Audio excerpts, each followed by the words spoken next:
And to those who bleed orange and black, good morning. This is Murph and Marcus. Brian Murphy and Marcus the Waterboy Boucher. Streaming live at twitch.tv/The Sports Leader. Sponsored by Bigelow Tea. Grab a mug and tea proudly. That's right. KNBR, your home of San Francisco 49er carnage. Your carnage leader. Bodies scattered all over Santa Clara. Enjoy the win, everybody.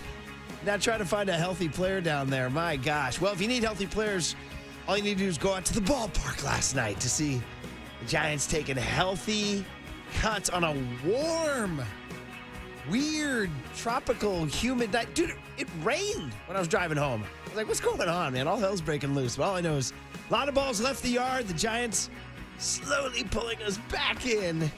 And we are ready for a Tuesday morning, September 9. Marcus, the Waterboy, Boucher. Some call him Bobby Boucher's best bets. Good morning, Tuesday. Good morning, brother. Happy Tuesday. I almost said good morning, Tuesday. Happy brother. Yeah, happy brother. Good Tuesday. Good to see you on a wet Tuesday morning. Yeah. I was a bit surprised, too, to see the roads wet this morning. But in a warm way. But it's like a tropical environment because you're right. It almost felt a little humid at the ballpark We last down in night. Mike McDaniel's Miami? Is that where we at? Oh, you don't want to be in Mike McDaniel's You Miami don't right wanna be in now. Mike McDaniel's Miami. That's a spot you do not want to You be. do not. He had some. I was just hearing some sound from the previous show. We got to get on there where he's just stuttering around his terrible scene.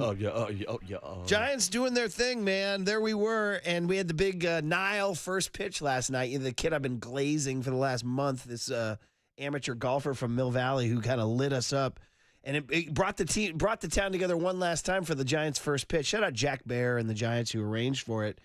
Full on day, Marcus. I was out there for freaking pregame. I did a little Bob Melvin.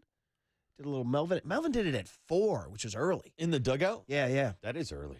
So I was there, and Macklin Celebrini and Will Smith of the Sharks were out there taking cuts.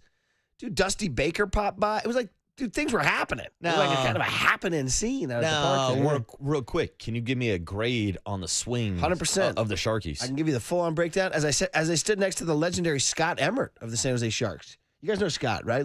Scott being kind of the Ray Ritter of the Sharks, really. Well, dude, I was going to say, during the game, they cut over, at least at the ballpark, they showed Macklin Celebrini and Will Smith on the Jumbotron. Well, they stayed good. And they were sitting right next to Raymond Ritter. Get out. Are you sure it wasn't Scott Emmert? No, I swear. Unless they look virtually No, identical. They do. Shaved head. Are they that similar? Yeah. Okay, my apologies. I could have swore I thought it was Raymond Ritter. Now, unless Ritter cruised in later, I'll stand back and leave open the bald possibility head, that Ritter. the mustache. Yeah, well, no. So maybe it was Ritter then. I swear it was Maybe Raymond it was Ritter. Ritter then. Yeah, Okay, good man, okay. good man. Once you throw a task, Emmert, I don't think Emmert has a task, but Emmert does have the bald head. Okay. And he is the capable PR guy for the Sharks. Maybe I'm just daydreaming of Raymond Ritter. Well, we're only a couple weeks away now. Yeah, we're getting close. Finally get some Kaminga I resolution. could have swore it was him, but I know the boys did stick around for It the could game. very well have been Raymond. All right, could very all right. well have been Raymond. Maybe it was Raymond and Emmert. Maybe it was like could have PR, bald PR guy overload, man. Yeah. We're just like, let's get all the best shaved head PR guys together in one place. It was bald PR night at the ballpark. I saw Lee Hammer out there also. Oh, was he? No, I'm joking. All I'm right. riffing. You got me on I was that just one, trying to think of a bald PR. You got me. There's probably more to come on that There's one. got to be. Corey's got hair. Corey Rush has hair. Yeah. Matt Chisholm has quite Chisholm has a hair. He kind of keeps it tight. Mike a hair. Has a Passanisi few. has his hair. So here's the deal. I found out a lot about these two kids yesterday. First of all, Will Smith, not the comedian actor who slapped Chris Rock. Keep my wife's name out your mouth. Keep my BP swing out your mouth. Keep the Shark's name out your mouth. Well, unfortunately, we do. And John Curtis like, yes, sir. Whatever you say. Whatever you say.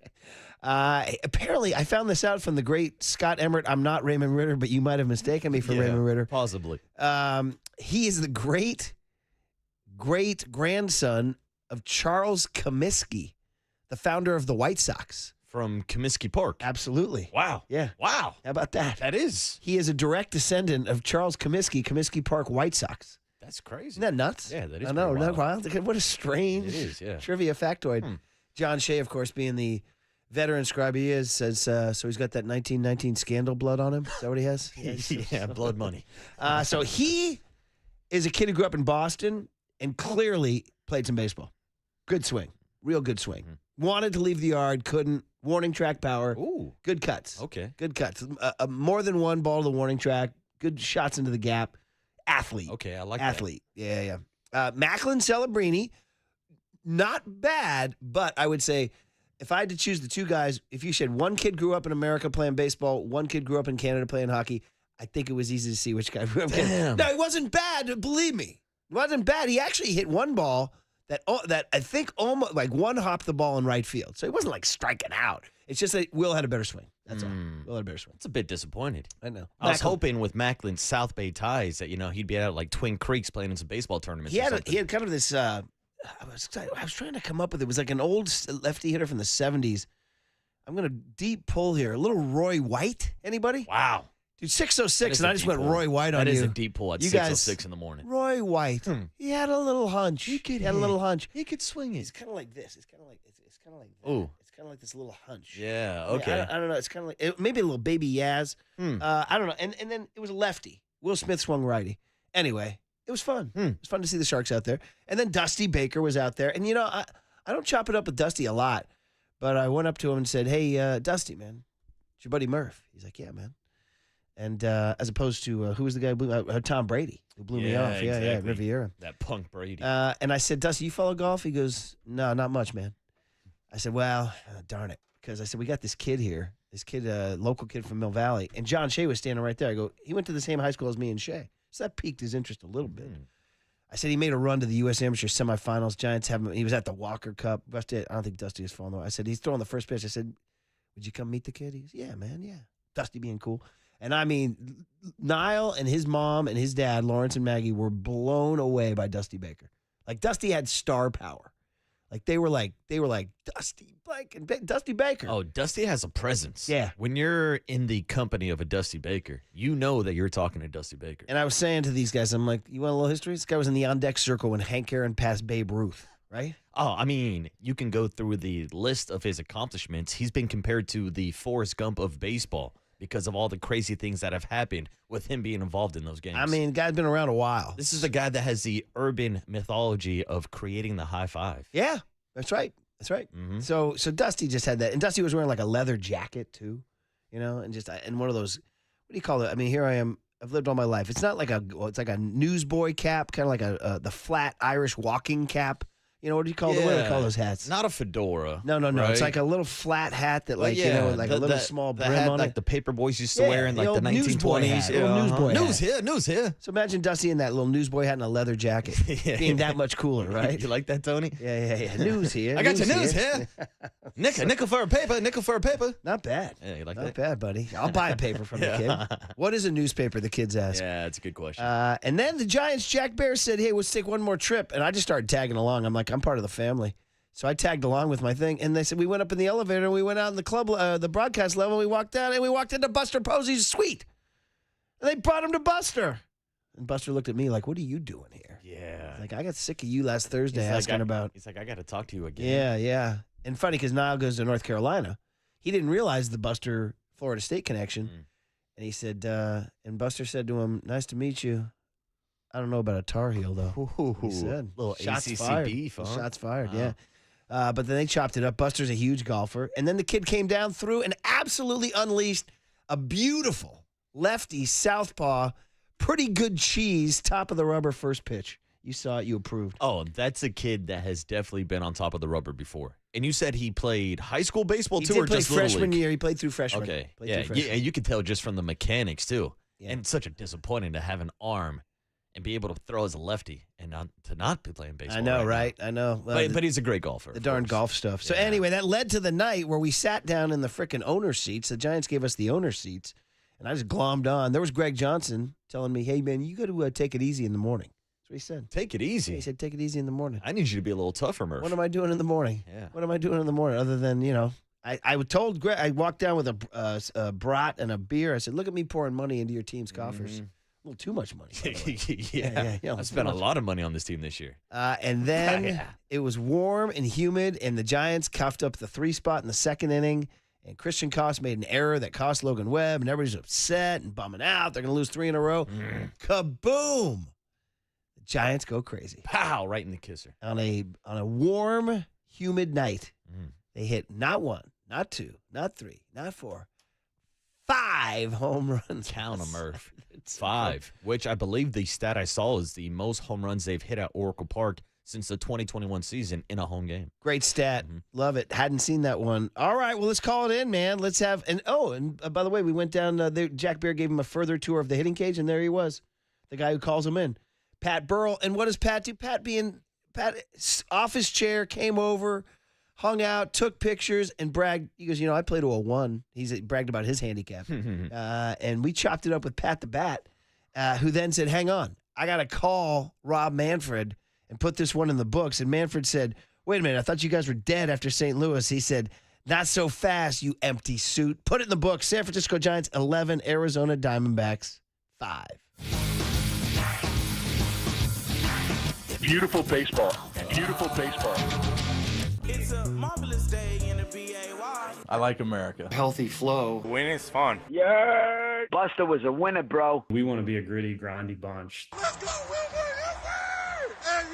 It's time to go. Flores legs it out. Rafael Devers is a dude. Patrick Bailey, but he does have the clutch gene. Patrick Bailey scores. I'm optimistic that they're going to make another run. Well, they're 3 out with the Mets losing last night, and the Mets have 3 more in Philly.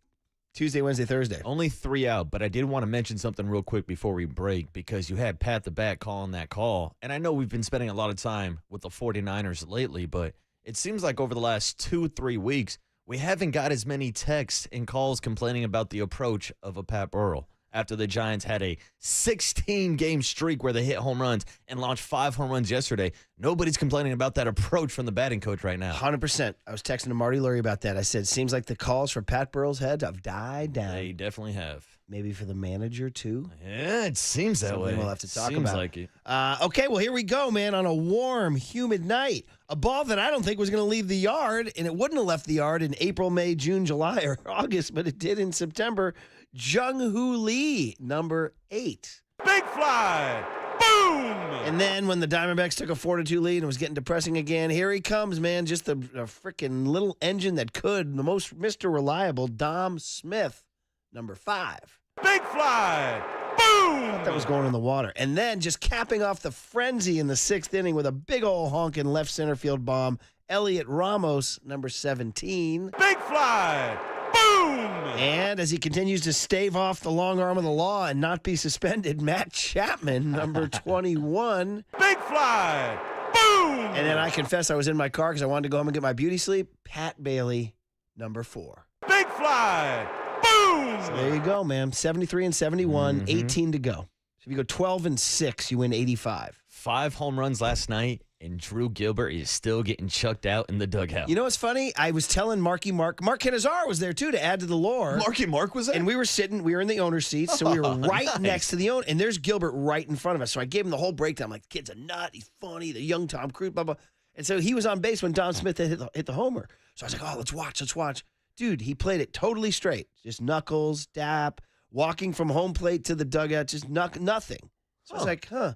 Then I get home and find out he was causing a whole ruckus in the dugout. Oh, yeah. They had like an entire Gilbert cam yesterday just with all of his crazy reaction. Including biting Robbie Ray's sleeve like a dog. This kid's... I think I'm going to go in the break and start biting on Tony's sleeve. Yeah. So the kid... So I was like disappointed. I told Mark, I'm like, no histrionics from Gilbert. Well, we just had the wrong angle. Yeah. We could, because the dugout's to our left. So he couldn't really see all the nonsense he was doing. So anyway, the kid's fun, man. All right. Well, we avoided talking about George Kittle, Brock Purdy, Juwan Jennings, and Jake Moody. But we'll do that next and say good morning to young Tony on the Sports Leader.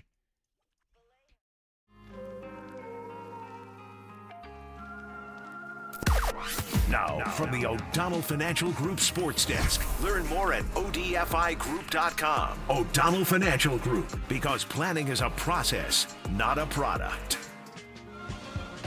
Good morning, everybody. Happy Tuesday. We are giving away 2 tickets to go see The Who with Candlebox at Shoreline Amphitheater on September 21st. We're still doing this, and we want you to stay tuned through the 9 a.m. hour for your chance to win these 2 tickets. And when you hear the cue to call, the number to dial is 415-896-KNBR. And if you're caller number 10, that means you win. It's all brought to you by Live Nation, and you can find official rules on thesportsleader.com.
And now it's time for the Protect Your Assets Business and Technology Report with me, David Hollander.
Now back to Murph and Marcus on The Sports Leader. Streaming live on thesportsleader.com and KNBR.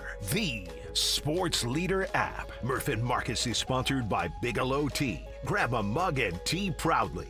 Curveball. There's a high drive. Deep right field. Back at the wall. Looking up. Goodbye! A two-run homer for Jung-Hoo Lee. Dom Smith drives one. It is gone! A two-run homer for Dom Smith to tie the game at 4. Now here's a shot. High and deep. Adios! Pelota! Way up into the bleachers. A spectacular home run by Elliot Ramos.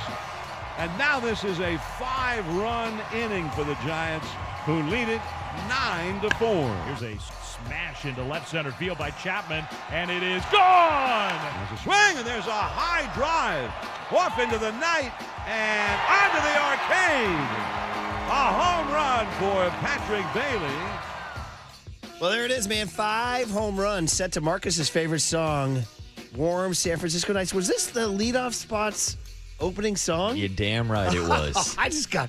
Every morning at 5 a.m., people under the stairs, warm San Francisco nights. Oh, man, this was your leadoff song, man. Wow. We used to have a leadoff spot. Yes, we did. We used to have live radio at 5 a.m., and I remembered you, Paulie, Matt, Cobes, all the boys would ask me, why'd you pick this song, Waterboy? It doesn't really scream Bay Area hyphy type music to start off your morning at 5 a.m.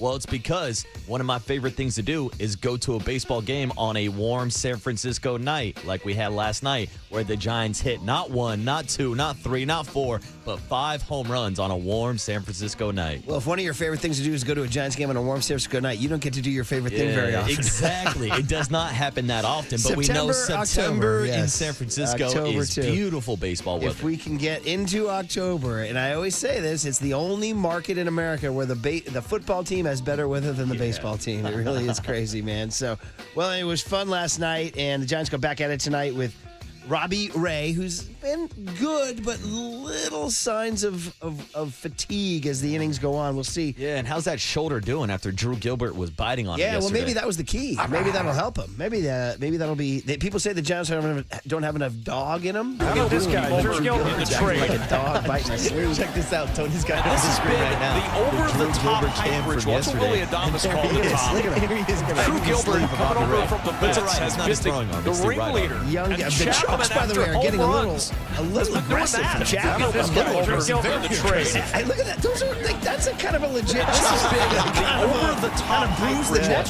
I'm getting like big time vibes. Drew Gilbert coming over from the Mets has a sibling, a brother that's within a couple years. Like if you had an older brother that would try wrestling moves on you, like that's Matt Chapman as the older brother being the Undertaker, putting Drew Gilbert in the chokeslam and just tossing him around the dugout. Yeah, very much so. So Chapman is 32, I think. Let's see. And 32, 33. Gilbert's like, what, 20-something? I want to say 23, 24. Yeah. So it is kind of a definite older brother, little brother type of thing, man. So, well, keep doing your thing, Drew Dog. Do your thing. He really, truly has.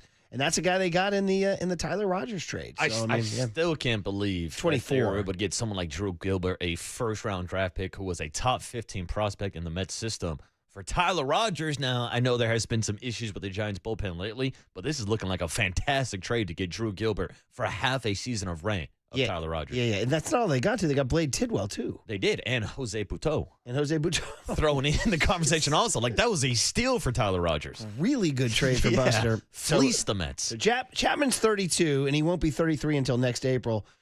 Gilbert is 24, but he will be 25 at the end of this month. So he's actually a little older than you thought. And by the way, do you know the nickname of Drew Gilbert? Because this was getting some attention yesterday, too, when the Giants posted the @Gilly Goo Bear cam. I think it's Chili Goo Bear, isn't it? Oh, well, I know on Twitter his is at Gilly Goober. Oh, is it? Okay, well, so maybe it might be Chili Well, Goober. no, I agree with. apologies. No. I'm with you. It's at Gilly Goober, but they had video of him as a Met being asked what his nickname is, and on the video he says Chili Goober versus Gilly Goober. We got to figure out which one it is, but either way, it's pretty funny. Add the Goober, that's all you need. Yeah, Goober. Yeah. Not Rudy Gobert, but Goober. No. So, well, listen, 73 and 71, and they are in the mix a little bit. 3 back with 18 to go. That's in the mix. I'm sorry. And you know what, the Met, just to give you one more, and then we'll get into the Niners here.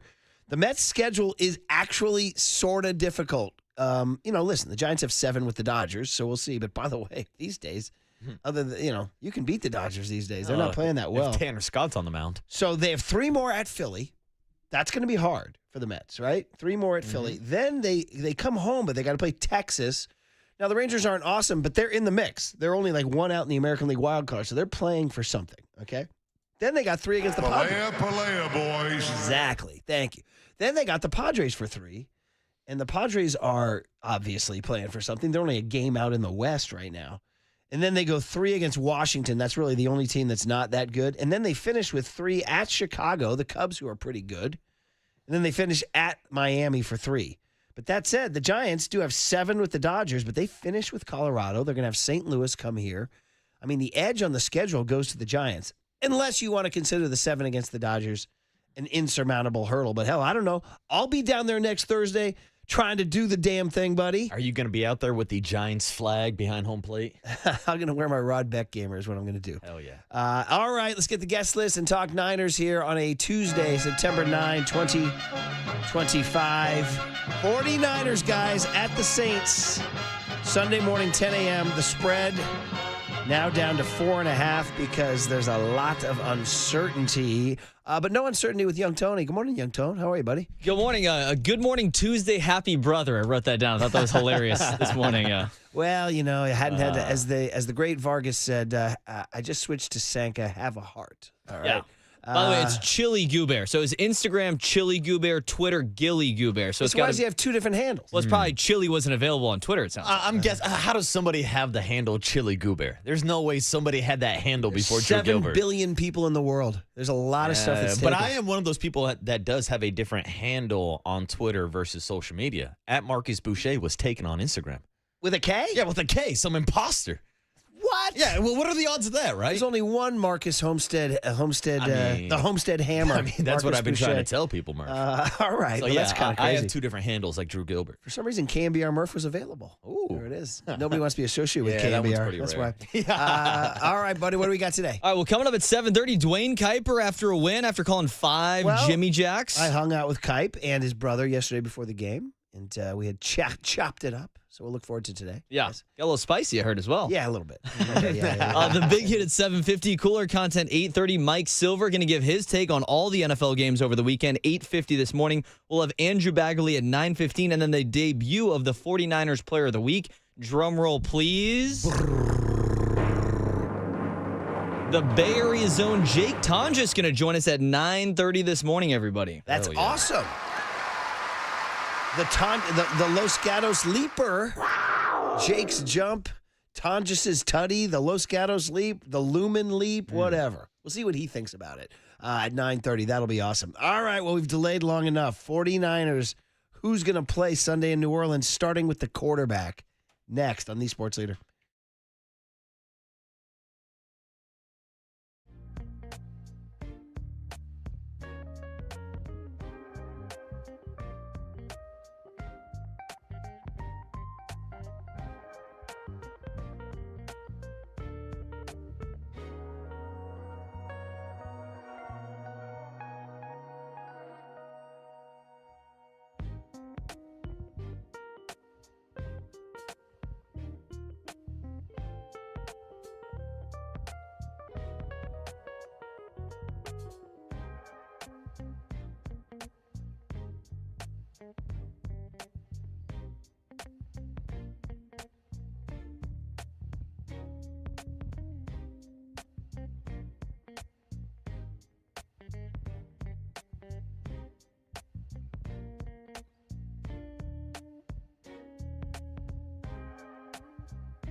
Now back to Murph and Marcus on the Sports Leader. Streaming live on thesportsleader.com and KNBR. The Sports Leader app. Murph and Marcus is sponsored by Bigelow Tea. Grab a mug and tea proudly. Injuries from the game. Juwan Jennings with his shoulder, we're still evaluating, waiting for the information to come back. George Kittle did have a hamstring. He's going to be out a few weeks. Brock Purdy hurt his left shoulder and toe. We'll see how this week goes for him. Kyle, is one of those two Purdy injuries more severe than the other and he in risk of missing a start or two? I'd probably say the toe's worse than the shoulder. And what about his availability this week? Yeah, we're not sure. We got to see how it heals and how the week goes on it. Wow, Kyle Shanahan dropping stuff we didn't expect after Brock Purdy miraculously throws the touchdown to Jake Tonjes, and we all say, man, that's a winning play. We find out that he has a left shoulder and, more seriously, a toe. We don't know which toe. Take your guess. You got a 1 in 10 chance if you want to venture. And he's, quote, not sure, unquote. And we'll, quote, see how this week goes. So immediately we got questions about Brock Purdy. Now, my first reaction, take out of the gate, right, is Brock Purdy has proven himself pretty tough. And he played with broken ribs up in Seattle is what I always go to as my calling card. That said, he has missed games. We've had right elbow situations, obviously the surgery in Philadelphia. We had a right shoulder situation, I believe, last year. He missed a couple games. So yeah, missed a game against Green Bay, right? Right, correct. So it's not unprecedented for him to miss a game. And all of a sudden you start thinking, wait, who's his backup? Some of you forgot. It's Mac Jones. Mac Jones, who they almost drafted in 2022 when the famous draft went down. We all thought they were going to take Mac Jones, and they didn't. They took Trey Lance, right? Yes, I got that right? It was the Trey Lance draft. You got it yes. right. Yeah, it was mac and cheese versus Trey Area in the horse race. Oh, my gosh. Yeah. We had that, too. Remember those days? So not Mike Jones, Mac Jones. Yeah. Yes. Thank you very much. So all of a sudden, you're like, okay, wait a minute. If Brock Purdy doesn't play Sunday, can Mac Jones beat the Saints? And honestly, at Tuesday at 6:35 a.m., my first take is yes. Mac Jones can beat the Saints. That's my first take right out of the gate. I don't know. Your just immediate thought when you heard about Purdy, toe, shoulder, not sure. And here we go in the world of the NFL of guessing and waiting and injuries until Sunday morning when either Jay Glazer or Adam Schefter or Ian Rappaport sends out their tweet and fantasy football lineups get adjusted accordingly. Your first thought when you heard about Purdy? Well, if I can get off a riff first on a Tuesday morning. Please. That's what we live for, yes. I think Adrian Martinez might be able to go out there and beat the Saints this weekend. Nice knowledge, by the way, for the number 3 quarterback. For those of you who don't know, Adrian Martinez is currently the QB3 on the roster that I found out about like half an hour ago. Oh, my God. Like, I don't know what happened to Tanner Mordecai or Carter Bradley or all these other quarterbacks, but Adrian Martinez is your QB3 now. I want to say I watched him at Nebraska. Yeah, Wasn't you he are correct. Okay, all right. He arrived like a week ago, too, by the way. They just signed him. I think he was pretty highly touted in Lincoln, Nebraska as a Cornhusker Well, guy. Kyle said yesterday if they have to have a backup option if Brock's not out there, that they probably will bring in another quarterback, so I don't know how long Adrian Martinez will be on the roster. Wait, Fox News chime? Ooh. Can I get the Fox News chime here? True story, Raymond Ritter was at the Giants game with Rick Celebrini. Bang! I told you. Waterboy is confirmed. I told you. I know my Raymond Ritter, all right? Give some applause. Thank you, dude. You had me stressing. I was like, there's no way I got Raymond Ritter confused with somebody else. Well, I was at the game and hanging with Scott Emmert of the Sharks, who has a Ritter-like vibe. So when you said you saw Ritter, I was like, well, you probably saw Scott Emmert. But then when you said the mustache. Yeah, I was going to say, now when you say Raymond Ritter type vibe, you basically mean he's bald. Yeah, pretty much. Yeah. And very good at his job, too. Very good. Almost got Tony to spit take on that one. Back to Adrian Martinez. Anyways, Adrian Martinez and Raymond Ritter rips aside. Was Adrian Martinez in the box with Celebrini? No, yes. I don't think he was. Right. But to be honest with you, my first takeaway was, yeah, this is probably why you should have invested more in your offensive line after signing your franchise quarterback to a $53 million per year contract. Well, and they did just Give Colton McKivitz that deal for $15 million. Now, we've gone back and forth. 15 a year. 15 per year, I should say. I'm an AAV kind of guy, and I'm not the biggest Colton McKivitz kind of guy, but I do think it's good value when you are looking at the right tackle market if you are in that conversation. But we talked about these numbers yesterday, Murph. The fact that Brock Purdy was pressured on 57.9% of his dropbacks, according to NFL Next Gen Stats. That was the highest pressure rate that Brock Purdy has faced in his career, and I think you can connect the dots and see the way that Brock Purdy was taking hits. Only took 1 sack, but was getting hit a lot, and you can look at one of those hits where he did get hit after releasing a ball that has now led to this injury, maybe both the injuries. That was my first takeaway. It's just like, how are you going to protect Brock Purdy, not just for the remainder of the season, but moving forward over the next 4 or 5 years? Yeah, I mean, it's a decent point. Here's the problem. Do you know who allowed dramatically the most of those pressures? Trent Williams. Trent did not have a great game. So how do you even figure that, dude? How do you like, he's like your all pro, he's your star. Now, here's the one thing you can say. He's 37. It was his first game. Like, there's no preseason game for Trent Williams, no warm-ups, nothing. They keep him out of practice, so it's probably going to be a long, slow ramp-up for that old creaky body to get going. And you could see he had a bad game. He also went to the blue tent for a play, so he might have been nicked up a little bit. But it's interesting that when we say they didn't invest in their line, that the guy who's really the only decorated lineman is the guy who had the worst game. Yeah.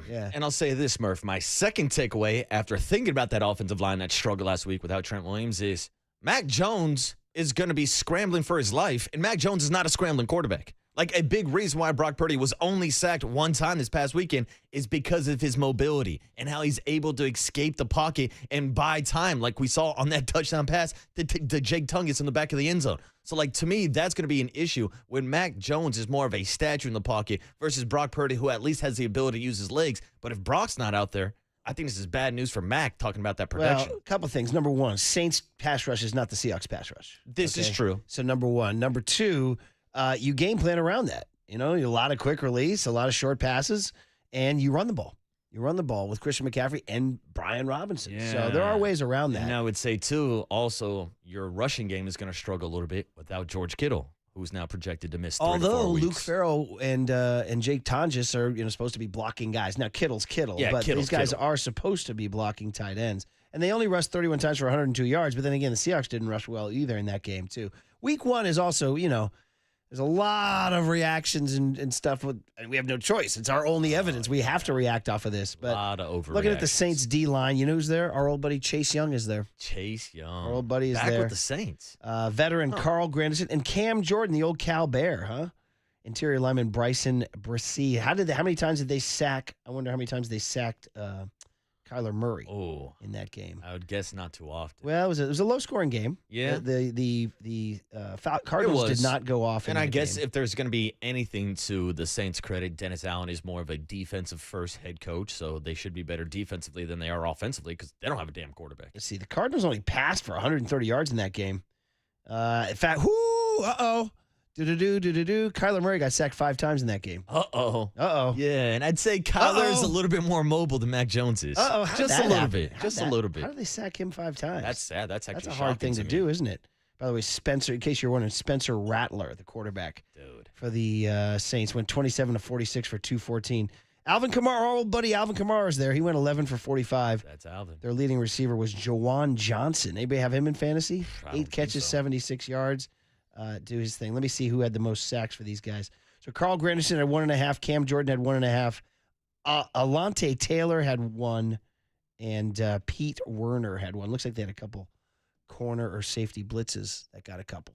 So they sacked Kyler Murray 5 times. Yeah, so that's a concern with or without Brock Purdy because of the offensive line, but at least Brock Purdy gives you the ability to escape some of that pressure and extend plays. I don't think Mac Jones has that same kind of ability, but I know that I have the ability to tell you that the Murph and Marcus Show is sponsored by Redwood Credit Union. Whether you're dreaming of a new home, planning your children's future, or growing your business, Redwood Credit Union is a financial partner that feels like home. Learn more at redwoodcu.org, federally insured by the NCUA. Okay, so that's issue number 1. Now, Purdy could play. He is tougher than a $2 steak and left shoulder and toe. We shall see. It is only Tuesday. We'll have to see how practice goes Wednesday and Thursday. The other guy is Kittle, and we knew this. We knew he wasn't going to play. The only question was, remember we had Tim Ryan on yesterday, and he said he didn't think it was going to be that bad.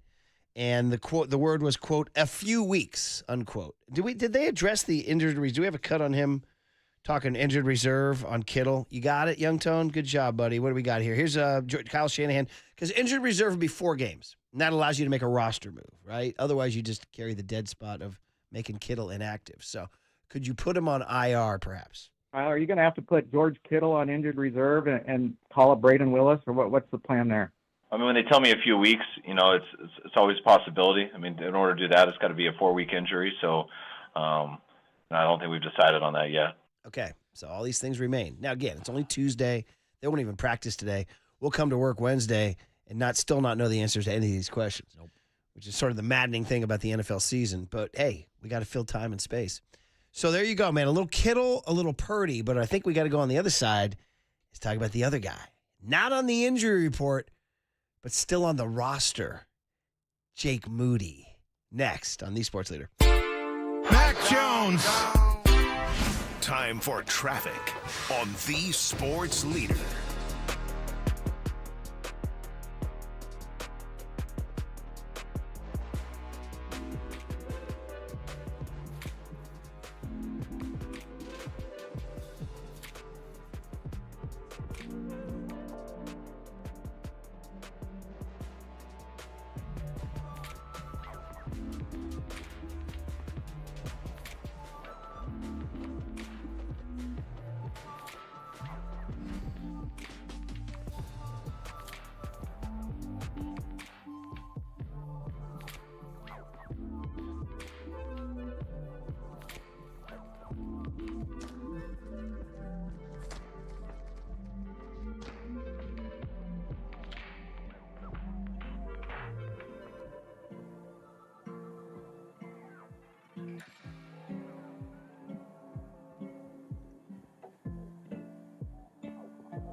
It's time for KNBR's Opening Bell Report. Sponsored by Protect Your Assets with David Hollander. Concerned inflation will ruin your dream retirement? Learn more. Listen to David's show every Saturday morning or call 1-866-PROTECT.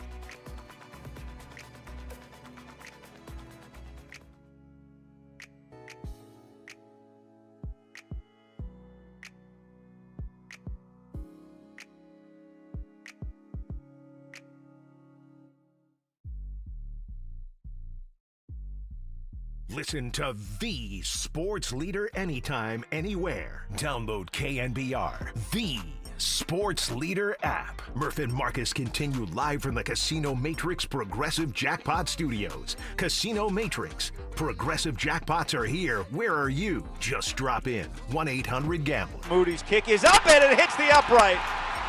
A 27-yard attempt from the left hash just banged off the upright. 49ers trying to tie it up. 2 minutes and 21 seconds to go. Kick is blocked.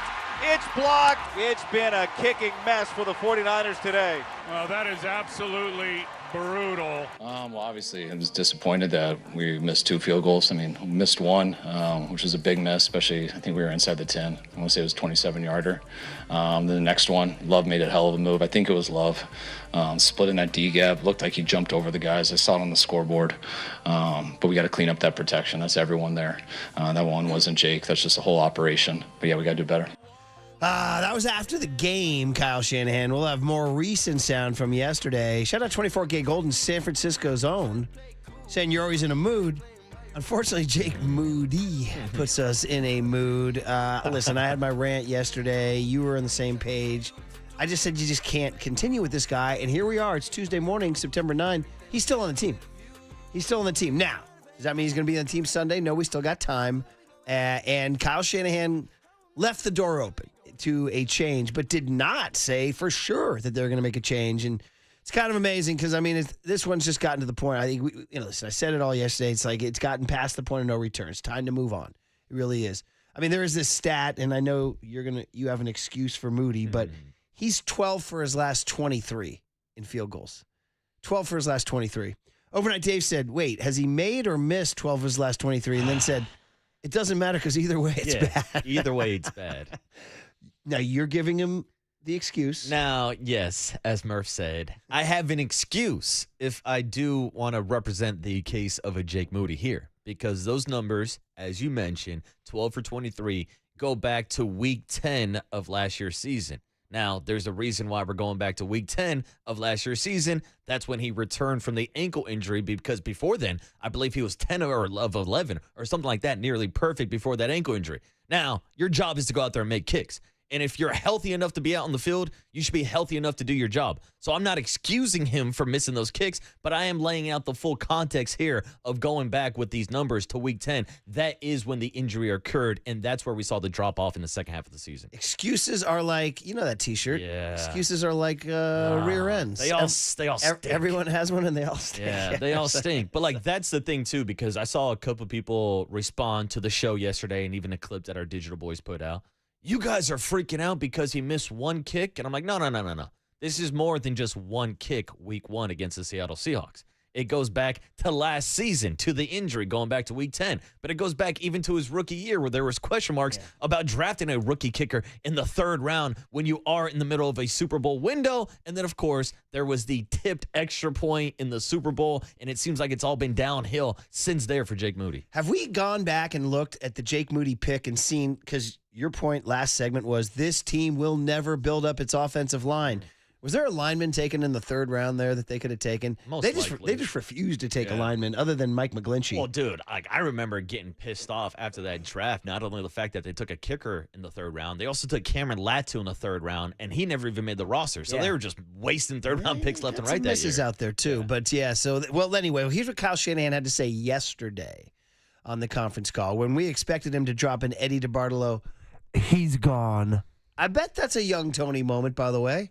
I bet you don't know that one, do you? What year were you born again, buddy? 98. Yeah, this happened literally before you were born. Not that much further, though. It happened in January of 97. I think I remember talking about this because we tried to find the audio, but we couldn't do it. Okay, so you do remember this. He's thing. gone, yeah. Yeah. So who was it about, though? Well, in 96, the Niners lost in the playoffs to the Green Bay Packers, and Eddie D lived. If you didn't bring him a championship, he would kill you. He would kill you. That's it. Dig your grave. You're going in. So George Seifert had won a Super Bowl in the 94 season, but lost to the Packers in 95 and 96. Can you imagine, by the way, making the playoffs 2 years in a row? Get this guy out of here, right? So he fires George Seifert. We have a press conference at the Fairmont Hotel. Back then, a little classy operation. By the way, that was your boy's biggest scoop ever. I broke that story that Seifert was getting fired and Mooch was getting hired. Murph had the wild story that I could tell you over a beer one of these days. But anyway. It's a great story, Tony. Yeah. So anyway, we go to the Fairmont. They have to have the press conference because I broke the story in the Santa Rosa Press-Democrat and pre-internet. So we had to have the Santa Rosa Press-Democrat had to cut out the article, Xerox it, and fax it to all the radio stations in the morning so that the KNBRs in the morning. And I remember Kevin the Rat was doing KNBR Sports, and Joe Starkey was doing KGO Sports for the morning. And I was listening, and I remember they were both very skeptical as to the truth of the story. Yeah, they were. Yeah, they were. They didn't trust the source, huh? They did not trust your boy. They did not trust your boy. Interesting. Next thing you know, the Niners called a press conference at noon that day, and Seifert got beheaded at the Fairmont Hotel. But here's the catch. The problem with that team was their offense. And the offensive coordinator was a guy named Mark Trestman, who, by the way, has had a long, robust career in football since this day, including running your Raiders for a while, hasn't he? Yeah, he did. You didn't love him? No. Marcus, I asked Marcus about Trestman. He said, he's gone. Yeah, he's gone, Murph. He's gone. So what happened was Eddie D, we were at the Fairmont Hotel. We're all sitting there, and George painted it as a quote-unquote retirement. They didn't want to, make it look ugly. So George says, it's true, I'm stepping aside. He actually wound up surfacing later with the Carolina Panthers in in a Bill Belichick in Chapel Hill type of situation. Yeah. But anyway, the offensive coordinator, Mark Trestman, was really the one who was getting a lot more heat than Seifert. So somebody says in the middle of the press conference, they said, to Carmen was running the press conference, they said, Carmen, you've said nothing about Mark Trestman, the offensive coordinator. And Eddie, sitting to Carmen's left, grabbed the mic from Carmen and said, he grabbed the mic and just said, he's gone. That was it, dude. I mean, all due respect to Trestman and his family, we don't wish them ill. Yeah. And he's had a career. He's had roof over his head and food on his table, so he's good. But it was an incredible moment. A public beheading. You just don't see things like that anymore. And you know, Greg Johnson grabbing the mic. Hey, what about Farhan? He's gone. Yeah. What about Gabe Kapler? Yeah, he's gone. I mean, it's just we need some more of that. Mike Dunleavy, what's up with Jonathan Kuminga? Yeah, he's gone. Yeah. Man, Katie out. He's gone. So anyway. And this is great because it all circles back to your source and maybe the origin story of Murph being the biggest leaker in the Bay Area. You're a leaker, bro. You're a leaker. I'm not telling you anything. You're a leaker, bro. You're a leaker. Never since that Seifert told me, bro. Seifert gave me the scoop. Murph's a leaker, bro. You're a leaker, bro. You're a leaker. I'm not telling you anything. You're listening to KNBR AM and KNBR FM San Francisco, the sports leader, Cumulus Media Station. Great job on that bite. That's really funny. Anyway, the reason I told that long-winded story was because Kyle Shanahan did not pull an Eddie D. Mark Trestman. I thought he would, and he's not. No. He's left the door up. Now, it could just be because it takes a couple days to find the next guy. That could be my thing. But here's Kyle Shanahan, cut A, Tony, about what's going on with Jake Moody. We're looking into all that stuff now. I mean, there's options. Just whether it's stay the status quo, bring in guys for workout, practice squad. But we're going through all that stuff right now. I'm just finished with the team, and I know the personnel department's going to look into all that stuff and give us those options. Okay. So if you're Jake Moody and you hear that, do you think you're toast? No. I would say bring in somebody better than me, improve it, because they went through this same exercise this offseason and throughout training camp. And we thought Greg Joseph was going to be legit competition for Jake Moody. And as soon as they needed that roster spot, they moved on. So, no, my first instinct is that they're probably going to stick with their guy, Jake Moody. And do not. I mean, it's too early in the morning for giving my blood pressure up. Yeah, I don't want to do this. Yeah, well, in response to that, Kyle Shanahan cut that we just played, he's like, yeah, we're going to look into it a little bit. Well, guess what? You're not the only team looking now. The Atlanta Falcons announced yesterday that they are going to bring in kickers for a trial. That's your kicker. Younghoe Koo missed a potential game-time field goal against the Tampa Bay Buccaneers this past weekend. That's your guy. And they immediately said they are going to try out kickers this week. So I'm sure there's other cases around the NFL, too, where teams are looking for kickers and they're bringing them in this week to try out. So get in line, Kyle Shanahan and the 49ers, because you're not the only team looking for a kicker right now. Which is why they should have called Greg Joseph Sunday night on the tarmac at SeaTac. Ding, ding, ding. Come on. Anyway, there's another cut here. Kyle Shanahan about, they pressed him. Which direction are you going to go? This includes the question here. Kyle, is that a conversation you have with Jake about bringing in guys to try out at kicker and maybe bringing someone on the practice squad? No, I haven't had it with him yet because I'm not sure which direction we're going to go. But whenever we decide on something, then we'll address it with him. Yeah, okay. Well, I'm going to spin positive on that one. Whenever we decide on something, we'll address it with him, which is, it was nice knowing you, pal. Good luck. Yeah, whenever we find a kicker that's available. So, I thought Greg Joseph was available. That was my impression. I was told by the beat writers who know more than I do that Greg Joseph is unsigned. They do know more than us. And if Greg Joseph's unsigned, just bring him in. He's been around the team. He knows the guys. He knows the training. He knows the cafeteria work. He knows what's her face from payroll that Tom Sula talked about. Remember Jan from payroll, or whoever it was that he talked about, and the boys who make the Mexican breakfast. Remember that he talked about that. Yeah, they got tamales there. Or is that just Chase Center? I remember. Do you remember the Tom Sula press conference when he was sweating and talking about the boys in payroll or the guys at the cafeteria and all that? When he was ripping A. Well, at least Greg. Yeah, that was a different one. Okay. Greg Joseph at least knows those guys. Yeah. So it's like he's been around. He knows Brant Boyer. He knows the snapper. So I don't know. I'm a little miffed on this whole thing, man. I'm a little baffled. Other than I would say, if they're listening right now, and I know they are, they'd say, dude, it takes a little while to do something procedural. We're not going to cut Jake Moody until we make sure we can get a guy in here. So that's what I'm going to go with.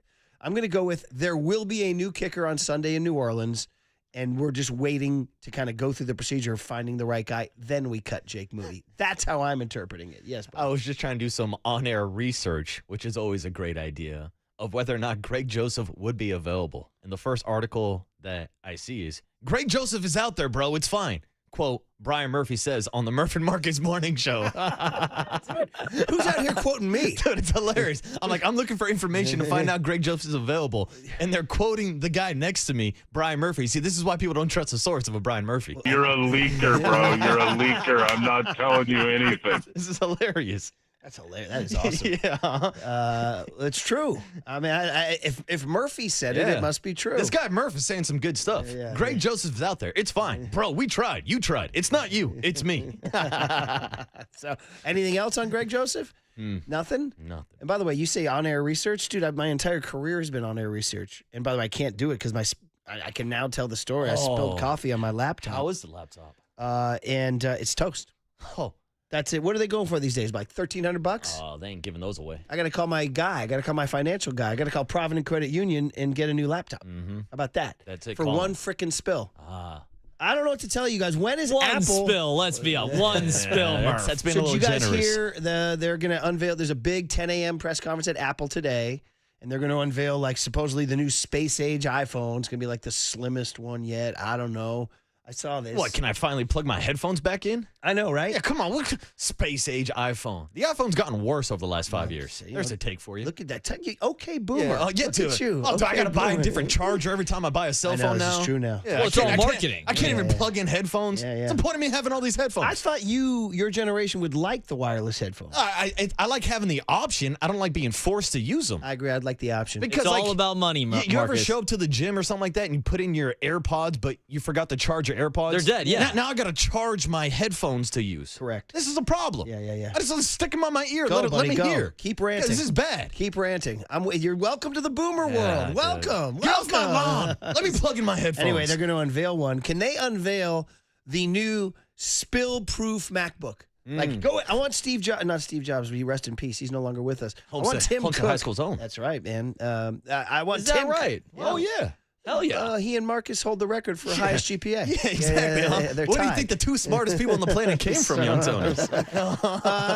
When you think intelligence, you think Homestead High School, Steve Jobs, and the Water Boy. Hey, but you could blow him up on a crossing pattern. Oh, I would light him. I would ring his bell. How would you pitch him? That's my question. Oh, high and tight. Steve Jobs would be sniffing seams. Okay, you'd go high and tight. You fall behind in the count. You wouldn't attack him with 3 fastballs down the middle? No, I'm going high and tight. Get the hell off my plate, Steve. I thought you'd... Let me plug in my headphones, Steve. Why waste pitches? Just so I can embarrass him with a slider on the next pitch. There you go. 4-pitch strikeout? Yeah, exactly. I want to embarrass him a little bit, but sorry to digress. Unveil today at 10 a.m. the spill-proof MacBook.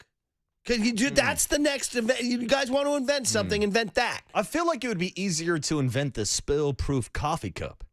Like they have those, what are they called? Like those gimlets they use for cameras to keep them steady. They have like those little things where you can spin your cup of coffee and it won't spill. Well, whatever that you're describing, I think we got to get one of those for you. Anyway, so why does one drop of water kill my MacBook?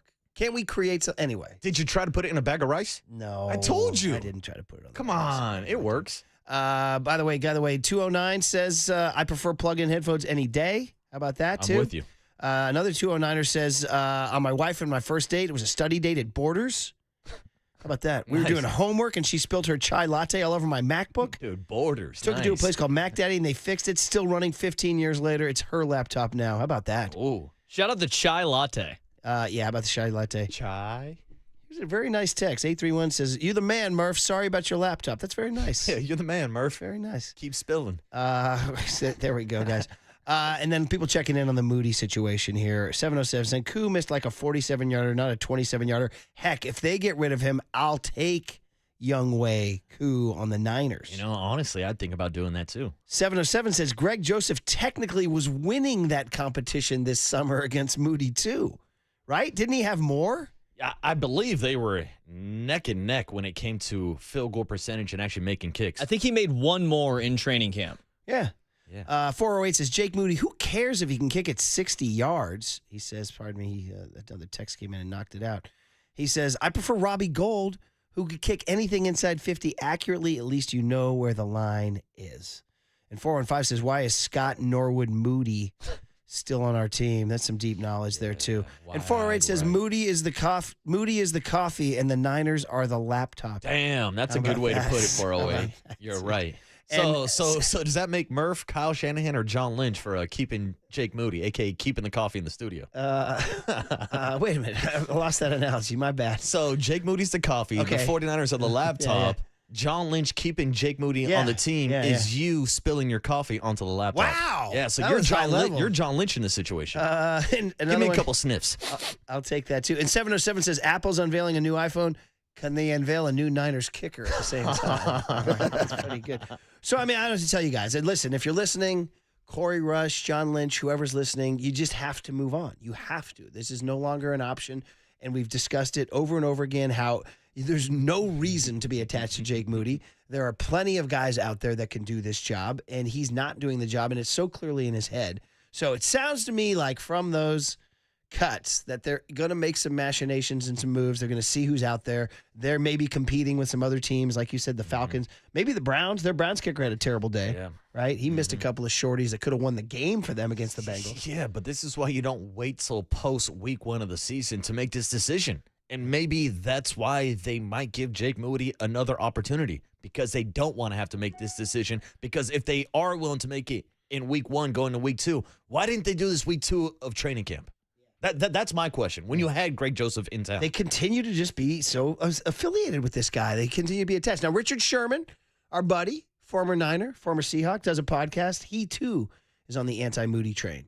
This has to be it, Mitchell. Yeah. I mean, I thought it before. I thought that in the preseason. I thought it last year.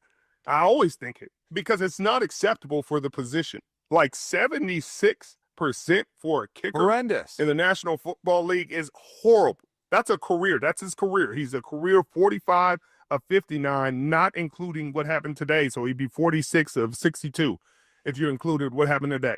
And mind you, one of them got blocked, but that comes down to certain operation times, and everybody factors into that. But they got to block better. He got to kick better. But it's just an unacceptable thing. It's an unacceptable reality of the sport that you're a professional. It's like a quarterback throwing for 50%. Like eventually, you got to replace him. Yeah, I mean, preach, Richard, preach. I'm 100% with you, man. And so I'm hoping and praying that a situation will change by Sunday. 408 says the Niners are like a terrible dysfunctional marriage. Their Niners are sticking with Moody, quote, because of the kids. Because of the kids. That's always a great idea. There you go. Yeah. More people checking in on your earbud situation. 415 says, gentlemen, you see Christian McCaffrey had wired earbuds that he pulled out of his sweatshirt when he was talking to the media after the game on Sunday. He was trying to untangle them. Is that a problem for you, Marcus? Untangling. See, they will get tangled, but I'd rather untangle my headphones than sit there for an hour and wait for my headphones to charge. Ah, man. 707 now defending Moody. Says all these teams looking for a kicker after week one. Does it normalize what Jake Moody has done for us? Maybe there are other teams in the same position. Well, I don't know. Marcus just mentioned the Falcons. I don't know about any other teams. 818 says Justin Tucker is out there. Now, he had a weird situation off field. Yeah, I don't know his legal situation or what's going on with the NFL. I don't know if we want to get into that, dude. I don't know if we want to get to that. 925 says Matt Prater will be available soon when Tyler Bass comes back for the Bills. Guys out here winning games on a Sunday night. Yeah, that's true. Here's 925 says, hey, I have a crazy idea. How about we try winning by more than 3 with your last place schedule? Well, bro, it's the NFL, and you're in Seattle. So, I mean, I'm going to cut him a little bit of a break on that there, too. And then 530, keep that going. 530 says, whether they keep Moody or cut him, they still have a last place schedule. So there you go, buddy. And 707 wraps up the text here before we get ready for Dwayne Kuiper at 730. Says, the Moody debacle is overshadowing a really gritty Niner win. Shame. I was talking to Marky Mark Cannizzaro, who's in town. Shout him out. What's up, Marky Mark? He's up in Napa because all the golf writers are in Napa because there's an event at Silverado this week, and the whole U.S. Ryder Cup team is using it as like a pre-bonding thing because the Ryder Cup's in a couple weeks at the end of September in New York, and they're gonna go drink the most expensive wine possible and like bond up in Silverado. Okay. Sounds like a pretty good plan, by the way.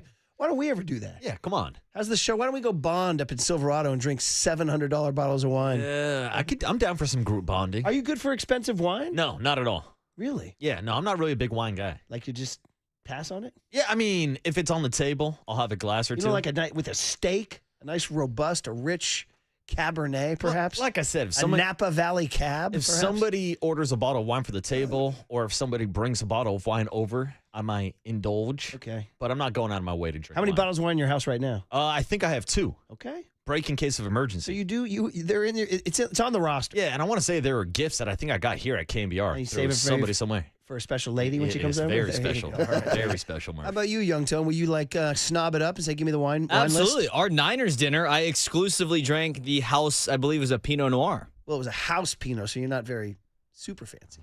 No, I mean, you weren't like, give me the list. I need to pick. No, I'm not one of these. Pick mine. See, I don't know. Just a couple weeks ago, I saw young Tony walking around with like a custom handbag that he carries around his wine. There are with those. the wine glasses in it. I know. Tony, you're laughing, but I saw that. I know what you're talking about now. Yeah, it was a gift. Yeah, it was a gift. Little, 2 glasses and a bottle of wine. I know people. You know like what I mean? That. I got you, buddy. Yeah, Tony's good on the go. Tony, fine like wine. Right? How about John Curley? Will he get the wine list? No wine for Curley. Wait a minute, he just doesn't drink it, or he's a beer guy. He'll do whatever. He's a Coors Light. That's all he needs. He's a light beer guy only. Man, oh man, if rosé or Pinot Grigio did not exist, I don't know if Candace would want to live on this planet. I don't know if she would want to. I think she would choose to live on another planet. What about you? Somewhere. Where do you come down with wine? I'm right there. Let's go. I'll drink it, but certainly I have friends who are, shout out Coach Jim, Coach Mike. These guys are connoisseurs.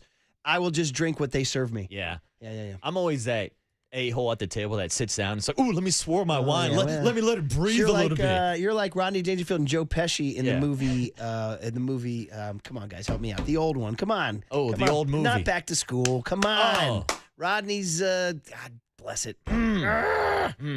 Rodney and they make fun of the people, the fancy people. Yeah, that's what I do. At one do. point, they're in this department store, and the woman says, "Can I help you? Or are you just browsing?" And Rodney goes, "We're browsing. We're going to browse. We're browsing."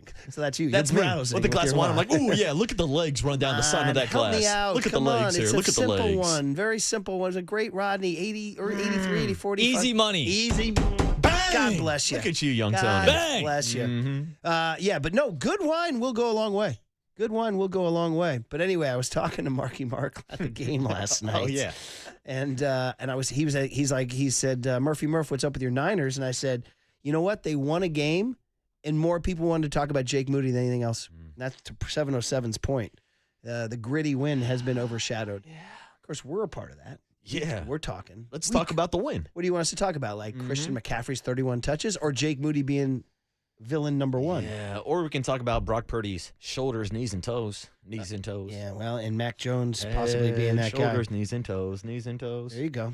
Guys like that don't drink fancy wine who sing those songs. Yeah, no. When you get a little older, a really good wine, I will say, can lift up a steak. It can. It can lift a steak to the next step.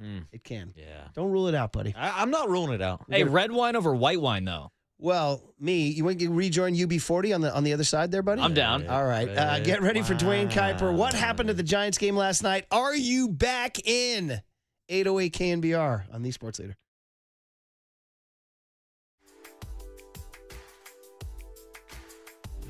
Time for traffic on the Sports Leader.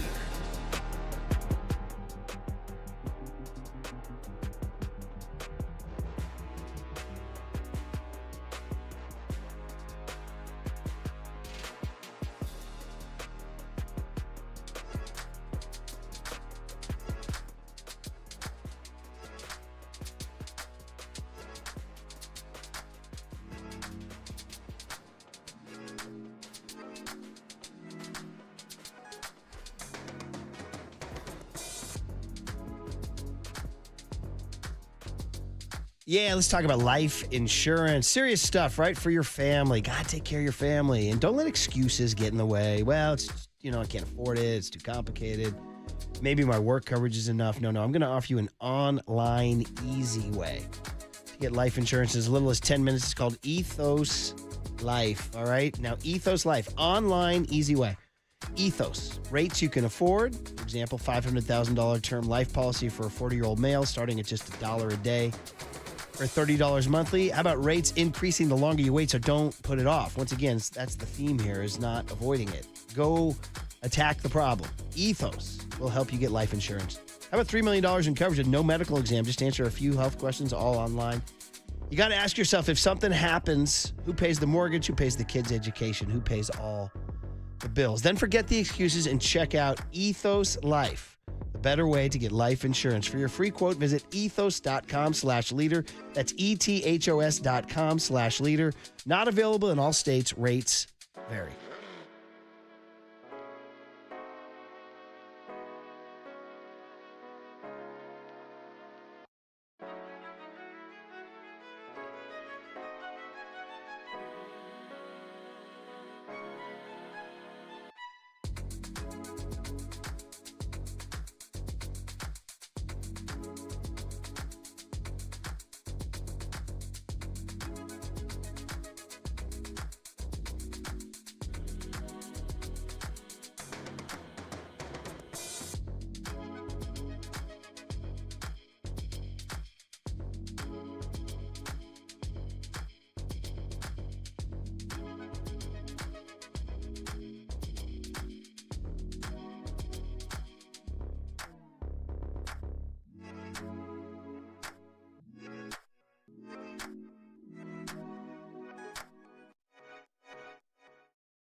And now it's time for the Protect Your Assets Business and Technology Report with me, David Hollander.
Now back to Murph and Marcus on The Sports Leader. Streaming live on thesportsleader.com and KNBR. The Sports Leader app. Murph and Marcus is sponsored by Bigelow Tea. Grab a mug and tea proudly. I mean, obviously we're aware that we played ourselves kind of back into contention a little bit, but we also know how fast things can slip away. So I think, our focus is just win today. And, now that that's happened, our focus is on tomorrow and win tomorrow. And, hopefully we just keep taking care of our business and something good's going to happen. Well, here's Matt Chapman, who got doused by Willie Adames during that. And I wonder about how is Willie Adames, when he does the dousing, saying, why am I not doing the interview? Can you guys finally do the interview for me? And if he does finally do one, does he deserve like 10 straight dousings? Yeah, he's been doused a couple times this season. Oh, he has? Yeah, he has. Okay. The boys have gotten revenge. Yeah. Just like a week or two ago, Christian Koss threw a bunch of sunflower seeds on his head when he was doing an interview. How would you feel if somebody dumped sunflower seeds on your head? I think I'd rather go sunflower seeds than the Gatorade bath. What if they were already chewed and spit out? See, then there's an issue. By the way, young Tony, you dissed my UB40 red wine request, buddy. Yeah, that's all right. He thought it would make Chapman sound like an alcoholic. Oh, come on, man! You think the guy can't sip red wine without being called an alcoholic? Also, we're talking about Matt Chapman, the same man that beat Murph in a beer chugging competition just a few months ago. You know what? Not even close. We could go back and we've never brought this up. Is it possible that he could have done two in the time I did one? Oh, I think he could have. Yeah, I think he could have. Yeah, Matt Chapman can chug a beer. I think he's working at a 2-to-1 rate on me. That was, like I said, I was proud I did it and then just got crushed. Yeah, Matt Chapman can handle the hot corner and can handle himself a couple I showed up beers. in Napa. It was so cold. And you remember our great friends from our trip to Hawaii got me a Silverado pullover. Just gave it to me. It's incredible. Our Baltimore Orioles draft pick. Oh, hell yeah. Was that Craig and Nissa, I think? Dude. Yeah. You know what? Give some applause right there, dude. Craig. Oh, Craig was my guy. Craig was drafted by the Orioles in the 11th round, and he braved me but anyway, right before that interview, they go, hey, Matt Chapman wants to chug a beer with you. Is that okay? I'm like, yeah, I guess. Is that okay? In the back of my head, I'm like, man, this is not going to go well. Yeah, because, I'm not a young man anymore. I never was a great chugger. You, Murph buddy? is well into his 50s. 408 says, I'm with Marty. I'm in until there's 6 out with 5 to play. 510 says, I'm in, I'm out, I'm in, I'm out, I'm in, I'm out. Is he talking about pennant race or something else? Hey, now, calm down, Murph. Right. When you're 6 out with 5 to go, then it's over. Okay, Until then, it's baseball. So Marcus and I were both out there last night. Shout out Niles' first pitch. It was great. Shout out the Giants. Just really, really, really did classy work with him. And great job, brother. Got him to meet Dusty Baker and Buster Posey. And he threw a really nice first pitch. Good left-handed pitcher. Threw a nice pitch to Tristan Beck. And then the game starts, and the Giants fall behind 3-0. And you're kind of, and unfortunately, it was a Christian Koss error that cost unearned runs for. Yeah. Mm-hmm. So Logan Webb only gives up 1 earned run in 6 innings, but you're blaming Koss for. Oh, I'm blaming Koss for me losing my bet yesterday. You sure? Yeah. Well, I mean, the pitch count went up. Giants had 2 errors on the day. And for people who are not hanging out with us in the bullpen in between breaks, I did have Logan Webb yesterday more than 6.5 strikeouts, cashed in on that bet. But I also had Logan Webb to pitch into the 7th inning. I needed 18.5 outs, and his pitch count did go up a bit after those 2 errors. Yeah, it's part of baseball. Yeah, buddy. it's part of baseball. It's So, part of gambling. Here's the deal. Logan Webb yesterday, when he struck out who's a guy, Castillo, right? In a bit of a jam, too. It was an important strikeout to end the 5th or 6th inning. We were all sitting down there. We had the fat cat seats down there right by the dugout. And everybody's standing and roaring. And I was feeling, yeah, okay, good strikeout to get out of the inning. Good job. But we're giving him a huge. And then I see the scoreboard, 200 strikeouts. I was like, oh, look at that. Look at Webby walking off with his barrel chest and his mustache, his blonde mullet coming out of that red, pink face, 62 on his back, just looking like Webby, lighting the beam, And it turns out that 200 strikes is the first time in his career. So that's pretty darn cool. Awesome. So let's shout him out. Maybe light the beam, Marcus, for him. Murph. Light the beam. And I'm going to ask you all a trivia question. Can you remember the last Giants pitcher to strike out 200 in a season? Ooh, good question. Now, Rodon did not do it a couple years ago. Was it? You got it. I'm a Rooster guy, Murph. You know this. They tried to snuff the Rooster. That's how good Rodon was. Yeah, He whipped 200. Carlos Rodon, I think, might have been top 5 Cy Young that year. He was nasty. Yeah. So 200 strikeouts for him. It is the first time, as we mentioned, Webb has ever done that. But here's the other stat. He leads the league. And as much as leagues matter anymore, he leads the National League in strikeouts. What a testament to the continued evolution of this guy's career, because he was not a strikeout guy prior, but he's now just learning so much. Bob Melvin did a long, extended riff on this in the dugout yesterday before the game about learning swing paths, learning hitters, crafting game plans, changing his stuff, never being predictable, never being the same guy, throwing more four-seamers this year, constantly evolving, so that these guys who have seen him over and over and over again aren't certain how he's going to attack them. No, and we've talked about this throughout the season with Mike Krukow and a bunch of other guests we've had on. It was really interesting getting the perspective of Buster Posey a couple weeks ago from when he was catching Logan Webb to what Logan's doing now. And I do think this is the best we've seen Logan because of everything you just pointed out, because his ability to mix in more pitches, him adding the cutter this year, him going top of the zone with the four-seamer to set up that changeup at the bottom of the zone. Like, his strikeout numbers are insane. But it's also not cutting into his overall pitch count. It's not like he turned into a 5-and-dive guy all of a sudden. You look at the Major League Baseball stats, he's not only top of the league, top 3 in strikeouts, he's number 2 in innings pitched. So you're looking at him, Garrett Crochet, and Skubal as like some of the top 3 pitchers in baseball right now. And those are guys that are dominating not only with strikeouts, but with inning pitched also, Murph. Yeah, I mean, what a just a wonderful, wonderful performance, and what a guy. I mean, everything about Logan Webb is just like reminds me of like old school Giant. And he tied to Buster. When I did that Buster book, he gushed about Buster. We should go back and look at some of the stuff he said in that book, because he was just, God, he was so effusive. He's like, he taught me the Giants way, which is basically, what is the Giants way? It's supposed to be pitching and defense, but it's also like play the game the right way, throw strikes, honor the game, all this stuff the Giants think of themselves as. Logan Webb bought it wholesale from Buster. Like, he's truly just like, Giant for life, man. Keep this guy around forever. So it was a great, great moment. Now, to the bigger picture, they get the win. The Mets lose. Giants are 3 out in the wild card. Bro, I'm sorry. It's on. When you're 3 out with 18 to play, it's on. And I know some people say they're really 4 out because the Mets have the tiebreaker. Okay, fine. But I'm just going to go ahead and say this again. I really don't even need them to make the playoffs. I mean, yes, of course, we want them to. I just want them to really finish strong and continue to build, like Devers continues to get comfortable. Drew Blanken Gilbert continues to amaze us with his insane energy, getting choked. By the way, the Chapman chokes are getting a little aggressive, man. Yeah. So like Folsom Street Fair type stuff Very going on. aggressive. So, and then, of course, his biting of Robbie Ray's sleeve last night. I mean, the kid, the kid, by the way, he missed his cutoff late. I was actually pissed at him last night. He did, He threw the wrong base. I was like, Mhm. what are you doing out here, Yeah, buddy? Willie Adames waving him down from second. Yeah, and he tried to get the guy at third. All these kids, you try to throw somebody at third, hit your cut. Everybody wants to show off the armor. That said, I will say before we go to Kipe, me and Bob Melvin needs to text me during a game. I'm available, because when it was 4-4 and first and second, and Jung Hoo Lee was coming up, all I told anybody in my section was, we got to see the bunt here. We got to see the bunt here. And I was met with skepticism. Like, I don't know, Christian Kaz is on deck. I'm like, I believe in Kaz. I'm okay with Kaz. He'll give you an at-bat. And I was like, you got to do more of that. First pitch, he laid it down. Beauty, reaches, they kick it around. I'm going nuts. Matt Kuchar, the pro golfer's like, dude, you called that. Melvin heard you. I said, yeah, he did. And then Kaz shoots the double down the line. So, guys, lay it down more often. You got it. They've had troubles with running in scoring position all year. Move them up.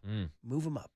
That's all I'm saying. I like to think to myself that Jung-Hoo Lee took a quick glance over behind home plate to the owner's seats and saw Murph doing the old school Cooch. indicator, rubbing his belt. Hey, Jung-Hoo Lee, from the elbow to the belt, lay down Funny a you bunt. say this because Matt Kuchar, Ryder Cup golfer, 9-time PGA Tour winner, had no idea the guy was going to be there. He happened to be there because he was at the Walker Cup, and he wound up sitting with our crew because he knew Niall from the golf world and all that. And he gave me love. He goes, dude, you called for that bunny. And then he did this whole thing. He goes, then Melvin went like this.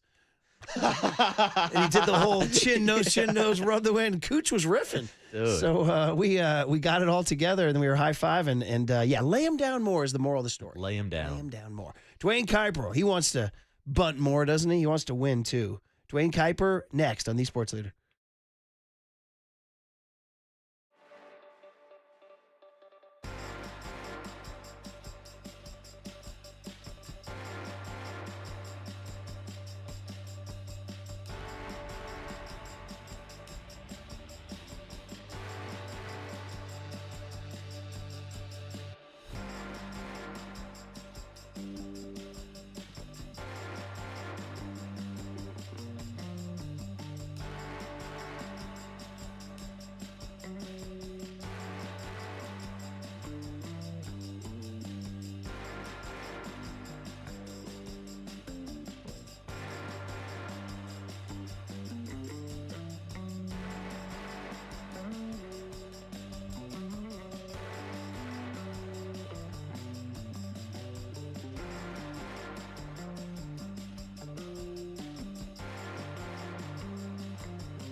There's no question we've got the best in the booth. That's why we all mimic his call. Time for Murph and Marcus to catch up with Kite on KNBR 104.5 FM and 680 AM.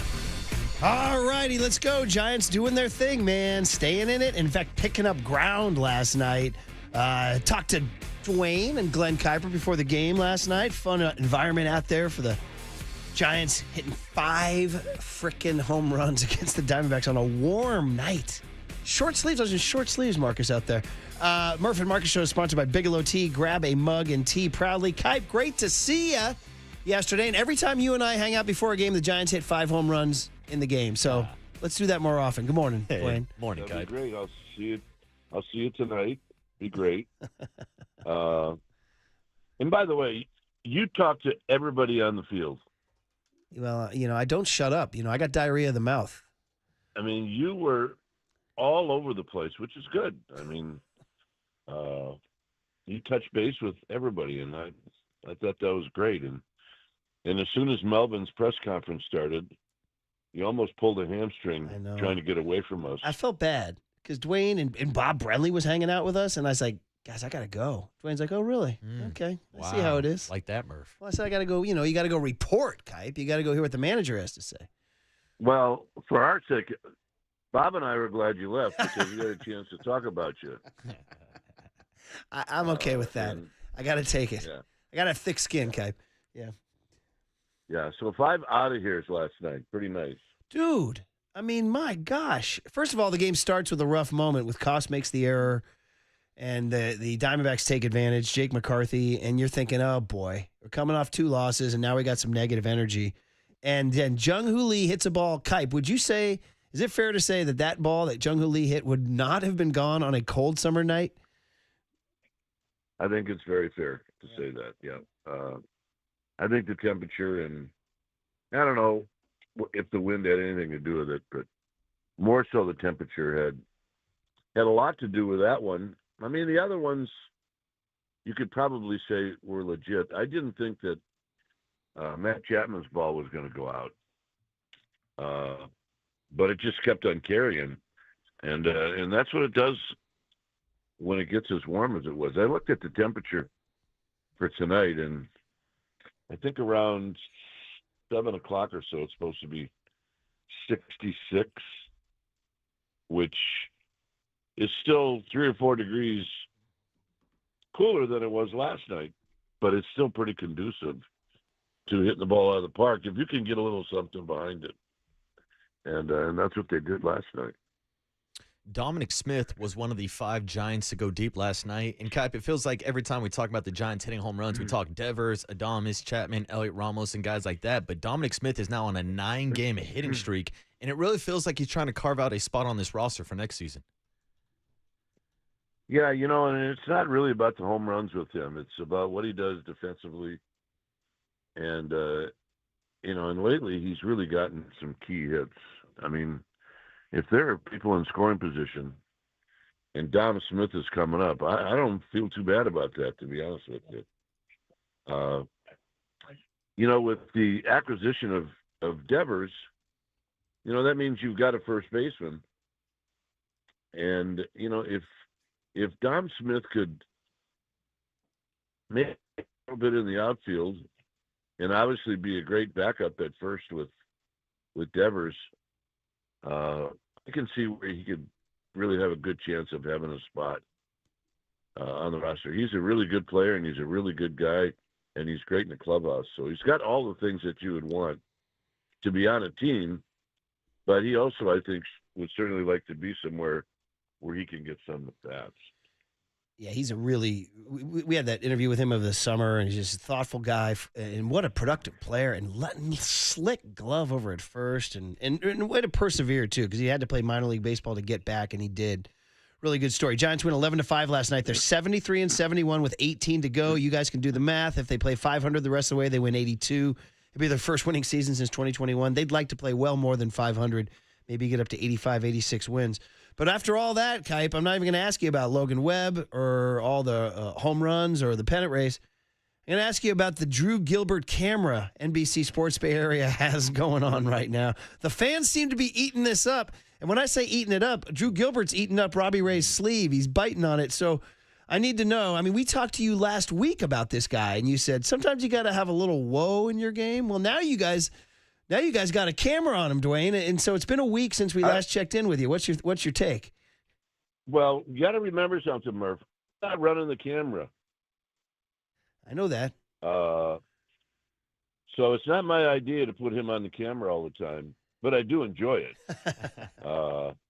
I mean, when you think about a guy that has only been here for a month, and he's already captured the attention of the camera when he's not playing, then you've probably done something pretty interesting.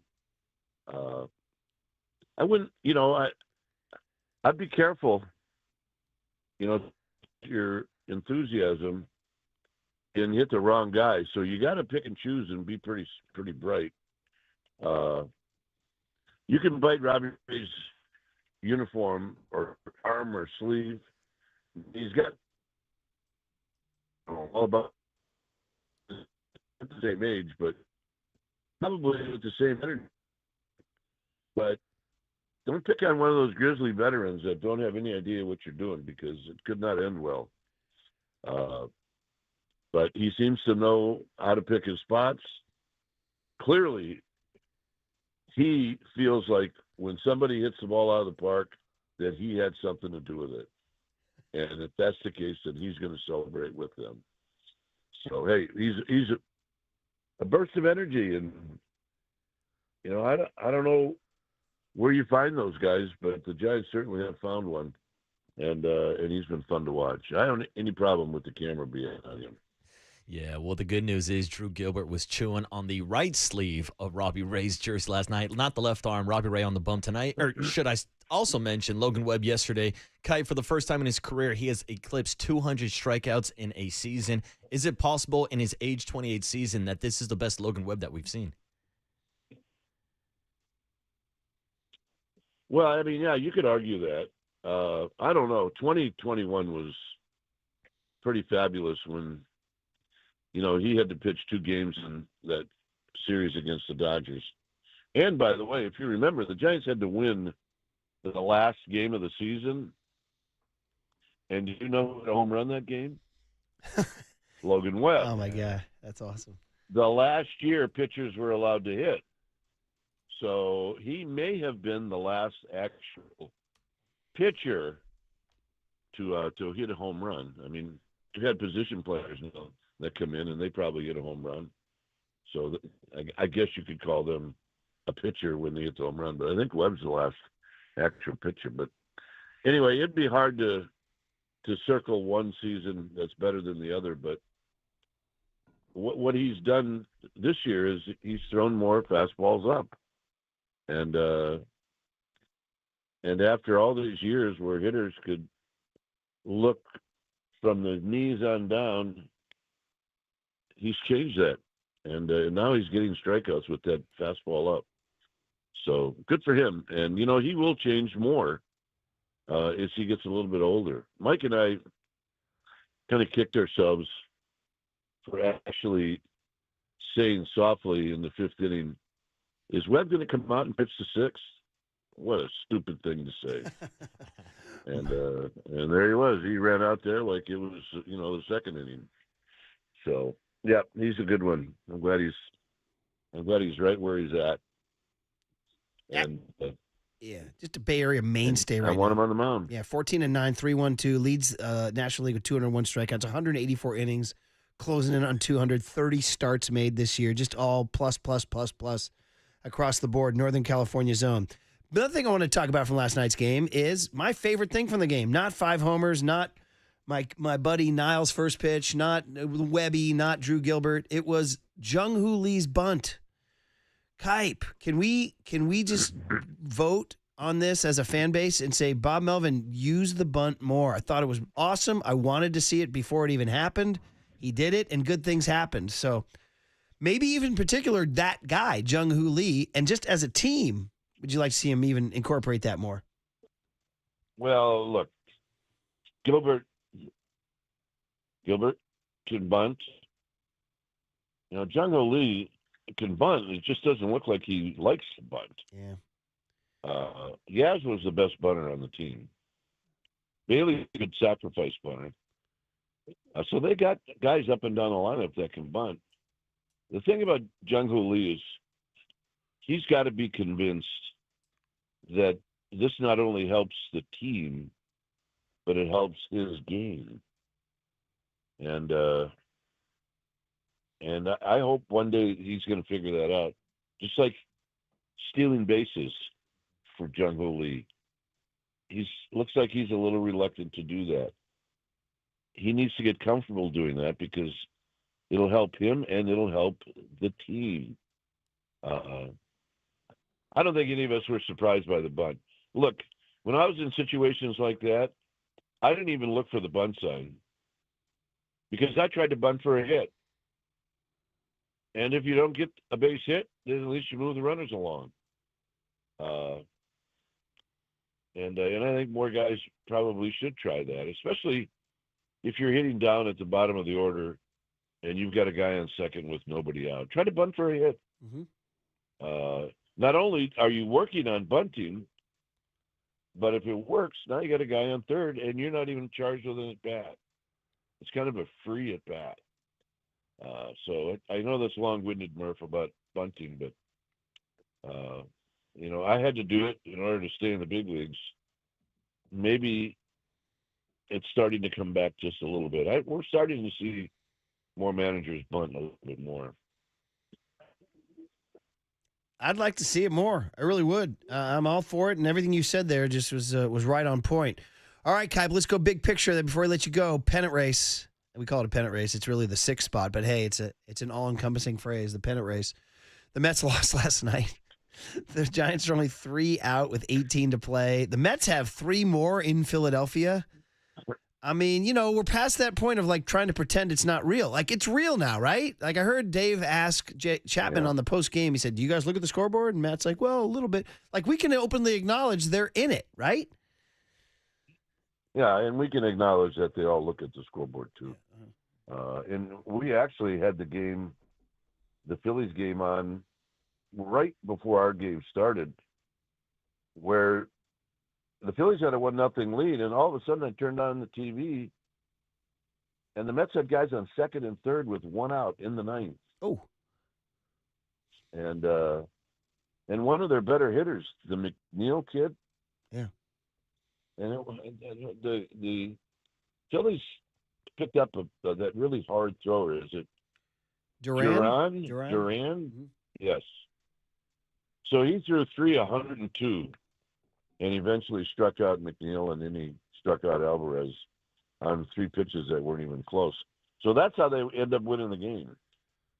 And this is what it comes down to. You got to get a little help from other teams, and the Phillies aren't a bad team to have the team you want to lose for them to be playing that team. So, and tonight I think I saw Sean Manaea for the Mets and one of the Sanchez kids. Both Sanchez kids are great. So the pitching matchup does favor the Phillies tonight. So we'll see what happens. Yeah, Ranger Suarez, who's 11-6 with a 2.89. He's nasty.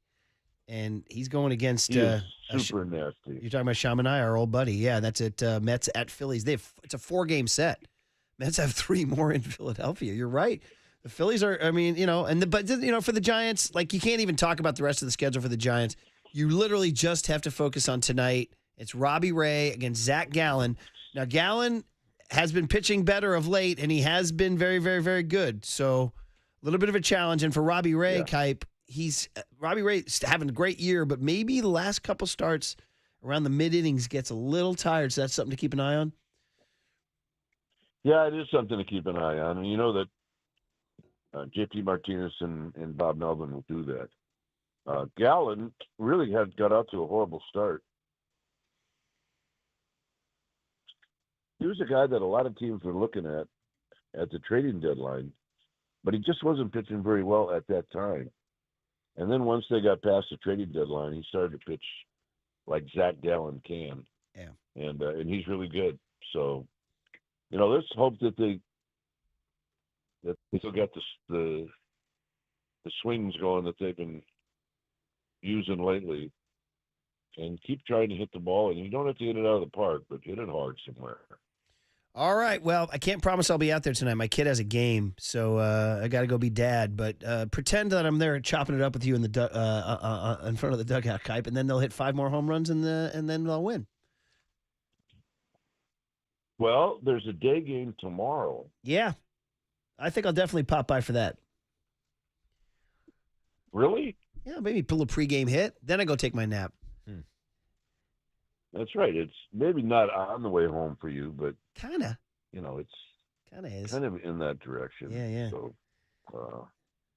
but anyway, it'd be great to see you. All right, Marcus is always there. You're welcome to tag along, but all the time I talked to Murph yesterday, and it was for a good 20 minutes, he never mentioned you one time. Oh. I mean, Kipe, it's hard to get a word in on a radio show. I can only imagine a pregame conversation. Well, Murph took the job, and they said it's talk radio. He thought he was the only guy that got to talk. Oh, man. This is all true, unfortunately. All right. Kipe, have a great call tonight. Hopefully see you tomorrow. Thanks, Kipe. Murph, I was just kidding. Oh, it's the best. I got to take the barbs. I got to. All right. Be good, Kipe. Be good. Yeah, thanks, Kipe. All right. Yep. Dwayne Kuiper on the UMA guest line. Hopefully, Giants do their thing tonight. Robbie Ray, Zach Gallen. All right, back to the big hit, which is the 49ers. Brock Purdy, question marks. George Kittle, ugh. Jake Moody, ugh. But the 49ers are 1-0. 808 KNBR is the phone number. We need your guys' checking in. Is the gritty win outweighing the bad news, or is the bad news outweighing the gritty win? You tell us on The Sports Leader. Now, from the O'Donnell Financial Group Sports Desk. Learn more at odfigroup.com. O'Donnell Financial Group, because planning is a process, not a product. Good morning, everybody. We're still giving away 2 tickets to go see The Who at Shoreline Amphitheater on September 21st. That's coming up. So stay tuned through the 9 a.m. hour for your chance to win. When you hear the cue to call, the number to dial is 415-896-KNBR. And if you're caller number 10, that means you win. It's all brought to you by Live Nation. And you can find official rules on thesportsleader.com.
Hey, what's up, 49er fans? Marcus the Waterboy Boucher on a Tuesday morning with Prize Picks, because on Prize Picks, you know that every game counts. So don't miss a moment of the action this season on Prize Picks. Make your picks on all your favorite San Francisco Stars and stay faithful to the Bay all season long. Prize Picks is simple to play. Just pick more or less on 2 to 6 player stat projections, and if you get your picks right, you could cash in. And how about last night? I combined one of their Taco Tuesday discount picks with Caleb Williams and Logan Webb to cash out with his over 6.5 strikeouts. So for today's pick of the day, I'm going Rafael Devers squaring up against Zach Gallen, who has a .500 career batting average against Zach Gallen. Now 4 at-bat sample size, but 2 for 4 for Rafael Devers. So I'll take him to have more than 1.5 hits, runs, and RBIs in today's game against the D-backs. So if he hits a home run, you cash in. RBI single, you cash in. 2 singles on the day, you cash in on Rafael Devers. So why not join us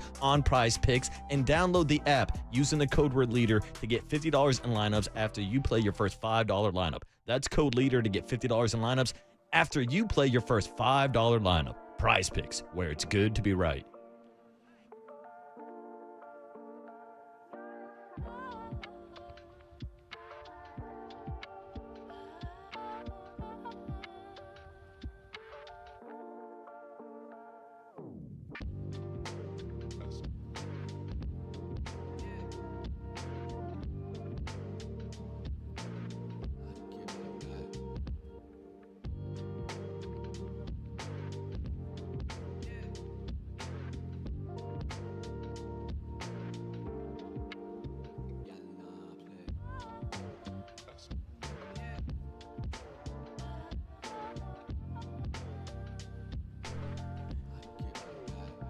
Oh, let's talk Amici's East Coast Pizzeria. We were just talking about this last night. We had a situation in the Murphy household where everybody was on different schedules. I told Candace, I said, we should probably be doing the half-baked pizzas. And why wouldn't you? Because for the rest of September, if you order any size half-baked pizza online from the menu category scroll bar at amicis.com, Amici's will give you 20% off the pizza. So that's it. I mean, listen, I told you guys, I was a little late to the half-baked pizza, and now I'm a total convert. Because you get it, you order, it's delivered. Then you're like, okay, where is everybody home? They home though. So the kid's at practice, that kid's doing that.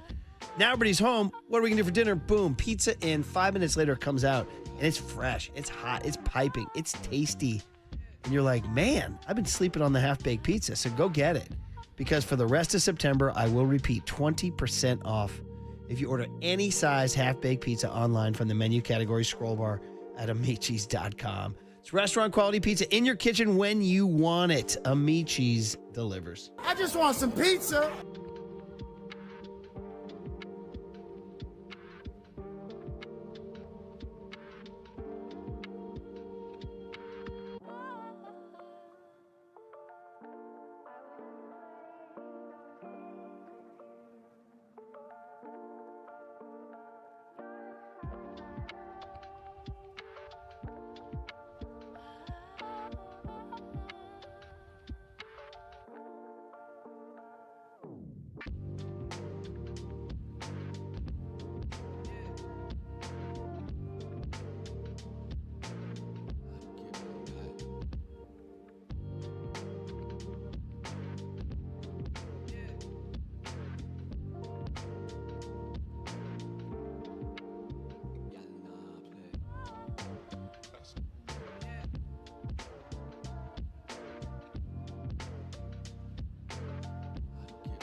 This is The Big Hit, sponsored by Benjamin Moore Paints. Experience the Benjamin Moore retail difference at our independently owned authorized retailers today or at benjaminmoore.com. Murph and Marcus continue live from the Casino Matrix Progressive Jackpot Studios. Casino Matrix. Progressive jackpots are here. Where are you? Just drop in. 1-800-GAMBLER. Injuries from the game. Juwan Jennings with his shoulder, we're still evaluating, waiting for the information to come back.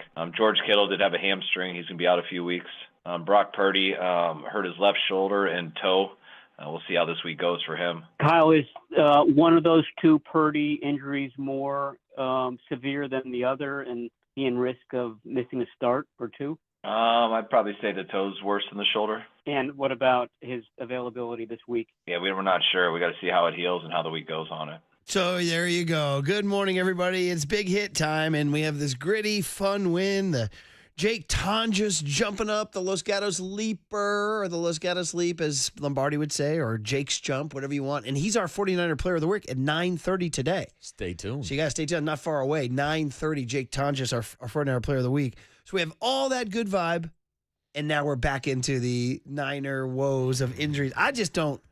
How this team can get so injured is beyond description. I mean, you start to look like, is there a reason? Is it because of their strength and training staff, or is it just the freaking NFL and every team has injuries and you don't realize how bad every team is banged up because it is such a violent game?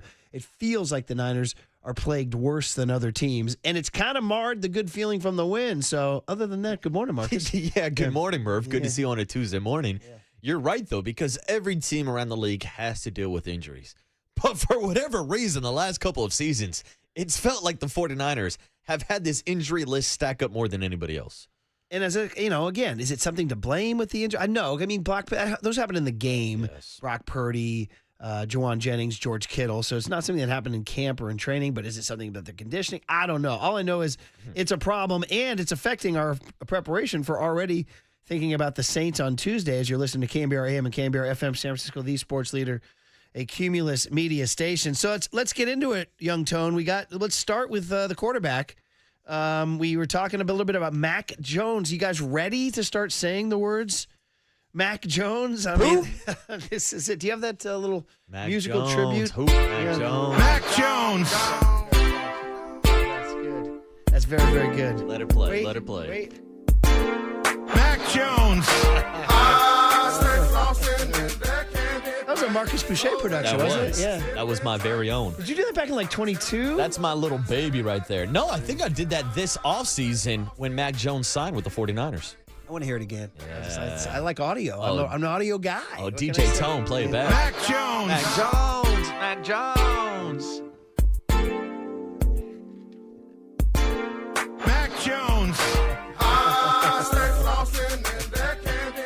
All right, so cut Anna's and Nancy about the idea of Mac freaking Jones entering the 49ers all-time quarterback annals and taking the field Sunday in New Orleans. Is that going to happen, Kyle?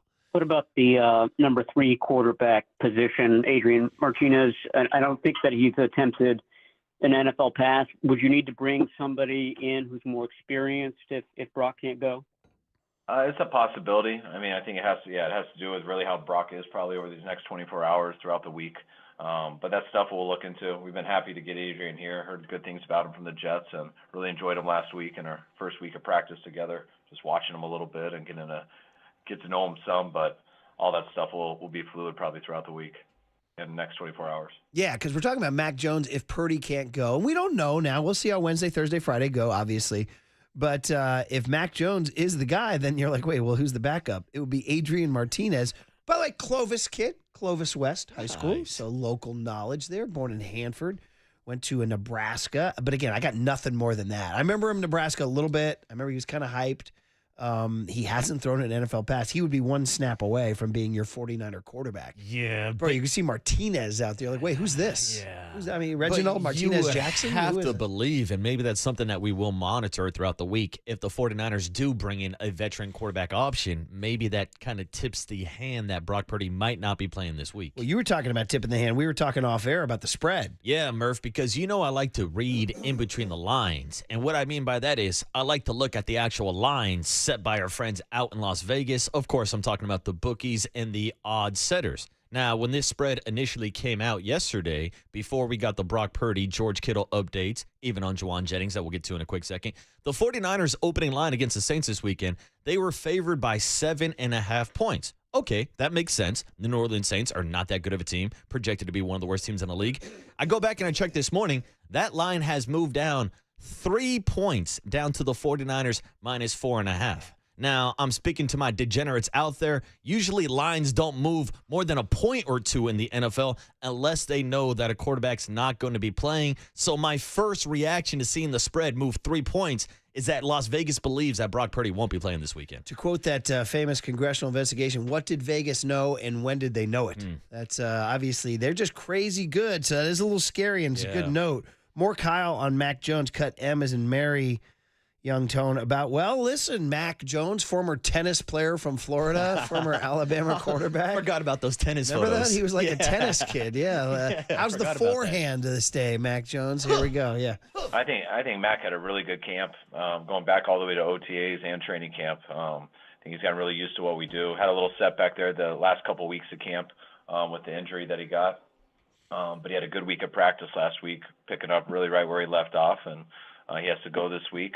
He'll lead the guys. The guys will believe in him, and I know he'll do his job at a high level. I mean, I truly do believe Mac Jones could come in and play well. Listen, the guy's had a lot of experience in the league. I mean, he actually had a really good year, his rookie year in New England. By the way, remember who his main receiver was? Oh, Kendrick Bourne. Wow, Bourne identity back who in the we building. understand, pending one signature on a contract, will be a 49er this week. So are we going to we're going to try to reprise the 2023 Patriots out here with Mac Jones? I don't know Kendrick if you Bourne? want to reprise the 2023 Patriots. I mean, all of a sudden, though, that could be your situation. Now, again, guys, we're just tuning in right now. We don't know for sure if Brock Purdy's going to play or not, but Marcus noted the line changed, and we noted he has missed, he missed a couple games last year, and toe and shoulder are what they are. So if it is Mac Jones, he might be looking for Kendrick Bourne, which is just like So crazy. In terms of you picture the 49ers this year, Brock Purdy to Brandon Ayuk. No Brandon Ayuk.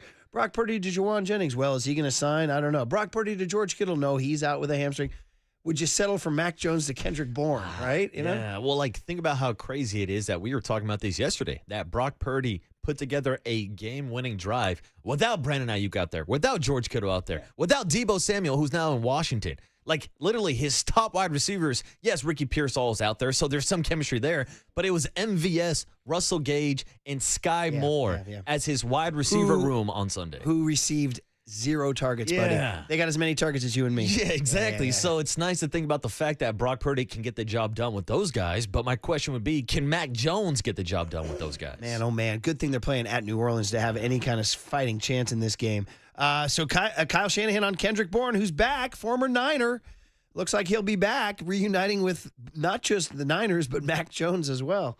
Well, we love KB from his time here, and he did a hell of a job while he was in New England. So when he got let go, we tried to bring him in here a couple weeks ago, and weren't able to quite get it done. And then Washington didn't either, and it ended up working out with us in the long run. So we got him here today. First time I've seen him back in the building was at a team meeting a little bit ago, and we're pumped to have him back here. We'll see how he does when he gets on the practice field Wednesday.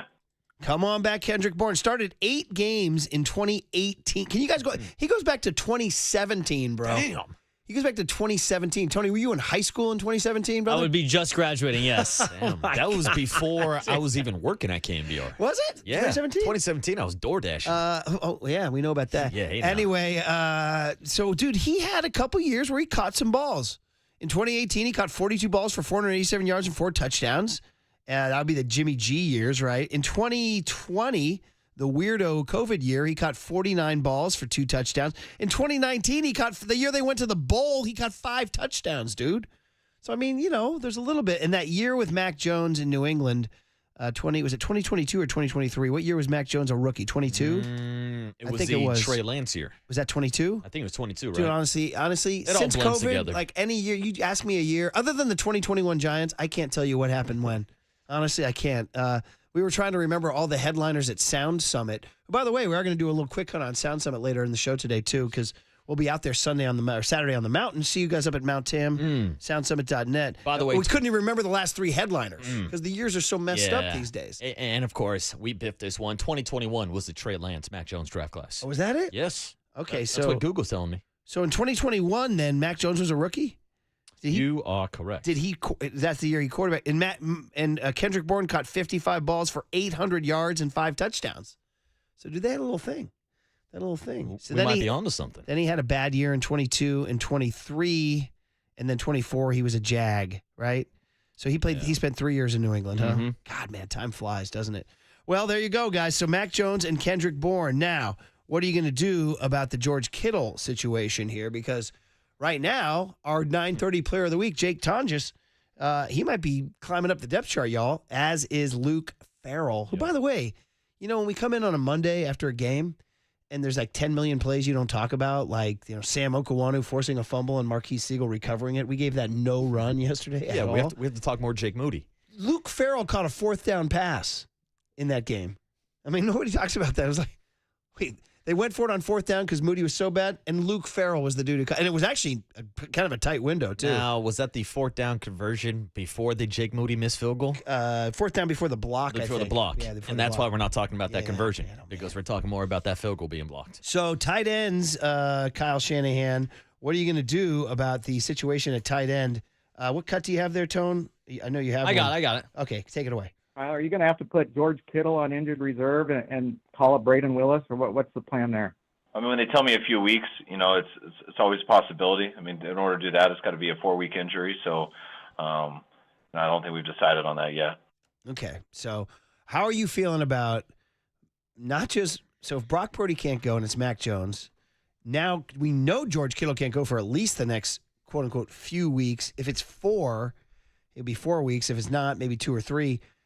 Feeling about Mac Jones thrown to Luke Farrell and Jake Tonjes. In all honesty, that's kind of bonkers, right? No, I'm not feeling great, especially if Mac Jones is playing behind this offensive line. An offensive line that had Brock Purdy scrambling for his life past Sunday against the Seattle Seahawks. And you can get into the box score and say, Marcus, Brock Purdy was only sacked once this past Sunday against Seattle. Well, look at the pressure rate. And according to Next Gen NFL Stats, Brock Purdy was pressured on 57.9% of his dropbacks on Sunday. Now, Brock Purdy, one of his biggest maybe attributes that he brings to the table is his mobility, is the fact that he can use his legs to get outside of the pocket. Mac Jones is not that type of quarterback. He's going to be a statue in the pocket. Doesn't he have decent mobility? Nah, anything close to Brock Purdy, in my opinion. Yeah. Like, I would compare him closer to a guy like Sam Darnold, who we saw use his legs a little bit this past weekend, but he's not known for his legs. He's going to be a much, much bigger target in that pocket against a Saints team that was able to take down Kyler Murray 5 times this past weekend. You telling me that when you hit a drop shot against Mac Jones on the net, he didn't have the foot speed to run up there and save the drop shot? No, I don't think in he the does. in the front court there, buddy. I don't think so. Here, I'm trying to look up his rushing numbers as a quarterback. Here, I got it here rushing. No. Yeah, no. Yeah. Yeah, no. He ran for 129 yards in 17 games. That's not that many. No. His longest run in the NFL is 18 yards, and he had a 13-yarder last year for Jacksonville. Yeah, so no. You gonna take that? Yeah, 28 no. carries, 92 yards. So no. Yards. He's not really a scrambler. Yeah, no. Yeah, no, he's not. He's not. Don't forget, by the way, if I'm looking at his bio in 2021, he was finished second in the Offensive Rookie of the Year and made the Pro Bowl. Yeah, no. Yeah, Max Jones. So anyway. Well, guys, that's the situation we're facing here going forward. So that's it with Kittle and Purdy and Mac Jones and Luke Farrell and Jake Tonjes and Adrian Martinez, all the things you need to know. Definitely obscuring the good vibes of the win. Now, as we take a quick break and come back on the other side, we tackle the other part of the future. What the hell are they going to do at kicker? Next on the Sports Leader.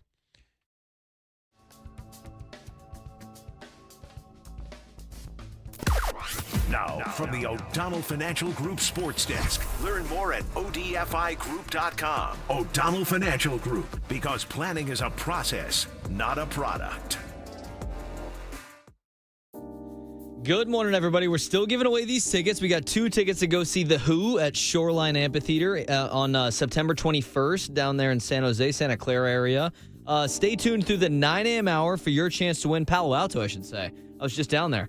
Great spot. When you hear the cue to call, the number to dial is 415-896-KNBR.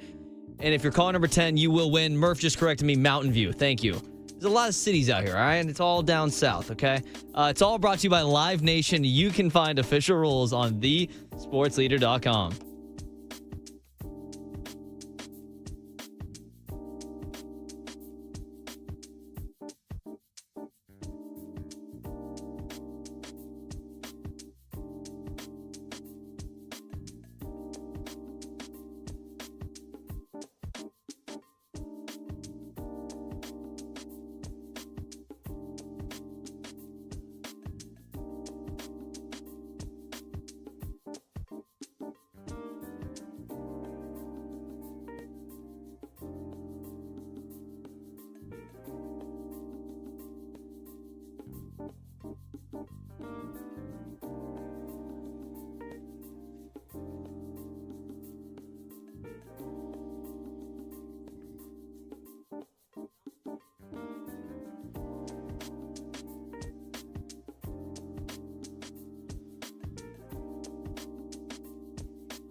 All right, bright and early on a Tuesday morning, Steve Moskowitz is here to help. He's our tax attorney. And Steve, you want to talk to the people out there. What if they have unfiled tax returns?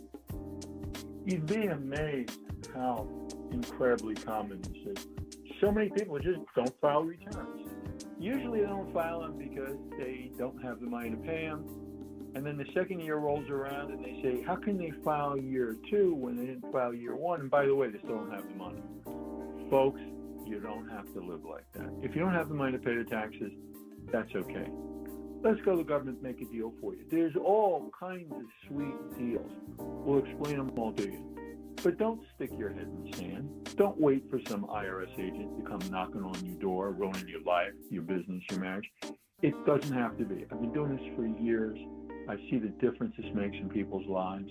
We have free consultation. We'll explain everything to you. Then if you want us to, we'll go ahead and do everything for you so you don't have to talk to the government. The only thing you have to do is pick up your phone for your free consultation and say, "Hey, Steve, take care of me." That's it. Give him a call. He'll take care of you. That's tax attorney Steve Moskowitz. He's my tax attorney. He should be your tax attorney. Give him a call at 888-TAX-DEAL, 888-TAX-DEAL, or go online to moskowitzllp.com.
And now it's time for the Protect Your Assets Business and Technology Report with me, David Hollander.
Now back to Murph and Marcus on The Sports Leader. Streaming live on thesportsleader.com and KNBR. The Sports Leader app. Murph and Marcus is sponsored by Bigelow Tea. Grab a mug and tea proudly. Moody's kick is up and it hits the upright.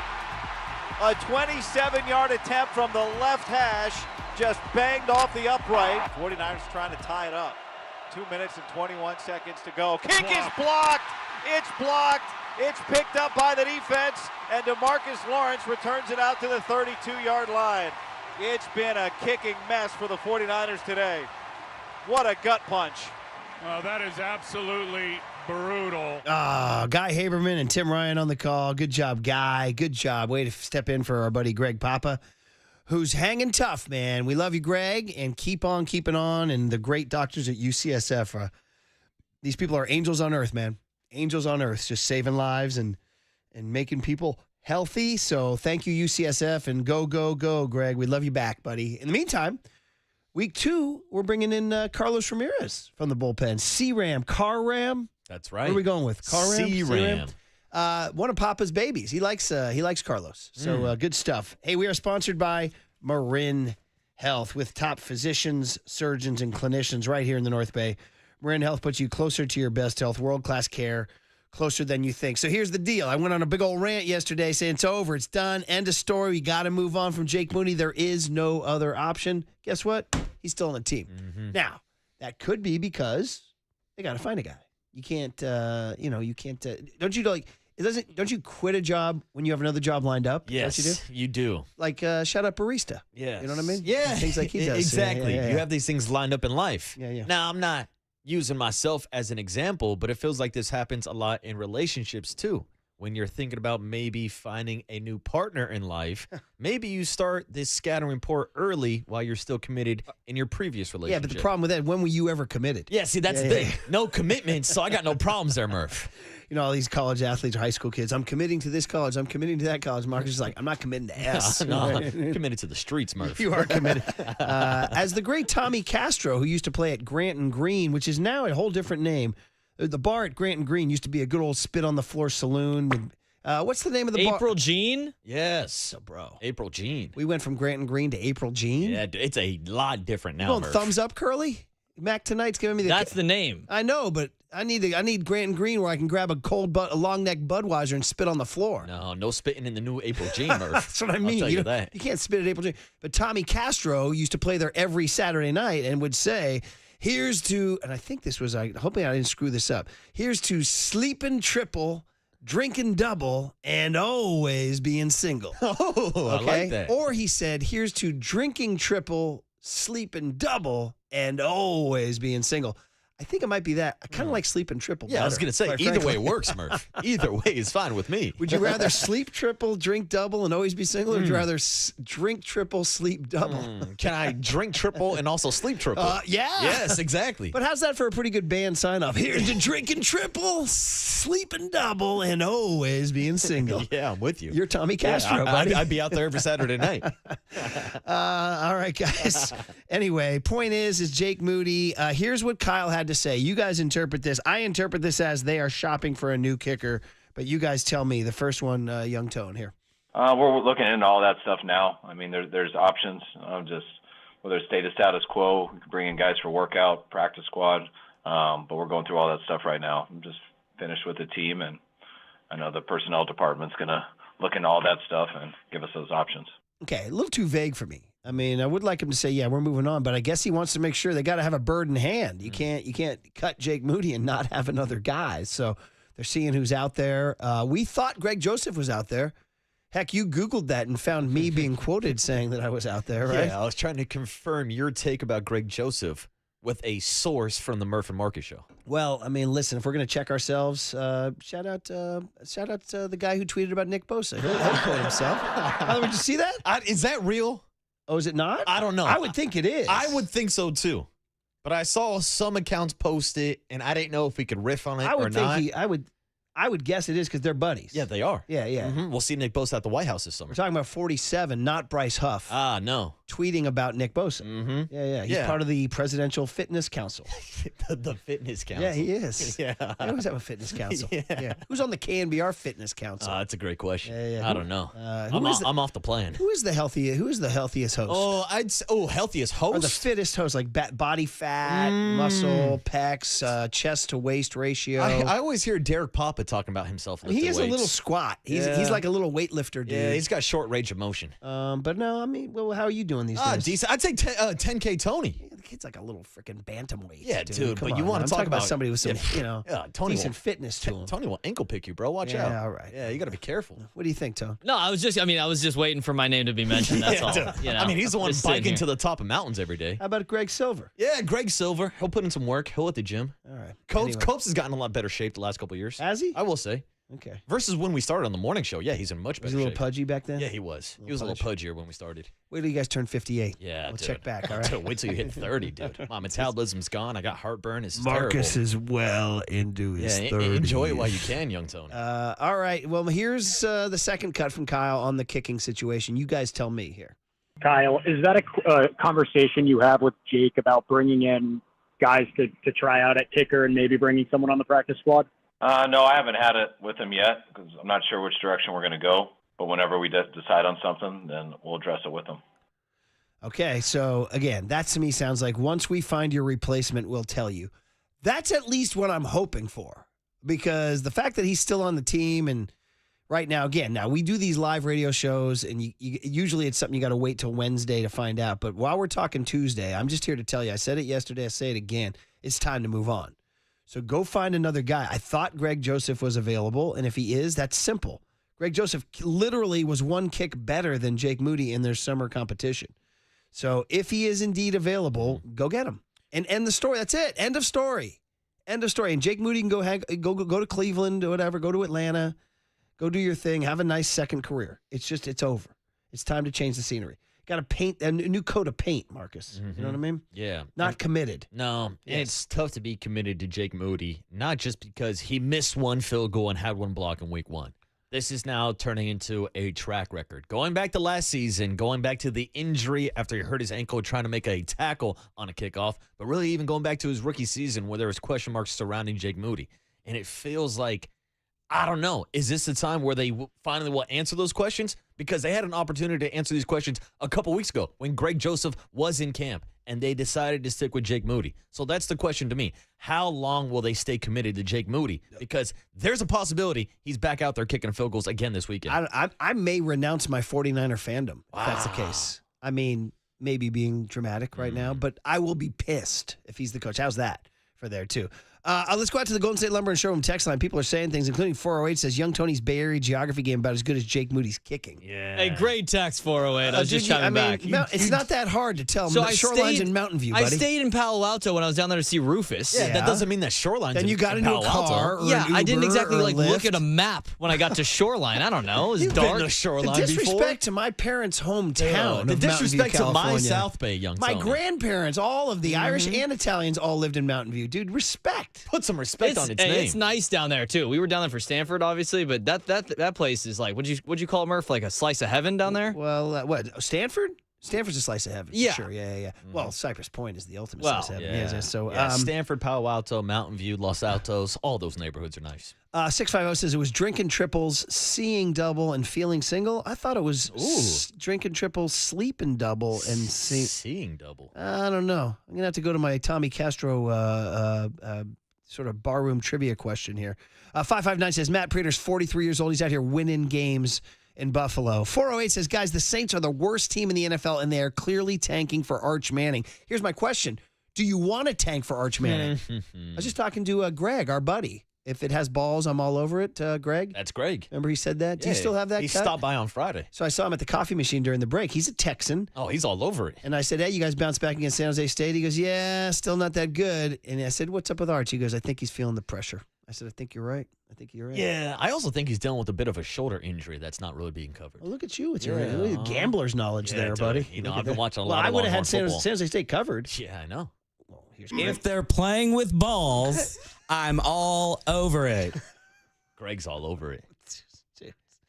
408 says college game day kids are now 2 for 2 from 30 yards out. Maybe they should start scouting those guys. Yeah, where's Daniel in the all-white vans? from 408 says Brent Jones also said we need to change kickers. That's because Brent has sense. All right, that's because Brent has sense. 650 says this is hilarious. I am from Palo Alto, but I live in Mountain View. Well, you're Tony's favorite guy. 408 says where's Robbie Gold? There was bad blood with Robbie Gold, right? It was like it got shot, ugly. Robbie It got ugly, man, for sure. 707 guys, are the San Jose Earthquakes still around? Because could just take one of their guys. Where's Wondolowski when you need him? Better than that. 831 says Moody's putting gray hairs on my head. 831, do what I do. Wear a hat. Yeah. Wear a hat. Got to start hat fishing. Siri here. And 831 just says, I'm sick of it. Can we please stop talking about Moody? You've said everything you've ever to say. Move on. Oh, my gosh. Jeez. That's a little harsh. Move on, Murph. Yeah, what are Come we going on. to do here? Do it. Move on. At 619 asks the real question. Says, hey, Murph, would you have felt better about losing your entire book draft on your computer had you spilled coffee in it? Now, 619, you're just showing off now. Yeah. 619 is showing off knowledge going back to 06. That's good knowledge, 619. 06 when I had my computer, my laptop stolen in the Sutter Stockton garage, losing 25,000 words, the final 2 chapters of our book, and I had not saved. them anywhere. You got to save. I had to recreate 25,000 words, and I had, by the way, I had 3 days to do it. Yeah. Was the second edition of those 25,000 words better than the first? I don't know. I was so defeated and depressed. I'm still not over it. Why don't you read the book and tell me? Yeah, but I don't know what the first copy is. I would also say it would involve you reading a book. Yeah, I don't know how to read. That's the problem. I'll give it to young Tony. It's a book on college golf, which we thought was a good idea at the time until we found out nobody wants to read a book about college golf. All right. So, I'll take it, yeah. Great line from Buster last night. Hope I'm not revealing the privacy of his conversation. Sorry, Buster, but I was, the Nile glaze. We finally are done glazing Nile. We're sending him off to North Carolina. He's our little Mill Valley kid who made his run at the U.S. Amateur, won 2 points at the Walker Cup, and he's our 9-hole Muni kid. He got to throw out the first pitch of the Giants game last night. Now, he's a North Carolina Tar Heel, big-time golf program, so he had to rep. He wore a North Carolina hoodie. Well, Jack Bear of the Giants said, I'm going to treat this kid special, and brought him up to Buster Posey's suite. And I was tagging along because I'm that guy. And Buster Posey, deadpan, meets the kid. He goes, it's really nice to meet you. I don't know about a Tar Heel, though. How about that? Buster Ice. Shots fired. Yeah. Shots You're fired. going to walk into my building with that on? Niall said to me later, he goes, I didn't know we were rivals. I'm like, well, it's ACC, dude. Yeah, you're going to learn today now. I mean, Carolina usually thinks Duke and then NC State. Yeah. But Buster was taking shots. Buster wants all that ACC But then he smoke. chopped it up with him and took a picture. Good. So it's all good on Buster. All right, guys. Well, there's your Jake Moody talk, and I would like to see him gone by tomorrow, if not sooner. By tomorrow? Why not today? Well, they got to get a guy in. Yeah, that's Got to true. get a guy in. Yeah. Okay, Cooler Content, Mike Silver, Andy Bagley, Jake Tonjes. Stick around. Our 49er Player of the Week is Jake Tonjes at 9:30 on the Sports Leader.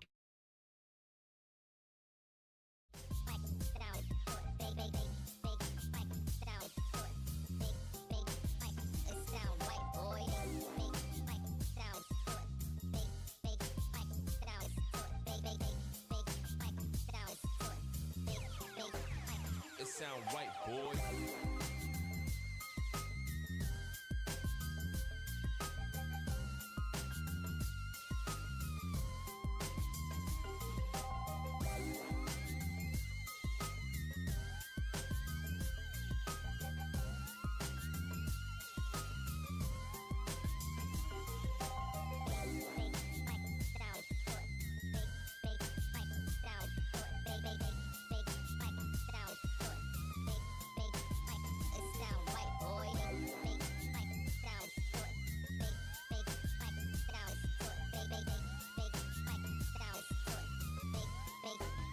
It sound right, boy.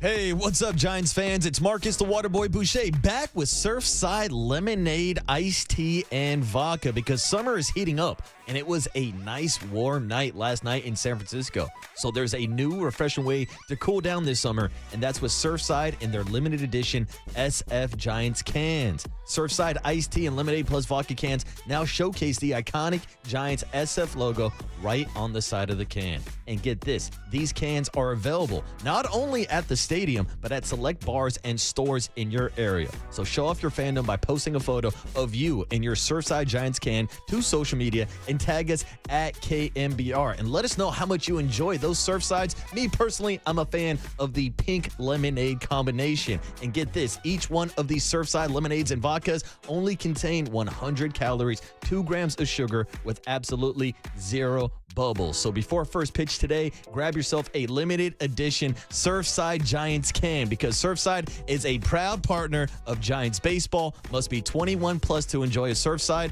Party smart. Surfside is made with vodka, iced tea, and or lemonade, natural flavors, and artificial sweetener. 4.5% alcohol by volume. Stateside brands, Philadelphia, Pennsylvania. Must be 21 plus to enjoy a Surfside. Party smart.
All right, everyone, chill. This is the cooler He's bitten a cooler. of content.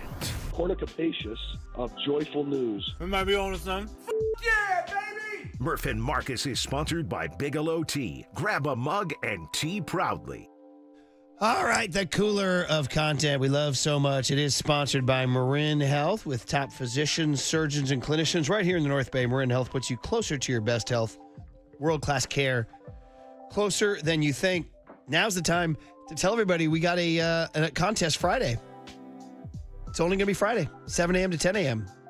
for your chance to win a round of golf with yours truly at Harding Park on Thursday, September 25th, the Willie McCovey Golf Classic. I love it. It's the Giants Community Fund fundraiser. We do it every year. 18 holes, Giants players will be out there and former players, and it's awesome. It all benefits the Junior Giants, which is near and dear to the heart as a board member. Sponsor foursomes are now available at giantscommunityfund.org/golf. And the winner on Friday will bring you and a guest to be paired with me in a foursome. Get the official rules at thesportsleader.com. Tony, you can vouch, right? Playing with me, it's a good time. I thoroughly enjoyed it. Learned, I was thinking about when I was getting that script ready for you, Leo Nomalini. My guy, Leo the Lion. That was a fun fact I learned on 18 out at Stanford. We may talk Bob St. Clair at the Thursday, September 25th. Who knows? And I will say this, golfing or playing golf with Murph is a different experience. And I got to say, it worked out well for me. I had the greatest round of my life playing with Murph, but technically it was only half a round because we only played 9 holes. Last time I saw you, you were holing out on a 40-yard chip. Dude, 42 yards, Murph. Don't forget that extra 2 yards. Every inch matters. Absolutely incredible. Just stone cold greatness out there on display. Unbelievable. On the 8th hole at the Cliffs. All right, well, this was fun. Speaking of greatness, a lot of people think Macklin Celebrini will be the next great one, and Will Smith not far behind. These are the San Jose Sharks kids. These are the baby Sharks, Murph. And I was at the game yesterday for the first pitch for Nile, and I look around. There's Dusty Baker. There's Dwayne and Glenn Kuiper. There's Bob Brenly. There's Bob Melvin. There's Zach Manassian. We're all chopping it up. And then I go, wait a minute. Is that Macklin Celebrini? I knew because he was wearing a jersey that said Celebrini. Good observation. And then I said, wait. And then Scott Emmert comes up to me, the great Scott Emmert from the Sharks, the Raymond Ritter of the Sharks. He goes, what's up, Murph? And I said, dude, what's up? He goes, yeah, man, these guys have wanted to do this for a while. They've been harassing Scott. And they figured, okay, well, their camp's getting underway, so let's go on up. So let's go. Kruk and Kipe then aired the footage during the broadcast of Sharks youngsters Will Smith and Macklin Celebrini. So those on YouTube, Twitch, and Twitter get to see it. Look at these kids. Look at these, Marcus. Look at these kids. Dude. They're babies. Dude, they're so much younger than young Tony. So check it out and see what you guys think of the swings. Are here tonight, Macklin Celebrini and Will Smith. Macklin was the first overall pick in the 2024 NHL draft. His father is Warriors Director of Sports Medicine and Performance, Rick Celebrini. And Will Smith was the 4th overall pick in the 2023 NHL draft. Will Smith is the great-great-grandson of the White Sox Charles Comiskey. Yeah, they both swung the bat pretty well. They really did. I was impressed. I mean, better than Tom Tolbert about 20 years ago. Well, yeah. Well, they picked a great day to come out and hit BP because the Giants didn't hit today. They also look like they're 12. Good at bat. All right, I'll give them a break. Maybe 15, all right? Oh, they were taking it serious. But I don't doubt for 1 second, tough as nails. Oh, yeah, that's redundant. I mean, yeah, Smith is 20, Celebrini's 19. Guess what? In 2 years, they'll both be able to buy a beer. Yeah, they can start a fight, but they can't buy a beer. Yeah, it's funny that. So first of all, they both have the backwards cap. It's a sure sign. And second of all, they're both drinking water. Yeah. And they're like, man, after the game, maybe. So Will Smith's 20 and Celebrini, Macklin's 19. It's insane. Yeah. They could both start a fight, but they can't. What'd you think of the swings?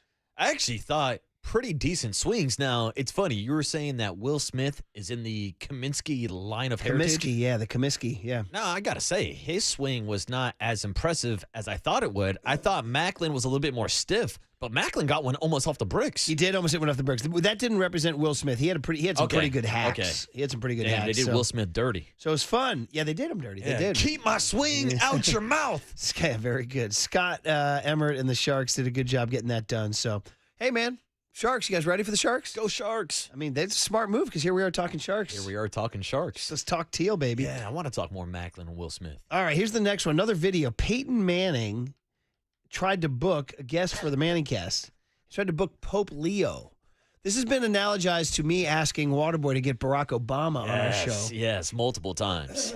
And I was dead serious because it was Willie Mays because he's tight with Willie. This was not a riff. It was Willie's 90th. Yeah, Mert's like, yeah, Barry O, what is he doing? Book him, Waterboy. And I said, yeah. Let me look up Barry O's number in my Rolodex. You scoffed at that. Yeah, I did, dude. Well, anyway, Peyton Manning's my kind of guy. You got to aim big. So here it is, a video.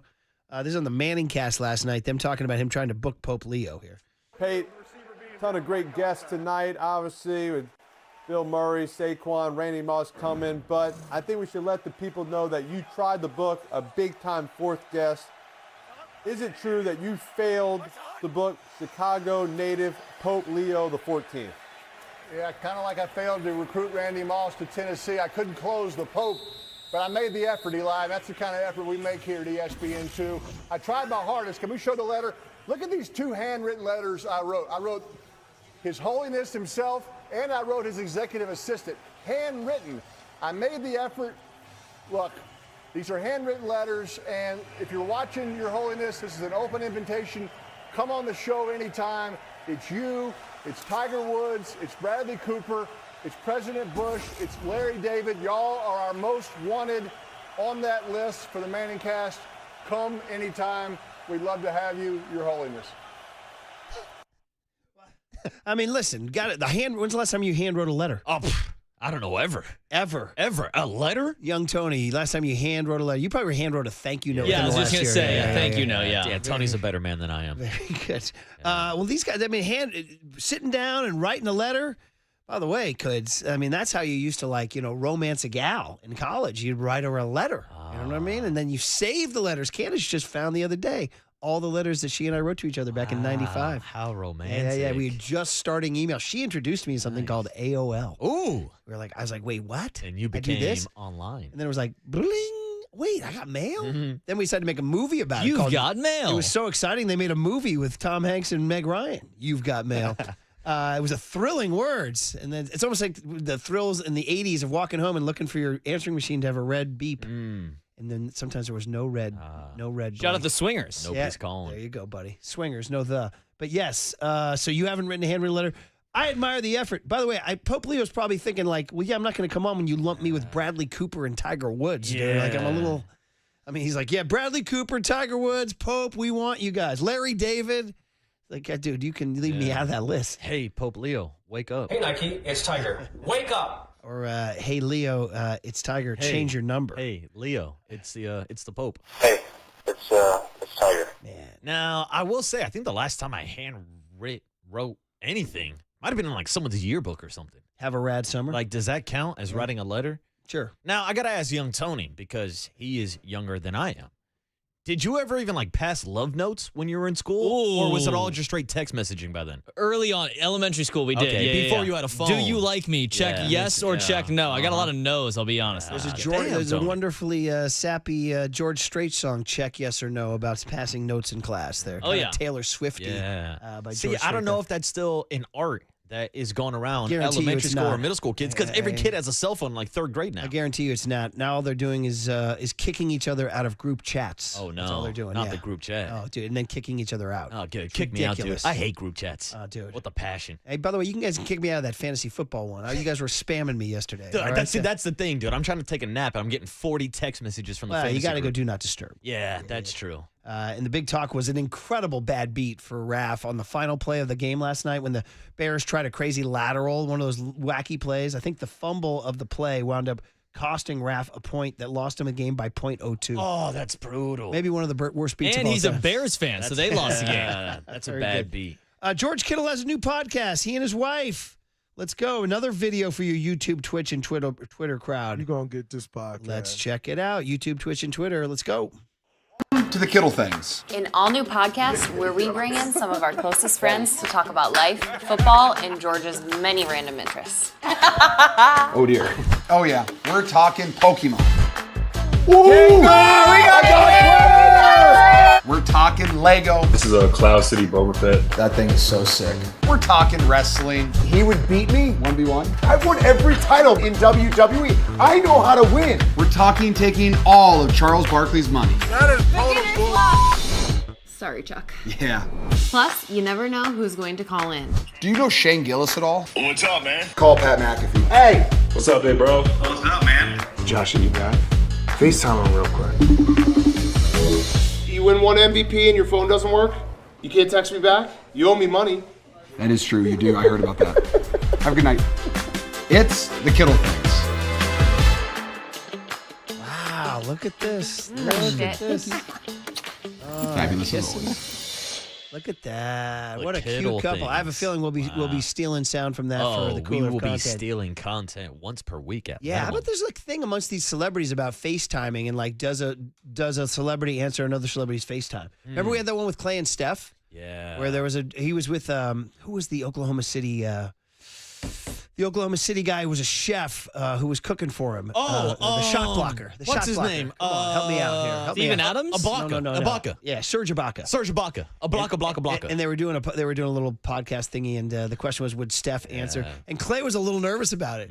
Clay's like, I hope so, man. Come on, Steph, pick up. And he did. Now we dude. know if that FaceTime is going the other way, Klay Thompson's not going to answer that phone call. Definitely from not. Steph Curry. Or how about me during COVID when I would put the phone in my pocket and go play catch with Rory, and then I would 5-way FaceTime you guys. The 5-way FaceTime. Can you find that in the system? Hit me, Murphy, one more time. Yeah, that Cope said, I looked down and there's a 5-way FaceTime, and we made a song about it. Hit me, Murphy, one more time. Well, Curly wanted me to look up the Steph Ibaka thing, and I just found it. Oh, okay. It's like a minute long. You want to just send this? Sure, why not? Yeah, Then no we'll video. go. Yeah, here it is.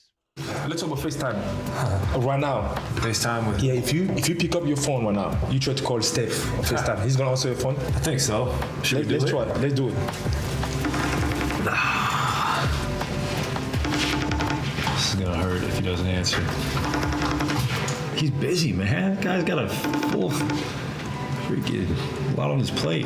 Come on, Steph. We're live. There we go. Yes.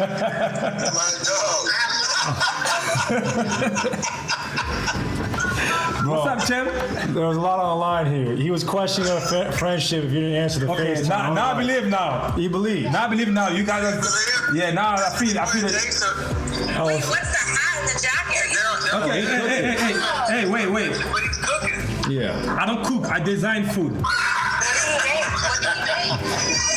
I like that title. Yeah, I don't cook. I design food. What would you make? What'd you make? I made fufu for him. We got more food is coming. We'll send you guys a pic. I think I hear the kids. It sounds like a party back there. All right, you got. So, by the way, the stress and the nerves. Let it be known, Steph Curry more likely to answer a FaceTime call than Marcus Boucher. 100%. 100%, Murph. All right. Now, here's a question for you. If you had to make one FaceTime call with your life on the line to any of our coworkers here at KNBR. Coworkers. God, I was gonna say I'm that's not an saying easy that. way. We can go Man. personal if you want, but coworkers here in the building at KNBR, because I know you're not calling me. There's only one answer. It's JJK. Yeah. Johnny Joe. I think that has Johnny to be Joe. the answer. I was thinking about it. I was going back and forth. I was like, young Tony seems pretty reliable. No. And then I remembered how he ghosted us at the round table just a week ago. Absolutely. Yeah, yeah. He's bailed on me before at Outside Lands and getting on the yacht for Fleet Week. Silver medal goes to Greg Silver. Yeah, Greg Silver's a good call. But yeah, it's got to be John Joe Curley. Bronze goes to Thin Tim. You know what? Yeah. For some reason, I feel like I can trust Kyle Chung. For whatever reason. Why is he going to say when he answers, hey, what do you want? Do you want a picture with me? He's going to say, you want a photo with me, buddy? All right, there you go. All right, there you go. Cooler content exists. Let's go. Mike Silver, Andy Baggerly, and 49er Player of the Week at 9:30. Jake Tonjes. That'll be fun on The Sports Leader. Time for traffic on The Sports Leader.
Listen to the sports leader anytime, anywhere. Download KNBR, the sports leader app. Murph and Marcus continue live from the Casino Matrix Progressive Jackpot Studios. Casino Matrix. Progressive jackpots are here. Where are you? Just drop in. 1-800-GAMBLER.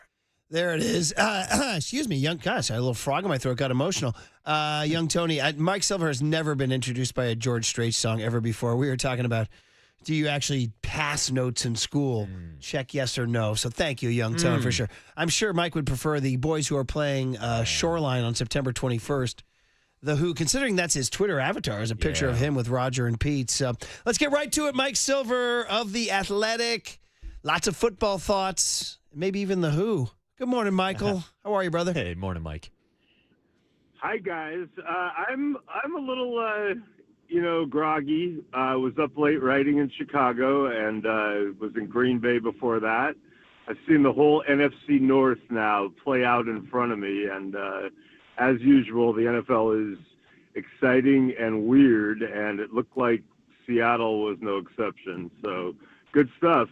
Yeah, well, listen, before we get into that, let's go with your eyewitness stuff. And so you've seen now the Packers, the Lions, the Bears, and the Vikings. And while we are the 49er flagship, hey, if the Niners want to go to the bowl, they got to beat one of those teams.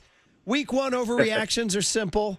Green Bay Packers ran away with the weekend, right? I mean, the real deal, everything we think. Or, I don't know, Vikings and Kevin O'Connell, or the Bears showed you something. And what the hell happened to Jared Goff and the Lions? Yeah, so, they lost both coordinators, including Ben Johnson on offense. So I think the popular thing coming out of Sunday was, wow, they sure missed Ben Johnson.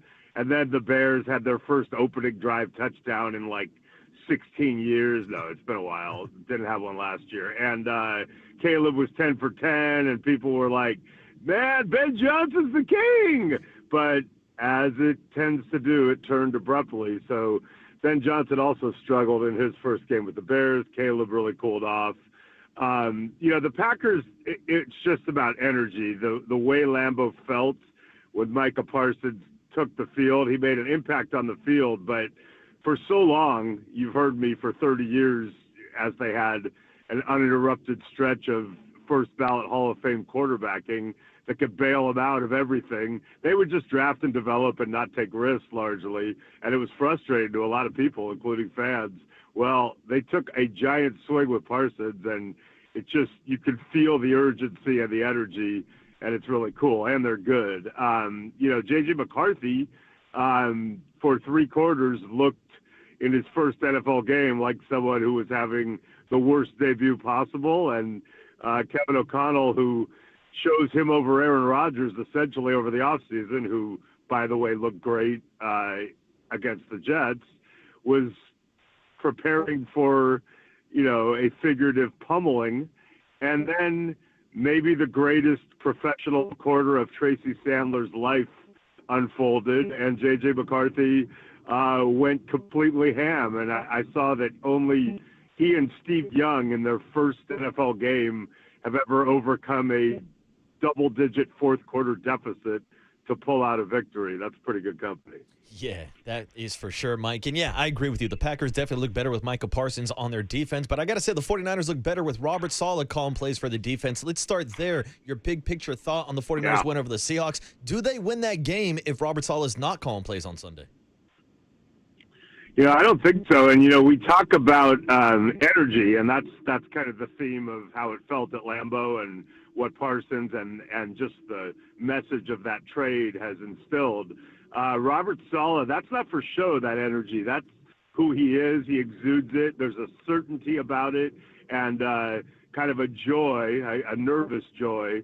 He's behind the scenes, he is very kind of worried about how it's going to go, and that's just kind of his personality. He knows they're young. He knows he has some deficiencies to overcome, and it's never easy. But the way he coaches is almost just joyful, laying it all out on the line, all in, and they vibe off that. And you add in truly elite players like Fred Warner and Nick Bosa, who ended up going out and winning that game. And, they have a chance to do some really cool things. And I think it's going to be a struggle for them a lot this season. Doesn't mean they can't have a really good season, but this is not going to be something where the 49ers can just roll over teams. And, yeah, they're really, really happy to have Robert Saleh.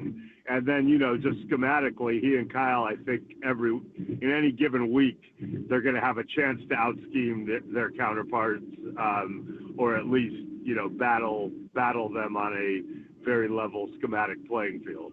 Good stuff with Mike Silver of The Athletic. You're listening to KNBR AM and KNBR FM San Francisco, the sports leader, a Cumulus media station. Mike, a couple of years ago, you were on the train of how do you trust a Super Bowl to Jake Moody? Why did you not keep Robbie Gould? Here we are 2 years later. It seems to me, and I said this all day yesterday, it's untenable. You cannot go forward with Jake Moody as your kicker. You've been through so many of these. Wow, there's a big honk out there on the road. You've been through so many of these, going back to our buddy from Cal, Doug Bryan. I hate to have him catch a stray. But all these kickers that write NFL history, it's got to be over, right? It's got to be done with Jake Moody. They didn't commit to it yesterday. You're feeling like Jake Moody should not be the kicker this Sunday in New Orleans. Agree or disagree? Okay, well, first of all, you mentioned Cal, so I just want to note that Jake Tonjes fever is here, and I hope everyone has it. That was really cool for that young man who has worked really hard.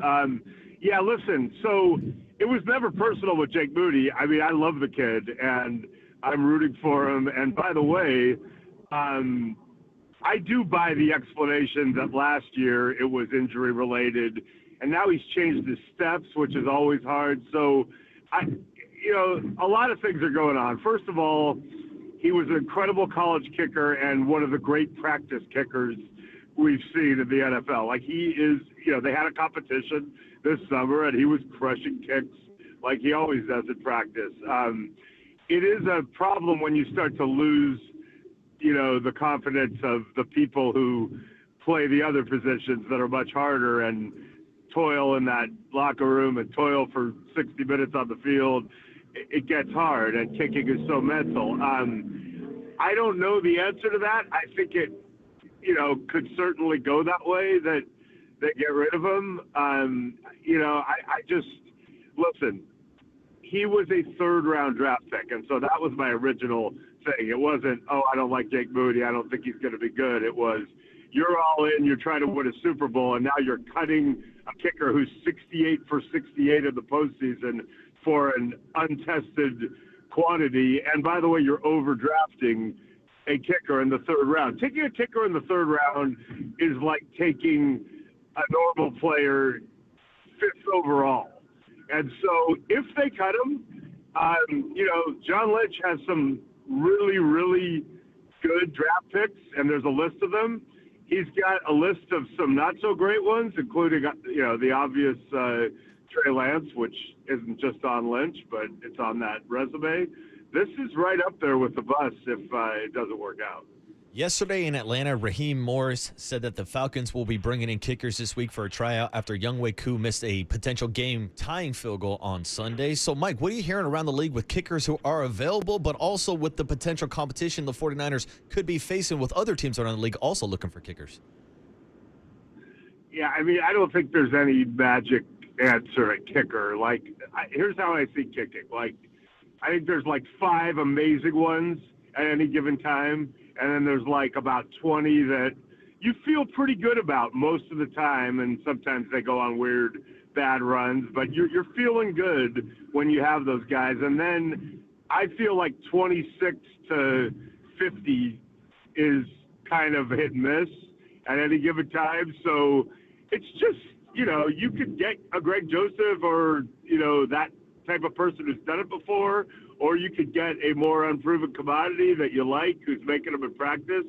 But it's just going to come down to, when you get in these games, how does the person perform? It's so mental. They go on weird runs. So I can understand why on paper you would want to keep Jake Moody. You drafted him in the third round.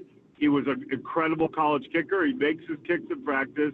He's a great kid. He's accountable. He's not one of these, dudes who sets himself apart from the team. He owns it. He talks about it. I think all things being equal, you're like, I'd rather have that guy. But it does get to a point. And listen, some really good kickers who've gone on to have really good careers, including Doug Bryan, who you mentioned, have been cut and then had it happen somewhere else. So it's just part of the way it is in the NFL. I think it's probably, if they don't cut him, it's probably very close to happening if he doesn't go on a really good run. And that's kind of what he signed up for. But I don't know that there's any magic answer. You know, I know Justin Tucker, who's one of the great, you know, maybe the greatest kicker ever, but has been having a rough time on the field too, is out there, but he's suspended and hasn't been kicking great, you know, before the suspension. So I just don't think there's a magic answer. I think you just either get fed up and decide we're going to try something new and hope it works, or you stick with the kid and hope he can kick his way out of it. Mike Silver, a few more minutes here with the Athletics. Enough of Moody, on to the big stuff. So we don't know if Purdy's going to play Sunday. He might not. We don't know if Juwan Jennings is going to play on Sunday. He might not. We do know George Kittle will not play Sunday. So, Mike, given what you saw of week one, and I know you were in Green Bay, but what you caught up with on week one, can the 49ers now, with Ricky Pearsall and Christian McCaffrey as their only two featured guys guaranteed to play on Sunday, what's the worry factor for you going into New Orleans? I mean, I'm worried about all their games right now, especially if Brock Purdy can't play, because, you know, we all know Kyle has had a long documented affinity for Mac Jones, and we all have seen Kyle do wondrous things with quarterbacks we didn't expect to ball out, including Brock Purdy in the beginning. But, yeah, Brock Purdy, you know, they're paying him $800 billion a year for a reason. He earned that on the field. So that's the first thing. Do they have enough skill player juice with McCaffrey and Pearsall at all? If Purdy plays, probably. You know, assuming those guys all make it through the game, right? Like, but you know, New Orleans kind of has a sneaky good defense, and Brandon Staley was a great coordinator with the Rams that year, and obviously knows the 49ers very, very well, having been there last year. I'm a lot less scared of the Saints on offense, but you know, I think everything's going to be a battle right now, and if it's Mac Jones and, you know, Pearsall and McCaffrey, then yeah, it's going to come down to, you know, the Nick Bosas of the world are going to have to try to find a way to make game-turning plays, and we'll see if that's enough. Yeah, the Saints actually were able to sack Kyler Murray 5 times last weekend on Sunday against Arizona Cardinals. So my question is, Mike, do they have enough blocking, and does Mac Jones have enough mobility? Because even though Brock Purdy was only sacked once, he was pressured on 57.9% of his dropbacks on Sunday. So can Mac Jones extend plays? I don't know. How you feeling about that offensive line? Colton McKivitz got rewarded with a contract extension, but your thoughts on Mac Jones playing behind that O-line? Well, the thing that they first loved about Mac Jones when they were getting ready to make that trade that at the time may or may not have been with him in mind, he, you know, though he's not like a speed burner, he seemed to be really good in the pocket at moving around in tight quarters, kind of played great in a dirty pocket, and could throw it from all different arm angles as stuff was breaking down. So that's actually a thing that, you know, he might not get outside like Purdy and extend it, but he might be able to function in that environment better than people think. And, you know, if you go back and look at year one in New England before they, you know, foisted the Matt Patricia, Joe Judge atrocity on him in one of the all-time Belichickian blunders, and there haven't been a lot of them, but that was maybe the biggest one. You know, he looked pretty good that first year, very efficient. You know, wasn't too big for him. You know, got the ball out when it was kind of muddy and did it pretty well. So, you know, look, we all saw Sam Darnold's career change, and everyone talks about Kevin O'Connell's impact, and deservedly so. But if you ask Darnold, he will trace it back to Kyle. And, you know, they're pretty good at, when guys buy into that scheme, they're pretty good at getting productivity. So it's not like I think, oh, no, it's a calamity without Brock Purdy. I just think he has proven on the biggest stage that he is a difference maker, and Mac Jones really has it. Mike, I know we're going to let you go like last minute here, but the Niners did sign Colton McKivitz to a 3-year extension. What's your take on that, given that most people will be like, man, he's not very good? What do you think? Well, look, they didn't pay McGlinchey. They didn't pay Laken Tomlinson. They've kind of let Aaron Banks, who I just saw in Green Bay, they've let a lot of their guys go on the line who aren't Trent Williams, and kind of relied on Chris Furster's offensive line coaching wizardry to get him through. I guess I'm surprised McKivitz took it. Diamador Lenore did not early last year. They've kind of gone to some people and tried to get him cheaper earlier for the certainty. Greenlaw did a few years ago. But if you look at like what Jalen Moore got on the open market, and he's not starting at Kansas City, and wasn't really a starter at the 49ers, you'd go, dude, play it out, and someone else is going to give you even more. But I'm sure he likes it at the 49ers. He likes the certainty. Listen, it's just, because of the way they approached this offseason abruptly in juxtaposition to the way they went all in those other years preceding it, they have invited scrutiny about how they spend their money. So it's like, really? You saved a few $1 million on Jordan Mason, who looked like a beast last night, and, you could maybe use him, and now you're throwing a bunch of money at Colton McKivitz, who radio hosts in San Francisco are saying isn't very good. I would never say that, but I just heard it on your show just now. And by the way, I don't think he's not good. I just think he's actually. That was sort of wrapping up the question. He's not known. He's not known as an elite pass blocker. Should we say that? How's that? Yeah, I just think it's fair to go. Now that we're paying attention to Jed York's money, which he has the right to do, and which makes sense after all he has spent and after how last year went. Every decision is weighed against each other monetarily. And so if Brock Purdy's making all that money, you expect him to deliver on that level. That's normal. But, I'd rather have Jordan Mason and Christian McCaffrey and take my chances at right tackle after the season than lock up Colt McKivitz and get rid of Leonard Floyd and Jordan Mason and all these guys who might be able to help you. But that's just me, and I'm not known for my team-building acumen. What I am known for is believing that the cap is a myth and that you can always be aggressive. And I'm also known for hypothetically spending Jed York's money and other owners' money because they have a lot of it. But, if Jed and I were having a beer right now, he would laugh at me because he'd be like, dude, are you picking up this tab or am I? Or is Tim Kawakami? But that's another story. Nice, dude. Nice, Paul. All right, we'll let you go. Hey, last one from me. We'll let you go. We're doing a contest. We're giving away 2 tickets to see The Who September 21st at Shoreline. And our deal was when we were going to play a cue to call and a song. So you got it. You call it. Give me a Who song to play right now. Young Tony's ready to go. He's got the Spotify up. Give me any Who song from Mike Silver's head right now. Go.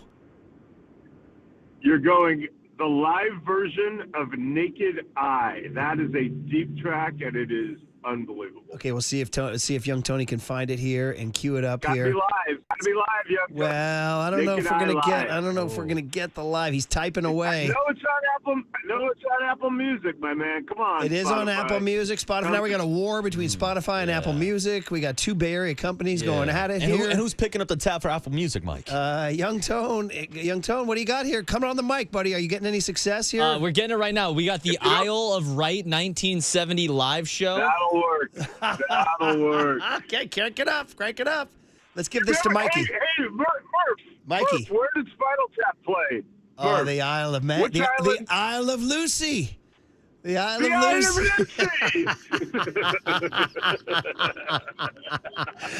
By the way, I was with speaking of our shared laughs, I was with our buddy Marky Mark last night in San Francisco. Oh. He's in town. Yeah, he's in town. Okay, turn this up. Mike, this is for your head. Turn this up. Turn this up.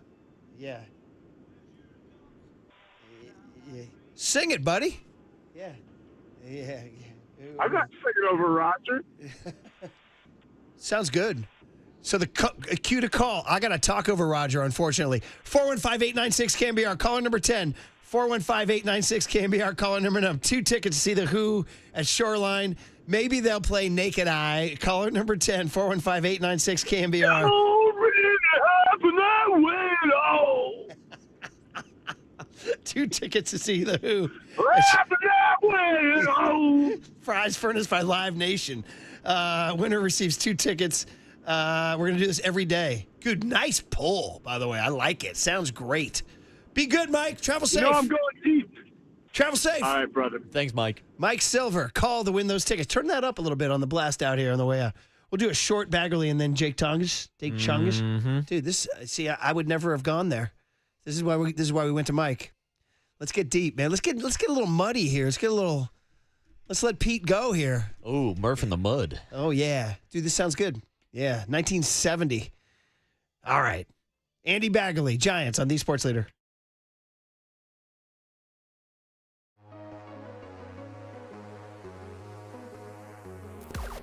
Now, from the O'Donnell Financial Group Sports Desk. Learn more at odfigroup.com. O'Donnell Financial Group, because planning is a process, not a product. That was awesome, dude. Mike Silver's the best. Andrew Luck, he's going to join Dirty Work with Copes and Depop at 3:50 this afternoon. And stay tuned, Jake Tongish, Bay Area's own Jake Tongish, going to join this show, Murph and Marcus, at 9:30 this morning, our 49ers Player of the Week. And you can hear it all on the Sports Leader.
now it's time for the Protect Your Assets Business and Technology Report with me, David Hollander.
Now back to Murph and Marcus on The Sports Leader. Streaming live on thesportsleader.com and KNBR. The Sports Leader app. Murph and Marcus is sponsored by Bigelow Tea. Grab a mug and tea proudly.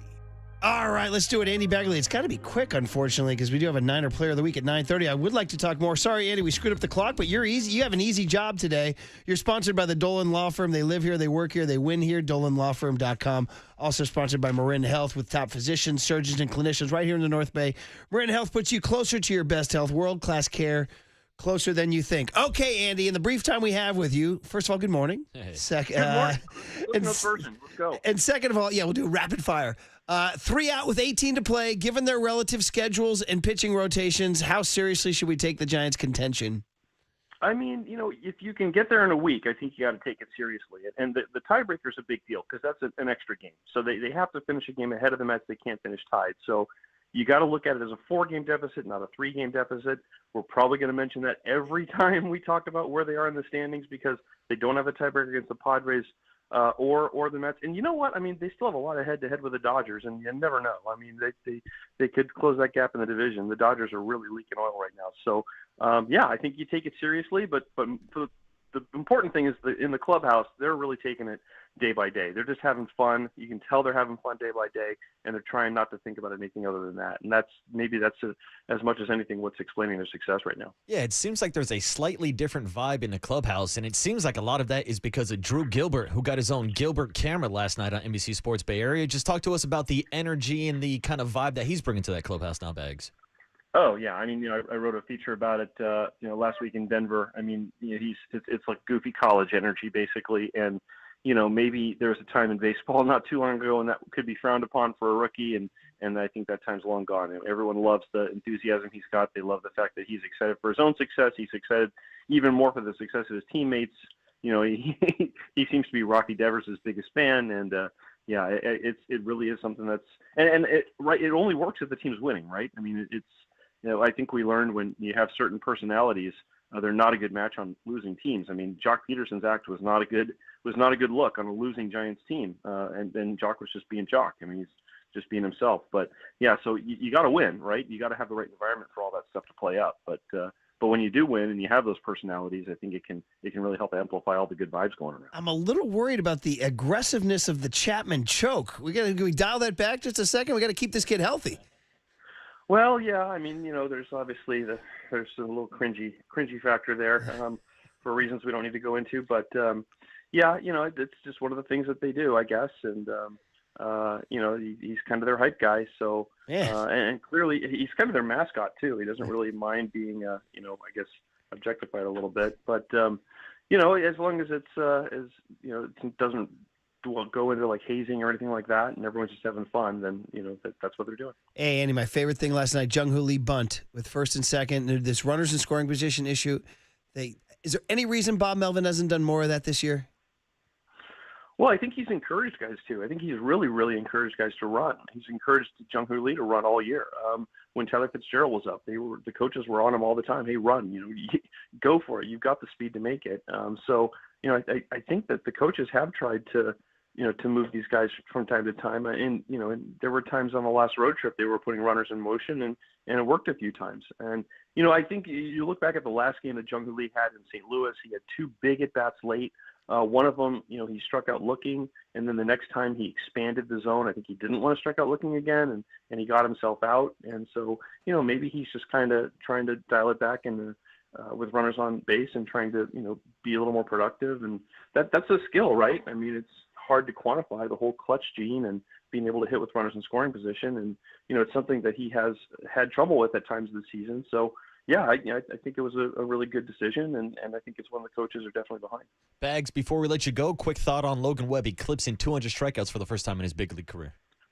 Unbelievable. I mean, you think this guy can't get any better, and here now he's got a chance to be the first Giant since Jeff Tesreau in 1944, I believe, to lead the National League in innings and strikeouts. You think about a Giant leading the league in strikeouts. The only time anyone's done it in the San Francisco area was Timmy in his Cy Young years. So if Logan can do that, I mean, he wasn't really thought of as a strikeout pitcher, and he's added that arrow into his quiver this year, and it's made him an even better pitcher. And that's really impressive when you see someone who's already, Cy Young adjacent pitcher, and he's, upped his game. I mean, it just shows how competitive he is and how determined he is to get better every year. That's a great stat. Man, you just caught me. I'm like, Jason Schmidt, John Montefiusco. No, only Lincecum, and now maybe Jason Schmidt. Logan Webb. That's awesome. Andy, you did the speed round. Well done. You're off the hook. Enjoy your Tuesday. Ding, ding, ding. What do I win? Another hit with us next week. All right. There you go. All right. Look at this. Behind door number 2, you got the donkey from Johnny Olson. All right. Yeah, thanks, Bags. All right, be good. Wah, wah. There it is. Andy Baggerly of The Athletic. Okay, Jake Tonjes. We're clearing the decks for our first 49er player of the week. Jake Tonjes, the Los Gatos Leaper. Next on The Sports Leader.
His helmet is off.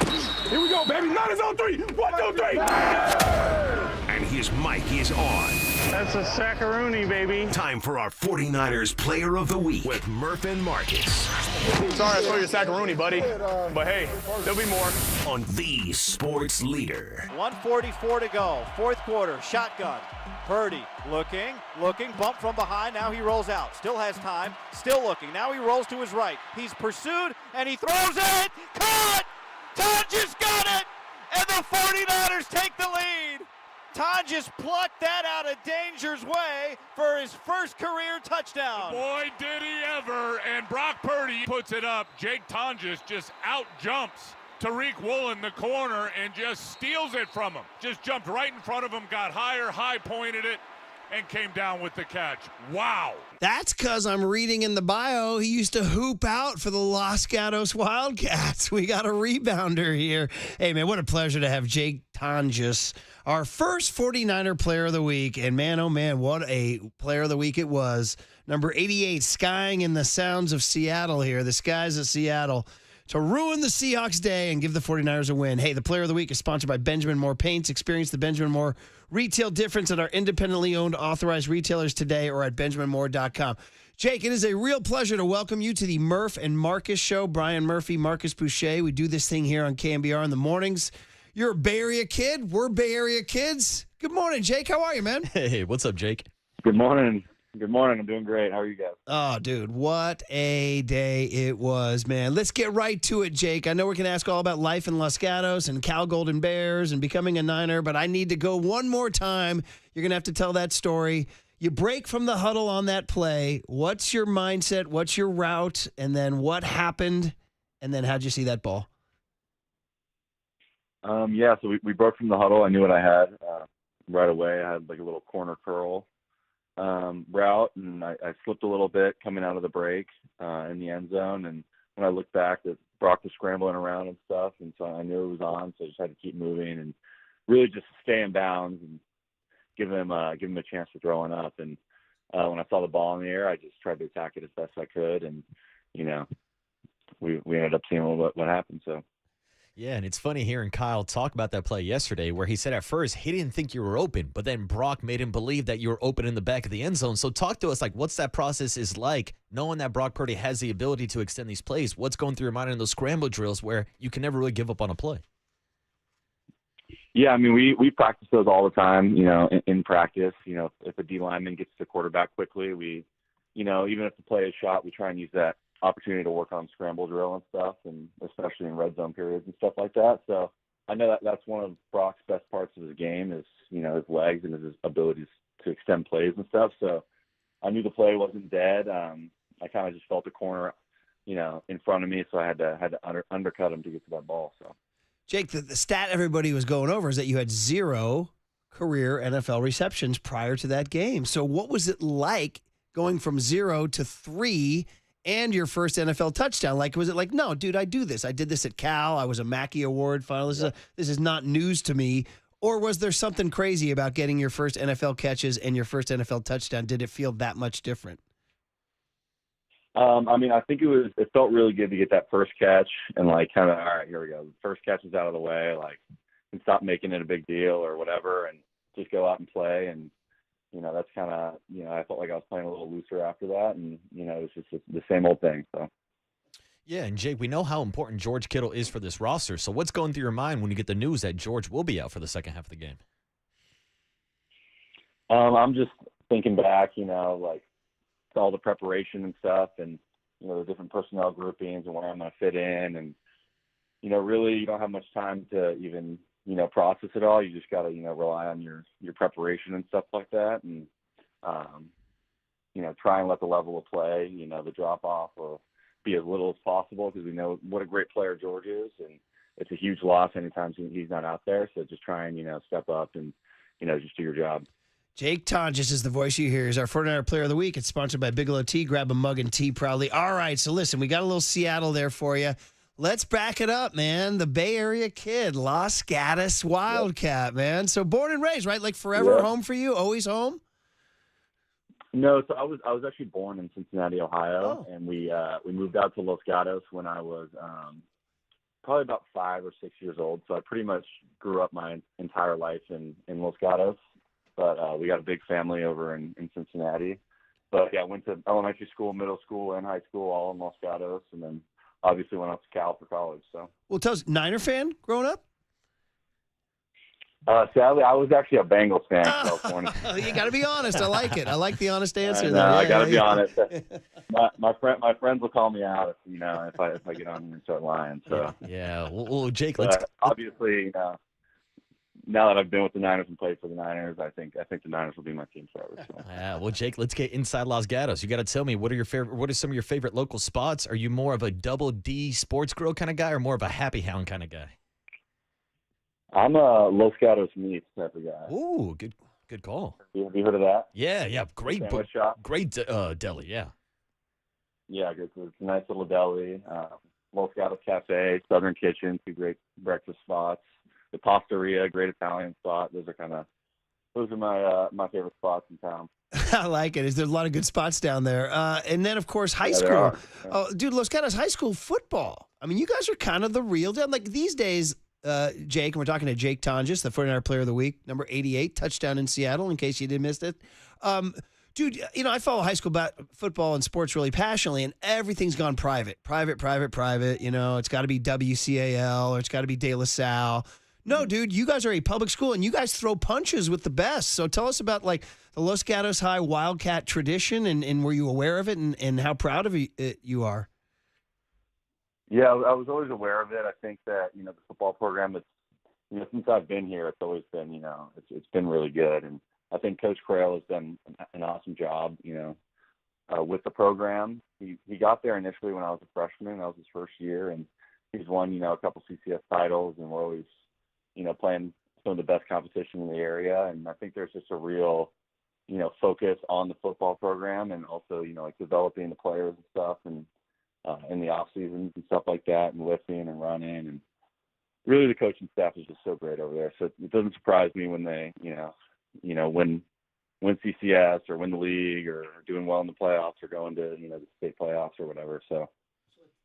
So a talent like you, isn't St. Francis, Bellarmine, aren't those guys knocking on your door?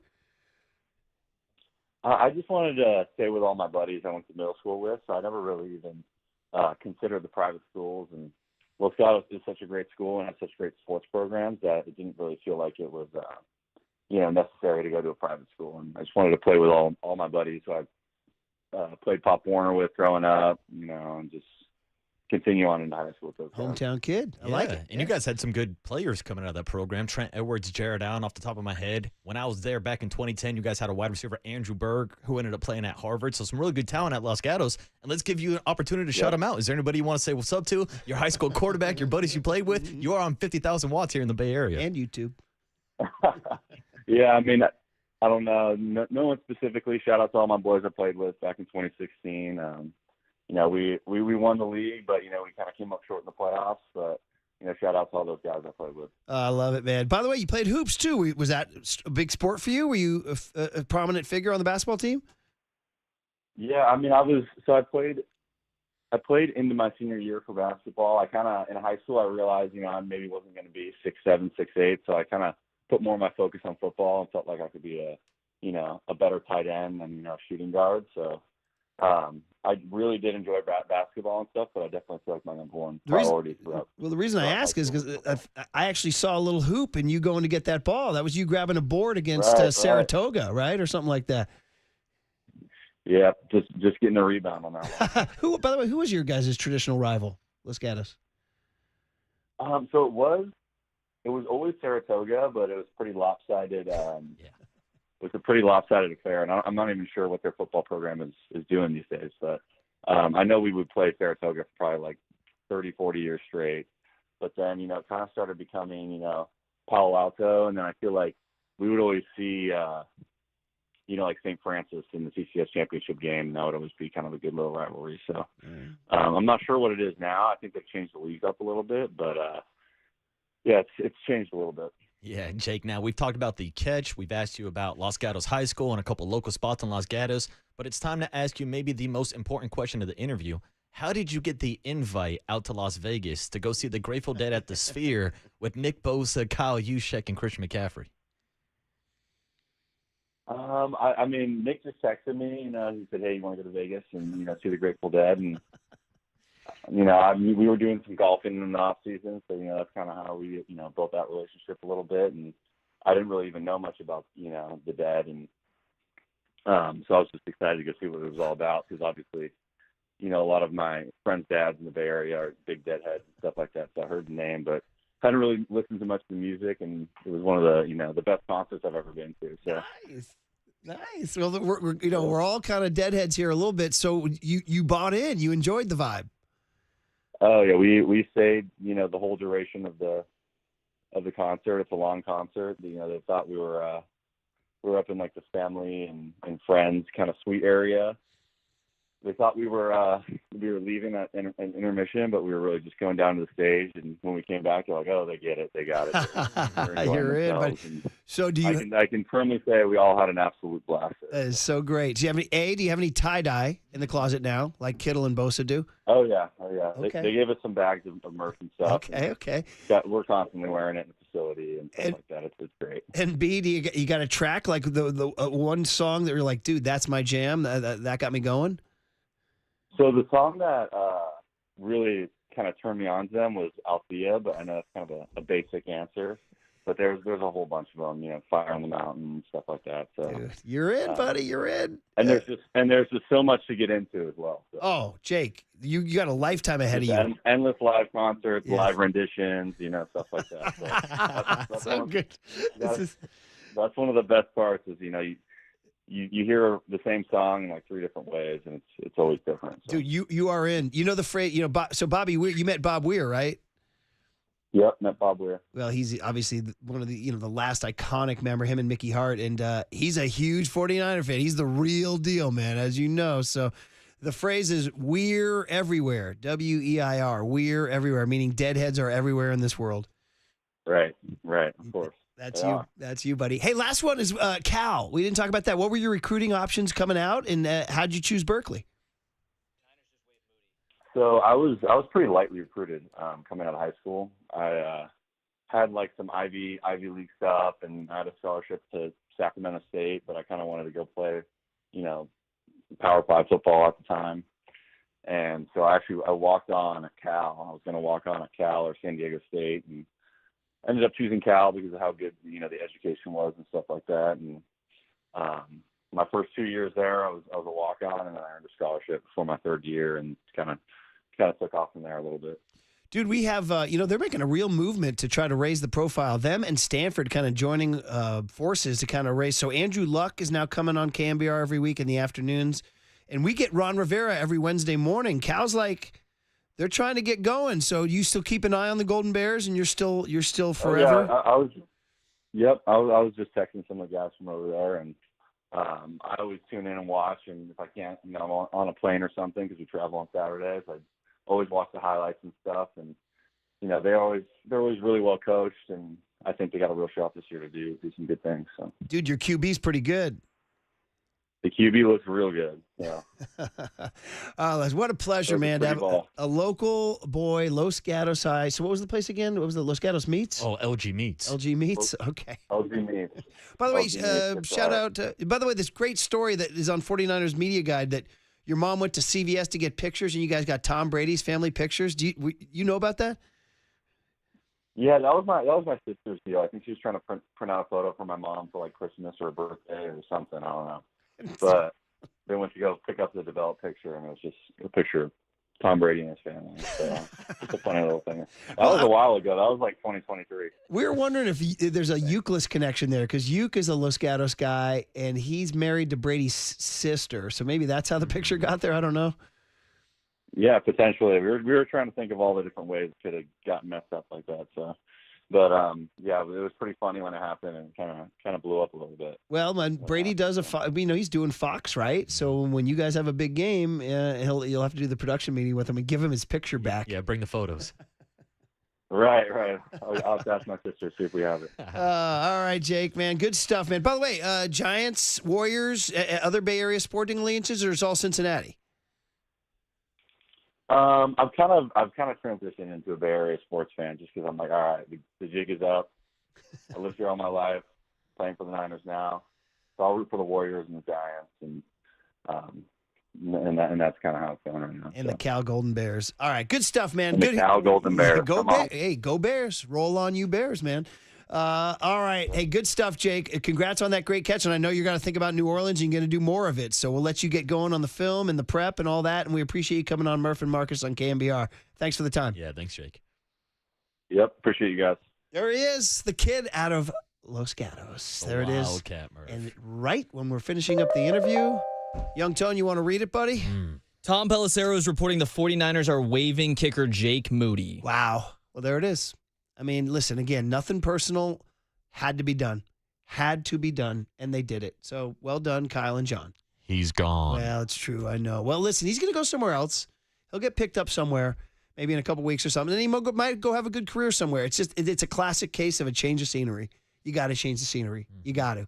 And this was the right thing to do. Good job by the Niners. Good luck to Jake. No ill will. It just, I'm sure he felt the pressure of being the third-round draft pick. It's clear. You know, it's like, I don't know, like Rafi Devers' first 2 months, his head was a mess because the Red Sox traded him and his timing was off and everything. And then finally he got settled and now he's raking. Maybe Jake Moody will go to, I don't know, Cleveland or Atlanta and kick away. But right now, they move on. Yeah, and we know that he has the leg strength and power to the point where he was drafted in the third round. But mentally, he's not there right now as a kicker. That's not saying that he can't move on and have a good career somewhere else, but it will not be in San Francisco. And this is a move that they probably should have made before the season even started. So it sounds like they're finally cutting ties and finally made that decision. I mean, seriously, they could have lost that game easily with him being a major factor. Easily. So they dodged a bullet, they won the game, and now they move on. Yep. That's it. Okay. Well, I think it's the right move. Who's Good job, coming to Niners. town? Good Who's job, coming to Niners. town next? Yeah, I know who is. I mean, I'll take Yeah. Greg Joseph. I'll take him, but we'll see. All right. Well, there you go. According to Tom Pelissero of the NFL Network, Jake Moody has been waived. There you go. So news to end the show, and then we'll do Young Tony on the other side. Hand it over to Silver and JD on the Sports Leader. Time for traffic on the Sports Leader.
Oh, it's Bigelow Tea time. You know that. We finish up these days. We like to talk about Bigelow Tea. It's every season is Bigelow Tea season. It's the number one tea in the Bay Area. We reach for it here at the Leader. The other day I was going for the chamomile to really get me through my cold. It was nice. Well, there it is. Thank you, Gwen. I love all of Bigelow's different flavor options. Perfect for those of us who make our living behind a microphone. Keeps me going, keeps you going. Look no further than Bigelow Tea right here at the Leader. So grab a mug full of your favorite Bigelow tea and tea proudly. I'm just sipping on chamomile.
Listen to the sports leader anytime, anywhere. Download KNBR, the sports leader app. Murph and Marcus continue live from the Casino Matrix Progressive Jackpot Studios. Casino Matrix. Progressive jackpots are here. Where are you? Just drop in. 1-800-GAMBLER. All right, a lot going on here. Another George Strait rejoin requested by Kerry Crowley relating to the news. Ooh. Here, you want to play the news? Oh, I got you. According to Tom Pelissero of the NFL Network, Jake Moody has been waived by the 49ers. So there you go. And young Tony, you want to close the circle here? Yeah, so Kerry Crowley was listening. Shout out Kerry Crowley with the check yes or no George Strait rejoin for Mike Silver. And then he said, elite George Strait pull by me. Shout out me. And then he said, if they do cut Jake Moody, you got to queue up Give It Away. So this is Kerry Crowley's just doing a little touch tunes on KNBR. Where does he think he is? The boardroom? He thinks he's just skipping the line here? The North Star? North Star, I mean, I love George boardroom, Strait, but I don't say give it away. What does he mean? They're giving Moody away? I don't get it. I mean, you have to ask KC. There's probably better ones than that. How about all my exes kick in Texas? Ooh, How's that? There you go, I buddy. like that. But sticking to the theme of checking boxes, as we were talking about passing around love notes earlier in the show, you think Jake Moody showed up to Santa Clara today with like a love note saying, can I still be your kicker? Check yes or check no. And apparently, the 49ers check no. We had somebody check in and say, Moody passes a note, should I miss left or right? Why? Unbelievable. Right. Yes, they released Jake Moody. It had to be done. We wish him well. No, listen, no ill will. It just wasn't working out, buddy. It just wasn't. It's just not that cute anymore, as we said, you know. It's not. It's just not that cute anymore. Two last things. One, don't forget Friday, we're giving away that twosome to play with me and the Giants Celebrity Tournament, Giants Community Fund, Willie McCovey Golf Classic. That'll be Friday, 7 a.m. to 10 a.m. And if you want to sponsor a foursome, they're available, giantscommunityfund.org/golf. And can you give me the name of the Who winners after the Mike Silver epic Naked Eye live at the Isle of Wight in 1970? Mike in Cloverdale? Cloverdale. Oh, yeah, good old Cloverdale. Man, they had a basketball powerhouse in the 80s now.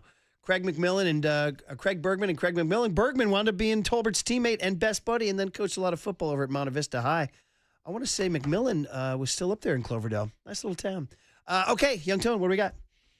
Murph and Marcus want to know, what did young Tony learn today? Well, so the joke is he's very, very young and innocent. Hey, I know that now. Okay. All right, it's sponsored by Bigelow Tea. Grab a mug and tea proudly. I don't know how we got on it. We were talking about Jim Tom Sula's opening press conference And I said, you guys remember? He was shouting out Jan from payroll or something, and Tony wrote that down. You had no idea what I was talking about. No, huh? just for everybody, Roy White, Joan in payroll, and then Steve Job, Homestead High School. Those are the things I wrote down today. Know. So I said Jan, but you corrected me because you went to YouTube and actually found it, and it is listed as Joan from payroll. So this was Tom Sula, nice guy. Maybe as a head coach, miscast. Shout out to Sean Foster at UCLA. And he kind of started to flame out on his opening presser and started to name check people in the building. Here it was, yeah. Joan in payroll. She's not only in payroll, Joan's my financial advisor. Joan makes sure I got enough money in the 401k. You know, I mean, it's just, you go on and on and on. Velma at the front desk. You've got all these wonderful people in the building. Okay, Raul and the boys downstairs. Okay, and they come in and make you that great Mexican feast at Christmas. Okay, there's a whole lot that goes on inside this building that nobody knows about.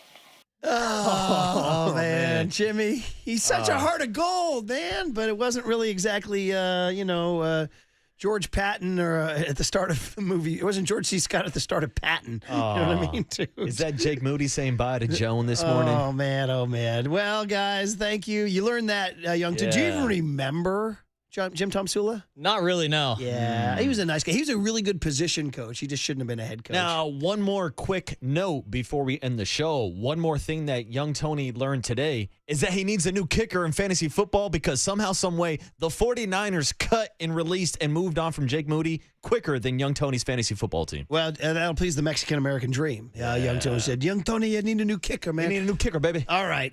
Do it tomorrow, boys. There you go. I'll hand it over. It looks like Krug is in. The riff on Moody with Greg Silver. Hey, when it's time for a change, think Speedy Oil Change and Auto Service engine light on. We can fix that. You're listening to KNBR AM and KNBR FM San Francisco, the sports leader, a Cumulus media station. Kind of like I failed to recruit Randy Moss to Tennessee. I couldn't close the Pope. You win one MVP and your phone doesn't work? You can't text me back? You owe me money. That is true. You do. I heard about that. Have a good night. That's the end of the game. 4 hours, 3 faces, 2 Gregs, and 1 place to be. Excellent. Greg Papa. San Francisco! And Greg Silver. Let me tell you something. There is no such thing as being calm. I am fired up to be here. This is Papa and Silver. Trying to untie this game with a minute to go here in the quarter. Moody's kick is up and it hits the upright.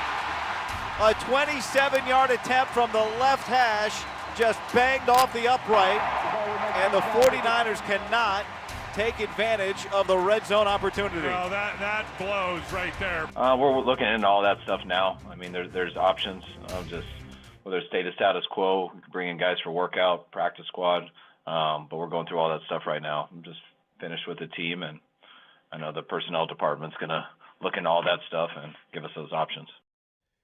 Well, it's only September 9th, but the skillet on the 49ers is hot. The news is just coming in by the hour. And even after we signed off at 2 o'clock yesterday, there were a continuing series of developments all the way up until we had a little bit of a rundown, took some blue pen, some red pen, crossed it off, made some new notes, and now with a new show, it's Pop and Silver. Larry Kruger filling in today. We had Krug on as a guest yesterday. Today, we get the full 4 hours. And the big news of just about the last 30 minutes, the 49ers are waiving kicker Jake Moody. This is something that has been a talking point for a long time, even in the preseason with the game winner against the Raiders, but then sneaking in a 27-yarder and then the one he missed. Bottom line is this was going to be a talking point until it wasn't, and that moment of it not being a talking point is today as he is waived from the roster. Good morning, Krug. Hey, what's going on, man? Great to see you. Yesterday a guest. Today I'm in studio. I wasn't You're sure. such a good guest hit that we're like, let's go 4 hours. JD, get out of here. I was, do I go home studio? Do I go in studio? And you know what? In studio today. So we're down here. What is that? Sharp Park? Is that what that? Marchbank Park. Marchbank Park. There you go. But yeah, feeling good. I feel bad for Jake. I do. I really feel bad for Jake. But, it's amazing. It's just the life of a kicker in the NFL. It's real basic. We can talk about it. I mean, how many times have we asked Lynch and Shanahan? I mean, I think Lynch made a proclamation like a month ago. Like, Jake's going to be our kicker for years to come. He's going to be – I think we have a quote of him going, he's going to be here for a long time. He's, you know what? Jake ain't going anywhere. And he's, so they tried everything to kind of force this square peg into the round hole. And it just, ultimately, if you make kicks, you hang and you get contracts and you stick around and you're a kicker. And if you don't make kicks, you're gone. You're gone. It's as simple as that. And it's like, I feel bad for Jake because he's a good guy. I've interviewed him a number of times.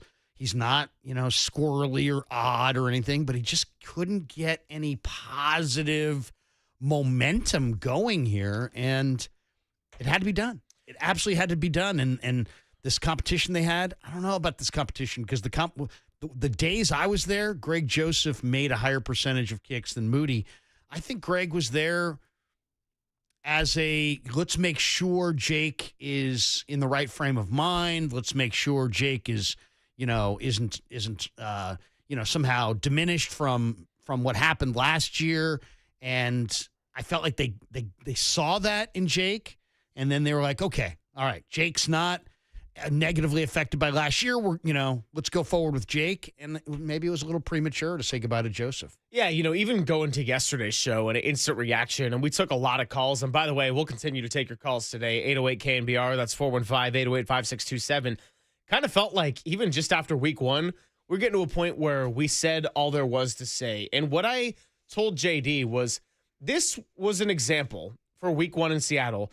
This was the kind of game where you actually got to learn without learning the hard way, where you wanted to ride this out. You wanted to invest in your third-round draft capital, give him another chance. He started the year well, missed that one kick. And again, it was a costly one against the Rams. I'm not going to belabor it.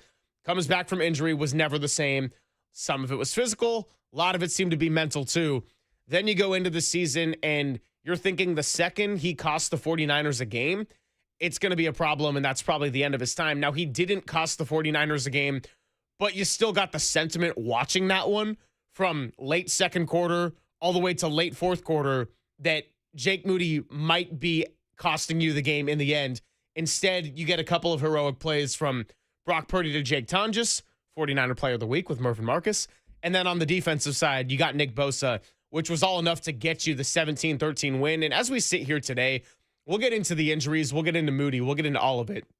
If I can start the show on a positive note, with all that has been chaotic around the Niners, with all the frustration around the injuries, that also makes getting the win in Seattle that much more meaningful. The problems you have as a 1-0 team with a road win in the division, very different discussion than if you lost that game and Brock Purdy's status is in doubt and if George Kittle's going to miss a few weeks and you're figuring out what to do at kicker.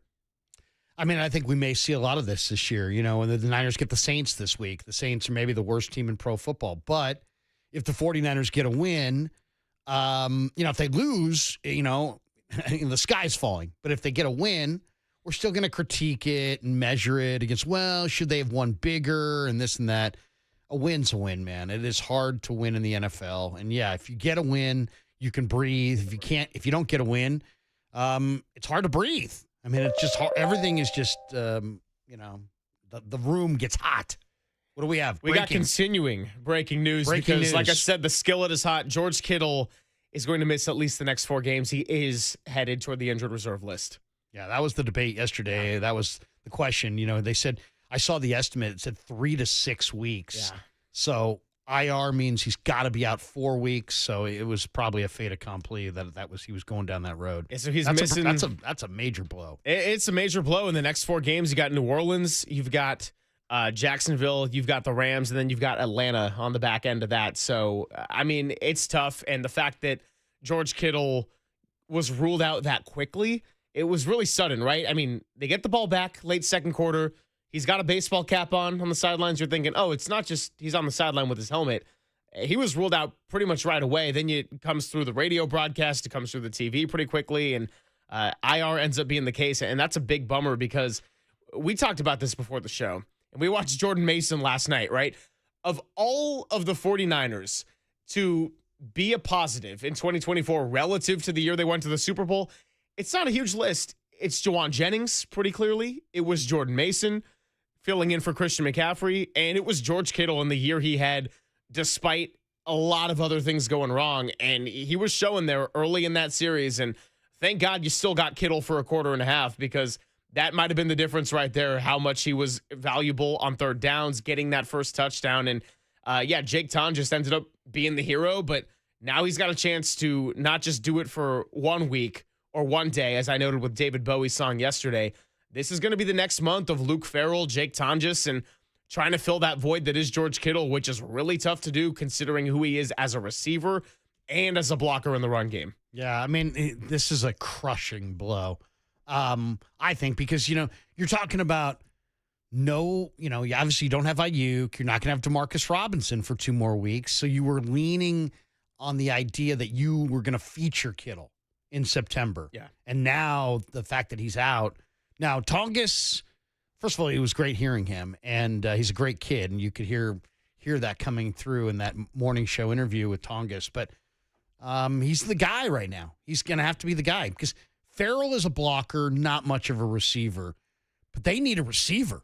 They need somebody who can catch the ball, and Tongas is definitely the best receiver of the backup tight ends. Yes.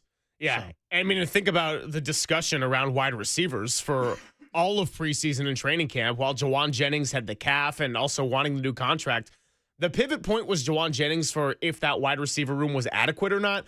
But the fallback was always, well, you should go draft George Kittle in fantasy. Well, you got George Kittle to help you out on the receiving end. And now you got no Ayuk, you got no Demarcus Robinson for 2 more games. Who knows what's going to happen with Brock Purdy ahead of Sunday. And you're not going to have Kittle for at least 4. So good thing they got that win in Seattle, and you play New Orleans, a team that is very beatable. But you still got to go take care of business because the margin for error is just continuing to shrink. So much to get into. 808 KNBR. I already see Ramon in San Jose on the line. So we'll take your call coming up in a bit. It's Moody. It's Kittle. It's Purdy. It's all your 49er start of the week breaking news on the Sports Leader.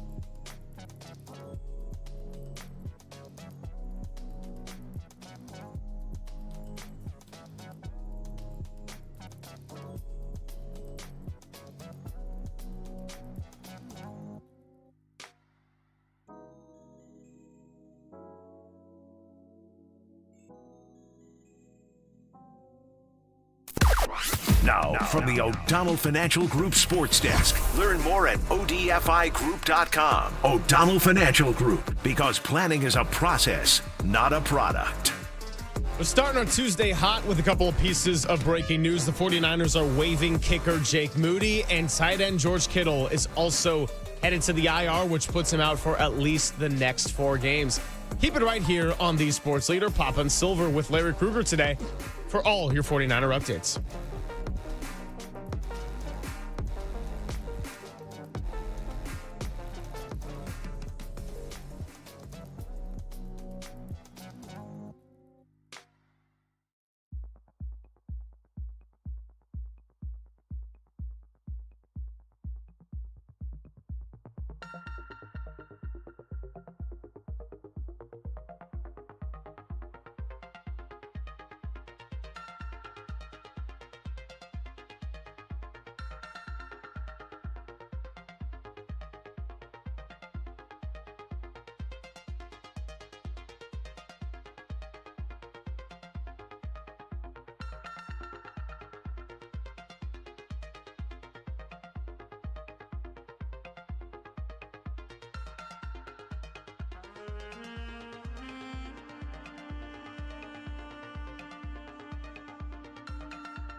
Papa and Silver now continues live from the KNBR Casino Matrix Progressive Jackpot Studios.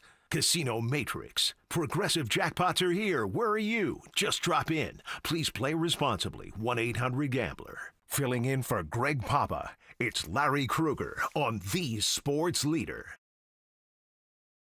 Trying to untie this game with a minute to go here in the quarter. Moody's kick is up and it hits the upright. A 27-yard attempt from the left hash just banged off the upright, and the 49ers cannot take advantage of the red zone opportunity. No, that blows right there.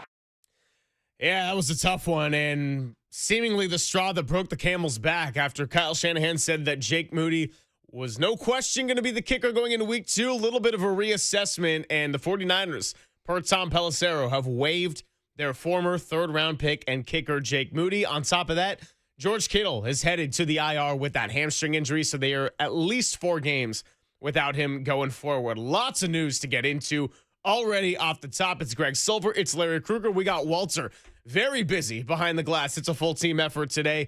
808 KNBR, 415-808-5627. Let's tell you about our guests coming up today. Tracy Sandler joins us every Tuesday. It's going to be at 10:50. Normally, she'll be 11:50. She'll be joining us at 10:50. Another former NFL kicker, Joe the Toe, Joe Nedney, joining us at 11:30. And then talk some Giants as well after their 5 home run fest last night at Oracle Park. Susan Slusser joining us at 12:50. We got a little 5-1 action at 1:30. Talking general NFL as we have officially week 1 in the books. Krug, let's get right to it. Out to the phone lines. Dre in Lemoore wants to talk about Jake Moody and the tight end situation. What's going on, Dre? Hey, thanks for taking my call. Absolutely. What's on your mind in regards to the Moody news, the Kittle news, the 49ers injury carousel, 1-0, all of it? Right now, I think, you're never going to replace a George Kittle, but Tongas, that was one hell of a grab. He stole that from the DB, won the game for us, and I don't have the name of the other tight end on the tip of my tongue, but Luke Farrell. Got that 4th down pass and got stuck and held on to that ball. So I kind of feel confident in our backup tight ends. I am glad Moody's gone. I wish him well. Hope he plays for another team and he plays well, except for when he plays against us. And I've got a question for Larry. Yeah, fire away. Okay, Larry, I listen to a lot of sports talk all over, CBS Sports. I listen to Fox Sports. And for the last several years, me and Jody Mack have been going back and forth on how well the 49ers fans travel. I heard D. Bruce on your show the other day saying the 49ers travel very well, and I thought so too. I think we're in like the top half dozen in the NFL. I talked to the competition across the bay, and they seem to think we're number 1 according to Vivid Seats. Jody Mack had the nerve to tell me that Philadelphia sells out New York Giants Stadium, and I'm like, well, that's less of a drive than San Francisco does to go to L.A. or Levi's West. We just sold our fans just got over 50% of Seattle. Where would you rate the Niner fans as far as a traveling, as a traveling entity? I mean, I hear what you're saying. The 49ers' greatest era was the 80s and the 90s. But the Niners' greatest era for their fans is right now. It's right now. They own L.A. They own Seattle.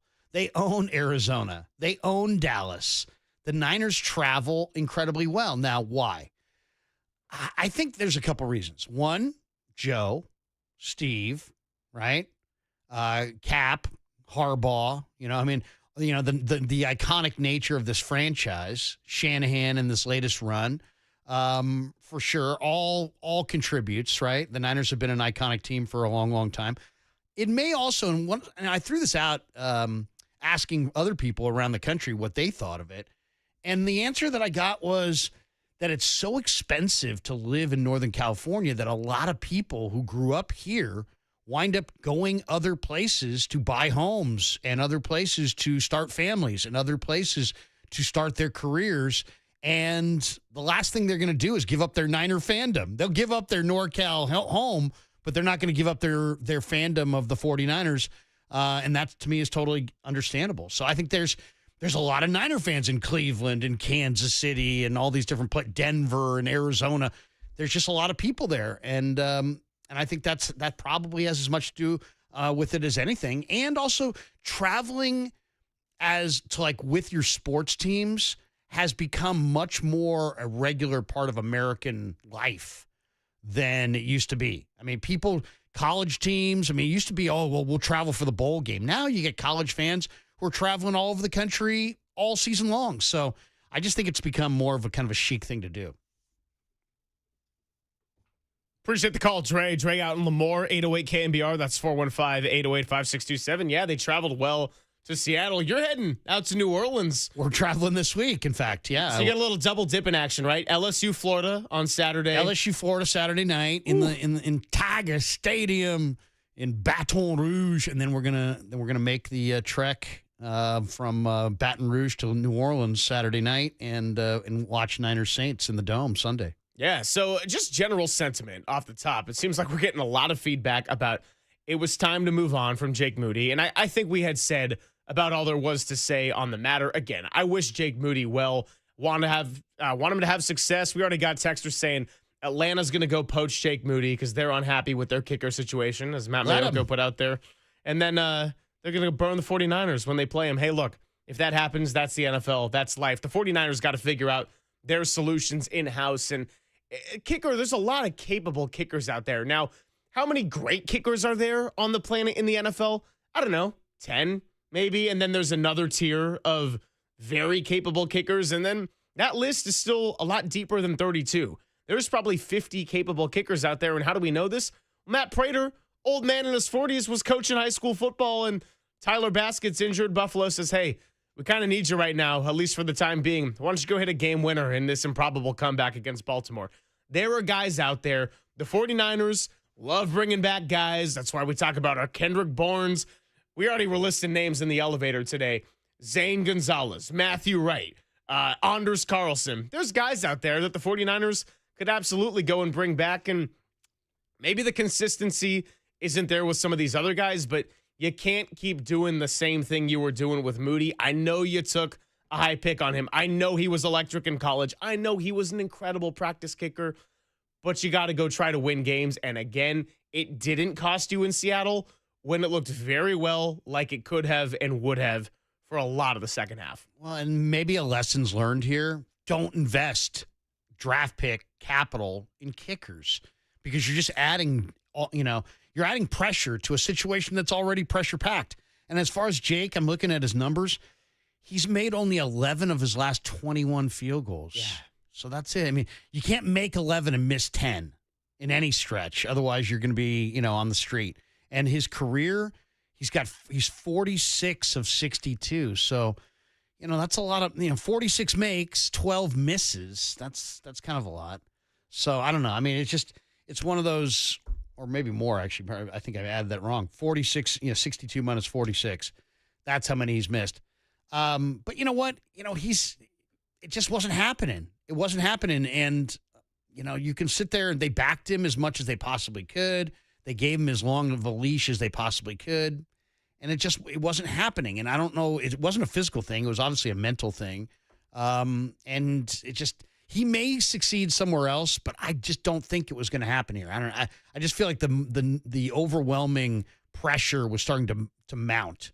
And, it's about accountability, too. You got 52 other guys in that room that you're demanding accountability from, and it's hard to demand accountability when you're going to accept failure consistently. Yeah. No, I think that's really well put right there. 808 KNBR, the number to chime in. Reading some of your texts coming up in just a bit. By the way, special teams expected points allowed. The 49ers were the bottom of that list there in week one, minus 11.2. So even without the 27-yard doink, they still would have been last in the league. Jets were right behind them at 7.3. Brant Boyer's old team, coincidentally. But special teams in general has a lot to clean up. But as JD and I, throughout August, had a lot of conversations on special teams, I said, look, you can't separate the Jake Moody concerns from special teams concerns. It's all part of the same picture. And I think you saw it right there on the blocked field goal. Was it kicked a little bit low? I don't know. Was it going to go in if it wasn't blocked?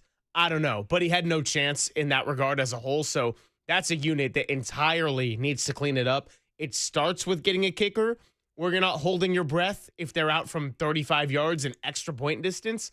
But the special teams as a whole very much has to clean it up now that you got injuries on the offensive side and the defensive side piling up. Yeah, I mean, and it's so maddening. It's like they were horrible under Hightower. They replaced him with Brian Schneider, who had success in Seattle.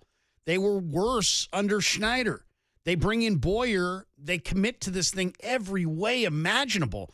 They signed, Saron Neal. They gave him $2 or $3 million guaranteed. They invested a high pick and a kicker. They drafted the special teams coach's hand-picked return guy in Junior Bergen. Then they had to make a trade because he wasn't any good and bring in Sky Moore. And what a absolute abject failure in week one. Before you've even played your first series, special teams had you backed up on your 5-yard line on the road because of a penalty. First 2 series, penalties on special teams. Sky Moore fumbled a return. Luckily, he recovered it, but he fumbled. And then Moody missed another chip shot field goal and then had another one caved in. So it's like, my goodness, it's like every way. What was good on special teams? I'd love to know because, they've changed the coordinator. They're expecting this thing. My take on it all summer was, hey, man, couldn't be any worse. They were 32nd in special teams. Boyer seems like a sharp cat. They seem to be practicing pretty hard. It's bound to be better. And then week one, it's actually worse. Yeah. So, I don't know what to say about it at this point. Well, no, and to your point on the errors of Sky Moore dropping the ball, Jake Moody missing the kicks, it's not like this was a really bad week, right? This was the knock on all of their resumes. Jake Moody, we knew what we were getting into. I said that when you looked at the Kyle Shanahan sideline reactions. It's like, yeah, but can we really be that surprised right now by the errors and the missed kick and letting Seattle and Julian Love just get right through to block it? Sky Moore, can we really be surprised that he was slippery with the ball? Because that's always been a knock on his resume. So either you got to find a solution or you got to clean it up, or you go and find a solution and other people that can do the job. It's Papa and Silver with Larry Krueger filling in, 808 KNBR. Let's get a little bit into George Kittle and the news on Brock Purdy as well, as his status for week 2 in New Orleans is now in question. Then Tracy Sandler joining us at 10:50. It's all coming up on the Sports Leader. KNBR, the Sports Leader.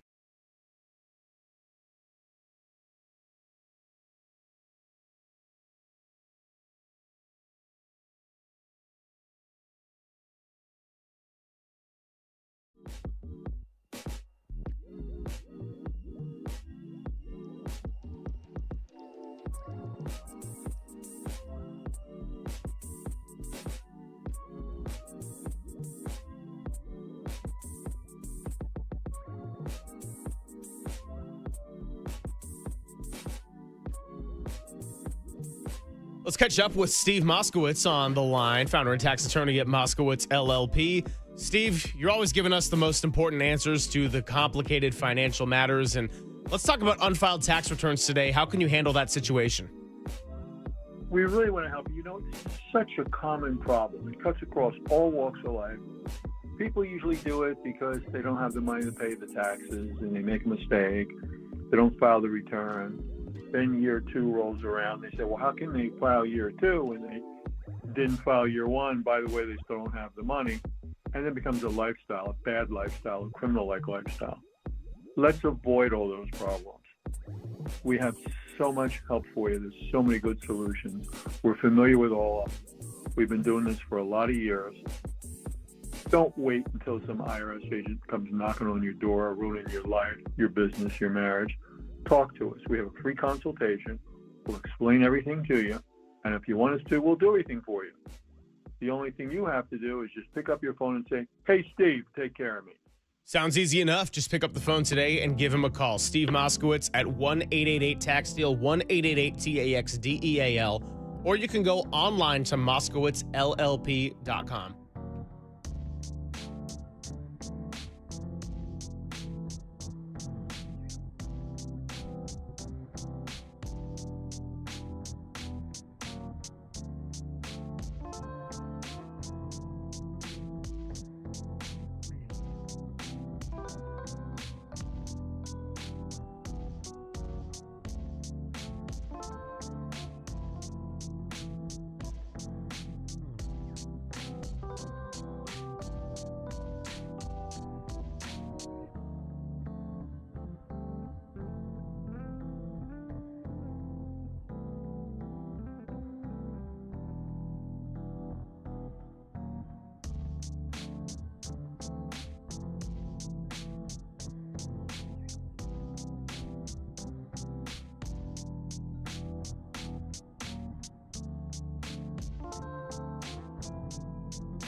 The following is a test of the emergency alert system.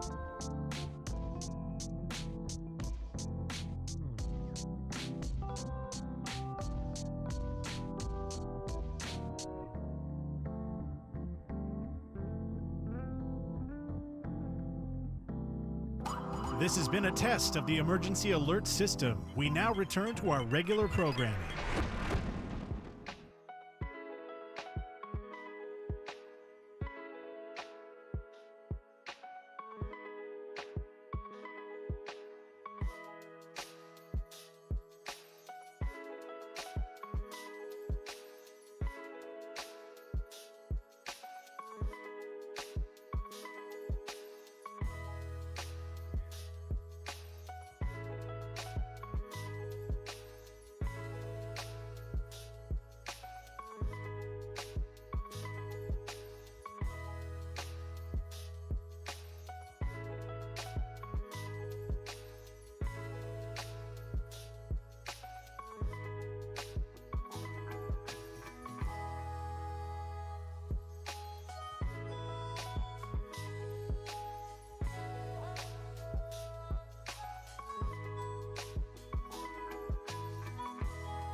Now back to Greg Papa and Greg Silver on KNBR, the sports leader.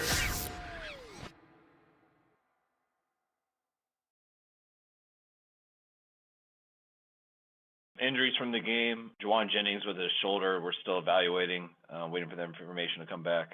George Kittle did have a hamstring. He's going to be out a few weeks. Brock Purdy hurt his left shoulder and toe. We'll see how this week goes for him. Kyle, is one of those two Purdy injuries more severe than the other and he in risk of missing a start or two? I'd probably say the toe's worse than the shoulder. And what about his availability this week? Yeah, we're not sure. We got to see how it heals and how the week goes on it. That was Kyle Shanahan yesterday on the 49ers injury updates. So Juwan Jennings, the MRI came back clean. Now he's got to get a CT scan. His return timetable still unclear. George Kittle, we have since learned, has gone to the IR, so he's going to miss at least the next 4 weeks. And Brock Purdy with a couple of different injuries. We're talking about a toe and a shoulder, and his status for Sunday in New Orleans now in question.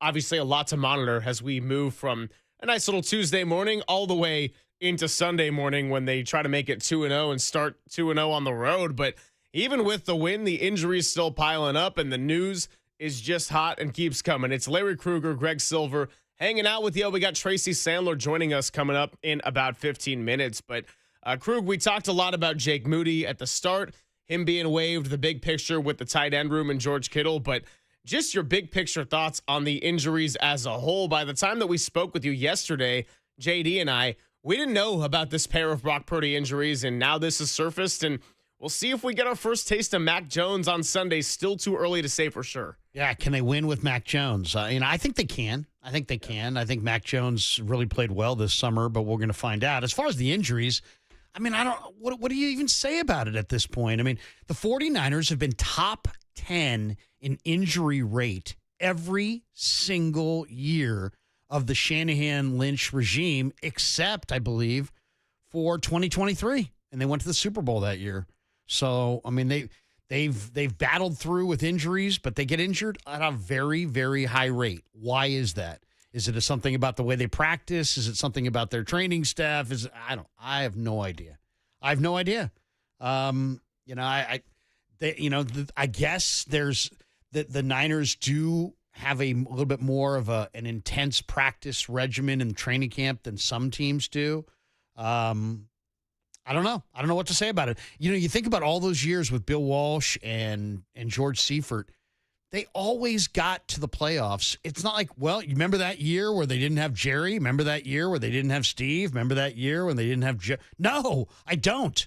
They were all there all the time in the playoffs. Roger Craig and all their top-tier guys. I can't even think of more than maybe one example. Richard Dent went out early in the 94 season. But, I mean, for the most part, the Niners' money players all were there 81, 84, 88, 89, 94, all their Super Bowl years, and many of their other playoff years. So, I don't know. Walsh always believed in, walkthroughs and easing off, and he was kind of ahead of his time as far as, taking it easy on the players. But Shanahan believes in that you have to build up those calluses to play football, and there's a price that's paid for building those calluses in the name of losing guys to injury. And it happened. It was all minor injuries, but now here we are week 2, and Kittle's out for a month, and, Purdy may not go, and status of JJ. Ben Barch, another guy, the starting left guard. It wouldn't even get to Ben Barch.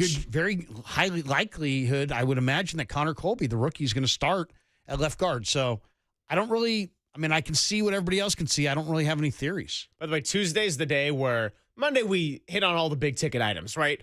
What we were looking for going into the matchup, the major takeaways, we get reaction.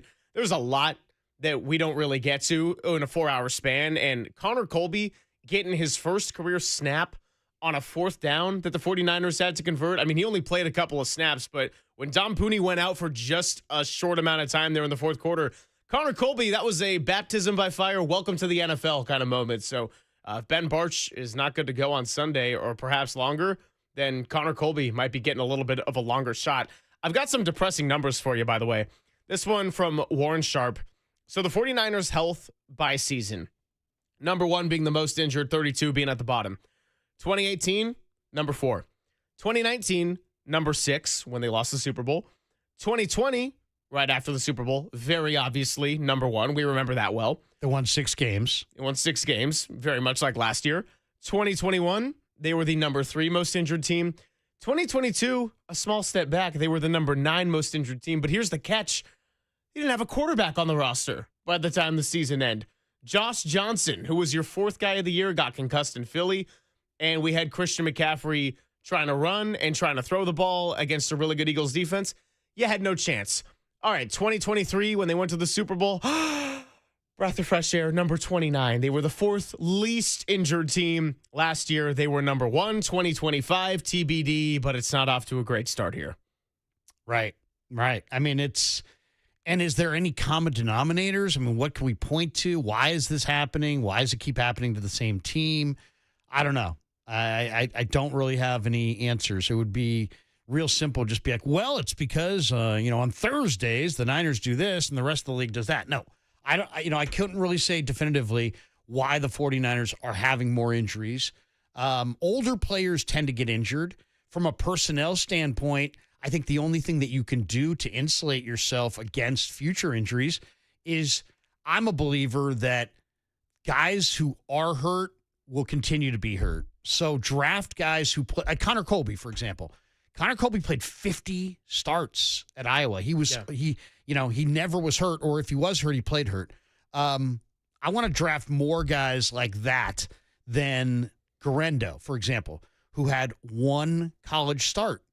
And it's like you're sitting there going, one college start. He's had like 7 different injuries in a year and a half. I think we're starting to see the picture, right? Colton McKivitz, by the way, never misses a start since 2023, since they plugged him into the starting lineup. Are you telling me that he never had an elbow, a finger, a shoulder, a knee? No, he did. He just gutted it out anyway. So, pain tolerance, everybody's a little different. Yeah, and stacking the back half of your roster or your practice squad with guys that maybe don't have an injury-prone history, whether that be college or whether that be bouncing around with other teams who are still trying to get another shot at their career. Let's go out to the phones. Tom is in Pleasant Hill, wants to talk about Moody and the injuries. What's up, Tom? You're on the Sports Leader. Hey, guys. Well, first off, I want to say, too, the Matt Mayoko interview with Papa is tremendous. It's 20 minutes. It's very powerful. It's uplifting. It's just really valuable for anybody who loves Papa. You got to look it up on YouTube. It's really good. His take on the field goal kicker. I think this squad is a powerful defensive team. I like what we saw this weekend. So I would like to see us to go a little bit more conservative and use the punt game, like not even worry about field goals for the next couple of weeks. Pin teams down. If you're on the 40, let's be really selective and smart on punting and force these teams to go 90 yards against this defense. In the long term, that tilts the field, and I think could be an advantage for this team. So I'm not sure it's critical that we don't have a field goal kicker in the next couple of weeks that maybe is a long-term field goal kicker. Play to the strength of this young defense and pin teams down. So that's a take on that. And I think with the numbers you guys just ran out about lagging the league in healthy players, it seems to me there's something institutionally going on. And it's got to be hard to figure out. But there's something there if you're that consistently doing something compared to everybody else that's not working to your advantage. So, I don't know if it's the practice schedule. I know last year there was a lot of games, with longer travel, with playing against teams that were coming off of buys. That stuff adds up. And this is a bizarre comparison, but I was a distance runner in college. And we ran 9, 10, 12 weeks. And you get even tired and worn out and injury prone just running 10,000 meters each weekend. I can't imagine getting crushed on a weekly basis by the hits you take in football. That's got to lead to cumulative injuries. But I just know mentally and physically it was hard to be a distance runner, and it's about as far end of the spectrum as you can get from playing football. Appreciate the phone call. The idea of like, hey, you know what? We'll just punt and play field position. You only get about, roughly 10 possessions in an NFL game. You got to get the points that are there. You know what I mean? You got to get them. If you're in field goal range, you can't punt. You can't. You saw this week. You can't take those points off the board. You got to have a kicker. You don't have to have a star kicker. You don't have to have a superstar kicker. But you got to have a kicker. And to me, I think what I'd like to see them do is go with a veteran who's a little bit more mentally durable. The Greg Josephs of the world, the Zane Gonzalez's of the world.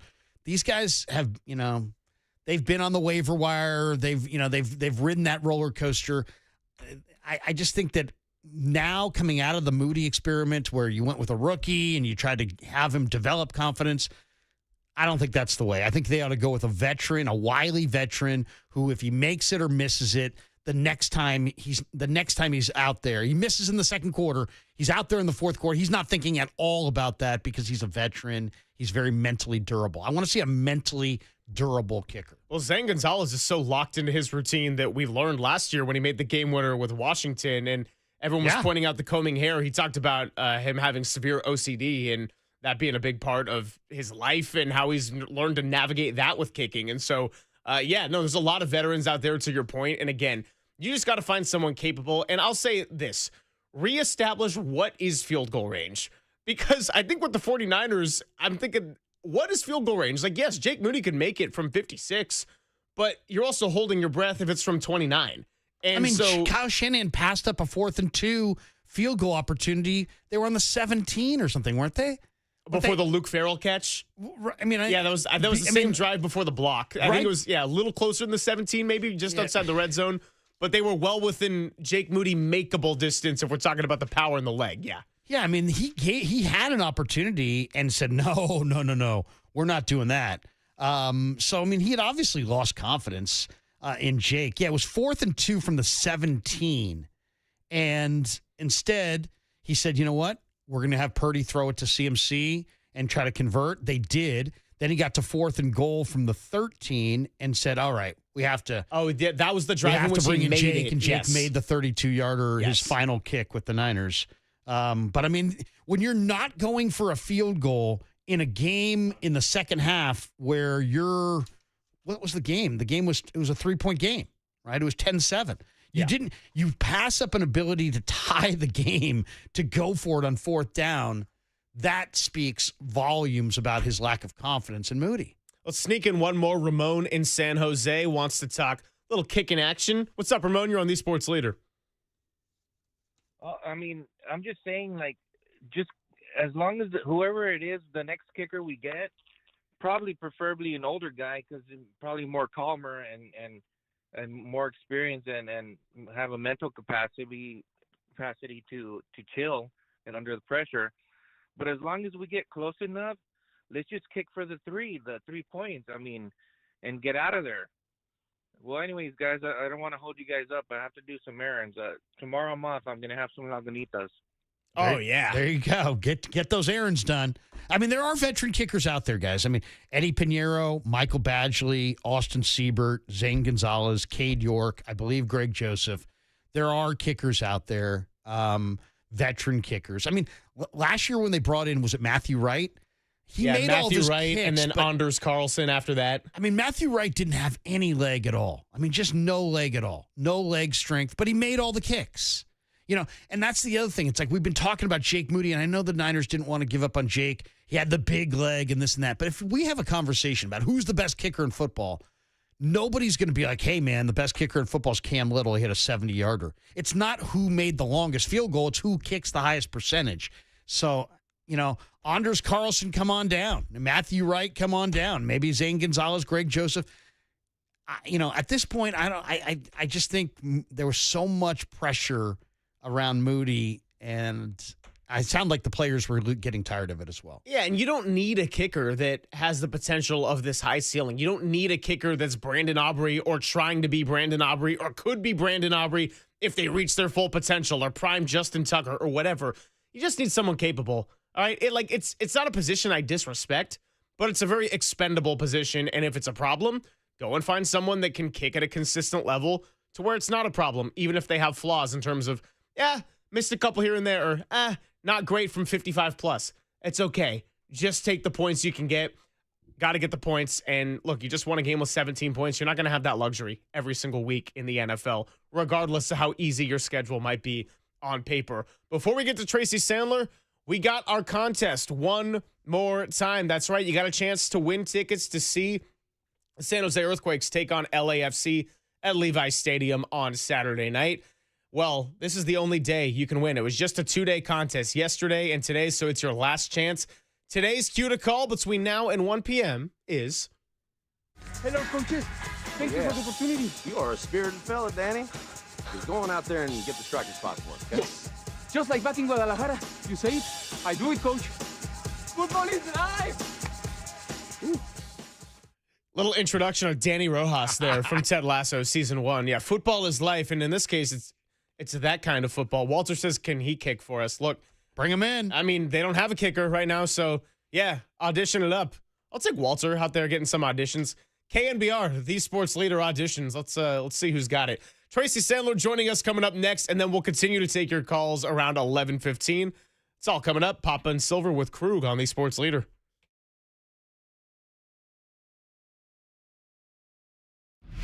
Time for traffic on the sports leader.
Papa and Silver now continues live from the KNBR Casino Matrix Progressive Jackpot Studios. Casino Matrix. Progressive jackpots are here. Where are you? Just drop in. Please play responsibly. 1-800-GAMBLER. Or 3rd and 5 at the goal line. Get 3rd Kittle. and 5 at the 5. Here is Purdy dropping back, looks right, throws. It is a touchdown to George Kittle. Caught it just in the front corner, and the 49ers break through and strike first. Yeah, I could see that guy from up here, and that is so good to see. Kittle was not around in the Week 11 matchup. They only scored 17 points. You could see there they had the deep safety off in the end zone trying to cover Kittle on an out route. They let Juwan Jennings clear it out.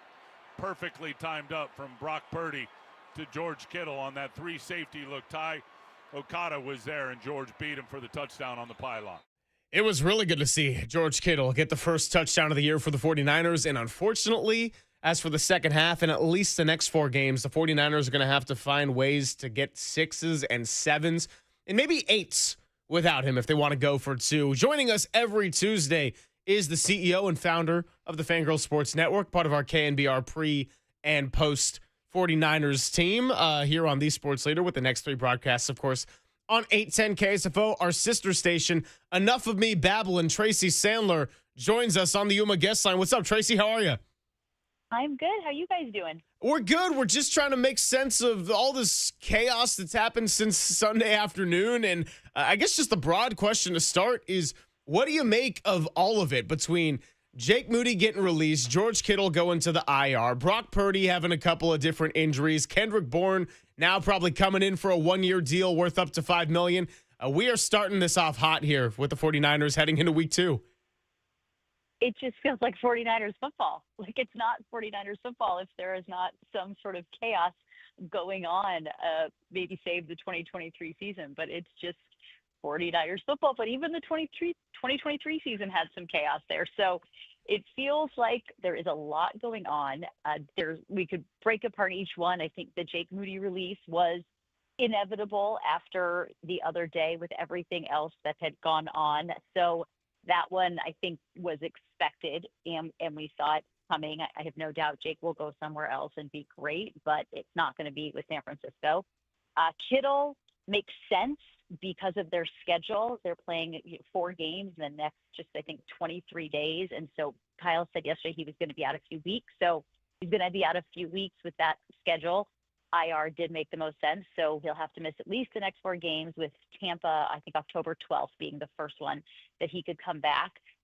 Juwan Jennings dealing with a shoulder injury. We don't know the severity of it yet. Kyle Shanahan sounded encouraged yesterday, but they obviously do bring in Kendrick Bourne and Brock Purdy. I was going to say, I think I missed one, and perhaps the biggest one, Brock Purdy dealing with the left shoulder and toe injury, the toe injury being worse, apparently. And so his status for this week is in doubt. Right. And Trace, what did you think of Brock's performance? How would you evaluate it? And how much confidence do you have in Mac to be able to get the win if he's got to go in week 2? In terms of Brock's performance, I think, he certainly struggled some. The 2 interceptions were bad, but I think what we saw and what was important is when it counted, he got it done. And that's the thing. How do you respond to adversity? And these are games like last year, they would not have won that kind of game. The kind of game that they definitely would have been lost, would not have been able to figure out at the end. So I think, overall it was a good performance. He won the game, and, hopefully he learns from the interceptions in terms of Mac Jones. We've seen some of him in the preseason. This offense is new to him, but the reality is if Brock can't go, Mac Jones is the one who's going to go, and they're going to have to figure out a way to make it work. But it sounded like Kyle Shanahan was relatively confident kind of in where he was in terms of his learning the offense and being able to execute it. But this is why they got Mac Jones. I mean, they do have somebody who on other teams might be considered a starting quarterback, who came into this league to be a starting quarterback. So they have someone behind him that I think can get a win or 2 if necessary, should Brock miss a couple games. Tracy, going into the season, I asked you about defensive X factors, and we each gave one. And I mean, the early returns on Robert Saleh's unit in Seattle, really tough to argue with. You went with Diamondor Lenore, who was fantastic. I went Renardo Green. Heading into week 2 now, does any of that change for you, what you're looking forward to with the defense in week 2, whether it be a particular unit like the defensive line? I mean, just in terms of trying to replicate this performance, where are your eyes going for the defensive side of the ball in New Orleans? Well, first, I have to say that I think one of my biggest concerns was defense, not because I didn't have confidence in Robert Saleh, but just because they were going to be so young and new. And they showed that they certainly can compete and that he has got them in very good shape. Was it perfect? No, but he certainly has them in a good place. I look to see just building on what they had. I mean, Michael Williams, it's interesting. On the stat sheet, really didn't show up a lot, but you also didn't hear about him a lot, which is going to sound weird. I think is probably a good thing. Rookie in his first game, didn't get a lot of training camp, didn't get any preseason, and didn't do anything egregious. And I think that was important. So I think the line is definitely one to look at. It will be interesting to see over these next few weeks if Michael Williams starts to make some plays. But, Nick Bosa is Nick Bosa. Fred Warner's Fred Warner. Diamador Lenore, as you mentioned, was fantastic. And so I'm just looking for them to continue building upon that. This was a tough game on the road with a division opponent. I'm sorry, I hope you can still hear me. I'm at the airport. But that's kind of just what I'm looking for. It's not one specific player, but for them to continue on. If it's to pick a unit, I'd say the D-line, but just to continue. And I think Upton Stout got a good introduction to the NFL, but, they made it work, and I think he'll continue to improve as well. Tracy, do you think the Niners might be in the market to add another tight end with George going on the IR for a month, or do you think it's just as simple as, hey, they'll promote Braden Willis from the practice squad? I ask because I'm looking at some of these other tight ends around the league. Robert Tonyan, who I think was at Georgia's tight end U, he's on KC's practice squad. He's a veteran. Do you think they'll go that veteran route and bring in, another tight end? George is such a huge part of what they do offensively. He is a huge part of what they do, but they will promote Braden Willis. They still have Jake Tonjes, the hero, the unlikely hero from Sunday. They have Luke Farrell. I don't know if they'll bring in another tight end. It's a good question. I think they're going to have to take a look at what else they need to do, but they may have to bring in another quarterback. So I think it's just going to depend. And Kyle Shanahan wasn't quite sure yesterday, but you mentioned Robert Tonyan. That would be a good person because, yes, he's been at George Kittle's tight end University. Kittle's very familiar with him. It'd be a good person to have around. But I think it's going to be a little TBD over the next few days because there could be other things that pop up. And they do have 3 tight ends that they are confident in. Talking to Tracy Sandler here, part of our team on 49ers pre- and post-game throughout the season. Jake Moody got released, and Larry Krueger and I were just floating out a list of names that they might be going and targeting because there's a lot of different kickers that have been out there and currently unsigned. Have you heard of any particular names that they'll be targeting? And I think the one that would be the most obvious one and make the most sense would be Greg Joseph. I mean, he was there in training camp. He kicked well. They're familiar with him. He does not have another NFL job right now. So I would assume that would be kind of first on the list of kickers that they would be looking at. Kyle did say yesterday they were looking at who was out there and potential tryouts. They hadn't decided what they were going to do. But to me, that just makes the most sense because he's been there. He knows them. They know him. Like I said, he kicked well when the limited time he was there.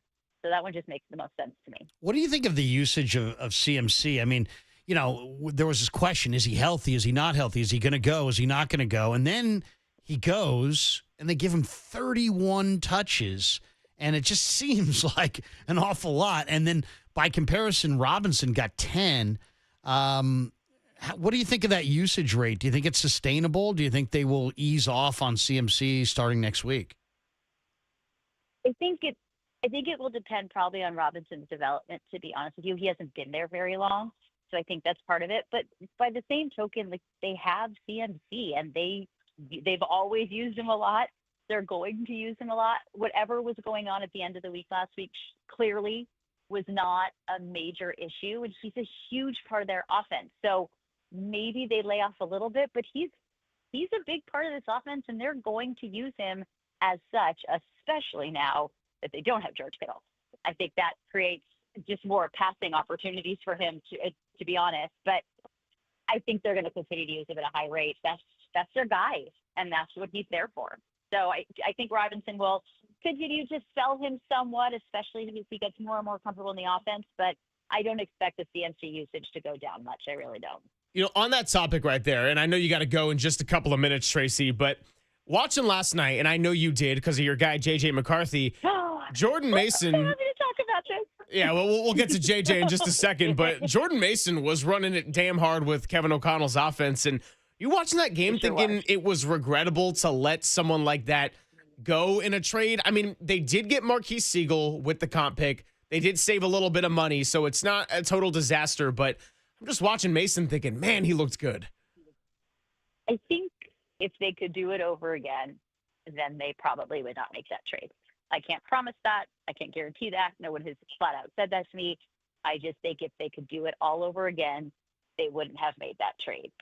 And someone said to me, yeah, but they made the trade for Brian Robinson. I say, but they wouldn't have had to make the trade for Brian Robinson if they hadn't made that trade. So there's nothing they could do. Hindsight's 2020, but I think it is somewhat regrettable because Jordan Mason's a really good running back and a really good player. And I do think perhaps they had a little bit more confidence in Guerrero as the number 2 back, and that didn't play out. So they brought in Brian Robinson. Robinson is a good pickup for them. You know, he's got the pass catching ability. I think he'll do well in the offense. But yes, I think if they could wave a magic wand and make a different choice, it's not the choice they would make. What do you think of Kendrick Bourne? Do you like that addition? Do you think he's got anything left? Yeah, I do. I do like that addition, and he's familiar. He's been with them, before. He started his career there, so I do like that addition. I think that if he does have anything left, and I think he does, and I think they do too, or they would not have signed him. This is the place where he would have it, and he'll provide some depth for them. And so I think it'll be good. And from a locker room perspective, he's a vibe, and that's always a nice thing to have around. Tracy, I know we got to let you go in just a bit, but now I'll let you sound off on the J.J. McCarthy redemption game. Looking a little sloppy there the first 3 quarters, and then all of a sudden a fourth quarter explosion. I know that if the Vikings and 49ers squared up, you'd have to put your Michigan fandom aside, but for a nice little Monday night isolated primetime game, how are you feeling after that? I don't know why you think I'd have to put my Michigan fandom aside, first of all. Second of all, I thought he was unbelievable, and that's J.J. McCarthy. I mean, that's the thing with him. The thing you saw in those first 3 quarters, he never was rattled. I mean, yes, it was rough on the field. He was changing plays, but you looked at him on the sideline. He just never looked rattled, and that's how I knew he was going to be fine. I mean, that fourth quarter comeback was pretty tremendous, but that's J.J. McCarthy. That's what he does, and I think he showed everybody that he really is the quarterback the Vikings want him to be. As Michigan kids knew before that he was that guy. But he was absolutely tremendous. And when you really think about it, all of my JJ love aside, 22-year-old quarterback in his first NFL start on Monday Night Football on the road against a division rival, plays really not well at all for the first 3 quarters, including throwing a pick 6, and somehow just turns it around in the fourth quarter. I mean, it's pretty incredible. There's just not a lot of guys that could do that. JJ is one of one, and I will stand by that forever. Speaking of one, hopefully Mac Jones's red suit is one of one. Yeah, that thing was brutal, and he had no socks on. He had no socks. He had a red suit on. He didn't even play. I mean, if I wasn't going to play, I think I'd just wear sweats. But, I mean, he wore a red suit. He looked like a Batman villain or something. I felt like I was watching Batman. I'm standing by it. I liked it. Did you like it? I did. I thought it was great. I thought it was very you know what? Playing or not playing, I am on this team. And he for all he knew, he was going to play. I mean, that's the thing. Your backup quarterback has to go into every game thinking that he's going to play. And I liked it. Look good, feel good, play good. Yeah, I was into it. I want to see more Mac Jones suits. We got a good debate here. I like that. All right, Tracy, we appreciate your time. Have a safe flight. We'll catch up with you soon. By the time you land, there might be 3 more headlines to unpack. I'm definitely buying the Wi-Fi, for sure. No doubt about it. Safe travels, Trace. We'll talk to you soon. All right, thanks, guys. Have a great day. She is Tracy Sandler, CEO and founder of the Fangirl Sports Network, and also you can hear her on our KNBR 49ers pre- and post-game shows. I think I'm with you on the suit. If we have Mac Jones starting this weekend, and I know we got a long way to go before that is going to be designated one way or the other, I would much rather be analyzing Mac Jones' fashion than the play on the field. And that's not because I don't think they can win with him. I just want to see Brock Purdy be able to go. Okay, let's stick to the red suits and the fashion with Mac Jones. I hope that's the bulk of the conversation here in the Bay Area. I mean, it was a statement, man. It was a statement. It was a strong look for Mac. I mean, you wouldn't catch me dead in that, but you know what? Who am I? I'm no fashion plate. So there you go. Yeah, I mean, then again, my fashion sensibilities are absolutely horrible, and that's why I have all the women in my life trying to help me out just to upgrade to like below average, maybe average on a decent day. If you busted out the red suit, your significant other would say what? She'd say, "Let's not do that again," and let's not do that. And I'm again. going to walk 10 yards behind you today, and I'd say, "All right, that's fair." I don't know you anymore. Something like that, maybe. That would probably be a second offense. I think she would have some grace on the first offense. Does Pops ever bust out a red suit? No. The great Mike Silver ever bust out a red suit? I was raised on blue and gold, so I was kind of raised a little anti-color red, and 49ers was sort of the only way to break that. So different kind of red, though, not the cardinal red of Stanford. So, But hey, Stanford, the ACC brother, it's all good love right now. Let's continue this with all the injuries. George Kittle, Brock Purdy. Are we going to see Mac Jones on Sunday? In any kind of fashion, who knows? We'll talk about it next on The Sports Leader.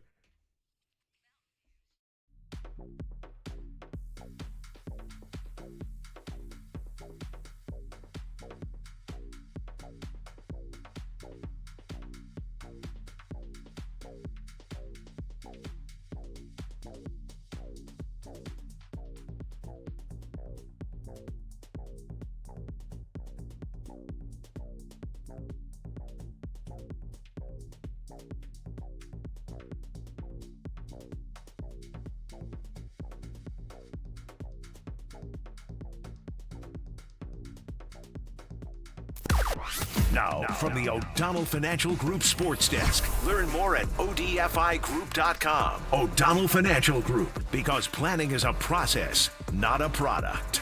Jake Tonjes, your 49ers Player of the Week, joined Murph and Marcus at 9:30 this morning to get into his leaping grab in the end zone to get the 49ers the win and how he'll be involved in the offense now without George Kittle for the time being. Check out that interview on thesportsleader.com, the KNBR app, or wherever you get your favorite podcasts.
This is Papa and Silver on KNBR, the sports leader.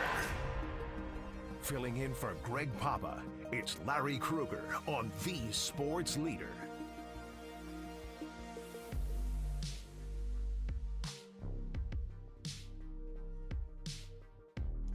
I think Mac had a really good camp, going back all the way to OTAs and training camp. I think he's gotten really used to what we do. Had a little setback there the last couple weeks of camp with the injury that he got, but he had a good week of practice last week, picking up really right where he left off, and he has to go this week. He'll lead the guys. The guys will believe in him, and I know he'll do his job at a high level. That's Kyle Shanahan speaking on Mac Jones, the man we were just getting into with Tracy Sandler. Red suit or sweatpants aside, Mac Jones might have to get out there in a football uniform come Sunday. If Brock Purdy is unable to go, his status in question with multiple injuries, the toe being the more severe of the two, and also has a shoulder. Speaking of toes, Joe the Toe Nedney is going to be joining us at 11:30 to talk little kicking action. And we also got phone calls. Leland and Sack, I'll get to you in just a moment. But Krug, we had that discussion over the summer.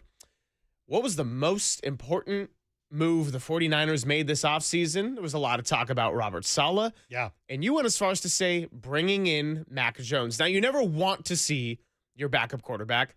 But even in week 2, we might already have a circumstance in which you have to see your backup quarterback. It's not going to be Joshua Dobbs. It's not going to be Brandon Allen.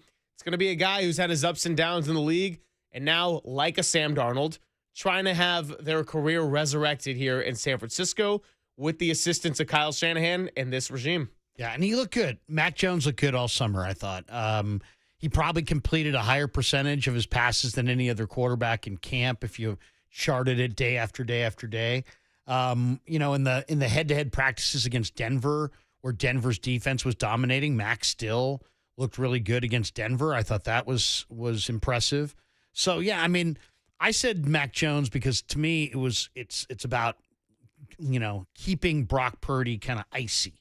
You paid him, right? But you got to have somebody there to challenge him and to make sure you're getting the best out of him. And I think Mac is going to provide that. I also kind of, after watching Mac this summer, feel like the Niners can win with Mac. Now, the one thing that Brock Purdy does give the 49ers, it gives them a mobility at the quarterback spot that Mac will not replicate. So, maybe they're going to have to get rid of the ball a little faster. They can't rely on Mac to give them that second, the secondary movement and all the extra stuff movement-wise that Brock does. But if you can just, design a game plan, the one thing about Mac Jones, he plays on time. He throws the ball with accuracy. And, he's not one of these guys that just, has no feel, no clock. He had a real good rhythm going this summer. Yeah, in his preseason, he went 17-23 for 209 yards, 2 interceptions, and one of those was just a full-on miscommunication with Jordan Watkins there in that preseason opener. Of course, Jones did not play in the preseason finale because he had that small sprain, and so we'll see if we get our first taste of Mac Jones, but it's a fair point to bring up the mobility because Brock Purdy was running around a lot and using his legs a lot, not just the Jake Tonjes touchdown, which we're all going to remember come the end of the season as one of the top plays, but Brock Purdy was having a move, and Mac Jones doesn't quite have that same level of mobility. Here's another number that I thought was fascinating to bring up, and actually the reason I pulled this up is because we were talking about Caleb Williams.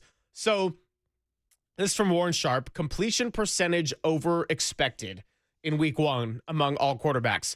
Well, Caleb Williams and Bryce Young, a couple of number 1 picks at the bottom, minus 13.2%. But you know who was second on that list was Brock Purdy at 12.7%. Now, that touchdown alone to Tonjes probably helped with it. But the point being, if Mac Jones is going to already lose a little bit of that mobility that Purdy could give you, well, he's got to be able to throw the ball accurately and on time and play to his strengths. And Kyle Shanahan's going to have to set up a game plan that allows him to do that with maybe a limited amount of protection like we saw Brock get in Seattle.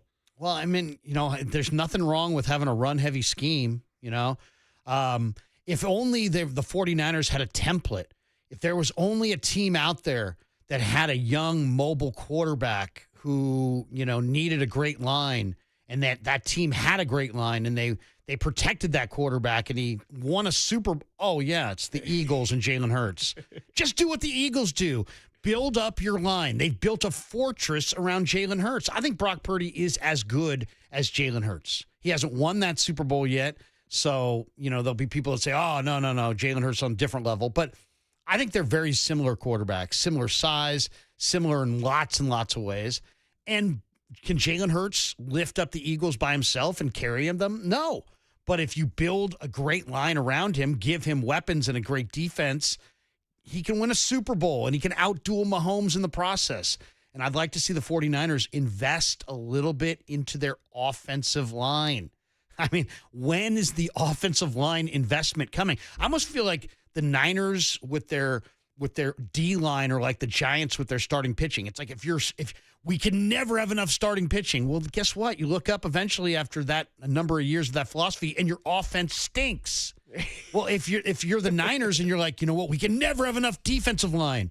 We took Solomon Thomas, bust. We took Kinlaw, bust. We just have to keep going D-line, keep going D-line, keep going D-line. If you're always prioritizing D-line over O-line, where do your offensive linemen come from? How do you get better on the offensive line? So I think, it's well beyond time for the 49ers to invest in that offensive line. Hey, you want to guess which quarterback was the only one above Brock Purdy on that completion percentage over expected stat? Go ahead. Jalen Hurts.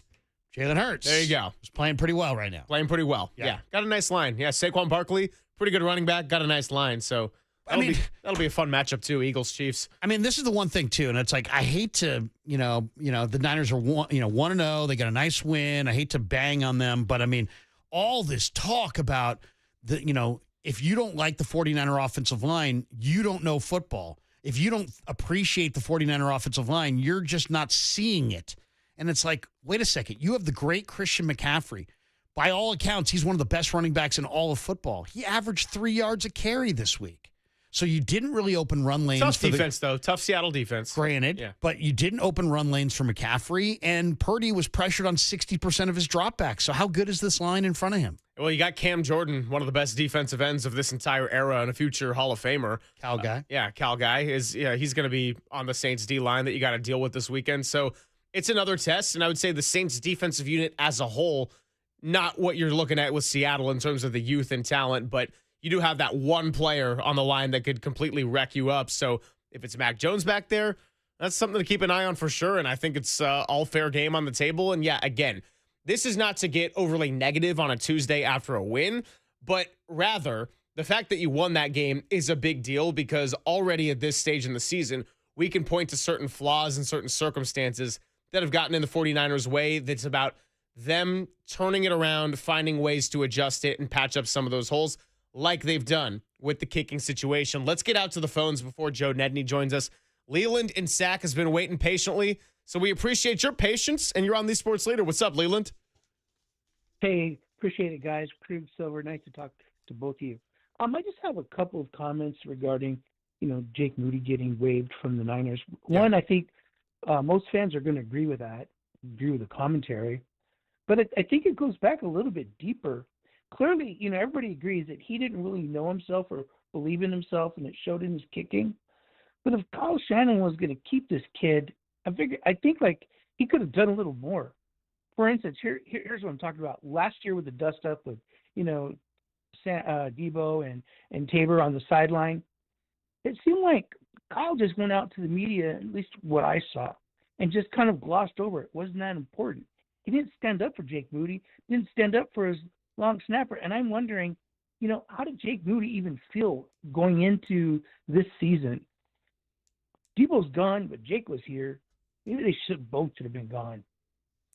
Yeah, well, I mean, it's a fair point, Leland. They both are gone now. Yeah, maybe Jake Moody ends up in Washington for a little reunion with Debo Samuel. But no, look, as far as last year and anything like that, I try not to read too much into how it was handled publicly at the podium because there's so much that goes on in locker rooms and behind the scenes and all these different kinds of leadership styles that I don't know if there was a meeting about it or if Kyle Shanahan had separate conversations to let Moody or Pepper or Debo know that he had their back and whatever. And I mean, frankly, Kyle doesn't really like dealing with special teams for the most part. So yeah, I get what he's saying, but it was getting to a point where whatever is the cause for this going down a bad path, whether it's the ankle injury that sent him on IR, whether it's the Deebo Samuel altercation, the bottom line is Jake Moody was not performing at a level, and he was not in a good mental space to be a kicker on a team that's trying to win games and is going to be playing in more close games than not, even with the schedule being friendly, because they're retooling, because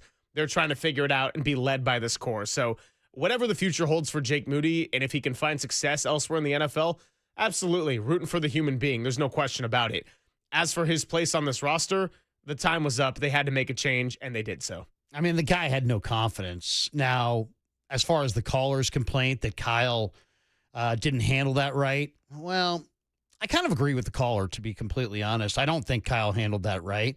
You had a player calling out the kicker, and then you got another player saying, who the hell are you to be calling out anybody? And all Kyle said about it was like, yeah, I thought Pepper went a little too far in his defense of Jake.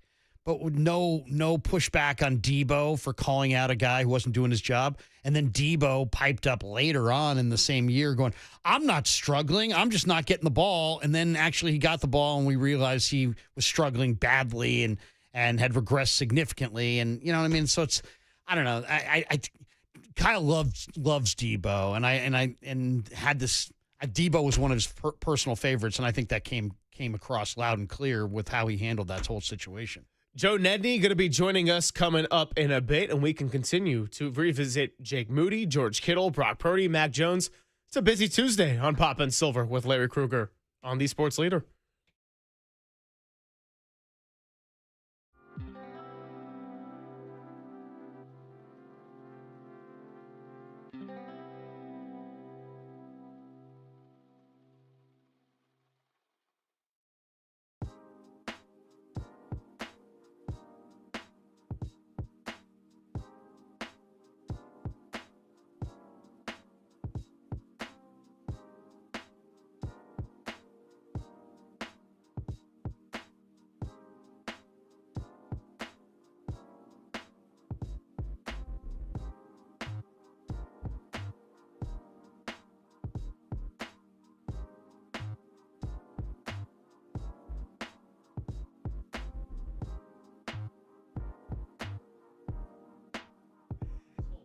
Hey everyone, it's Greg Silver. Did you know that many of the attorney ads you've seen or heard aren't based here in the Bay Area, some not even in California?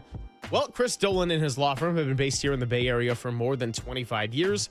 Award-winning personal injury and employment attorneys fighting for you right here where you live. So if you've been discriminated against at work, sexually harassed, wrongfully terminated, or had your rights violated, your rights matter, and you can go to dolanlawfirm.com to learn more about how your rights can be protected by the best in the business. Chris and his team, unfortunately, also saw a sharp increase in no-fault injury accidents over the past year. So with all the people, devices, chaos, it's busy out there. I mean, it's like a 49ers news cycle just out there on the road. Be careful and make sure we are making the Bay Area a safer place. Feel confident that you're in good hands with award-winning California Lawyer of the Year, because the Dolan Law Firm has secured more than $1 billion in verdicts and settlements on behalf of their clients. You don't have to pay anything up front. You got no hourly rates. And the best part of it all, they don't get paid until you get paid. So they live here and they work here. And yes, they win here. DolanLawFirm.com.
Papa and Silver now continues live from the KNBR Casino Matrix Progressive Jackpot Studios. Casino Matrix. Progressive jackpots are here. Where are you? Just drop in.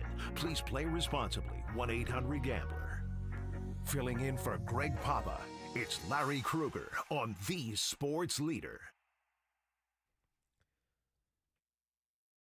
Trying to untie this game with a minute to go here in the quarter. Moody's kick is up and it hits the upright.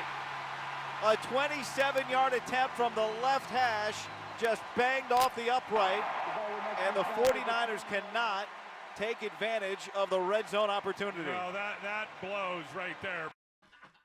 If it wasn't for Tim Ryan, I think I'd be sick of hearing that one already, but that blows. It did, and the 49ers end up getting away with it. They win it 17-13. It's Papa and Silver, Greg Silver, Larry Krueger hanging out with you on your Tuesday. Lots to be breaking down, and we talked to Tracy Sandler. Let's bring in our next guest of the day. He's someone that did this kicking thing for quite a while, more specifically 14 years, 6 of them right here with the red and gold in the Bay. I'm talking about the one and only Joe the Toe, Joe Nedney, who joins us on the Yuma guest line. Joe, how's it going? We appreciate your time, man. Oh, man. What a rough morning. Yeah. Somebody. Yeah, no, NFL's a brutal business, isn't it? It's a brutal business, no doubt. And, I mean, look, you know this whole cycle very well between switching teams and the pressure and obviously how we feel about the person, Jake Moody, getting waived. You know, we all wish him well in his career, but this was getting to a point where it felt like the 49ers just had no choice. It was inevitable. He didn't cost them the game on Sunday, but it felt like that shoe could just drop at any moment. And just from the kicking perspective, I mean, what's it like when you're going through a bit of a slump and you know that the NFL's fragile and kicker is an expendable position? How do you work through that mentally? First of all, hey, Larry. Hey. Long time no talk, brother. Oh, brother, it's great to talk to you, man. When Joe and I did pregame and postgame for a number of years, and I loved every minute of it. Great to hear you, man. Great to hear you. Voice, brother. Anyway, you know, hey, look, this is not an easy job. You know what? And I think this team has had the luxury of having more of a veteran presence and a consistent presence at the place kicking position for a long time. I mean, it was before me. It was Todd Peterson, who had been in the league a long time. Then it was me. Then it was David Akers. It was Phil Dawson. Then it was Robbie Gould. That's a lot of consistency right there, and that's a lot of not having to worry about the kicking position for this franchise. And drafting this kid in the third round and having to go through what we all have had to go through with him, and Jake included, that's a tough gig. But this is a very unforgiving position. You either do your thing or you don't.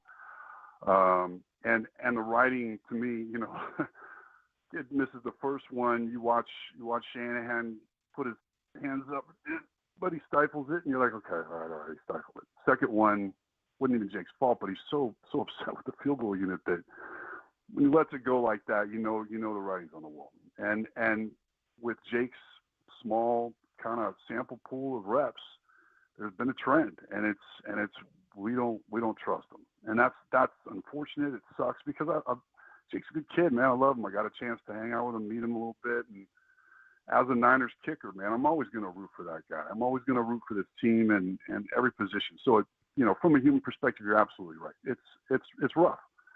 But I've been on the other side of it too, and I've been booted, plenty of times. I played for 8 teams, I mean, you got a kicker in me that had been put through the ringer and had been hardened by the process and knew that I had no room for error and I needed to come in here and do my job. And it didn't matter who was around me or what was going on. It was very, very important to me to get it done. But that took years. That took a lot of setbacks, a lot of hardening, and a lot of experience to get there. He's just a young kid, and you're not going to hear, you're going to hear his name. He'll kick in the league. It just changed the venue and the environment and the mentality here. It just called for a change, and you guys all know that. So off we go, right?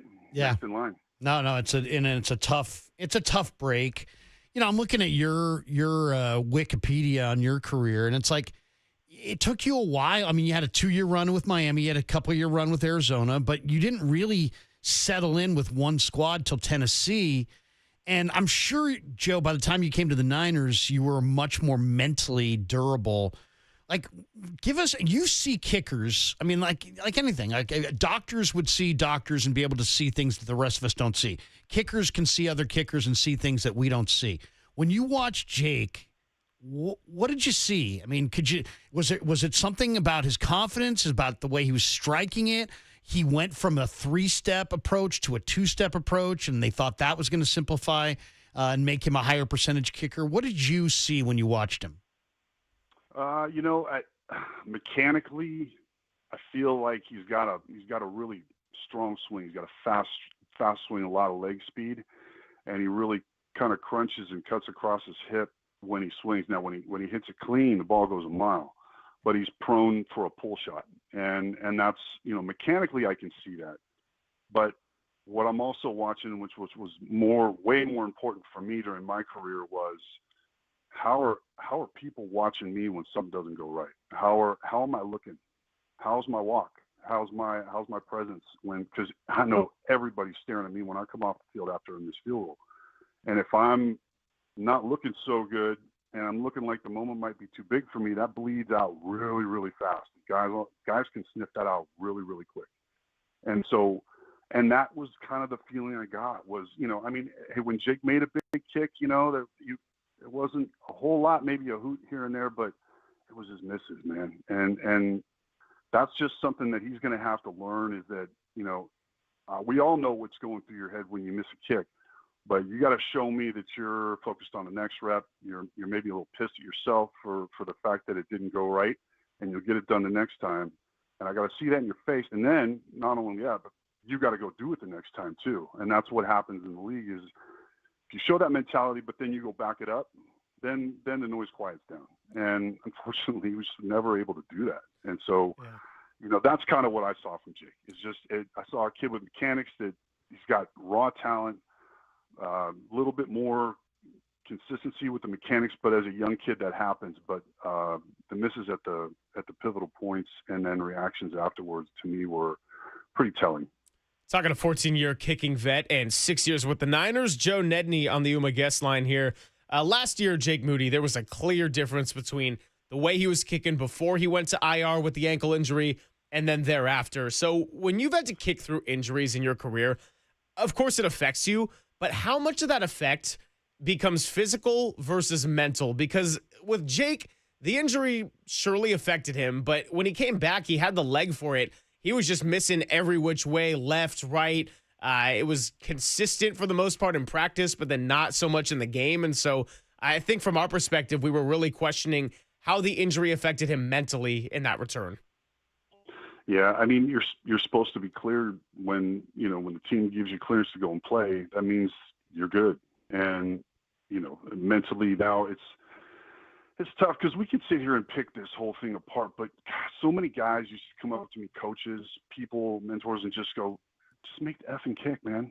It's just that simple, And if you can actually mentally break it down to such simplicity where you go out there and it's snap, hold, kick, 1 for 1, done, off to the next one. If it was 0 for 1, then you focus on the next one and go 1 for 1 on that one. And it takes time. It takes the right, and I thought he maybe had the right guys and John Weeks and Thomas Morstead, 2 guys that have been in the league a long time that might be able to kind of show that pro mentality of what it takes because, it's like a relief pitcher. You're standing there alone. You got everybody watching you. It's a pivotal point. There's a win or a loss involved. There's points involved. And there's no gray area. Either it goes through or it doesn't. Even if it gets blocked, if you're simple, they're going to start blaming you for that too. So these things are all noise in the head. And if you have the skill to be able to quiet that noise and focus on your job, it's easier said than done. But that was what I had to learn how to do after my years of struggling. I mean, I was a 65%, 70% guy my first couple of years. I didn't get to 80 and 90% until I got past my 5th year in the league and I started really learning technique, and then that built confidence, and then that, you got to do it in the game. And then once you do it in the game, that builds confidence.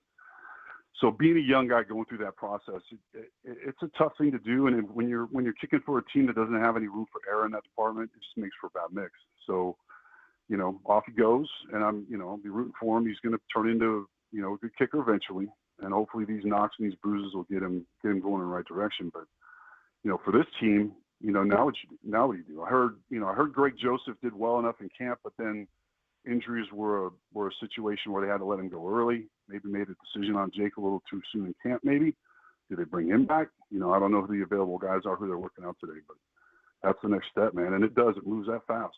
Yeah, I mean, it's a tough deal. I mean, I understand what Lynch and Shanahan were thinking with Jake Moody. They're like, hey, let's invest in a guy in the draft, the same way you'd invest in any other position on the football team. We'll get a good young kicker that we can have for years to come. I mean, it all makes total sense, but I just think it's such a mental grind. And then when you add draft choice expectations, you're only adding to the mental grind. I'd like to see the Niners go with a veteran now. If it's a Zane Gonzalez, a Greg Joseph, somebody who's not a young kicker, an older kicker. And I wanted to ask you, Joe, as a guy who kicked from 95 through 2010, mentally, was there a point where you could deal with the pressure, the stress, the things that creep into your mind about failure? When did you kind of make that step? It seems like veteran kickers is the way to go because they're a little bit more mentally durable. What do you think? Yeah, I mean, you're right. I think for me, things changed actually when I had gotten signed by the Raiders at the end of the 99 season, which was about my fourth year. And I was running out of opportunities, man. I mean, I was strong-legged enough, and because of the fact that we were picking off from the 30 at that point, and field position was a big deal, and having a strong kickoff leg was a big deal, which is now a completely moot point now. I mean, but back then, that skill set was important, and it kept me in the league. And I got the privilege of being able to kind of hone in my skills, but I ran out of opportunities. I had a workout with the Raiders at the end of the year. It was kind of a do or die thing, and I nailed the workout and got the job, and even didn't get that job, but it did something to me. And then I went in there and hung in with a first round pick in Janikowski during camp, and I think it just kind of all clicked with me. It was like I'm good enough to be here. In fact, I'm better than a lot of guys that are here, and I need to get out there and prove this to people, But it was something that changed in me, and it was on me now, and I wasn't a victim of the circumstances. They knifed through the B gap on that one, and it wasn't my fault, or whatever the excuses are for anything. They just stopped, and it was like, this is all on me. I got to do this. And so I wish that on all young guys, in whatever position they are to pro, because it changes you when you've got a certain sense of urgency about yourself to do this, because tomorrow is never promised, and you got to figure this stuff out. It changes you. And so you're right. Getting a hungry veteran kicker coming in here who knows his opportunities are slim and his team's going to be staring at him, and goes in there and does the job, that might be the right thing. A team will rally around somebody if they get over that hump, because he wants kickers so bad. They wanted it for Jake, Unfortunately, he didn't produce. So, that's I think the way they got to go. No more young guys. They got to bring somebody in with enough experience, and say, you're right. Guys like Gonzalez, guys like Joseph. That I don't even know who else is out there. I mean, if you try to ask get the Bills to let go of Prater when as soon as Baskets gets healthy and bring him in, I don't. Who knows? Who knows what happens? But yeah, Dustin Hopkins, Eddie Pinheiro, Michael Badgley, Austin Seibert, Cade York, Justin Tucker when he's done with his 10-game suspension. So. Yeah, I don't think that was going to happen. Yeah, I don't think Tucker's going to be here. Yeah. Just a hunch. Joe, we appreciate you coming by a lot, man. I know you can resonate with the difficulty of the position, but also the human aspect of it, too. So thanks so much for joining us. And we'll have you on at some point, hopefully, to talk about how awesome the next 49er kicker is when, they win 12 games in the regular season. Hey, it's always good to share a little perspective. The world was just raining down on this kid, and unfortunately, rightfully so, because this is the league, and this is the way it happens. But you're right. A little perspective, a little bit of the human side kind of helps every once in a while. I wish him well. I'm a fan of his, and I'm hoping he gets better. Absolutely. But thanks, guys. Appreciate you. Joe, always good to hear from you, brother. Great to hear your voice, man. Keep it rolling, and hopefully we'll talk to you later this year. All right, Larry. Thanks, guys. Appreciate it. Joe Nedney on the UMA guest line. Let's keep it going with our 49ers. And if you want to fire up the phones again, 808 KNBR, the number to do so. That's 415-808-5627. More from Kyle Shanahan next on the Sports Leader.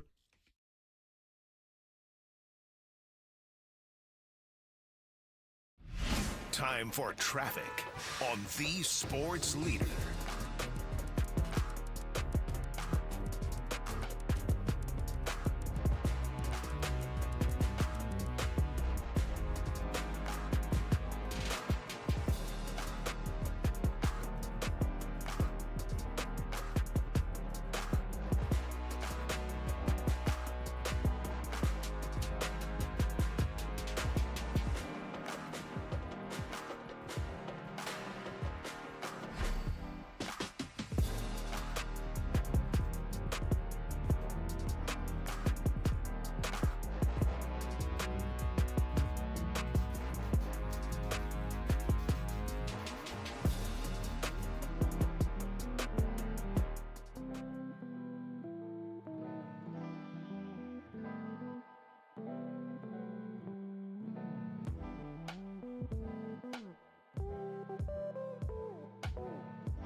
Is your home ready for kickoff? Everyone knows that hosting friends, family, and fellow fans is the best way to enjoy football Sunday. Get ready for an elevated game day by staining your deck or painting your fan cave with Benjamin Moore. With football and painting season in full swing, now is the perfect time to tackle your indoor and outdoor paint projects. So have your family room decked out in team colors to impress guests and intimidate rivals. Update your kitchen with a fresh coat of paint for prepping tailgate treats and pre-game snacks. A freshly stained porch or repainted exterior will allow you to grill outdoors in style all season long. Change your luck with a fresh coat of paint. Whether you're calling an audible or following the playbook, find all the right products, the perfect colors, and plenty of advice at your Bay Area Benjamin Moore retailer. And with extra regular season game this year, let us help you extend the life of your home for years to come. So support your team and your local, independently owned and operated business with Benjamin Moore.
Papa and Silver now continues live from the KNBR Casino Matrix Progressive Jackpot Studios. Casino Matrix. Progressive jackpots are here. Where are you? Just drop in. Please play responsibly. 1-800-GAMBLER. Filling in for Greg Papa, it's Larry Krueger on the Sports Leader.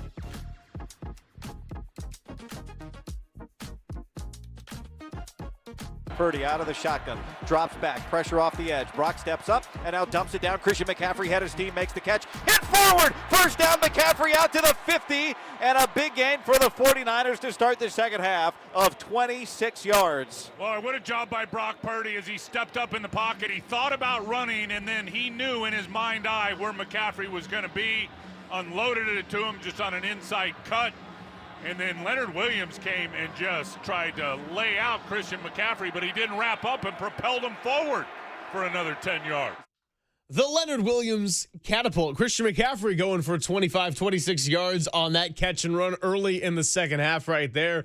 And McCaffrey, that was a big chunk of his 142 yards from scrimmage. That was his most since week 15 of the 2023 season. So it might not have been a perfect performance all in all, but you're going against a stout defense, and guys kept getting injured, and you needed him more and more as the game went along. 31 touches for Christian McCaffrey, and he's not on the injury report that we know of as of right now, but Brock Purdy is, George Kittle is, Juwan Jennings is, Ben Barch is. So the offense continues to get their designations, and with McCaffrey popping up just after the 49er roundtable. In fact, then we had about a segment to go. Thinking, is this going to be another deja vu of last year? Well, fortunately for McCaffrey and for Shanahan and for all the 49er faithful out there, he was good to go week one and might not have been this ultra explosive performance against a defense like that. 31 touches, 142 yards from scrimmage in a defensive battle. That was big time, and they needed him. They needed every single snap he was out there. I'm still recovering from the LL Cool J, doing it well, bumper there from Walter, who's just got a little flavor back there. Maybe minus the R. All right. Yeah. No, I mean, here's the thing about CMC. He's great, but it's like a car that has been in the shop. It's like a sports car that's been in the shop, and now you're going to take it on like a cross-country drive? It's like maybe not. Maybe bust out the the CRV or whatever else you're going to drive. Whatever else you got in there, you may not want to take the Pagani across country. You know what I mean? You may want to take one of your other cars. So I just would like to see Shanahan. I just don't think that 31 touches is. I don't think you can replicate that every week. Or at least you can't for 17 weeks. So get Robinson the ball. What happened to Garendo? Is he just banished because of those 3 fumbles in practice? I mean, you threw the ball a bunch. How about throw it to Garendo? He threw him 16 passes last year. He caught 15. He's got great hands. He's super fast. All I'm saying is I love CMC, but I want to see him healthy in the playoffs, and he's not going to get there if they give him 31 touches a week. Let's hear from Kyle Shanahan on this and then break it down a little bit, because I think I got some reasons for why I approve of the 31 touches. But at the same time, I see where you're coming from with some of those points. Here's Kyle Shanahan's thought. Kyle, Christian was on the field for 58 snaps out of 76, which is a lot for an offense. But was that about kind of where you'd like it to be? I don't really look at it. I don't put a number on it. Never have. Be surprised if I ever do. Kind of how it plays out. I mean, I think that's around it, give or take a few either way. But he's a hard guy to get off the field. We did it throughout the game, but sometimes we'll do it more, sometimes we'll do it less. So we know from the second that Christian McCaffrey entered the organization, he's been a really hard guy for Kyle Shanahan to get off the field. But there's also fact to running backs' age, and as running backs get a little bit older, any injury history they have always becomes a risk of popping up again. And when it pops up, greater likelihood that it sustains an injury or gets even worse if we're talking about certain strains and pulled muscles and all that kind of stuff. However, in the case of Sunday, I approve of the 31 touches. Now, is it sustainable over the course of a season? No, I agree with you on that. You got to find ways to mix it in, get Brian Robinson the ball. Eventually, you're going to get the other Robinson in DeMarcus, and then in due time, you'll get Brandon Ayuk back, and you'll get George Kittle back at some point too. But as the offense got more and more injured that game, you really needed McCaffrey out there because it became just the core of your. It already was the core of your offense, but now we're just not talking about Christian McCaffrey, the running back. He was Brock Purdy's most trusted target with no Kittle and no Juwan out there. And Pearsall had that big time catch down the sideline, 4 catches for 108. But Pearsall's still getting his feet wet on the NFL side. He didn't have a true rookie season last year. So to have Christian McCaffrey available in the passing game, the 9 receptions, it wasn't a coincidence. Brock Purdy was looking to either hand it off to him, and if he was going to keep the ball in his hands and go to pass, McCaffrey was the guy that was there for him to move it on the final drive. So no, he didn't punch it in. That was the Jake Tonjes play. But as players started exiting more and more, I just found it harder as the 49ers got in the red zone with an unreliable field goal kicker and not wanting to play for the field goal anyway, to get a guy like that off the field with that kind of situation playing out in the fourth. I mean, Shanahan talks like he's a vendor. You're the coach. What do you mean you have a hard time getting him off the field? You're not a vendor. You're a coach. You're the coach. Your will should be what happens. You say to Bobby T, I don't want Christian on the field here. I just think, obviously in this game, they want to win the game. They wanted to get off on the right foot. But let's just take last week's game aside. If they get into a game with the New Orleans Saints this week and they've got a 10-point lead with 8 minutes to go, finish the game with somebody else. That's fine. Yeah. Right? I'm good with Finish that. the game with somebody not named Christian McCaffrey. It's like, yeah, I get it. I got a Ferrari and I love driving it. So what? So what? That can't just be that can't be the end all be all. Protect Christian from himself. It's admirable that he wants every touch. It's admirable that he wants every carry. It makes me feel better about Christian. Doesn't mean I'm going to give him every touch. Doesn't mean I'm going to give him every carry. You're in charge. He's not. You make the call. He doesn't. So he's really hard to get off the field. Come on. You're here, Brian Robinson. And here's the thing about this. Brian Robinson, when I talk to him at his locker, he doesn't look at himself as some, he's not here to, ease the burden on Christian. He's not. He is here to play. He thinks he's a starter, and because he is, and he's been a starter. So, he made nice this week, but if this winds up being the routine, 31 touches for Christian and a smattering of touches for everybody else, I think Robinson's going to be pissed. Here's my thing. If you have a 10-point lead with 8 minutes to go in that kind of situation, yeah, start the series with Brian Robinson. Absolutely. You got a big lead for him. Finish with somebody else. In the red zone, don't not have Christian McCaffrey on the field. You got to have him out there in the red zone. Trailing in the fourth quarter, you got to have him out there. And if that's the kind of thing where the snaps add up and the touches maybe add up because you're shorthanded in other areas, I think you just got to ride with it. It's just the reality of being the best player on a team. And I agree. The 49ers will go as far this season as a healthy Christian McCaffrey can take them. So you want to be mindful of it. It's a very similar conversation to how we talk about Steph Curry's fourth quarter minutes, right? He can't play 11 minutes in the fourth quarter every game throughout the course of an 82-game season. Can't do it. You got to pick your spots. But sometimes you're in a playoff race. The Lakers are in town. It's a big game. You go into the fourth quarter with a 7-point lead. All of a sudden, that quickly gets tied up within 2.5 minutes. You take a timeout. You got a decision to make. Do you want to put him in for this one? Do you not want to? So I really think it's a matter of picking your spots. But the more those spots come up of trailing in the fourth or being in the red zone in a gotta score a touchdown situation, I just don't see Kyle Shanahan has taken McCaffrey off the field. So it's almost like protecting yourself from certain situations where you feel like it's inevitable rather than forcing yourself to take him off the field when you know that he's available and theoretically could be out there. All I'm saying is finish with somebody else. Here, think about it. When we saw it last night, We see it in a lot of football games. You get to the fourth quarter, the team that has the lead is going to run the ball, right? They're going to run the ball because the clock runs.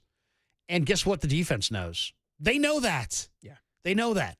So it becomes almost like you're a sacrificial lamb when you're trying to finish these games because everybody on the defense knows you're getting the ball. So everybody's keying on you. So you're going to take 4 or 5 hits on every run. So all I'm saying is they used to finish with Elijah Mitchell. Why? Because he was very efficient between the tackles and he never fumbled. Yeah. And that's a perfect finishing type back. And they got to find that. That's kind of the hope for someone like a Jordan James eventually if he gets healthy. But, he didn't really get a preseason because of the finger surgery, and Guerrero, they clearly haven't trusted because of the fumbling issues. They don't trust him. I mean, I don't think it was accidental at all that Guerrero fumbled 3 times in a practice, and 24 hours later, Brian Robinson was traded for. Yeah. I mean, I think there's probably, those cause and effect there.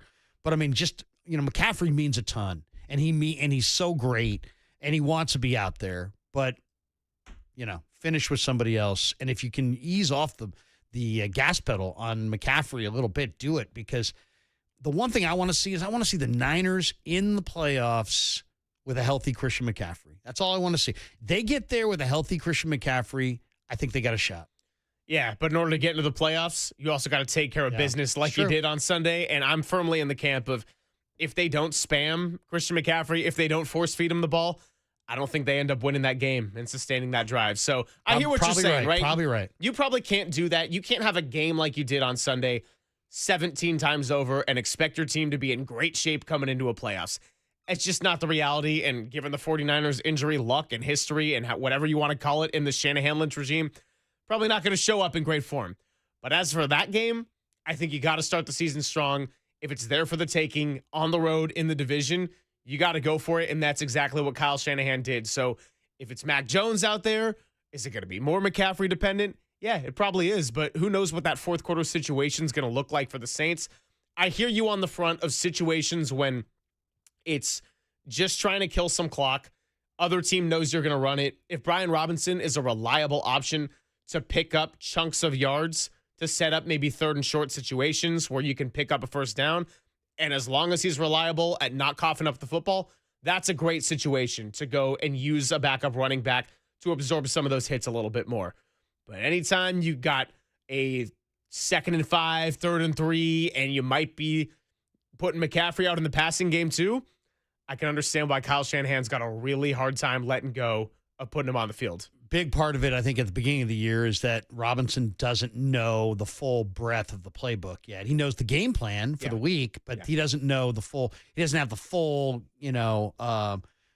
full volume of the offense down. So there's limits. So you saw in many of his plays were toss plays, because he didn't have the whole thing down. So as it goes on, as the year goes on, I think you'll see him utilized a little bit more.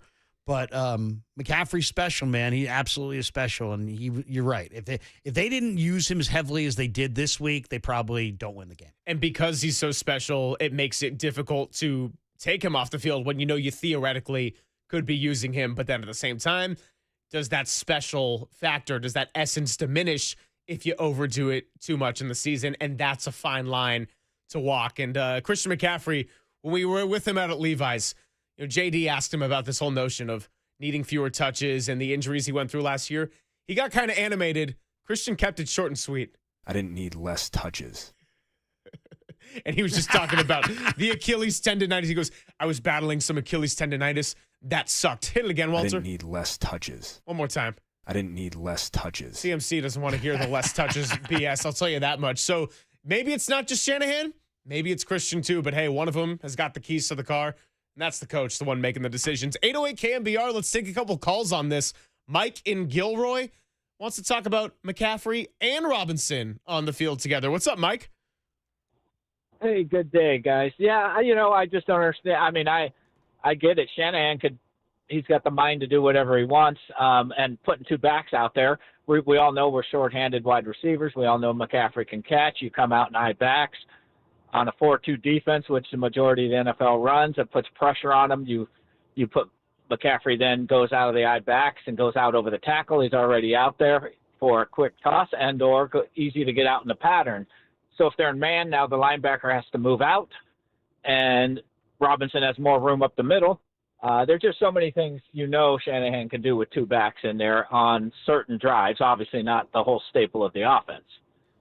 Yeah, and I hear you. And on that note, Mike, we think about two running backs, and a lot of times that second guy's Juszczyk, and he's one of the rare fullbacks that still gets playing time in the league. We haven't seen a lot of two running backs in terms of traditional runners in a Kyle Shanahan type of scheme, and maybe that's one of the ways in which he needs to evolve as Robinson gets more familiarized with the playbook, because it's a way to keep Christian McCaffrey out on the field while also maybe preserving him at the same time if you get a little more diversity having those two backs out there together. I looked this up last night. It was the Niners under Shanahan have only used two backs as far as two running backs. Yeah. Like once or twice, and I'm forgetting who it was. It was a number of years ago. I want to say pre-McCaffrey, right? Ever since they've had him. Did they ever go McCaffrey and Mitchell? It was McCaffrey and Mitchell. That's what it was. It was McCaffrey and Mitchell. Huh. So that's the only time they've used the two halfbacks together. It was McCaffrey and Mitchell, and I think was it 2 years ago? It would have to be, because Mitchell didn't play last year, and he played sporadically 2 years ago. I mean, that was the limited amount of time that Elijah Mitchell was even part of the roster the last couple of years. So maybe that's another element, too, where Shanahan, if there's health between McCaffrey and Robinson, he'll be more willing to experiment in that regard. That's okay. That's a good factoid. I'd like to see them add another back. I think they've got one too many offensive linemen. I mean, probably two too many offensive linemen, but they have 10 offensive linemen. You don't need 10 offensive linemen. Make a decision on who your backups are and cut one of your offensive linemen and go get another running back. If you had another running back, then you wouldn't have to lean on Christian as hard as they do. And the 10 offensive linemen, I mean, that's just like delaying your evaluation. It's like nobody goes with 10. No, most teams go with 8 or 9, and the Niners are going with 10 right now. Maybe we see history repeat itself and time be a flat circle, Walter, where Brandon Ayuk comes back, and like Deebo Samuel following the year everyone was injured, then he just becomes the running back, and you get running back Ayuk alongside CMC. All right, yeah, probably not going to happen. 808 KNBR, 415-808-5627. See a couple more calls coming in. We'll take them next, and then we'll talk some Giants at 12:30 before Susan Slusser joins us at the end of the hour. It's Pop and Silver with Krug on the Sports Leader. I didn't need less touches.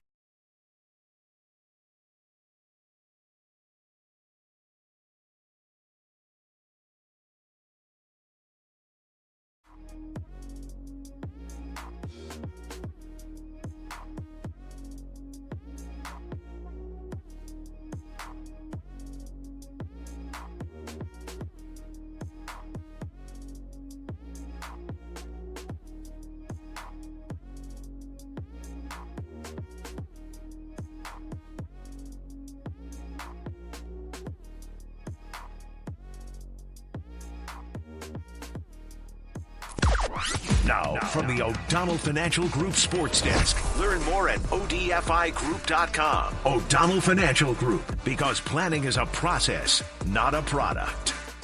We're starting on Tuesday hot with a couple of pieces of breaking news. The 49ers are waiving kicker Jake Moody, and tight end George Kittle is also headed to the IR, which puts him out for at least the next 4 games. Keep it right here on the Sports Leader. Pop and Silver with Larry Krueger today for all your 49er updates.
And now it's time for the Protect Your Assets Business and Technology Report with me, David Hollander.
Greg, Papa and Silver. This is KNBR, the sports leader. Papa and Silver with Larry Krueger continues into the noon hour. Happy Tuesday out there, 808 KNBR, the number to join the discussion. And we've had a lot of great discussion here on the Niners this week as they started 1-0 with a win up in Seattle. Get to Cheryl and Scarecrow on the line in just a bit. The big topic right now, 49ers Christian McCaffrey, 31 touches there in week one. Kyle Shanahan is not interested in the touches talk. Christian McCaffrey is not interested in the touches talk. But just between Monday and Tuesday alone, we got 49er injury news between Kittle and Purdy and Jennings and Ben Barch. And so why would this not come up after the saga that was 2024? And a big reason why they went 6-11 is because they never really got the right version of Christian McCaffrey there on the field. 808 KNBR, let's get back out to the phones.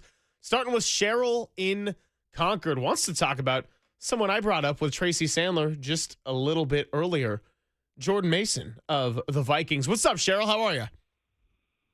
Hi, good. Oh, I didn't know you brought it up earlier. I just tuned in about half an hour ago. I mean, I don't understand why they trade him. He comes off the bench for McCaffrey. He does a great job. He's very affordable. He's willing to be a backup. I mean, you've got Brian Robinson coming in, and he doesn't want to be a backup. He's going to want to be, playing a lot more. And then we trade Mason. And I mean, the guy came out and was fabulous. He could be a big guy. And look what he did for the Vikings last night. He had a great game. And the other thing I think about us to the Niners is we've got all these big stars, and I think and they get hurt, and that just happens. So we got these big stars, and when they get hurt, we just fall apart, and we need more deeper bench, and I thought people like Mason made it a real deep bench in that area. No, I hear you, Cheryl. It's a really good point. And yeah, when we were getting into it a little earlier, we had Tracy Sandler on, and I knew she was watching that game because she's a Michigan alum and J.J. McCarthy and everything. And I'm thinking, man, Jordan Mason is just running angry. He's looking more effective than Aaron Jones. And ultimately, why they traded him was a combination of it saved them a little bit of money and it got them some draft capital, which they used to get Marquise Siegel in the 5th round, who got the start at safety as a rookie. So in the end, it might not be a disaster. But at the time, I really didn't like the move, and how I'm going to feel about it in hindsight when it's all said and done, I think it's TBD, Cheryl. It's a fair point. Jordan Mason runs the ball damn hard. I get that maybe in terms of receiving and pass protection, it wasn't quite what you want out of an RB1, and they didn't use Mason a whole lot when McCaffrey did come back, even not at the full version of himself. But now, again, she's not wrong. Watching him last night, Mason's a hard runner, and I would probably take him over Brian Robinson as a complimentary piece right now. I don't know if JD agrees with me on that one, but I think as it stands after week one, I'm Team Mason. I mean, Mason's a hell of a back. I mean, I think it has to do with the fact that Mason was getting more expensive, and I also think that he needed a change of scenery. Yeah. I think they needed to move him on just because I think he wanted to move on. And also he was getting more pricey, more expensive, and they got a really good deal. I mean, They traded him for a draft choice and for two draft choices. One they turned into Marquise Siegel, and the other they flipped to Washington for Robinson. So they got Siegel and Robinson for Mason. So I mean, in reality, that's a pretty good deal. My issue is not with, as far as Mason, Robinson, Garrett. My issue is with 527. 527 touches is the pace that McCaffrey's on. Okay. Yeah. 400 touches would be a lot of touches. 527 for a running back would be ridiculous. So it's not sustainable. There's nowhere. It's not even close to sustainable. And as far as the backs thing, I'm kind of looking at backs the way teams look at starting pitching in baseball. You can never have enough. I mean, it's like the Giants traded starting pitching, and then they needed starting pitching. You trade a running back away. Now you need a running back. You know what I mean? So it's hard to get rid of a good running back. No, and you got to have running back depth, even if you want to have Christian McCaffrey out there at all times. And I think the 49ers, that was an issue throughout the preseason that up until the Brian Robinson trade, I mean, you had none of it. Everyone was getting injured. Garendo was fumbling, and he's had his injury history. Jordan James got surgery on the finger. You had Corey Kiner, who got injured in the preseason, right? Like, other than McCaffrey, it was everybody else. Then you bring in Robinson. Then McCaffrey pops up with the calf and ends up being able to go in week 1. But I'm with you as far as running backs, with or without McCaffrey getting a lot of touches or getting a lot of snaps. You got to have guys that can at least take the load. And right now, all of your heavy lifters, you're losing them in Juwan, in George Kittle, maybe even Brock Purdy for a week here. We'll see as we navigate that situation. 808 KNBR, let's go out to Scarecrow, wants to talk about the McCaffrey situation. What's going on, Scarecrow? Not a heck of a lot. The problem right now is they don't have a whole lot of choices without McCaffrey. Because of the injuries, I think you're just trying to tread water and get past maybe week 3. I think you get that guy back that was on suspension. And then you can start talking about load management for McCaffrey, which I think is a really important thing to do. Right now, without McCaffrey and without Purdy for that matter, I mean, there are not a whole lot of options here. The one thing I will say is I'm glad that they won at least in week 1 in a division game and away in a really hostile environment. And the defense played exceptionally well. And I thought that would be the one problematical area just because the amount of new personnel. I'm sure, right now I think, the schedule kind of plays to the 49ers' advantage in that you're not playing, it's not like you're playing the Eagles or what have you. You're going to be playing New Orleans, and I think if you go next to Jacksonville. New Orleans, Arizona, Jacksonville, the next 3. Yeah, you got those, and at least you're going to be starting to get ball players back. And 3-1 doesn't look nearly as bad as 0-4. I mean, I'm mildly surprised the defense played as well as they did. The problem is, you've got, marquee players that are starting to show a little bit of wear around the edges. Yeah, I mean, that's what you saw with George Kittle. There's no question. Appreciate the call, Scarecrow.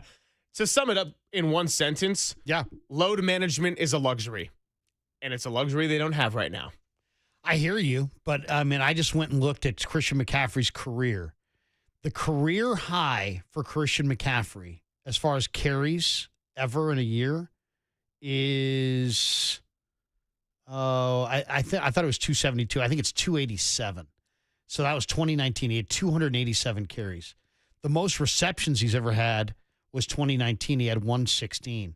So we're talking about, 380, 390, touches. He's on pace for 527. Wow. So, I mean, take his most touches ever, receptions and rushes, stack them on top of each other, and then he's well past that in 1 week. So, I mean, there's no question. It's 1 week. They're trying to set a tone. They want to get that win. The caller's right. They're going to have DeMarcus Robinson coming back. Eventually, they'll get Kittle back later in the year. They'll get guys like Cowing back and Ayuk back, and they'll have more weapons. But right now, that's why I'm saying that if they could cut one of their backup offensive linemen and add one more back, I think that would fortify them, substantially. Because he's right. They don't have a lot of options. Robinson has only been around for a short amount of time. They clearly don't trust Correndo.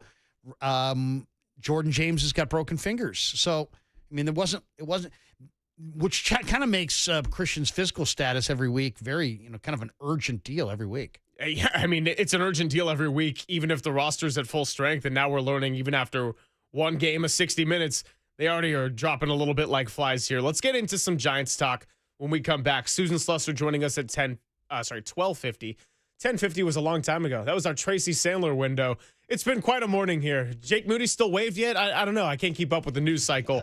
At 1:30, we're going to talk general NFL. I'll give you my 5-1, the 5 hot topics, and the 5 cold ice freezing losers of the week. And no, it's better than Hums and Bums. It's not the same as Hums and Bums. Sounds way, way better. Yeah, you all just got to trust me on this one. That's coming, and let's talk some Giants. They're hot. They're hot. Giants could make that 5-1. They had 5 home runs themselves last night. What if the Giants make the playoffs? Oh, are we opening that can of worms? They're 3 games out of the wild card. I think we're going to open that can of worms because we're going to be at the patio tomorrow, and the Giants are 3 games back. Granted, no tiebreaker. But let's get into that next on the Sports Leader. KNBR, the Sports Leader.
Papa and Silver now continues live from the KNBR Casino Matrix Progressive Jackpot Studios. Casino Matrix. Progressive jackpots are here. Where are you? Just drop in. Please play responsibly. 1-800-GAMBLER.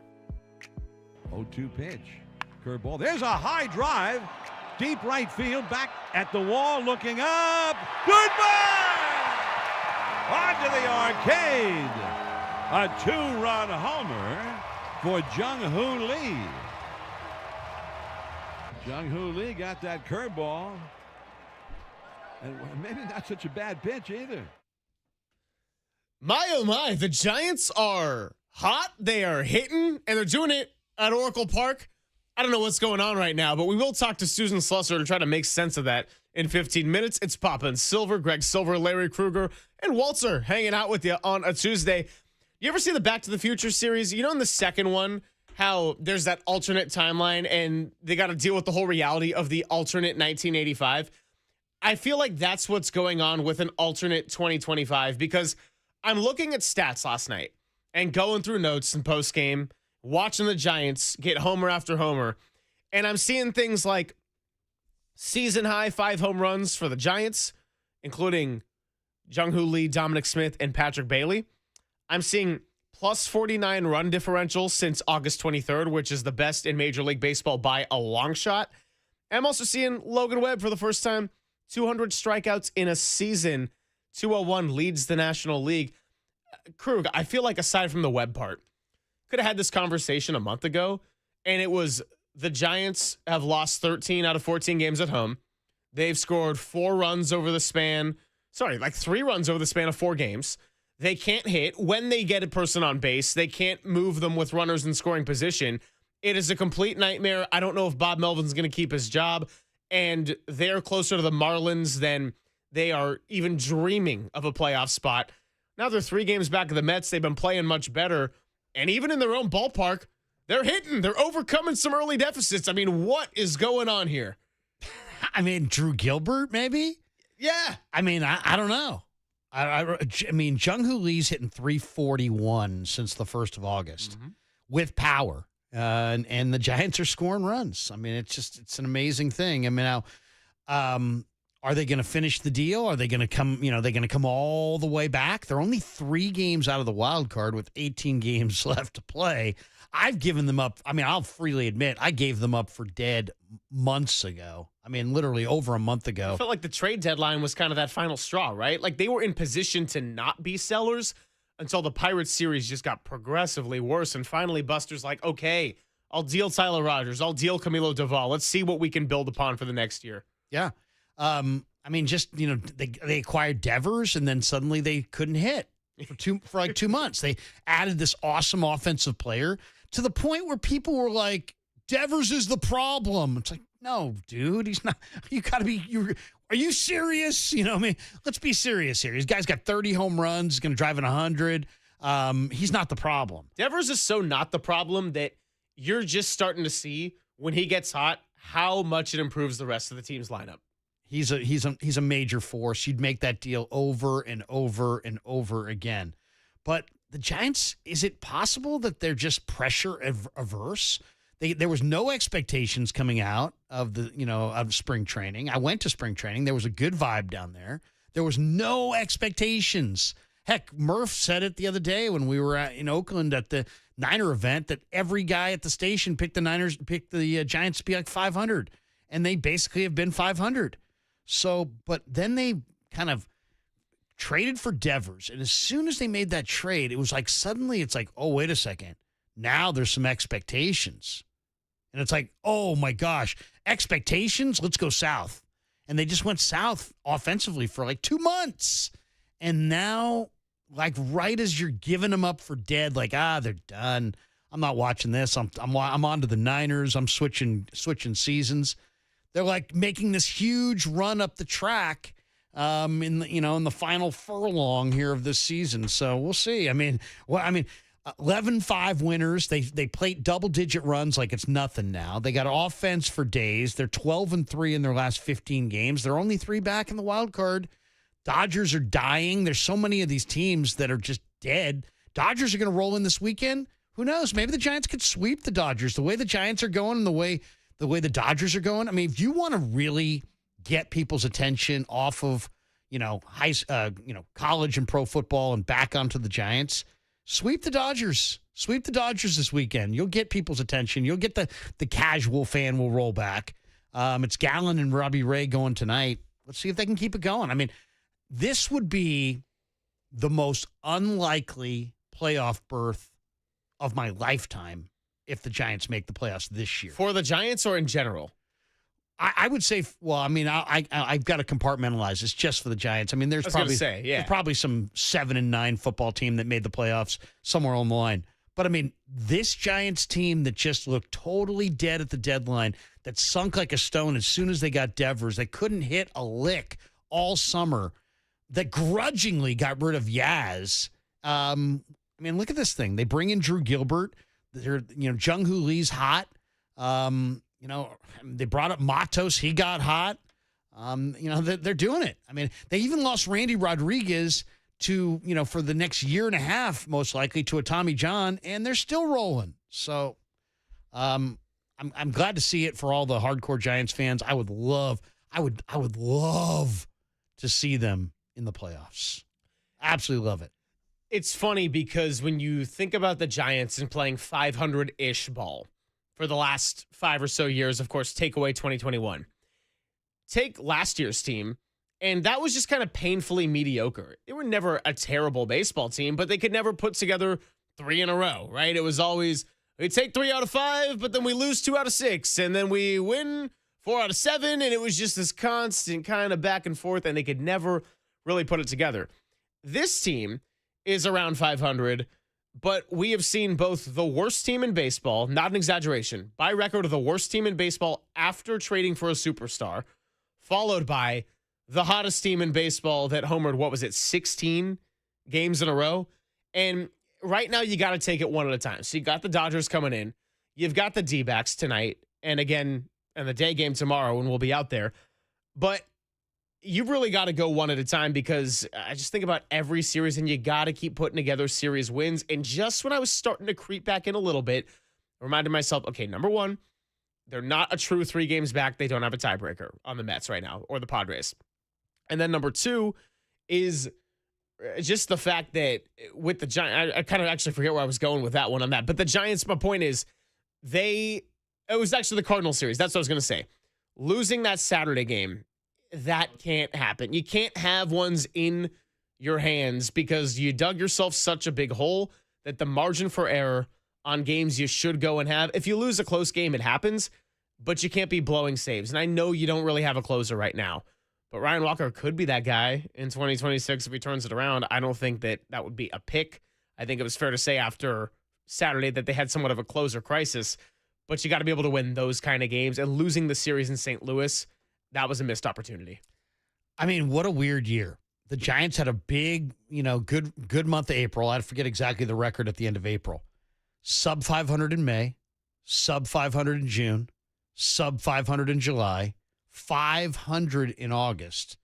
And now they're rolling. Now they're rolling in September. So, I mean, I can't recall a season like this where you got to September, you're still in the playoff race, and you've only had 1 month of the year where you were better than 500?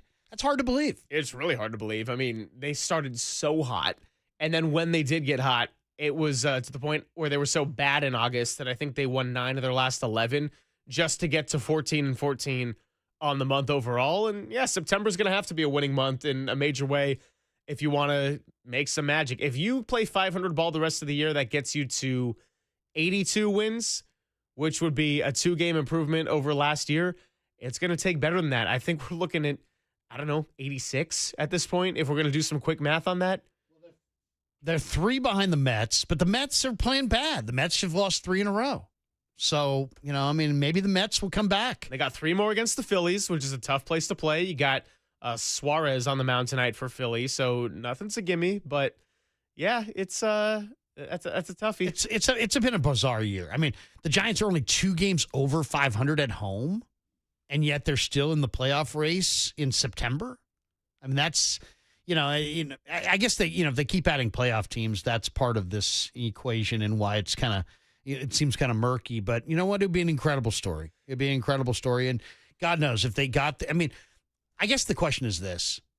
You always want to see your team win. The question is, are they going to make it to the playoffs? The second question is, can they carry this momentum into 2026? The third question is, have they done enough in September to save Melvin's job for next year? Or should they start fresh with a new approach, with a new, a different skipper for 2026? Well, it's going to be a talking point all the rest of the season. It's not going to be the new approach. It's going to be the old approach of Boch. Well, there's a lot of talk that Boch is going to be let out of the final year of his deal with the Rangers. He's saying that he may not want to go back to the Rangers, but he still wants to manage. Now, that sounds like a return trip. Now, would you be in favor of that? Because I would. I know some people say, you can never go back and this and that. This guy won 3 World Series here. When you've won 3 World Series in any organization, I think 3 championships, I think you got the standing invite. Well, dude, you just won one a couple of years ago with another organization. Yeah, no. Bruce Bochy he's an October magician. Exactly. Right? You had Buster and you had Bochy, and I think those were the 2 key factors in the Giants' 3 World Series runs. And if you had Buster running the show, which you do, if you had Boch back in the dugout, which you could have, would you be all for that? I would be. I know some people think that, they wouldn't go in that direction and that Bruce is too old to do it. But you know what? If he wanted to do it and would be willing to come back, I would do it. Well, right now, Giants are trying to just put together one at a time with their current manager, Bob Melvin, and Susan Slusser has written a good handful of pieces over the last week, including one about a pitcher they just saw this weekend in Sonny Gray. Could that be a target for the Giants? We'll get into that next with the SF Chronicle's finest on the Sports Leader.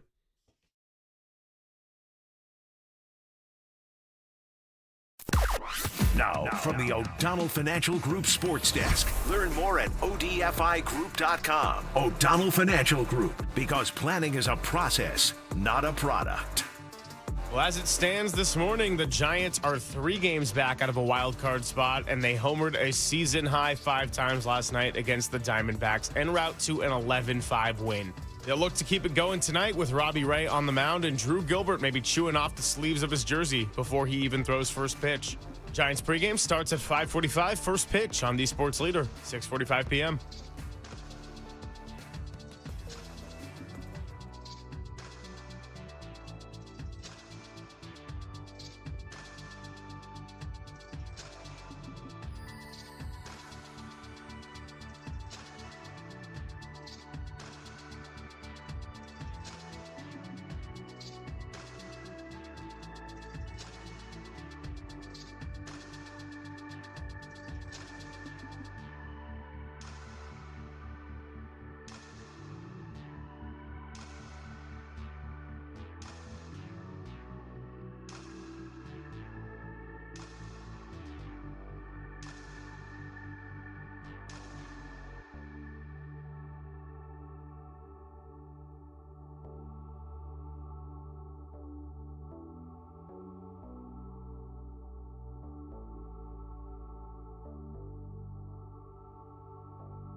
Now back to Greg Papa and Greg Silver on KNBR, the sports leader.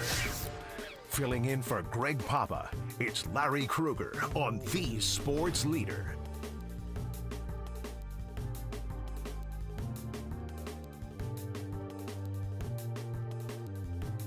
We just saw the Cardinals, of course, over the weekend. Here's a smash into left center field by Chapman, and it is gone!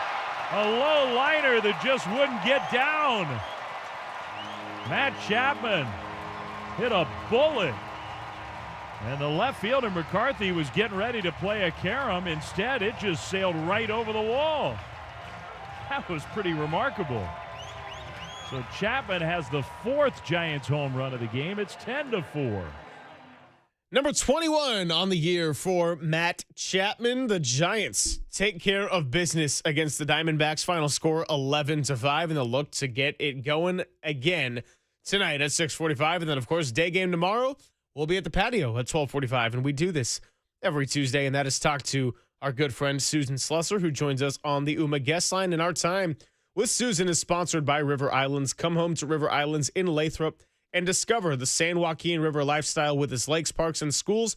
Start your tour today at riverislands.com. Susan, you got Silver, you got Kruger, and apparently you got the Giants playing otherworldly baseball.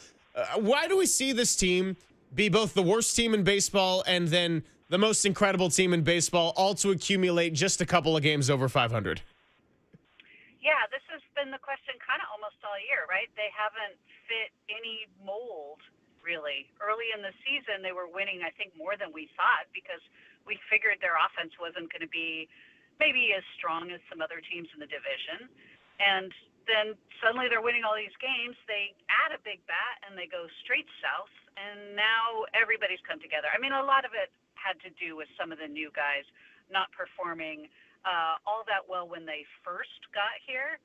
Adamas getting hot, that has a huge amount to do with what they're doing now.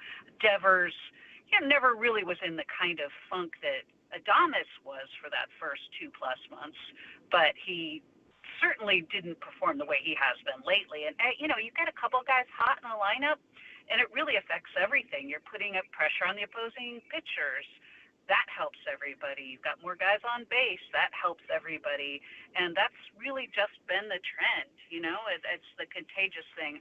Yes, they would have liked to have taken the series in St. Louis, went a little bit south there, but they're back to showing what they can do, especially with the power. My goodness. And at Oracle, too. That doing it on the road is one thing. Doing it at Oracle like that, wow. That's, I think they're trying to make some statements here. It is, baseball is such an awesome sport because of the unpredictable nature of it. And it's just, we can sit there and use all kinds of stats to justify this opinion, that opinion, and it's like all a bunch of garbage. It's like you can throw it all out and just kind of watch the games, and you just kind of have to see how it goes. The Giants are plus 49 run differential since August the 23rd. It is the best run differential in the game. I mean, it's absolutely amazing. I love watching Dom Smith. I hope they bring him back. He's just, to me, just a really solid guy in that clubhouse. But, Susan, is there anything that you can point to as to what has happened since the 23rd of August that has made the Giants be this offensive juggernaut? I really do think Adamas had a lot to do with it. Everybody kind of just started getting a little bit better.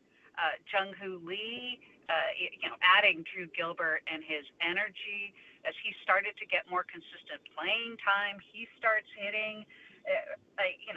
Chapman has been pretty consistent most of the year except for a couple little stretches, and obviously he had an injury. But it's just really been everyone.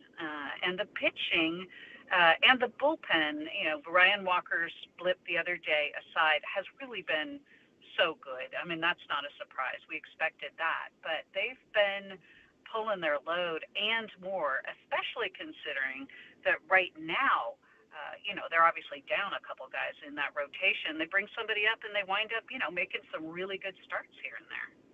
Talking to Susan Slusser on the UMA guest line. You wrote about Matt Chapman and the appeal on his suspension, which could time up with playing the Dodgers. I guess first off, you think he has a good shot to win this appeal? I know he said he was feeling optimistic about it and basically missed a whole game in and of itself with how quickly into the game that happened with Kyle Freeland. But what can you tell us about the latest on Chapman? Yeah, he's going to have that appeal on Thursday, and his argument is essentially he's already missed a game. It's a one-game suspension. You had 2 batters into the game. He never got an at-bat. He didn't play in the field. And that's possibly something they've already taken into consideration, given the fact that Freeland and Adames didn't get any suspension. So they might say, it would have been a 2-game suspension except for that.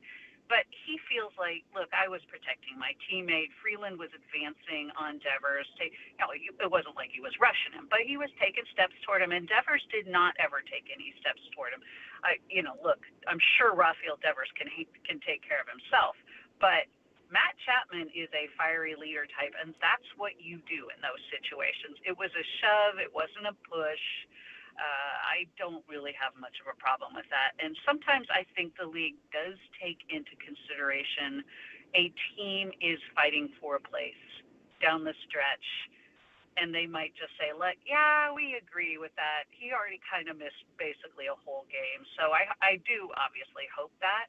I think it would be very unfair for Chapman to be the only person from that to have to serve a suspension, particularly at this time of year. And it would have to be against the Dodgers, unless he drops it sometime in the next day or two and sits out one of the games against Arizona. He would serve that, Friday against the Dodgers if he does not win. Jung-Hoo Lee is had a really interesting year. He came out in April. He was looking great, and then he just kind of cooled. He cooled in May, 231. He really cooled in June after the Devers trade. He hit 143. He is just absolutely on a scald right now. I mean, he's hitting 340 since the 1st of August, and it doesn't look accidental. It looks like he's really locked in. What can you tell us about his season, Susan? Why did he ride that roller coaster in the middle of the year? I think it's really his first full season in the big leagues. He is still learning things. He missed so much last year. We forget he missed really the year before that too in the KBO. So he's getting adjusted. He obviously adjusts pretty well. That was honestly, considering that he also got a little bit pull happy too early in the season. He was having success pulling the ball. That's such an easy thing to fall into for any hitter. It's really subconscious, and he was doing that. I've actually got a story on him, I think probably going up in the next day or two, about kind of the adjustments he made. And a lot of it was, I got to stop taking these big swings trying to pull the ball, hit balls out. Look at last night. He hits one out at 94 miles an hour, basically. He can do that if he runs into one. That's not his strength. That's not what they want. They want him to be the gap-to-gap hitter, the guy that gets on base. He's a special player when he does that, and I think we've been seeing a lot more of that. They're being very careful with getting him enough time off, too. Bob Melvin's done a very specific thing with him, trying to back up his days off so he gets 2 in a row. And since that last time he got 2 days off in a row with an off day and a game off, he's been on fire. I love that. Susan, would there be mutual interest in Justin Verlander and the Giants continuing to find a new deal in this next year? I just say that because if there's one thing we've learned in the second half here, it's that Verlander is still clearly capable of pitching and doing it at a pretty high level. Yeah, absolutely. There's no doubt about it. He is, it might actually come down to how did the Giants do. I think he still wants to win, not just add to his win total, which certainly he wants to do, and that's been a frustration for him. Does he take that into account? But I think if the Giants wind up making the postseason, I think the Giants have maybe a leg up on bringing him back. Otherwise, I don't know. I think it's been a very frustrating season for him. There's always a guy in every rotation who does not get the run support. There's always a guy who seems to be the guy that when the bullpen gives it up, he's the pitcher of record and was in line for a win. Verlander's gotten all of that. He's been a very good teammate. He's obviously pitched extremely well here lately, and really most of the season. And you kind of hate to see it if he just goes like, yeah, man, this is not kind of been what I was looking for. I really want to add to that win total. It's kind of 50-50 for me, but I think if they make a real run and they have a postseason, at least get very close, if not make it. I'm not sure. Who knows? I wrote the other day, Sonny Gray. Somebody likes Sonny Gray, and I think Gray would be certainly a guy they'd talk to. If they don't bring back Verlander, they'll start looking at guys like that because they have to have another veteran in the lineup for me, and I think they're thinking the same as well. Yeah, I wanted to ask you about Sonny. I know Bomel probably loves him, and you've covered him for a number of years. He's had a really good year, but he's also got a huge contract. $35 million is what he's owed in 2026. I would imagine, Susan, if this is going to be a palatable acquisition for the Giants, the Cardinals have to pay some of that down, huh? Yeah, possibly. I mean, it kind of, it depends on what would the return be. If the Giants don't want to give up anything, basically, they take on the whole thing. If they want to give up some minors, maybe the minor guys, they kind of might pick up a little bit. If the Cardinals really want a significant guy, they'd have to pony up a lot. So, but look at those kind of guys. I mentioned some in my story the other day. So yeah, that's gonna be interesting if Verlander doesn't come back. Susan, as far as Sonny Gray, what would the Giants' potential pursuit of him depend on how much they believe in those in-house solutions like a Carson Whisenhunt, a Hayden Birdsong, maybe even a Kaiwei Tang? I know that you just mentioned that they feel like they need another veteran. So in some sense, is the development of some of those younger guys and where they're at right now irrelevant in a discussion like this? Yeah, I think so. I mean, they certainly have some good pitching and good young pitching. That's been a key in September. They've gotten some very nice outings, a little inconsistent from some of these guys. But, Tang has shown really nice flashes. Obviously, they'll have Landon Roop coming back. And I think if they're in a playoff scenario, I think Roop is also a possibility. I talked to him a little bit yesterday. He's getting close to throwing off the mound, maybe end of this week. The problem is by the time he's ready to pitch in games, there's probably not going to be any opportunities for him to go out to a minor league play, so it would be throwing to Giants hitters, that kind of thing, going to the complex maybe, getting in some instructional league games, depending on when it is, but he could be available for a playoff scenario.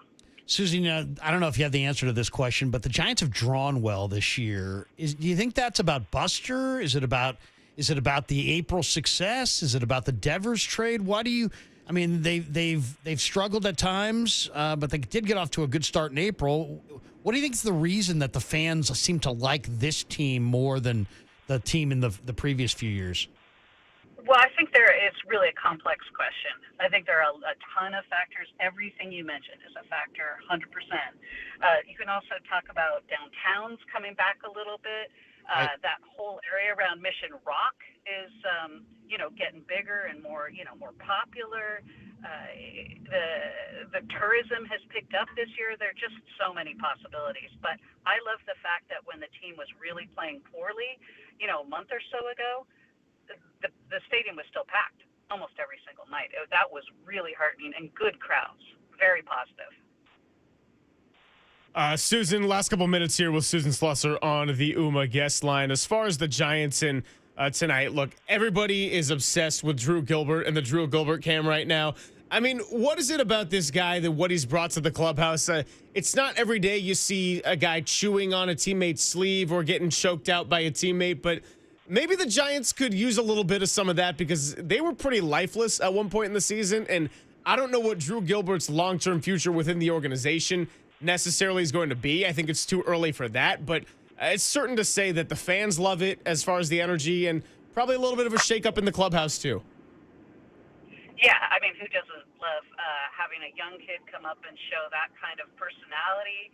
I mean, he's supercharged. It's kind of hard not to, feel a little energized when you're sitting there and this kid is into it, like as into it as just about anybody we've probably ever seen. When he's standing on the railing and he's greeting guys, he's a bona fide kook. He absolutely is. He's the same in college. I think a lot of us went over and talked to. There's so many Rockies players that went to college with him at Tennessee, and they said exactly the same. If you look on YouTube, there are lots of videos of his hilarious celebrations of doubles and stuff. He's a very fun guy, but he's intense. It's not like I'm just here to be the class clown, the court jester. He is absolutely. He's into it, but he is a player too. He's a really fierce player. I'm with you. We've all seen a lot of good young players kind of come up and make a big splash, and then you're not quite sure what happens. I think this is a kid who will stick and have an impact. I certainly hope so. But right now, man, that trade is looking sensational. No question. The Giants have introduced some good young pitching this year. I really like Roop. I loved what I saw from Birdsong early. Wisenhunt was promoted in the midst of the year. Which of those three guys do you think has the brightest star going into the future in the eyes of Buster Posey? Wow. I would hate to characterize anything on behalf of Buster. I think they are really excited about the guys that they got from the Mets, and also Jesus Rodriguez, who came in the Duvall deal from the Yankees. I think he is a guy who I kind of hope we see a little bit in September. The catching's a little behind the bat, but the bat looks pretty special. Defensive-minded catcher with Patrick Bailey. Obviously, the catching position is something that's going to be very important to Buster Posey. So I would definitely keep an eye on him. And Blake Tidwell looks like he's a kid. When he's fully healthy, he's still, he's coming back from that little, very minor shoulder thing. He looks like he's going to be really great. But the guys that have come up, they've all shown really good flashes here and there. And spring of course, is going to be the true tale. Last one for you, Susan. Logan Webb did something for the first time in his career last night. That's hit 200 strikeouts. Would you say this is the best season of his career at age 28? I mean, he's been a workhorse. He's had a lot of good ones, but adding the strikeout effectiveness to his game is something that's been brand new this year. Yeah, I like it. He still can get a ground ball when need be. He can strike guys out. It's really been impressive. He just keeps at it. I don't know if I'd necessarily say the best year. He's had a lot of really great years, but he's continuing to evolve. What I will say is I think he's got even better years ahead of him. This is a guy who will win a Cy Young Award, in my opinion. All right, I like it. Susan, great stuff. It's exciting that the Giants are still alive here in September. I'm sure it's thrilling for their fans. Dodgers Dodgers Giants this weekend. A lot of good stuff, and thanks for jumping on the leader. Susan Slusser, you can read her in the San Francisco Chronicle. Yes, she wrote a lot of good pieces between Giants maybe going after Sonny Gray, what's going to happen with the Matt Chapman suspension, blowing a Verlander gem. Interesting for her to say, because I did think on the Verlander front, would he want to come back to the Giants? I mean, this has been a wildly frustrating year where it's 7 times he leaves in line for a win, possibly, and he's got 3 wins on the year. So, or maybe 7 times blown. So he could have up to 10, and it's been a tough year for Verlander, but at the same time, he's still showing he can pitch. He's been really solid since the All-Star break. At times, great on the mound, while other people have dipped on this roster. And so they're going to need a veteran one way or another. And whether that's investing in their youth and continuing to bring along guys like a Wisenhunt or a Birdsong who got sent down to AAA, never hurts to have more arms. It's the old offensive lineman, defensive lineman, the way the 49ers are operating. Never hurts to have those arms. Seriously, you can never have enough. And I think if I was him, and I do believe this is probably in part of his thought process, let's see what kind of offense, Buster puts together, because he came here to try to, chase down a few more wins towards 300, right? And it would be nice if I thought he could potentially win 12 or 15 games this year, but the offensive support just wasn't there for him. So he might want to go somewhere where the offensive support's better, or he may monitor the Giants offseason and see if they make, their lineup more dangerous. And if so, maybe he's back, because it's a great yard to pitch in, that's for sure. No question. It's a 1 year, $15 million deal that he signed, and doesn't look like he's going to be considering retirement with the way it's gone in the second half of the year. But hey, time will tell. Let's get back into some football. We got a small update on the 49er kicker front and continue to revisit some of the main topics of the day, the injuries. It's Pop and Silver with Larry Krueger on the Sports Leader.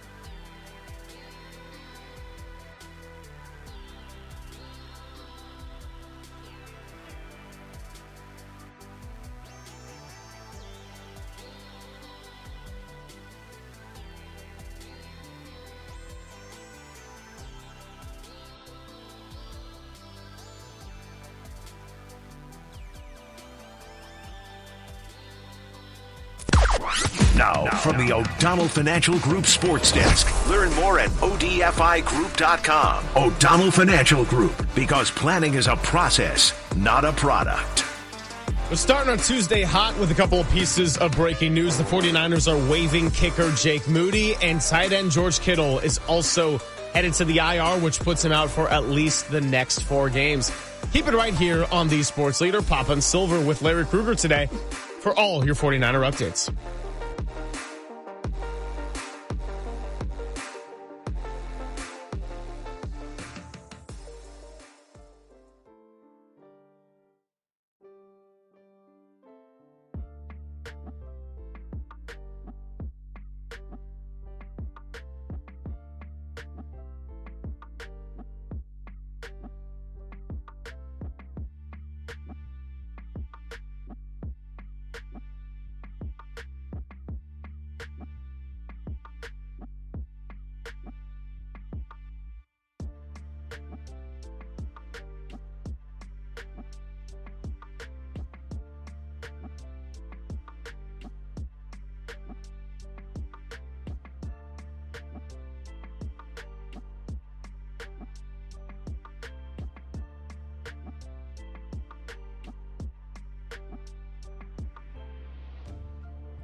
And now it's time for the Protect Your Assets Business and Technology Report with me, David Hollander.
Papa and Silver now continues live from the KNBR Casino Matrix Progressive Jackpot Studios. Casino Matrix. Progressive jackpots are here. Where are you? Just drop in.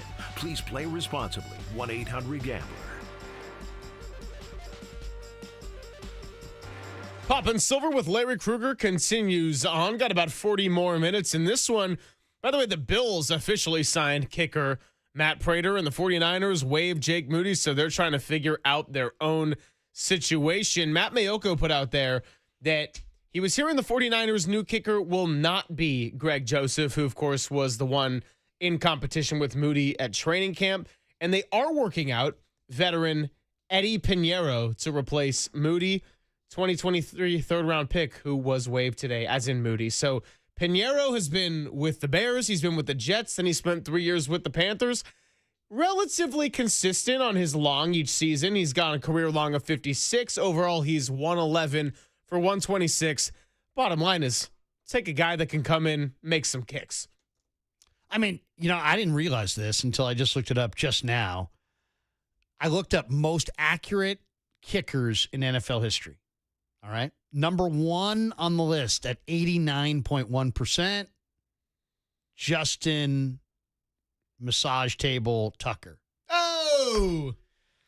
Number two on the list, Harrison missed a PAT Butker last weekend. Number three on the list, Eddie freaking Pinheiro at 88.1% with the Raiders, the Bears, the Jets, and the Panthers. What have they been waiting on? They've been going with Jake Moody, and the third most accurate kicker in NFL history is on the beach. So to break it down year by year, get this guy in here. Starts with Chicago, 82% that first year. Then he's perfect with the Jets that next year, but only played in 5 games. Then 94% in a full season with Carolina. Then it dropped off to 86, and then 84. Hey, look, even 82%, that season low right now. I think 49er fans are willing to roll the dice on that. Yeah, I mean, he's the third most accurate kicker ever, and he's been around. I do like the idea of going with a veteran, though. I mean, even if, let's just say Pinheiro doesn't wind up working out or whatever, if they're looking for a kicker in the offseason, don't go into the draft. Don't use draft picks on them. I mean, Roberto Aguayo was taken in the second round. He didn't do anything. Jake Moody's now picked in the third round. He's going to wind up being a bust. For every Seabass, Sebastian Janikowski, there's, just don't. Just don't. I mean, the Cowboys found Brandon Aubrey at a tryout camp. I would just hold tryout camps every single week and just until you find somebody who's great, and I would just keep doing it every single week, even if you have a kicker. Just keep holding tryout camps and see if you can unearth, because there's soccer players, there's college kickers, there's people that learn new techniques, and who knows? You may stumble. I mean, that's how the Cowboys stumbled onto Brandon Aubrey. They just had an open tryout camp, and they discovered one of the NFL's best kickers. So why not? When we had Joe Nedney on at 11:30, and if you missed it, go back and check out that interview. But I wanted to ask him about the change of scenery in his career and how it was different each time for him personally. But then I kind of thought, you know what? He sort of already answered that question in one of the first answers he gave us, which is, look, bottom line, at the end of the day, anywhere he went, no matter if he was going through a slump or having the hottest stretch of his career, it was essentially the same message every time. Go out there and just make the effing kick, man. Like, that's all you got to do. And so Kyle Shanahan at halftime, when he spoke to Pam Oliver and said no words in regards to Jake Moody, Well, the message was always, yeah, I don't really talk to kickers. I just tell them to make it. I mean, if you're a coach that doesn't want to deal with special teams a whole lot, then yeah, try to get rid of a problem who you maybe should be having some words for, or it is a giant question mark. If you want to just have a kicker and the message be, yeah, man, just make the kick. All right, go ahead and get someone that can do it accurately. Is it possible that they felt obligated to give Jake another go here in 2025 because maybe they rushed him back after the injury last year? Because he was 12 of 13. Then he had the injury. The Niners went to backup kickers, Anders Carlson, Matthew Wright. They were perfect. But then I remember interviewing Jake the week he came back. How you feeling? I feel fine. No pain? Well, I just have a little bit of pain right on the spot where I rolled the ankle. I said, well, where do you kick from? He's like, well, kind of on that spot. So I said, you're having pain on the spot right where you kick from? He's like, yeah, but it's not significant. Well, then he came back. He wasn't very good. I mean, he was just not very good after he came back. So I wonder if the Niners felt obligated to give him another run. Otherwise, why? Why would you bring this guy back? You got veteran kickers everywhere. You know, there's options out there. There's always going to be options out there. It can't just be stubbornness about justifying the third-round draft choice, could it be? I mean, you took Dante Pettis in the second round. You took Trey Lance. You used 3 number ones on him. You said goodbye to those guys without any real problem, but you couldn't say goodbye to this guy until this point. So I don't know. Either Jake Moody represents more than just, a pick. Maybe it's some internal thing that we're not unaware of. There's got to be some backstory because this seems like an obvious one. Piñeiro's the third most accurate kicker. He's a veteran. He's out there. What were you waiting for? I would say as far as Trey Lance, I don't think they did let him go without much of a struggle and without thinking about it. And if Brock Purdy's elbow didn't heal in the way it did in that offseason, that would have made it even a more difficult discussion. I truly think, Krug, that even at the most professional level and in-house, not just the fan culture, not just Twitter, not just the internet and fan discourse, draft status holds a lot of weight, for better or for worse. And that goes for both picks that were very low draft picks. It goes for the highest of draft picks. It still follows Brock Purdy around as a guy that people want to be putting limitations on. And no, I'm not saying he's got the athletic ability of a Lamar Jackson, but Brock Purdy's a damn good quarterback, and he's still got a lot of doubt nationally outside of this region because he was the 262nd overall pick, and he stands at 6 feet and half an inch and, doesn't do a whole lot, anything that pops off at you physically. And probably until he just continues to win over and over, that stigma to some degree is going to be with him. As far as Trey Lance or Jake Moody, well, they put so much into the Trey Lance trade, draft capital wise. And then Jake Moody, he's a 3rd-round pick. I think they wanted to see it through one more time and probably held on to him an offseason that was one too long instead of just starting fresh this year. It's hard to let go. And if you draft a kicker in the 3rd round, well, to a lot of organizations, that's like drafting a player in the top half of the 1st round. That's a skill position type of player. So you don't have to go and find your Brock Purdy if you're kicking. I've said this many times over the past few days. Go ahead and find your Daniel Jones equivalent and what he was able to do with the Colts. You just can't have it be a disaster, but draft status just follows people a long way, man. I think people fall in love with potential, with the ceiling, with talent. And if we're going to make a cross-sport comparison, look at the Jonathan Kuminga discourse between fans. That's become very polarized because he was the 7th overall pick, and look at the way he jumps out of the building and the athleticism that he has. I mean, when's the last time the Warriors have had an athlete like that? At the same time, it hasn't necessarily worked with the rest of the offense, playing alongside Steph Curry and Jimmy Butler and Draymond Green. And then there's the other half that say they got to get rid of this guy. So I just think whether it's organizationally or even in a fandom type of discourse, potential and draft status continue to follow people a long time. I know, but I mean, here's the bottom line on this thing. You hired a brand new special teams coach. You're going to hold his feet to the fire if your special teams suck. So you might as well let him buy the groceries. You might as well let him pick. Since you're going to hold Brant Boyer's feet to the fire if your special teams aren't good, how about don't force a kicker upon him? How about let him pick his own kicker? How about that? Yeah, well, it seemed like he was really high on Jake Moody all offseason and leading into it. I think he just knew the score. I think he just knew. I got hired here. I needed the job. I want to be here, but part of taking this job means I'm inheriting the front office's kicker, and it's not my fault if he doesn't pan out, but I got to give it a go.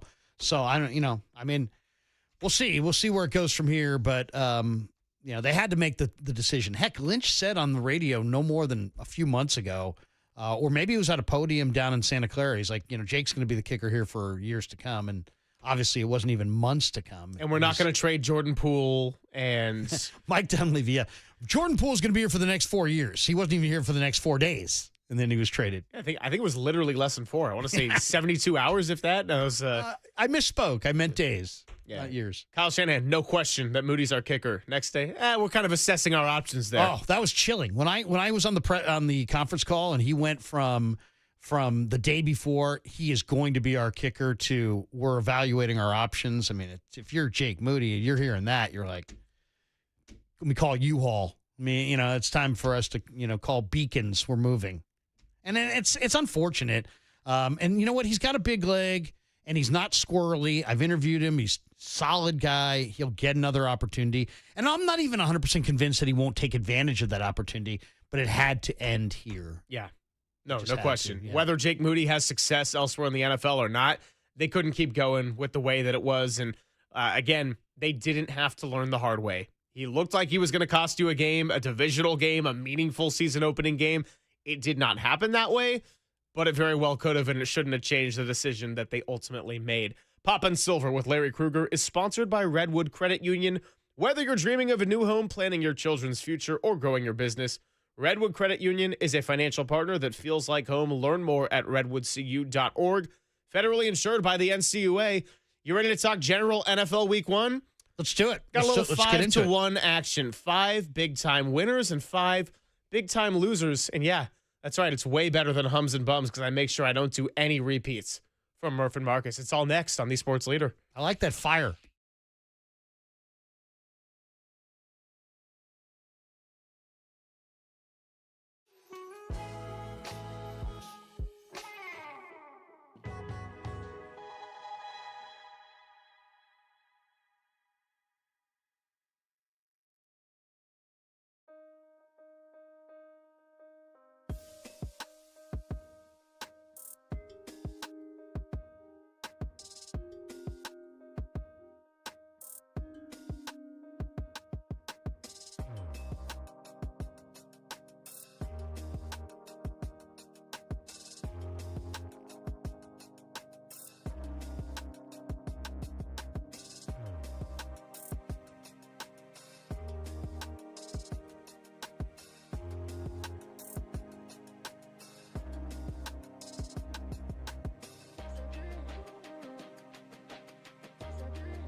Papa and Silver now continues live from the KNBR Casino Matrix Progressive Jackpot Studios.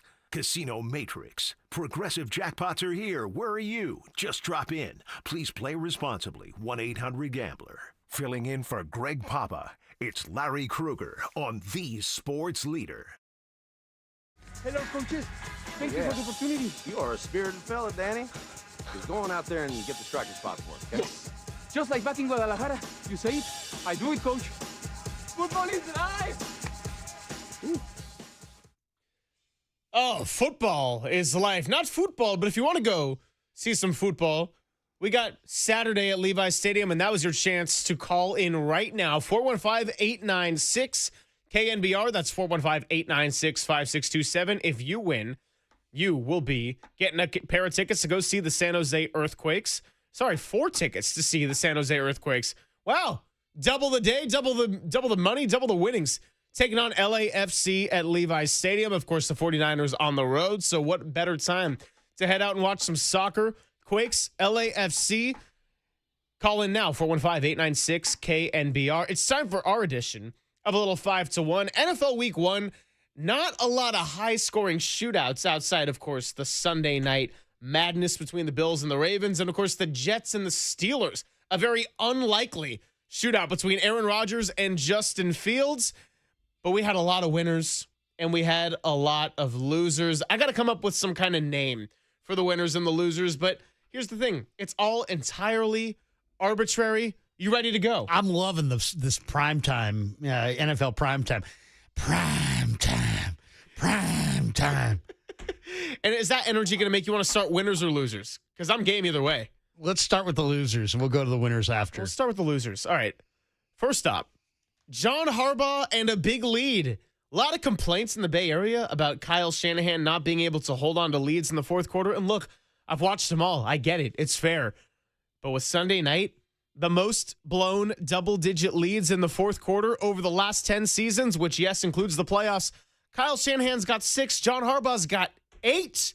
So for the Ravens, who have not won a Super Bowl in the last decade, but have been really good, and they've had a 2-time MVP at quarterback in Lamar Jackson, I'm just saying, grass isn't always greener on the other side. Everybody wants to be the Chiefs. The Eagles finally broke through. It's not just Kyle Shanahan that's dealing with a blown lead epidemic. Baltimore, you're averaging almost 8 yards a carry running the ball. You get to 4th and 3, and you don't go for it? When you're going to hand the ball back to Josh Allen and the red-hot Bills offense? I enjoyed Baltimore going down. I just don't know why they didn't go for it either, because Lamar Jackson and John Harbaugh will make those kind of gambles. So, and you're running it. You've got Lamar and Derrick Henry. Henry was averaging 9.4 yards per carry. Lamar in the game was averaging 11.7 yards per carry. And super conservative John Harbaugh, no, can't go for it. We'll punt. And of course it burned him 41-40. Buffalo. By the way, Matt Prater, there are kickers out there. I'll say it again. Number 2 on the loser list, Xavier Worthy. He suffered a dislocated shoulder when he crossed paths and collided with his teammate, Travis Kelce. So meanwhile, you got Travis out here getting engaged to Taylor Swift, scoring touchdowns in Brazil. And Worthy is saying, dude, I'm the only Chief that showed up in the Super Bowl, and my reward is getting sidelined for a month or so. That's a pretty brutal start to the season, and I know a lot of fantasy owners out there are hurting. I know where you're going with this. I think, Xavier Worthy just said, hey, you're expecting me to lead Brian Murphy's team in the KNBR Fantasy League? I'm out. And I think he just checked out. He couldn't hang with the pressure of playing for Tam. Whoa, so you think it was part of the play design from Andy Reid to hurt Murph's fantasy team? No, I think Worthy found out he was on Murph's fantasy team and just took a dive. Okay. All right. Good luck. I can't confirm or deny, but that's a rumor on the street. How about a little week 1 conspiracy? All right. Number 3, this is a shocker. I've got the New York Jets, but before the game even started, did you see this? Before the national anthem, a giant American flag is being rolled out across the field, and then a man was spotted crawling on top of the flag trying to get off. So we've seen people get stuck underneath. Right. We've seen the flag get rolled out the wrong way. How do you end up on top of a flag when you got a bunch of people and you end up rolling it out? I just do not understand it, and it was an incredible visual. Here's why they're the losers. Number one, it always seems to happen at Jets games, this type of stuff, because it's just very dysfunctional New York Jets. And Jets. In today's world with the internet, there's no shaking it down. It's going to be all over there instantly. Bad Jets team. Bad Jets team. Pittsburgh averaged 2.7 a carry and 1 on the road. All right, you want to know who my fourth loser is? Because number 3 was the Jets before the game. Number 4. Fields, though, looked pretty good. I got to be honest. Fields looked very good. That's the best I've seen Fields look in a while. But number 4, the Jets after the game. Aaron Rodgers threw 4 touchdowns one time with the New York Jets, and all it took was one game with the Pittsburgh Steelers to shove it right back in their face. 4 is also the number of snaps he played in that first season before the Achilles rupture. And worst of all, the Steelers' normally stout defense was getting beat, and so Aaron Rodgers actively won the game by leading the way on offense. Sometimes you're just cursed. The New York Jets, my friends, that was a curse. How about for Rodgers? You played on, one game for the Jets. You blew out your Achilles on the MetLife turf.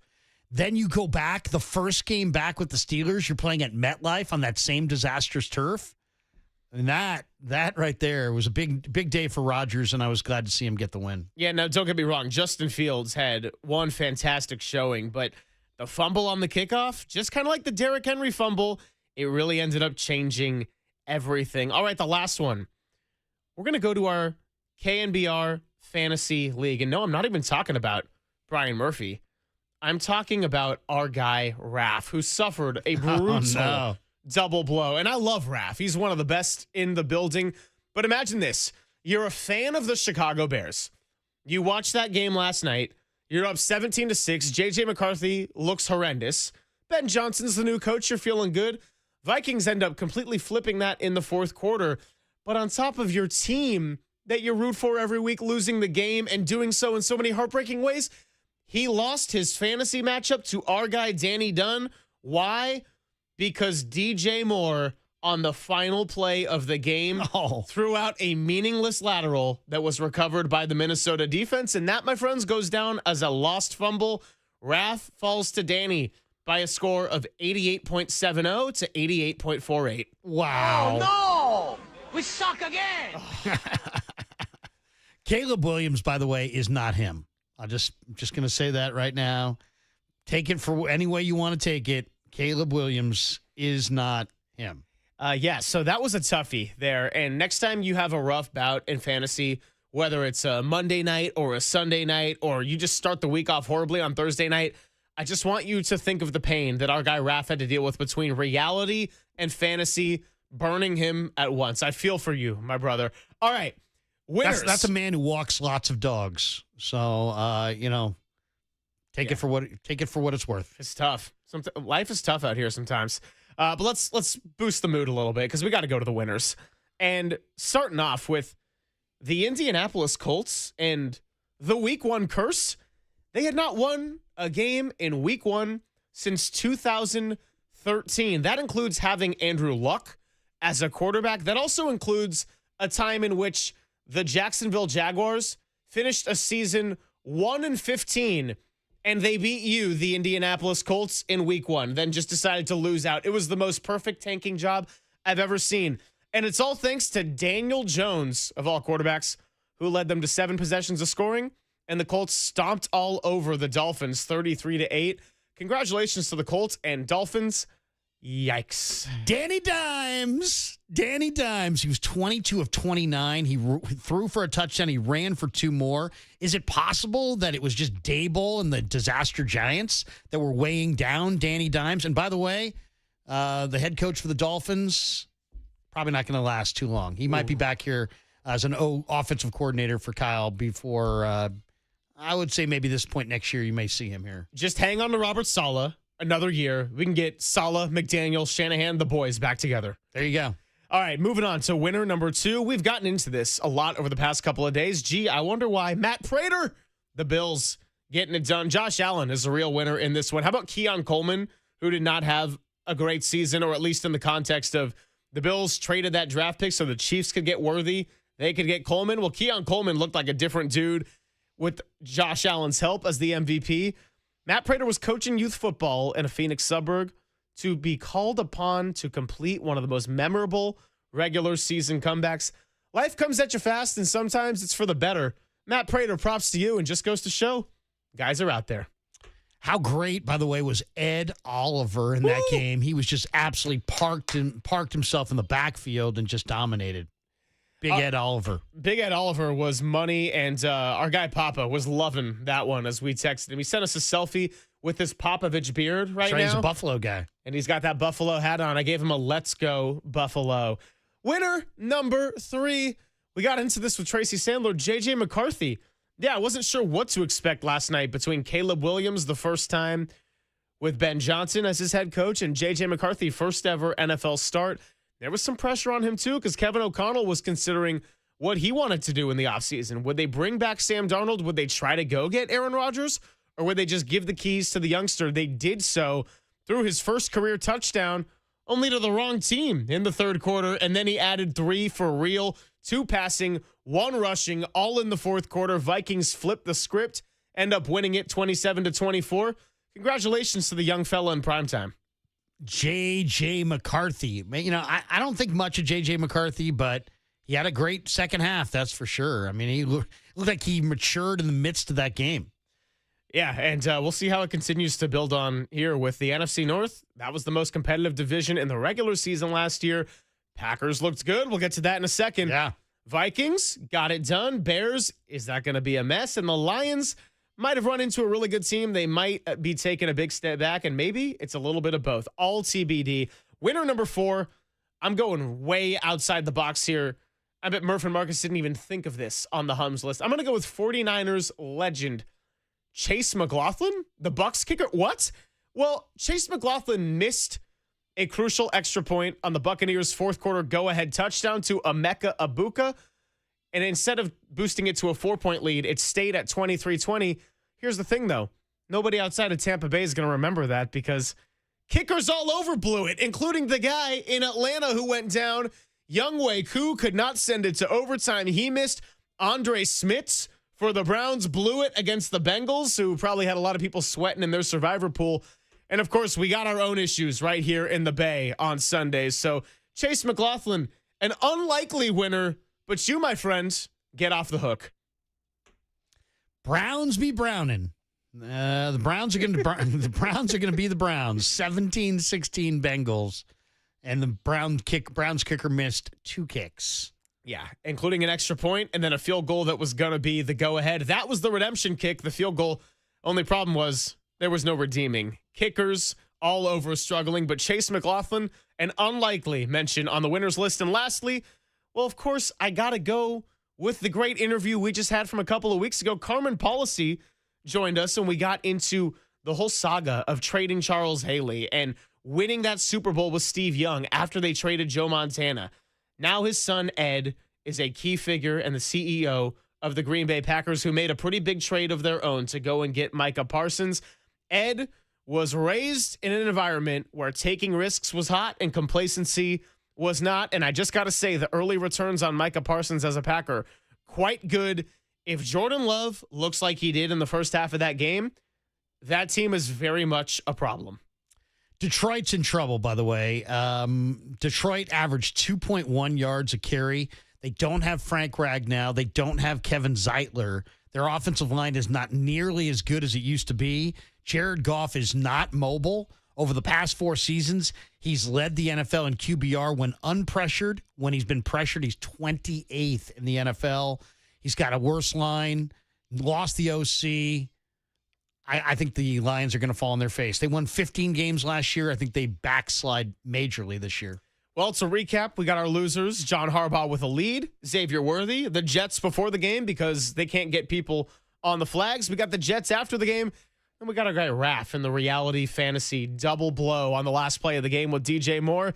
For the winners, we've got the Colts and their first week 1 victory since 2013.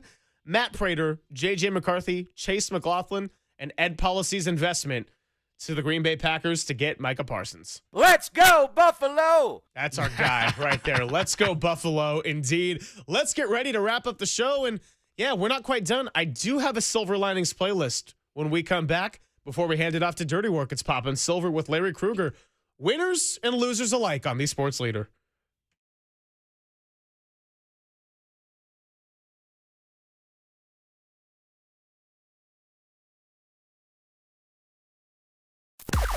Now, from the O'Donnell Financial Group Sports Desk. Learn more at odfigroup.com. O'Donnell Financial Group, because planning is a process, not a product. Jake Tonjes, your 49ers Player of the Week, joined Murph and Marcus at 9:30 this morning to get into his leaping grab in the end zone to get the 49ers the win and how he'll be involved in the offense now without George Kittle for the time being. Check out that interview on thesportsleader.com, the KNBR app, or wherever you get your favorite podcasts.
Let's get back to it with our winners and losers. You know who wins? The Dolan Law Firm. Did you know that many of the attorney ads you've seen or heard aren't based in the Bay Area and some not even in California? Well, Chris Dolan and his law firm have been based here for more than 25 years, and these are award-winning personal injury and employment attorneys fighting for you locally. So if you've had issues at work with your rights getting violated, we're talking about discrimination, wrongful termination, sexual harassment, or any serious violations, Dolan Law Firm will protect you, and you can go to their website, dolanlawfirm.com, to learn more about your rights. Unfortunately, over the past year, Chris and his team saw a sharp increase in no-fault injury accidents, and with all the chaos around us, we're talking about not looking when you're going around a corner. We're talking about needing to put the phone down when you should, and it leading to mistakes and collisions and children, and I don't even want to think about some of the things that can happen out there. So please be careful and work together to make the Bay Area a safer place. If something happens, you can feel confident that you're in good hands with award-winning California Lawyer of the Year, because the Dolan Law Firm does win, and they've secured more than $1 billion in verdicts and settlements on behalf of their clients. You don't have to pay anything up front, and you don't have to do any hourly rates, but the best part of it all is that they're not getting paid until you're getting paid. So yeah, they live here, and yeah, they work here, and of course, they win here. DolanLawFirm.com.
Papa and Silver now continues live from the KNBR Casino Matrix Progressive Jackpot Studios. Casino Matrix. Progressive Jackpots are here. Where are you? Just drop in. Please play responsibly. 1-800-GAMBLER. Silver Linings Playlist. The tunes and lyrics that define the stories of the day. Drop the mic, Silver. It's Papa and Silver with Larry Krueger, just wrapping it up here. Final few minutes. And yeah, we are throwing a little playlist in. Got to go with a little Tribe Called Quest. Can I Kick It? The theme of the day. Look, they released Jake Moody. He's going on waivers. Eddie Piñeiro's working out. It's not going to be Greg Joseph. Whoever the next guy is, though, larger theme is, can I kick it? Can you kick it? I don't know, but I hope the answer is yes, you can, because the 49ers and their special teams unit as a whole had a rough week one. Can't have repeats of 2022. And Brant Boyer's team now, well, we learned in that 100% year of Eddie Piñeiro's career, just 5 games with the New York Jets. And yeah, Brant Boyer was still the special teams coordinator at that time. Yeah, I kind of guessed on that one. I'm like, okay, they made Boyer take Moody, and then Moody didn't work out. Now you had to think that Boyer was going to have some say. And sure enough, Piñeiro kicked for Boyer with the Jets in 2021. So there is that connection. So we'll see. We'll see if they sign Piñeiro. As far as being able to kick it, can we kick these injuries too? I mean, George Kittle is now on the IR, so he's going to miss at least the next 4. So we're talking about the Saints, the Cardinals, the Jaguars, and then the Rams, which is the Thursday night game. So 4 games in 23 days, and they're deciding he's going to miss that. At least 4, maybe at least more. 4, right? Yeah. So now you're wondering about a similar timeline to Brandon Ayuk and George Kittle. Who's going to return first? Then you've got Christian McCaffrey getting a lot of touches, but he did all right with the calf. And the other big one, Brock Purdy, 2 injuries. He had the shoulder, but then more severe is the toe injury. His status in question. And with the 49ers set to practice tomorrow and Thursday, we should be set to know a lot more. Bring on the red tuxedo, Mac Jones. He can wear that red suit to New Orleans. But, yeah, we'll see. We'll see. And then are the Niners going to pick up another tight end? That's something to watch for as well. I was looking at some of the practice squad guys. Robert Tonyan, Harrison Bryant, Rivaldo Fairweather, Lawrence Cager. Those are some of the better practice squad tight ends that are out there. You may see the Niners go in that direction. We shall see. So I was going to have the listeners actually decide at some point during the week what the wager for Walter and I should be as we face off in fantasy this week. I got off to a bad start. I lost to Derek Papa. I can't even talk smack because my team was so bad. Both of our quarterbacks, by the way, went below 10. So he went Joe Burrow, and then I even one-upped him with Bo Nix. When Yahoo told me that was my best pick, then I knew I was cooked in that situation. But I play Walter this week, and I don't want to start 0-2. Trying to think of what the wager could be, but maybe it's just showing up in a bright red suit and pulling up in the Mac Jones fit. I kind of feel like that has some legs to it. We'll make decisions throughout the week. Anyway, what do you think on that? Well, I'm not really sure. I mean,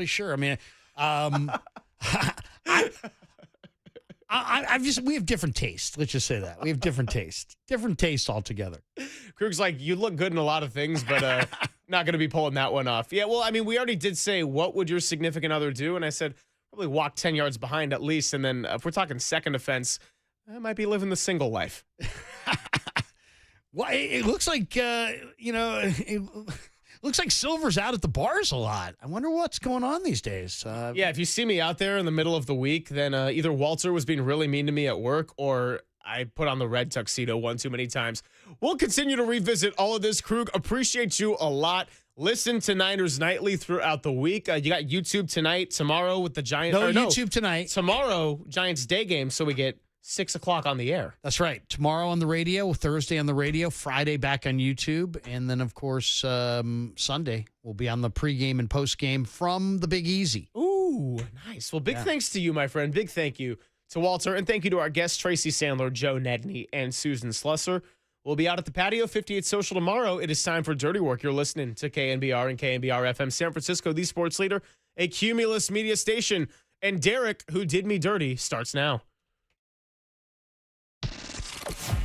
Okay, the fun's over.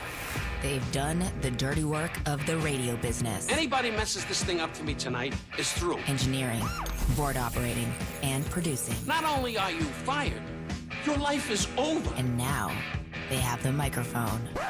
What could go wrong? Nobody messes up. You understand me? Don't mess up. Adam Copeland. You wanted some sort of like hard-hitting Bob Lee journalism. You came to the wrong place. Derek Papa. Oh, boy. Okay. It's getting hot. Is it getting hot there? That's even worse. How are we feeling? It's getting hot. Oh, boy. And Tim Webb. Mankini, yes or no? 59. I'm going with this, Tim. It's a dirty job, but someone's got to do it. Ridiculous. Completely ridiculous. Welcome to Dirty Work. KNBR 104.5 and 680. The sports leader.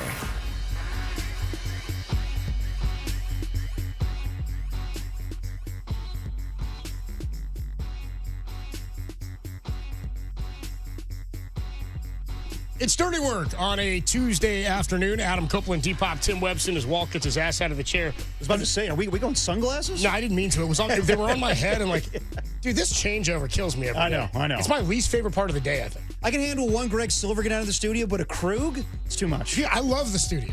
I really do love the studio. Yeah. The angling to get to the door when somebody else is trying to come out, like there's just the changeover's too quick, and I feel bad because I don't like letting the show open play for like a minute and a half after it announces that we're here. I know that it's a KNBR staple. Like Tom would sit there for like 6 minutes and let that bed play. Like it wasn't just Tom. That was one of my bigger critiques was a lot of KNBR hosts would just let the bed run for the intro. Or they just BS with each other coming in and out. I'm like, dude, yeah, as a producer, you'd sit on the other side of the glass. I'll go crazy. It used to infuriate me. I'm like, dude, start the show. Even as a listener, I listen to my pops and John Lund do the show. I'm like, hear the Red Hot Chili Peppers bed just play over and over and over again. I'm like, oh, come on, get your ass in the chair. Let's go. Start the show. Let's go. So I'm trying to get in here. And here's the other thing. And this is just my being neurotic or wanting to be comfortable while we do the show. I think I've made it clear and I don't bitch about it, but with you, I think I like the studio to look a different way than like it is whenever we get in here. I like this window. You changed the muff. I know that. I changed the muff. I got all the cigarette smoke from Greg Silver. Greg Silver's smoky breath, and then breath of a goat, said Larry Krueger. That's one of my favorite things when he described how it smells after you eat Funyuns. That's pretty accurate. Yeah, it's pretty good. You got I that don't know why, because I never smelled the breath of a goat, but that does sound accurate. It seems accurate. Like he says, Larry Krueger said he didn't eat Funyuns because if you do, that's the level of the breath of a goat. You know what? I'll take his word for it. I'll take you at your word. Number two. No, I like this blinds being open. I like this one of my favorite things is having this natural light in here. Dude, I'm always big on sunlight. The thing is, we never get it in Daly City though. So like it was funny. You had your shades on and you open the window and there's absolutely no sunlight coming in right now. Yeah, it's a lot of gray sky coming in. It's a muggy day though. Sort of humid muggy day. In Daly City. No. I wouldn't say it's always muggy down here. It's usually cold, misty. Sometimes we walk out and there's a cloud on the ground. There's fog on the ground. It's windy. Yeah. I think today's t-shirt weather and it's like it's sort of sticky. You know what I mean? It's like they would say earthquake weather. Moist even? Yeah, I wouldn't go there. I would say muggy, humid. I gotcha. I would say, it's warm outside, but... There's Raph when we need him. Yeah, but more often than not, I would say it's always muggy in Daly City. I asked Raph to fill in on my softball team tonight. He said he can't because he's dealing with a softball injury of his own. He said he's out 1 to 2 weeks. Oh, no. He said his hip flared up after an awkward slide. And then he said, come on, bro, can't be playing on turf, bro. Okay, he's got that Bears flu after last night. Yeah, exactly. Is it an awkward slide or like an awkward hip, or is it just his heart's broken after that? Bears were dominant for most of that game, and then J.J. McCarthy out of nowhere. Man. That fourth quarter, I saw he was the first quarterback in his first career start to lead a comeback in the fourth quarter. Now, these are a lot of things, but it's his first career start. Fourth quarter, double-digit comeback. Only other guy to do that in his first NFL start, Steve Young with the Bucs in '85. The Yucks? Wow. How about that, dude? That's pretty incredible. And I didn't even know Steve, won a game when he was with the Buccaneers back then. I know he did, but it was rough times back then for Steve. And then obviously, being the backup with the 49ers at better times. But no, what else I do? I like to change the colors in here. I don't like it. There we go. You have access to that? I do. Nobody knew that, huh? I think I'm the only one who does that. Okay. I like change. Everybody see that? Yeah, now we're the purple. Mood lighting? I don't like it red. I don't know why. I don't like the red and the orange that we roll with, but I always change it back. Now you're going purple rain. Hey, I like that. I change it back to the red or orange when we leave. I'm talking about the lights in the studio here. If you're watching us on thesportsleader.com, the app, or the YouTube channel, I always change it back because it seems to me like the morning show would have a problem. They mess with our lights. I don't like who's messing with our lights. Yeah, that's always a thing, though. When I say morning show, I'm only thinking about one person and then it rubbing off on another person. Yeah. And then that other person making it a big deal. No, absolutely. The one person's Murph, the other one's Young Tony. For those of you somebody's doing something to them, and it's an affront to them. Nobody's doing anything to you. It's not about you. Keeping score at home. Yeah, whenever they're big old board with all the guests on it, they take that away. Yeah, they took it away because it was a hassle. So now they tape up their guest list. See, it says Dwayne Kuiper, the Big Hit, the Cooler of Content, Mike Silver, and then Andrew Baggerly was with them this morning. Plus they had a Tonjes Player of the Week for the Niners. Nice. We're going to see a lot of Tonjes lately. We're going to see a lot of Tonjes because, dude, this. I told you, man. Kittle, IR. I was thinking about it this morning. I was like, this is a real. I mean, it was a bummer anyway, but it's a real bummer that Kittle's on IR. He's going to miss the next 4 games. By the way, the Niners play 4 games in the next 23 days because of that short week against the Rams, week 5. Right. So Kittle's going to miss, and I like the way Matt Barrows phrased this. And he'll join the show a little bit later on today. We'll talk to Barrows about the moves for the Niners today and where they're going in the kicking game, but. He's going to miss that short week, but Barrows phrased it, and he said the Niners and all of us can avoid the temptation of having to rush George Kittle back. Because if you didn't put him on IR and he's just kind of hanging around thinking, maybe 3 weeks, maybe 4 weeks, then you're like, all right, well, maybe he'll be good enough to rush him, and we'll see if he's feeling okay. And then there's all that talk about is he there because of it's a divisional game. It's a short week that week, week 5 against the Rams. He won't be back until week 6 at least, which is Tampa. Yes, Tampa. Yep. So at Tampa. So George Kittle on IR, but a real bummer in the sense that Kyle Shanahan revealed that he was the game plan on Sunday. He was the focus of the game plan against the Seattle Seahawks, and we saw that. 4 catches in the game, including for 25 yards or something, including the touchdown. 3 on the opening drive. 3 on the opening drive, and some really nice plays that clearly were drawn up for him to be the first option on those. They were clicking, and they were in sequence, it seemed like, early on. Plus, he's clearly had the rapport with Brock Purdy over the last couple of years. Yeah. Plus, you've got a shallow receiving core. I think he was poised for a huge 2025. So to lose him at any point would be, I don't want to say disastrous. It's a huge loss. I mean, he's a top 3 or 4 receiving tight end in all of football. Oh, maybe on. top 2. Number 1. I mean, until otherwise, like I know that Brock Bowers is I just want to give respect. I mean, and Trey McBride, but yeah, I watch Kittle play every game, so I don't want to have the bias about it. I mean, I know he's the best. I mean, Travis Kelce's now top 10. You know what I mean? Kelce has fallen, and he had a touchdown grab, but he's not the player that he was. He's a bit older. Yeah, I would say like there's, maybe more youthful guys, obviously, with Brock Bowers and Trey McBride, but, people are going to say I'm a Raider, biased. Bowers is incredible. Bowers is incredible, but I would still take George Kittle just based on what he's experienced in the past. And all around tight end, there's nobody better. Yes. Top to bottom as a player. So to lose him, I mean, plus the heartbeat he is for the team and the locker room, and of course he's still around, but it's different when he's on the field. So he's missed 8 games over the last 4 years, I think it is, and he missed a couple last year with an ankle injury. And by the way, there's also concern about Brock Purdy. We still don't know with the shoulder. We don't even know which toe it is, but and exactly what the injury is. But if in fact that matters, which toe? Yeah, I mean, I think it matters to the opposition. It matters to, I guess, like if you're a quarterback. We can ask Andrew Luck this today as he joins us at 3:50. Like your plant foot, like does that matter when you go back? That foot is the one that's taking on all the weight. Probably does, but. We'll see. I mean, tomorrow will be a big day. Kyle will talk, and we'll see what his practice participation designation is.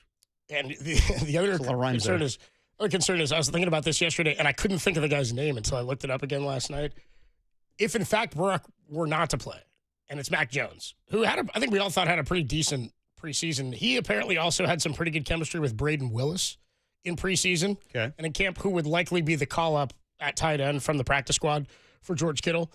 They had a little bit of chemistry, and Kendrick Bourne's a guy he knows, right? I don't know how much you'd have Kendrick Bourne out there this week or what his level of... No, but I mean, I remember his rookie season. It was a lot of Kendrick Bourne from Mac Jones. So they're 2 guys who know each other, excuse me, and have played together in the past. So if, in fact, he's out there, maybe there's some chemistry and some, a previous relationship there that could be a factor. But the 3rd-string quarterback for the 49ers, do you know who it is? Not Tanner Mordecai? It's not Tanner Mordecai. And it's not Nate Sudfeld? It's not Nate Sudfeld. Who would it be then? And it's not, who was the other guy?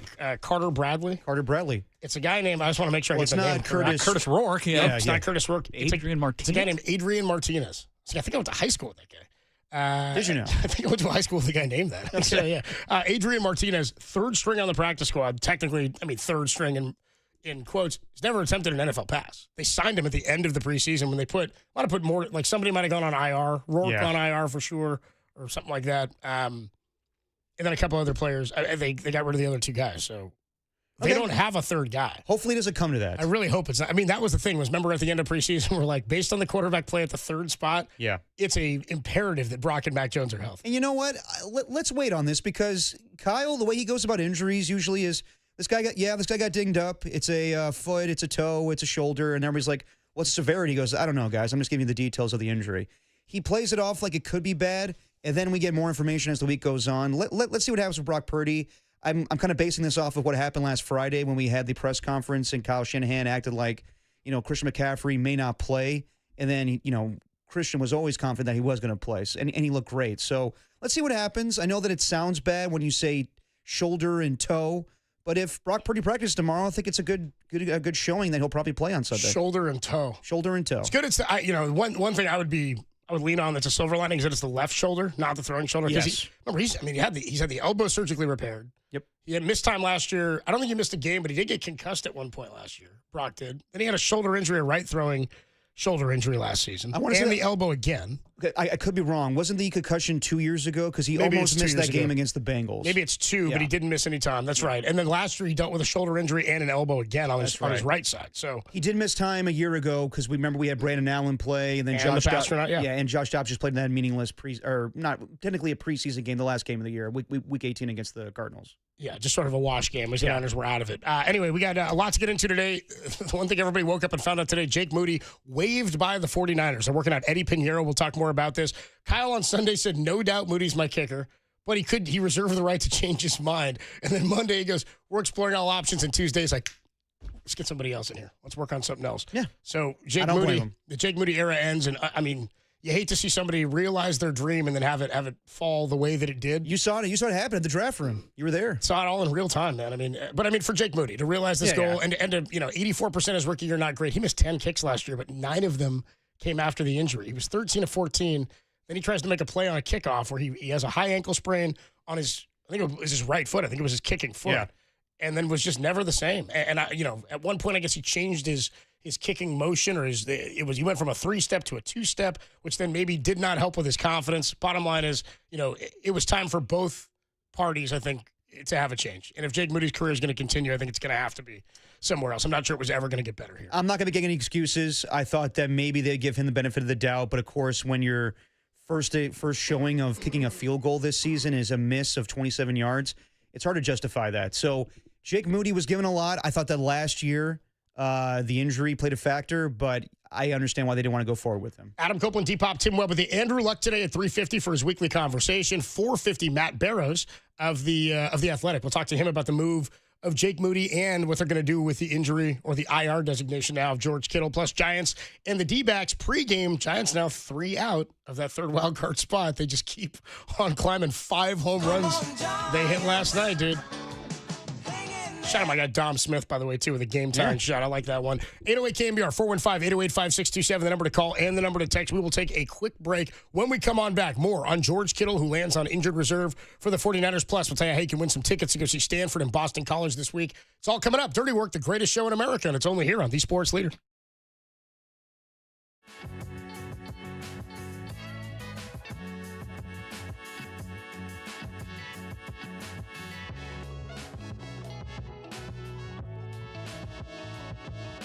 Gungas.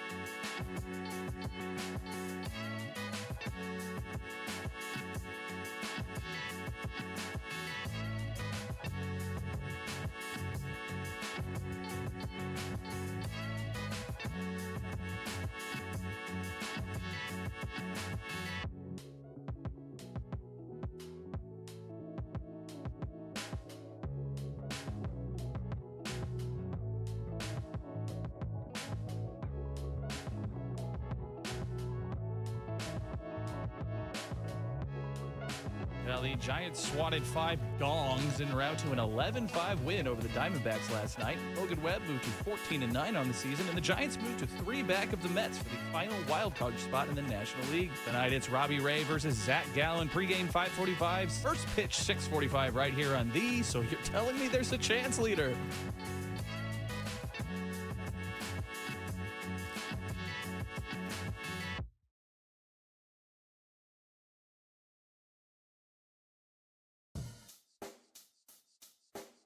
Check the mic and make sure it sound right, boys.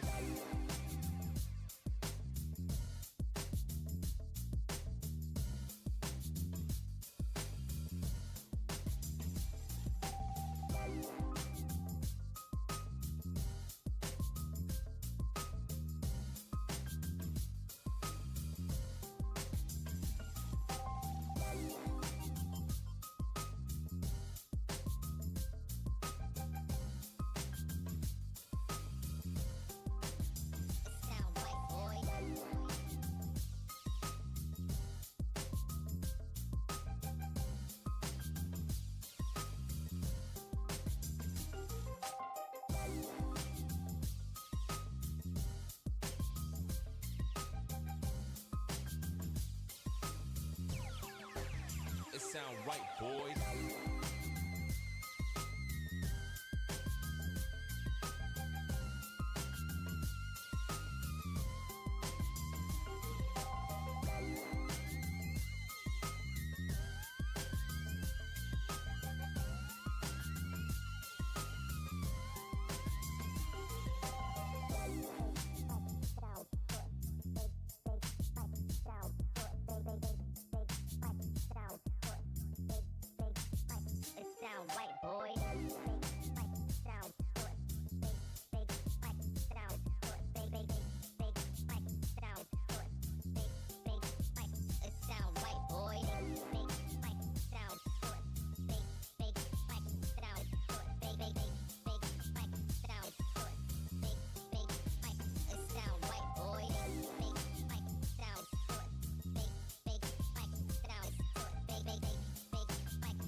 Sound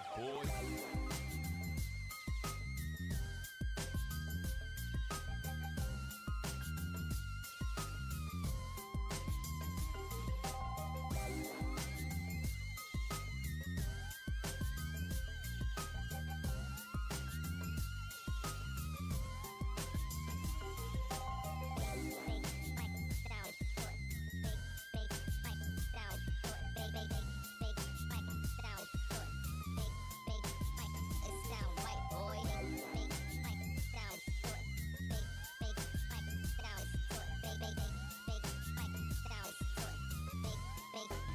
It sound right, boy.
And now it's time for the Protect Your Assets Business and Technology Report with me, David Hollander.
Now, back to dirty work.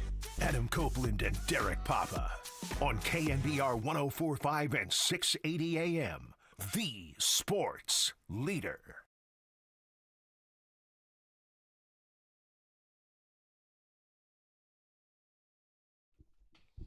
Dirty work on a Tuesday afternoon. Adam Copeland, T-Pop, Tim Webb with you. Week 1 is behind us. How about that? Week 1 in the books. Man, came and went. 49er fans, man, the injury bug. And I saw people commenting on like Matt Barrow's comments or his articles in The Athletic about the injuries to George Kittle and mentioning the Brock Purdy stuff. And everybody wants to believe there's something bigger at stake here. That, oh, man, this team is so injury prone. There must be something else going on.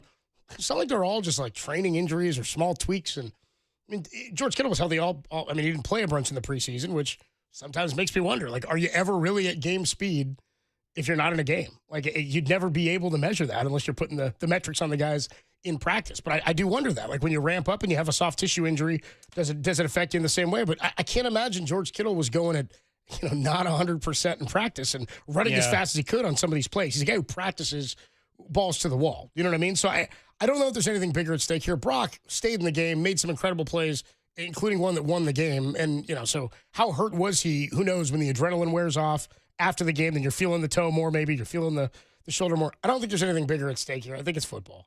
I mean, the Lions last year won how many games? 15 games? 15, yeah, 15-2. They lost how many players on defense? Remember that? A ton. They had like 20 players injured. Sometimes you're just unlucky. Yeah, they were decimated with injuries. And you figure out ways to pull it off. The Niners, though, seemingly in the Shanahan era, have had tons of injuries, but a lot of them have to do with nothing you can control. They're just injuries. It's football, and so I anticipated. It's just when it happens to big players over and over and over again, it's frustrating to no end because you feel like you're always chasing an opportunity to be your best, and you're never at your best. I mean, it is frustrating, and I brought it up yesterday, like, why does this keep happening? But there is no answer. I'm not going to pinpoint it to anything in particular or any person to blame for it. It's just a part of football. But it does suck when every year it does seem to happen to the 49ers. I'm not going to say more than other teams because other teams do get decimated with injuries, as you just said, Copes, with the Lions. But I don't know. It just happens frequently. And with George Kittle, I'm not surprised by this whatsoever. I brought it up yesterday that there could be a potential move of him going to IR. As soon as I saw him come out of the game and he was wearing a hat when they were driving, I'm like, if it's a hamstring, at first I thought maybe concussion. If that's the case, Funny how the hat was the tell, because I thought the same thing. He was sitting back with his arms out and he had the hat on. And I was like, oh, man, the hat doesn't seem good. Because he looked ejected. George Kittle is always amped up. And when he's on the sideline during an offensive series. He's not usually just sitting there. I know. Yeah. And the fact that he's wearing a hat, and then as soon as they said hamstring, I was like, uh-oh. And then he's in street clothes in the second half. I'm like, then it must be that significant where it's not even a question he's coming back. I would not be the least bit surprised if he goes on IR, because that's the case these days with hamstring strains, and it could get worse, and you don't want to screw around with that. So, yeah, I'm not surprised with George Kittle, and that's the thing. Like, it's a great story with Jake Tongas and Luke Farrell, but combined, I think they only have like 40 career receptions. Luke Farrell, 37 of them were Farrells. Exactly. You know what I mean? Like, Tongas had one target in his NFL career prior to that. Yeah. He'd been with the Bears, right, previously, Yes. and then he was with the Niners last year, and he played, interestingly enough, 16 games last year. Must have been all on special teams. He had like 2 combined tackles as well. but not enough good stuff from Tongas. Like that? Thank you. Thanks, Derek. You got it. But with Tongas, yeah, he got 3 passes. I know I'm changing his name every time. I like that we change it every. It's like a young Frankenstein. It's like Igor's hump, dude. Every time we see him, it's on a different side. It's bigger. I don't know if it's Tungus, Frankenstein. Frankenstein, dude. But yeah, not a lot of receptions between the two. And Luke Farrell did have his time with the Jacksonville Jaguars. I remember him coming out of Ohio State.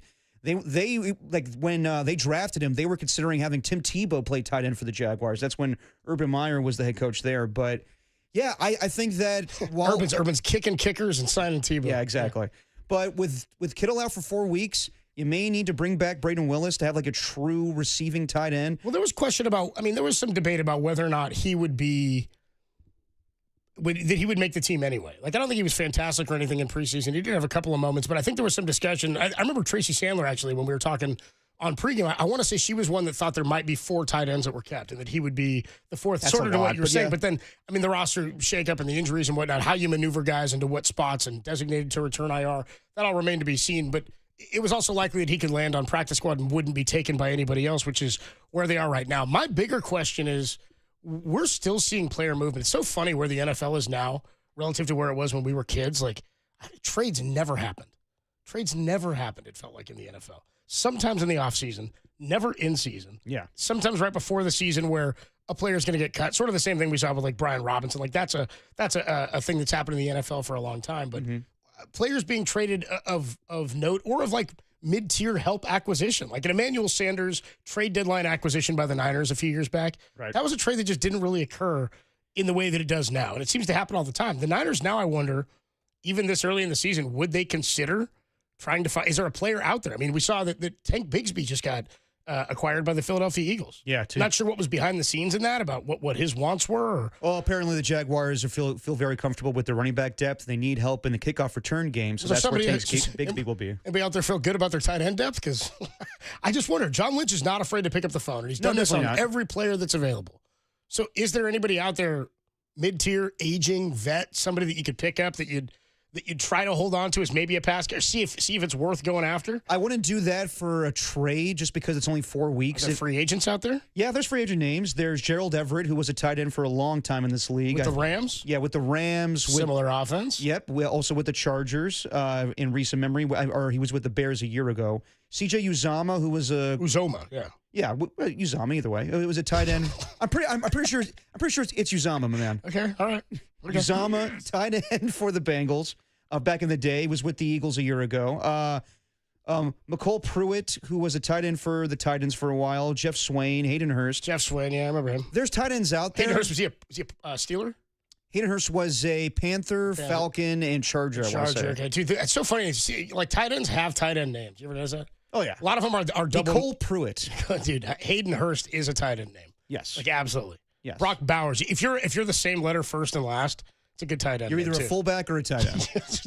Funny tight ends all have. Luke Farrell's definitely a tight end name. Oh God, yeah. If I gave you tight end, like I could tell you what position they play based on the name. But the guys they have currently, like in Selleck. Yeah, exactly. And perfect. And Tonjes and Luke Farrell, they're more blocking tight ends. Now Luke Farrell can be a pass catcher, but like I said, he hasn't caught a lot of passes. There's right, by the way, it's Uzomah. There you go. He's Thank right, you. Yeah. I just know because working on the Adam Rank fantasy show for years, I know some pronunciations. Not all, apparently, but yeah, some. All good. Yeah. But yeah, there's tight end options out there. To your point about a trade, I'm like, you just trade away a 6th-round pick. I guess I meant acquisition. Maybe trade's not the right. Yeah, I think in my mind I was just thinking just acquisition. To float that, but just to float that idea out there, they traded away a 6th-round draft pick for Brian Robinson. At this point, you did a pick swap, which it basically became a pick swap. Right? Exactly. But like to acquire another tight end for 4 weeks. At most, would you trade away a 7th-round pick? Is it worth it at that point? Probably not. So I would say just wait it out. George Kittle will return, hopefully by the Tampa Bay game. But I'd say get by with the guys you have. Maybe pick up somebody, elevate Brandon Willis, and yeah, go from there. Braden Willis, yeah. So funny that I don't know, man. Like draft picks, we talk about the value of draft picks so much because it is the lifeblood of the league, and it's the lifeblood of especially in the salary cap era. We've talked about it to no end this offseason about the Niners retooling at so many positions and having to maneuver where the dollars go because of the contract handed to Brock Purdy. The players you couldn't bring back. I mean, Farrell was the only like offseason free agent signing, really, wasn't he? Yeah, I mean, like in terms of like like they went and got him first day of free agency or second day. And it was like, isn't it 3 years at whatever it was? It was the highest value they gave away. The highest value they gave away. Maybe that's the term I'm looking for. Right, but him and Demarcus Robinson were probably one of their well-known top two. Right. Yeah, exactly. Free agent signings on offense. He was brought in as a blocker. It's just that it's funny when we look at like, would you really want to give up a 7th rounder? Like you just used 3 7th rounders. You did find some value, you'd think, in that they get Drew Ma. I don't know. I can't remember who the other one was. Connor Colby was one of them. Mm-hmm. One of them was Junior Bergen. I can't remember exactly who the third was. And Bergen's on the practice squad still. Right. But, like, in terms of what can help you win a game now or in these next 4 weeks, isn't that the value of a draft pick? Like, isn't it, like I'm not thinking war, but I'm like, what's the value of a 7th rounder to you in relation to where your season goes? There's no guarantee he's back for that Bucs game. There's no guarantee that he's fine for the remainder of the season now that this injury has occurred. He's 32, right? I mean, I just wonder. It's an injury that is not linear, like you just mentioned. Mm-hmm. They can get worse. They can get inflamed. He could come back and tweak it or work his way back, and then you're in the same boat. I wonder, though, what the value is of that 7th rounder. Because, like, let's look at the 2023 draft, and we'll take a break and talk about Jake Moody in a minute. Right. But that's the draft that Jake Moody was drafted in.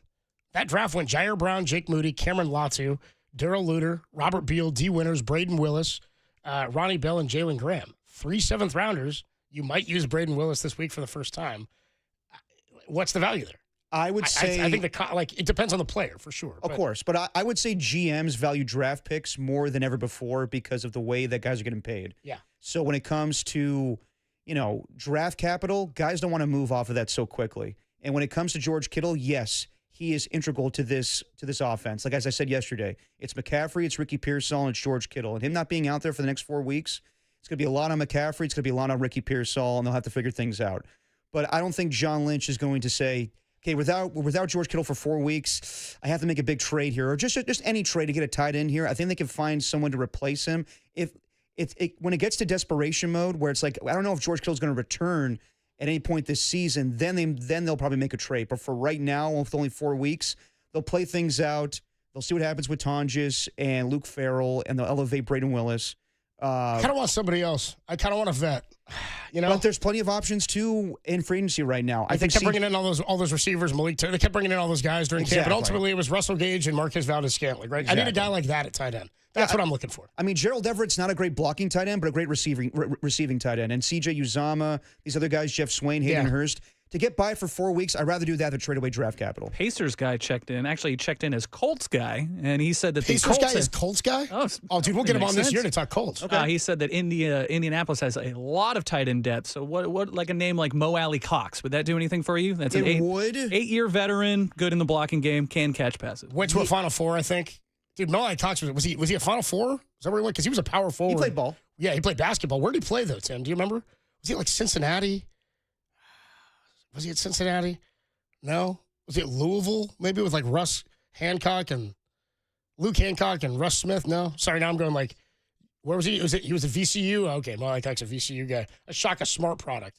Either way, Breonte Weber out there. Either way, like Mo Alley Cox is an accomplished tight end in this league. I would not give up more than a 7th-round pick just to get a fill-in guy for the next couple of weeks here. But maybe he's more than a fill-in. So I mean, maybe if you get him, he can do more for you. Maybe he's more than that.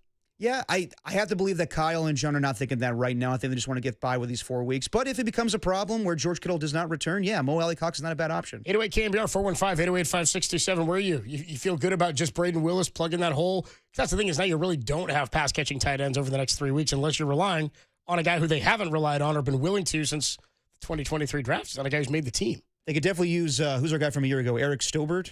Eric Saubert. Saubert. He's out there, though. He's signed by somebody. Seattle. Yeah, He's in Seattle. I heard his name called this weekend. He made a play on special teams or something. 808 KNBR 415-808-5627. We'll get your thoughts also on Jake Moody, who the 49ers waived today. I want to talk about that, what it means to put him on waivers rather than just outright cut him. We'll talk about that. Jake Moody, I mean, all part of that 2023 draft. The Niners didn't have a first or a second rounder in that draft, and he did not hit on a whole lot there. Did not look great. This is not looking like it's a draft that is yielding dividends. We'll talk more about this. 808 KNBR 415-808-5627. Everybody has a little sigh of relief today with Jake Moody gone. Now some pressure on whoever's next, whether it's Eddie Pinheiro or not. We'll talk about where the Niners go at kicker, and we'll do it next. Dirty Work rolls on the Sports Leader.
Now, back to Dirty Work. Adam Copeland and Derek Papa on KNBR 104.5 and 680 AM. The Sports Leader. Trying to untie this game with a minute to go here in the quarter. Moody's kick is up and it hits the upright. A 27-yard attempt from the left hash just banged off the upright, and the 49ers cannot take advantage of the red zone opportunity. Well, that blows right there because Oh, man, I love that from Tim Ryan. I like that we cut him talking after the because. It blows because we know why it blowed. That's all you need, though. That blows. Yeah, I just think it's funny that we cut it after because we can all just feel it because it hit the left upright from 27. That's why. Oh, man. The Moody Blues. You know, again, we've all said this, and I know 49er fans and football fans may not give a damn. I mean, people were mean, real mean on social media this weekend about Jake Moody. Look, they won the game. And two things can be true. They won the game, and it was time to separate from Jake Moody. That blows. I tweeted from the press box at Lumen Field after he missed it. I said that they've got to cut him now, right? And I know that everybody's saying, well, Kyle Shanahan, he literally didn't feel confident enough to go out there and kick those field goals when he had an opportunity. And on 2 4th downs, he decided he was going to go for it. Yeah. Yeah, he said after the game that he would have gone for it maybe anyway. I kind of believe him. I also think that I think it's mixed. I think it made it easy, and I think it's impossible to know what you would have done knowing that you just watched your kicker miss from 27, knowing that you saw him miss in the preseason from 26. Yeah. Like, let's not forget that the game where he hits the 59-yarder to win it against the Raiders, where, like, it seemed like the team made a big deal about that. And Matt Mayoko hit on that yesterday. He said it seemed like they were really, really trying to prop him up. Remember, Kyle said he gave a speech after the game in the locker room. They had him talk. After he hit that game winner, he said it was fun for them to carry him off. They really tried to prop him up, and this was going to be all about confidence. And I totally buy into that for a kicker. I cannot fathom the psychology of a kicker because it's different than any other player in the NFL. You practice alone and differently. You're expected to do different things. Every moment, effectively, that you're in is a pressure situation, right? Or is expected to be precise. Kind of like being a closer, right? Especially now in kickoffs, right? I mean, part of the reason they drafted him was he was viewed coming out of Michigan as a kicker who, especially on kickoffs, could kick it wherever you needed, be it out of the end zone, be it he could place it in different spots. They said none of that materialized. He never really saw the skill set. Outside of having a fairly big leg, he had a huge leg. Outside of, which is what John Lynch said after Girthy leg. Is after what they said after they drafted Wishnowski, actually, in the 5th. But it never materialized. At one point, he changed his kicking style from 3-step to 2-step, which I'm sure has to do with some of the confidence. Let me see you 1-2-step. Yeah, thank you. Then it's not 1-3-step. Then he rolls his ankle on that play where he tries to, which maybe huge leg. Part of that too is he gets injured on that play last year trying to make a tackle on a kickoff where he gets rolled up on. He was 13 for 14 before that. Now his rookie year he was only 84%, which is okay. I feel like you're a rookie. You have an opportunity and room for growth. He drops to like 75% or 70 below that last year, right? I mean, he was 11 of 20 since the injury, since returning from the injury. It was 2 different seasons, 13 of 14 last year. And then if you include these 3 kicks, so he was 10 of 17 after going 13 of 14 to start the year. I think they really wanted to prop him up. I think part of it was the investment in the 3rd-round pick. Absolutely. Part of it, I think they did feel, the human element of it says you feel a level of guilt. You want this to work out, right? And maybe they did have some feeling bad for bringing him back too early last year and saying, let's give him a real chance and opportunity. But he missed in the preseason from 26. He hits that 59-yarder. Everybody goes, maybe this is a confidence builder in a game and a career-changing, altering situation for him. But I still can't get over the fact that he missed a 26-yarder, and then he made one from like 30-something that wobbled in.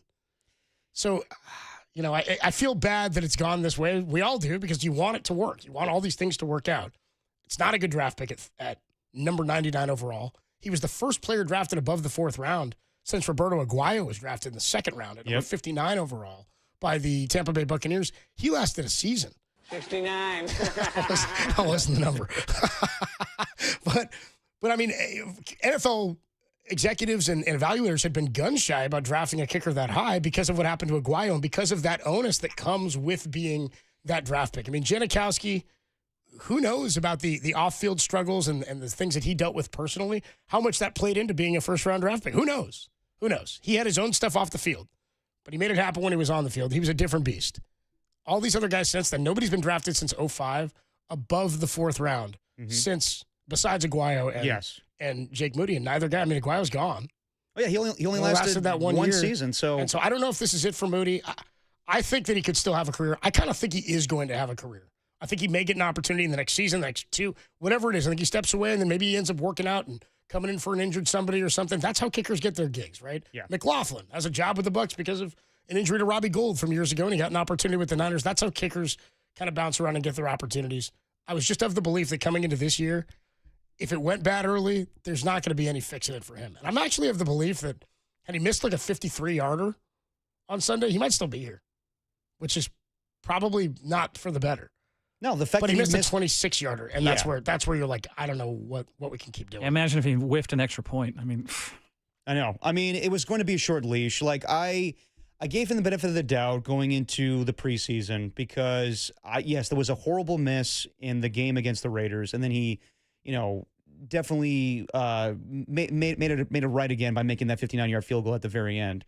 But yeah, this guy, he's had his issues, and I understand the fans' frustration with him. I just didn't it felt like an angry mob mentality when it came to Jake Moody. Like you said, it Copes, like people being mean about it. It's just a little too much. I mean, I don't think they could have run him out there at Levi Stadium. You know what I mean? Like, I feel like if he missed one at home, and imagine that pressure, he misses one at home, he'd have been booed off the field, dude. Like he was booed on the field in the last preseason game against the Chargers. Yeah, so yeah.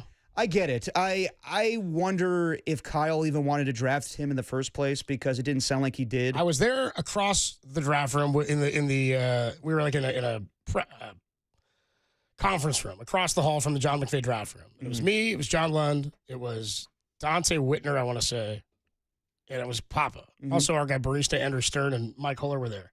And after they drafted him, they come over, and they sit and they do an interview with us. Kyle and John do. And before the interview, John London kind of asked Kyle, like, so a kicker in the 3rd round, huh? We're like not on air yet. And Kyle was like, oh man, like, it's like he just got a reaction of like, it's not where I would want to go. But Kyle even is like, he would have drafted a running back every round probably if he had the opportunity, and he would sign every running back that he could if he had the opportunity in free agency. So it's not something I don't think anybody wants to do, and I don't believe that's a draft pick that he makes. I think that's a pick that comes from John Lynch and others saying this guy is a generational type talent, a kicker. We're willing to spend a third rounder on him, and then we've got him for the foreseeable future.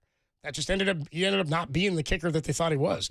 The poise ended up not being there, and the confidence ended up lacking. And so I hate psychoanalyzing somebody, but when you find out he's trying to get other help, and kickers are a weird beast, like Tim said, like closers. There's some guys, it's a different situation that just don't execute in that spot. And then some guys thrive in that situation. So it's for the better that they've moved on from him. But I'm with you. That's probably not where anybody wanted to have to go in the organization, even Lynch or whoever decides they're making that pick. No, the fact they have to do it a week after the first game of the season, that's terrible. And even the kick he made, the 32-yard field goal, that barely got in as well. So I understand everybody's frustration. I just thought it was too mean-spirited at times. But yes, looking at Jake Moody, just seeing him on the sidelines, and after that miss, he lacked the confidence. It's apparent that he had the talent as far as a strong leg kicker, but that doesn't mean anything. Like I heard Crew talk about it today, like the kicker that had the 70-yard field goal in preseason. That's impressive, but he's not the best kicker in the league right now. Eddie Pinheiro, he's working out today with the 49ers.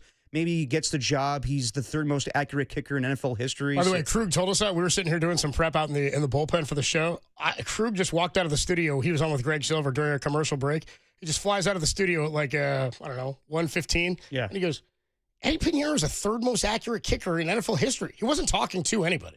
Nobody was even, he didn't say anybody's name first. He just walked out saying it out loud, going, and then he goes, what are we doing? This guy was out there. He's making good points. The third most accurate kicker in NFL history was out there. And they brought in Greg Joseph to compete with Moody. Bring in number 3. Bring in a guy who's really going to push him and make him compete. Yeah, I'm surprised. The breath of a goat. Yeah. I'm surprised nobody signed Eddie Pinheiro this offseason. But yeah, the fact that he's with the 49ers now, we'll see if he gets the job. That's promising going forward. But you know, it's funny. Yesterday we had the Mexican-American Dream call in, and he was giving me crap about, saying, all right, give Jake Moody the benefit of the doubt. And he was like, well, Papito, you're too used to, watching mediocre players your whole time being a Raiders fan. Now when it comes to special teams, like I watched Sebastian Janikowski and Shane Leckler, but I will say about Seabass, the leg was strong, not the most accurate kicker. And I kind of got the vibe of Jake Moody where he could be that guy. Like the leg was strong, but accuracy issues definitely. So I wouldn't be the least bit surprised if the Atlanta Falcons pick him up because they had their issues with Younghoe Koo. And it's just a matter of if Jake Moody can make his field goals in a dome. But just listening to Kyle Shanahan yesterday, I know he said no question that Jake Moody would be his kicker on Sunday, but yesterday when they asked him, "Are you going to run this by Jake when you bring in kickers this week?" And he says they said if you had a conversation with Jake about bringing kickers in or what you're going to do this week, and he said we haven't made a decision on that. We will have that conversation with him when we decide where we're going to go. And to me, that sounded non-committal on everything when it comes to kicking. He didn't sound like he even knew if Jake was going to be there. Well, dude, Kyle's done this in the last couple of years when they've had injuries at kickers. He didn't even know like what kickers were available for him to be paying attention to, or like effectively he doesn't like. I get the impression that Kyle doesn't. He's told this is the kicker we're going with. Like I get the not that he's not in charge, but like he's said on numerous occasions like that's not my expertise. I don't like. They come to him when they had an injury to Robbie Gould a few years ago, and they brought in a series of guys. Same with Jake Moody. I want to say last year when they brought in first it was Matthew Wright. Right? Yes. First was Matt Wright, and then he got injured on a kickoff return the same way. Matt Wright and Anders Carlson, who, by the way, combined for 8 of 8 last season when they were here. When they came in, each time they worked those out. I want to say Kyle, when he had done like a hit with us, said I hadn't, or might have been with Tom even at the time, haven't gotten any names yet. He's like, I haven't gotten any names. They're working kickers out today. Like, I don't think he's standing there going, nice, okay, cool. Who is that? Yeah, that's the guy we're going with. He kind of approaches it the way he approaches his defense, where it's like, I'm in charge, but you take care of this. Yeah, which is the way, he's in charge of the offense. He's in charge of the team, and he's got to answer for all of that. But when it comes to... I'm sure he deferred to Brant Boyer, because being a new special teams coordinator, and he was like, what do you think of Moody? And he's like, let's just make it work for the start of the season. If he missed kicks, then we'll go in a different direction. But, yeah, I don't blame them for doing this. I think it was time. You see the way Jake Moody was, missing a 27-yard field goal. A lot of issues over the last 3 years. Just get some consistency with your kicks. And when you're in a game that's so tight like it was on Sunday, you don't want to lose a game because you missed a field goal. 415 says, and we got rid of Robbie Gould. Why? He retired. Yeah. He's 40 years old. He kicked for 17 years and said, I'm done. Yeah, I think Eddie Pinheiro is the best way to go. He was with the Raiders in 2018, then got drafted to the Chicago Bears, bounced around, was with the Carolina Panthers last season, made 22 field goals out of 26.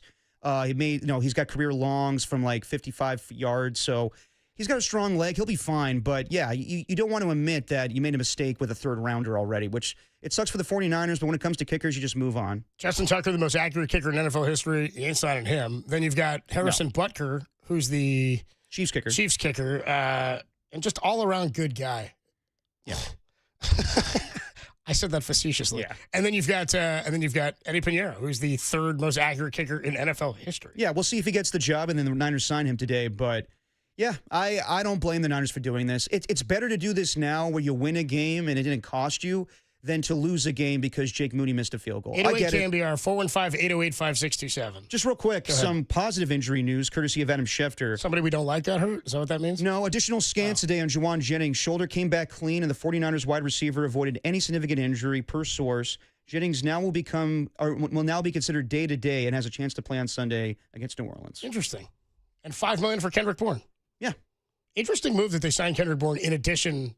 Good news. Like at some point, they could have like a fairly deep wide receiver room if health goes their way. Well, that's what I'm saying. Which doesn't seem like that's something that ever happens. Is Kendrick Bourne an upgrade over Marquez Valdez-Scantling and Russell Gage? I would say yes. He's now your number 3. Yes. I mean, immediately he's your 3. It's Pearsall, it's Jennings, and it's him. And he's more familiar with the offense. So, yeah, no, I think that we'll see what happens with Juwan Jennings. But, yeah, but now when Brandon Ayuk comes back and when DeMarcus Robinson comes off of suspension, then you got a lot of receivers there. So we'll see how long Kendrick Bourne is a 49er. But, yeah, good news about Juwan Jennings. I want to hear from the filth. 808 KNBR, 415-808-5627. 2 factors here. How do you feel about the Jake Moody cut? I mean, I know people are happy about it, but how does it reflect upon Kyle and John and that decision in the 3rd round?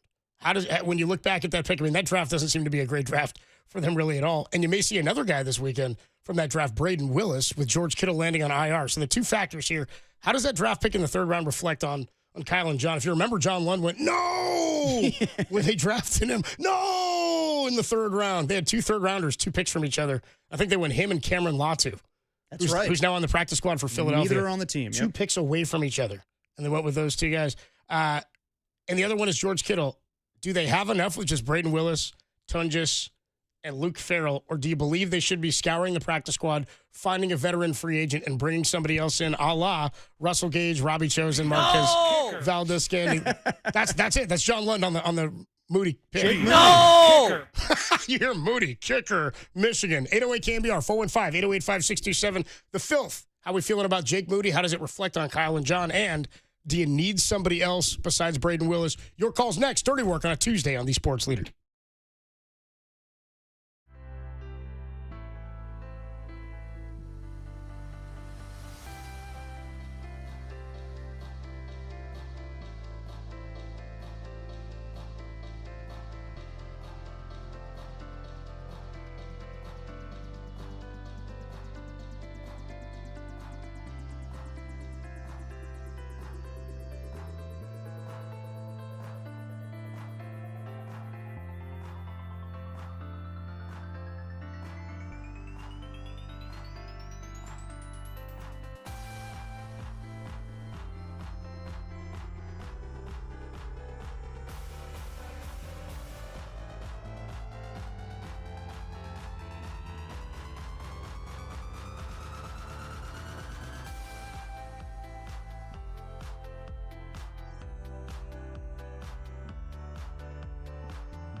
The 49ers placed tight end George Kittle on injured reserve today after he sustained a hamstring injury in the team's win over Seattle. Kittle will miss at least 4 games as San Francisco plays 4 times in the next 23 days. For everything 49ers, keep it locked right here to the Sports Leader.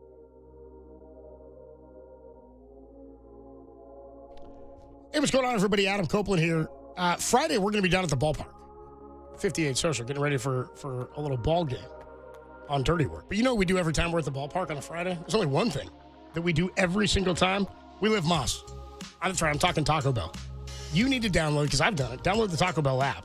You'll unlock exclusive rewards and access. Tim has done it. You download the app, by the way, and you share with your buddy, like I did with Tim, and I say, hey, Tim, download the app and use my little referral that I gave you. They're going to give you points. They're also just going to give you menu items. They're going to throw you like a Doritos Locos taco just for offering your friend the opportunity to sign up. Plus, when you join the rewards program yourself, you'll get to choose a Cantina Chicken Crispy Taco, a beefy 5-layer burrito, or a soft taco for free. The Chicken Crispy Taco, the Cantina Chicken Crispy Taco, had one a couple weeks back. Money. Really good stuff. Is there anything better than getting rewarded for eating Taco Bell? They're like, hey, you like Taco Bell? You're eating our Taco Bell? Here's some more Taco Bell just for eating Taco Bell. You'll be the first, by the way, on the app to hear about new menu launches and member-only events. Is there a better place to earn those points than the Taco Bell Cantina downtown? That's where I'm earning them. That's where I'll be earning them on Friday. It's just off 3rd and Townsend. It's a block from the stadium. It's the perfect tailgate spot to grab a pregame bite and a drink before you walk over to the ballpark. And if you're looking for something to do after the game, you can stop by for a beer and keep the good times rolling. Tim, are you going Mexican pizza, you said? Still on that? You know I'm going pizza. Derek said he's going Mexican pizza Friday. Yeah, he's getting one no matter what. He's getting one no matter what. I'm not even going to ask him what he wants anymore. Whatever I get, you know what I'm washing it down with, right? Come on. Yeah. It's a Baja Blast. Blast, Yeah, got to put you on the spot there. The Baja Blast. That's what I'm going after. Stop by the Taco Bell Cantina downtown for a cold drink, good food. Your taste buds will thank you. And don't forget to live Moss.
Now, back to Dirty Work. Adam Copeland and Derek Papa on KNBR 104.5 and 680 AM, the sports leader.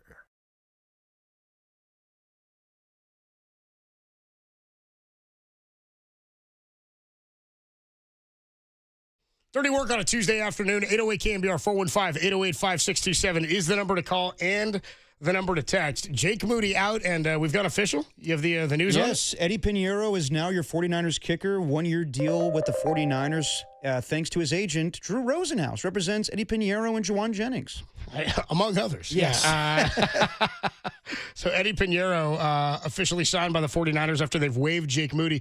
Real quick, does waiving Jake Moody mean if he clears waivers and nobody's going to claim him? I wouldn't be surprised if the Falcons do. I guess if the Falcons want to go with him instead of Younghoe Koo, yes, I guess they could claim him and then cut Koo. They could put him on on their practice squad. They could claim him and throw him on practice squad. Which as I was running through practice squads, it looks like so far only one team has a kicker on their practice squad. Does it work the same as other sports where a team would have to work out a trade with you if they claim him off waivers? No, because that's how it works. Like in baseball, like if a team puts a player on waivers, you can claim him. And then they've got to work out a trade, like an agreement with you to get the player. If you offer somebody a spot on your 53-man roster and they're currently on a practice squad, then they can choose whether to join your team or remain on the practice squad. Okay. But as far as Jake Moody being waived, it just means that he goes through the waiver claim period. I don't really know how that goes when we're just after week 1, so it would go with the worst team. But how do you judge that when you're just 0-1? So if a player clears waivers without a claim, they become free agent and can sign with any team. Or return to their previous team's practice squad. Exactly. So just for today, Jake Moody will go through the waiver process. If nobody claims him, then he'll become an unrestricted free agent by tomorrow. Yeah, when a non-vested player is cut, their contract is not terminated, but they are designated as waived and placed on the waiver wire. Waiver priority is determined by the order of standings. Yeah. Right, the reverse order of standings. Preseason in the first 3 weeks of the season. The waiver order follows the most recent NFL draft order. Okay. So the most recent draft order is how the waiver order works now, because as you just said, there's only been one game played, so everybody's 1-0 or 0-1. Exactly. So everybody's got the same record. So for the first 3 weeks, after the first 3 weeks, it's based on current standings. Gotcha. Okay. With there being a tiebreaker, I'm sure. So then Jake will have to wait today, and we'll see if the Falcons claim him, but doesn't matter. Niners move on. They got Eddie Pinheiro, and like we said, he's the third most accurate kicker in NFL history. He's had some game-winning kicks, strong leg, been with the Panthers the last few seasons, was originally with the Raiders, then got traded to the Bears.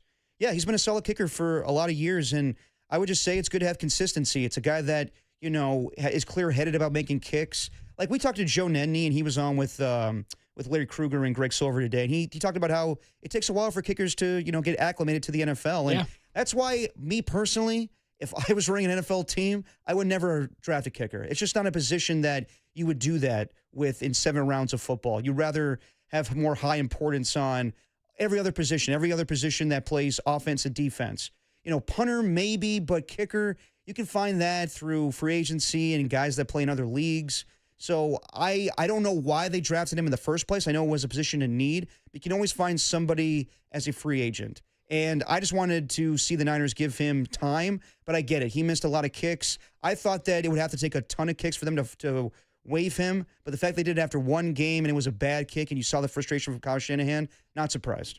415 on the Golden State Lumber Showroom text line says, according to Robbie Gould, it was not his decision to leave the 49ers. They wanted to go in a different direction. That's from Dom in the Sunset. I do think we remember that. He wanted more money. He wanted more money. People forget that Robbie Gould held out 1 year to the point where they had to franchise tag him. And he was like bitching and moaning about I got to live in this hotel when my family's back in Chicago. And I'm like, you signed here. You could have stayed in Chicago with the Bears. He always wanted to be in Chicago. He just kept complaining about that. I was like, but you came here. You signed a contract. Yeah. Then you complain about being here. So one time they had to franchise tag him. He wanted more money. And also, I don't think they wanted to do this thing with him every year. No. They didn't want to do this dance with him every year, Robbie. We love having you.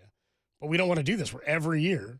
Yeah. You're going to come back and say, it's my last year maybe, but I need more money. Yeah. I mean, And they thought they had a chance to get somebody great. I don't blame them from going after Jake Moody and I shouldn't say I don't blame them for going after him in the draft. I don't blame them for going for a cheaper option when Robbie Gould was playing these games. And Jake Moody was an accomplished kicker in Michigan. But, yes, the proof is in the pudding. He missed way too many kicks. Time to move on. You got Eddie Pinheiro now. Why wasn't Eddie Pinheiro on a team? I do not know. I'm so confused. This is something Larry was saying earlier. If he's so good, why wasn't he? And I don't mean this as to ask because there's something fishy here. I'm going, why wasn't he on a team if he's the third most accurate kicker in NFL history? Usually when it comes to... He was in Carolina the last 3 seasons. He was out of he didn't kick in 2020.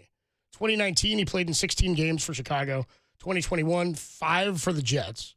22, 3 and 4, 17, 15, 17 for Carolina. I don't get, at 88.1%. Yeah, the fact that he's the third most accurate kicker in NFL history goes to show you that sometimes teams are just like, we'll just get any kicker. 92% from extra point in his on extra points in his career. He's a career 111 for 126 on field goal attempts. Okay. I mean, at this point in the NFL season, I think some veterans, they hold out to get more money, and some teams are like, I'm not going to pay him for that. That's why you saw like Amari Cooper didn't sign until just a couple weeks ago for $3.5 million, and that was too rich for the 49ers blood. He signed with the Raiders, then ultimately retired. There's other free agents out there right now, Justin Simmons, but I'm sure Eddie Pinheiro wanted some money, and most teams are like, we're not going to pay you that. That's why a lot of teams just go with worse kickers because it's cheaper to do that. And that's why the Niners didn't want to keep playing this game with Robbie Gould, and so they went with a rookie.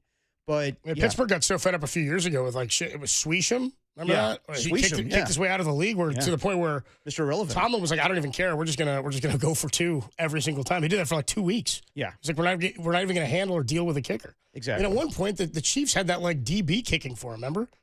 They didn't want to sign a kicker, and they were going to miss Butker for a week or two. Oh, yeah. And they had that defensive back who kicked in high school or college. Yeah, you're right. Niners in the middle of a game have gone to use check before. Yeah. Which to me is ridiculous. I'm like, the punters should know how to kick extra points. They should. The punters should. It's not their specialty. How about that? The whole unit from last year's gone now. Tabor Pepper, Mitch Wisnowski, and Jake Moody. I know. They're all gone. It all went downhill once they got into a fight with Deebo Samuel in Tampa Bay. What do you think Deebo's feeling today? He's feeling good about being 1-0 with the Washington Commanders. Yeah. You think Jake Moody's getting a text from Deebo? No. Maybe from Tabor Pepper. Yeah, I mean, I don't think Deebo's going to text him. No, I don't think he's going to get in touch. I don't think Deebo's texting a lot of people on the 49ers anymore. They won that game, by the way. They did. They won that game. Yep. 7 catches for 77 yards. Not bad from Deebo. It was just a bad, like we all kind of felt that, but it was just a bad look from Deebo. He can't be doing that. I know. Can't be doing grabbing him by the face Even mask. Nick Bosa said it the other day. He was like, never going to turn a teammate. No. Which is what you want to hear. No, absolutely. Somebody texted in earlier, by the way, and said, how come I never heard anybody praise Nick Bosa? All they've said is he's fallen off since the. Did we not do that yesterday? I was like, that's all we did yesterday. So that's exactly what I wanted. Defensive Player of the Year. I mean, it's week 1, but that's a play you'll remember. So much so I did his dance and I put the hat on. That's how stoked I was. Look at you doing his the dance and put the hat on. By the way, that texter yesterday who came in, he said, what gets released first? The Epstein files. Files or Jake Moody. Well, there we go. It's only a matter of time. I am. You know what? From here on out. Yeah. Let every missed kick be our beautiful secret. There you go. That? Yeah. There you go. That's a little inside. It's a little inside Epstein files. So when we heard the post-game press conference on Sunday, and I think it was Tim Kawakami that asked Kyle, is it no question that Jake Moody's your kicker for this week? He said, yeah, no question. And then he had to clarify saying, well, it's just the way you asked the question. You know, like you asked me right now with absolutes, and I'm going to answer that way. But he's like, well, yeah, technically he's the only kicker on the roster. Yeah, the game exactly. just ended. Well, that's not. It's not what we were asking per se. No, I mean, I get it. And, you know, who's to blame? It's really Jake Moody to blame for the fact that he missed the kicks. But in hindsight, should they have drafted a kicker in the 3rd round? Probably not. 808 KNBR 415 808-5627. The other thing is, do they need somebody else at tight end? Would you want to go find somebody else, even a veteran out there? I said sort of the same ilk on the tight end side of things as like Russell Gage or Marcus Valdez-Scantling. Yeah. Is there somebody like that out there on a practice squad or in free agency that you'd want? Let's go out to the phone lines. Okay. Let's ask Danny and Tracy. Danny, what's going on, man? You're on the Sports Leader. Hey, what's going on, guys? I'm calling you from my desk over here at a retail store, but you know what? I'm not going to say the name. But first of all, I just wanted to say, this little situation with Moody reminds me like when you go to a minor league game and you take out the pitcher and they hit the road jack. This is about time. It was long overdue with Moody. Yeah. You know? Yeah. You know, and then it's second of all, man, I just want to tell the fans right now in the Bay and here from the Valley to the Bay, man, we need all y'all support and be loud for this weekend because, the Smurfs are coming into town and, Dodger Blue smells like poo. Have a good weekend. Yeah, it does, Danny. That avoid Danny and Tracy, dude. He said the Smurfs, talking Dodgers. Gotcha. He's like, we got to protect this house this week. You're not talking about your bathtub guest. No. I didn't know if that's where he was going, but he wasn't the original Dodger Blue smells like poo, though. Was he? Remember we had that chant, the Dodger Blue smells like poo? Oh, that was during when they played the first series in May. Yeah, no. Yeah, I forget who the caller was, but I like Danny with the call back there. Nice. By the way, we know what store he was calling from. He's calling from a Home Depot. He said, I'm sitting at my desk. Yes, he is. We saw the caller ID come in. I was like, hell yeah, dude. It's my guy. But that's what I mean. Like, fans, Dude, he waited on hold for like 7 minutes, too. I was like, hit the road jack, Jake Moody. I get it. But Plumbing supplies aisle 4. It's great. Just a little too much. I thought the Jake Moody hate was a little too much, but I get it. When it comes to fans, their favorite players are the backup quarterbacks and the next kicker. And I get it. Right now, Jake Moody is public enemy number one. Everybody hates him, and he's out of town. So let's move on. You hope that Eddie Pinheiro is going to be better than Jake Moody, but let's see. It's always funny when the backup quarterback comes into play and then he throws an interception, and then everybody just goes, oh, what the hell? And now let's see if Eddie Pinheiro could be better, which I'm assuming he will be, but you never know. 808 KNBR, 415-808-5627. Eddie Pinheiro is officially the new 49ers kicker. The last 3 years with Carolina, the third most accurate kicker in NFL history, which begs the question, why didn't he have a job? And why wasn't he the guy? Or was he with somebody else in camp or in preseason? No. He wasn't with anybody. Why wasn't he with anybody else kicking? I'm assuming it was the scratch. I'm assuming he wanted some money. He said, I'm not going to compete for a job. I just want a job. Well, I'm sure he waited. Like when you're a veteran kicker like that, sometimes you wait for a job to open up. So nothing happened, nothing developed, and now it's easy. They don't have to guarantee his money for the rest of the season, so he's the 49ers' only option. So you know what they call him, right? What his nickname is? Eddie Pinheiro. They call him Eddie De Niro. Oh, do they? Yeah, that's his nickname. All right. His nickname's Eddie De Niro. Not bad. Eddie Money. That's not bad. I like that, dude. Ed De Niro. That'd be good. Ed De Niro. If we call him De Niro, like Bob De Niro, that'd be good. Ed De Niro, he's coming to town. He'll be your new 49er kicker. 808 KNBR, 415-808-5627. I'm still iffy on where they're going with tight end. I mean, Kyle admitted, like George Kittle was supposed to be the game plan against Seattle, and it's pretty obvious early on. 3 catches, opening drive, including the touchdown. Yeah, that's definitely going to screw them up offensively, but you mentioned a name that's on Miami's practice squad right now, Greg Dulcich. Greg Dulcich? Is it Dulcich? Yeah, he's on Miami's practice squad. If you want Cameron Latu back, he's with Philly. Yeah. Then there's some other free agent veteran tight ends out there, but I don't know like how much football shape they're in, how similar the offenses would be if you brought him back. You mentioned Gerald Everett, right? Gerald Everett's not bad. It's just he's not a good blocker. He's just strictly a receiving tight end. Maybe you just elevate Braden Willis for this week if it becomes a detriment to your office where the tight end play is so bad that maybe you sign one of these guys, a Gerald Everett, a C.J. Uzama, McCole Pruitt, or Jeff Swain, Hayden Hurst. But right now, for playing the Saints, I'm right now of the belief that Brock Purdy will play on Sunday until I hear otherwise. I'm going with that. Just as far as George Kittle's replacement, let's see what you got with the guys that are there right now, and if it's not good, then bring in a veteran tight end. So interesting, man. He may have spun his entire career out of where it was, Jake Moody, because of an injury on a play on special teams, which has been a problem for the Niners forever. It's maybe the bigger overarching issue is that special teams coverage has been terrible. They've lost 3 kickers to injury in the last 4 years. I think Robbie Gould went down trying to make a play multiple times, That's 2 right. different times. Then they had Jake Moody go down last year, and then Matthew Wright, who they signed to replace Moody, got hurt 2 weeks or 3 weeks later. Yes, on a play on kickoff because of the coverage team. I mean, definitely the injury did not help, but I think that the fans were out on this guy as soon as he missed the kick against Cleveland. I don't think he ever got back in the good graces of fans. That was in the rain, too. I know. And that was a regular season game. They didn't have Trent Williams in that game. They didn't have Debo in that game. Yeah. And even Jake Moody in the Super Bowl makes a 55-yard field goal. It's the PAT that people remember. Yeah. Yeah. I remember the McCaffrey fumble on the opening drive. That as well. And Kittle running his mouth. Instead of jumping on it. That's what I remember. Yep. 808 KNBR, 415-808-5627. We'll talk to Matt Barrows a little bit later about these moves today. What was up with Eddie Pinheiro? Why wasn't he signed or working with anybody else? What's the background there? Mm-hmm. Will they look to anybody else besides Braden Willis at tight end? And maybe even a bigger question, is there somewhere else they will have to go at backup quarterback if, in fact, Brock doesn't play? Adrian Martinez on the practice squad is your only other guy who's never thrown a pass.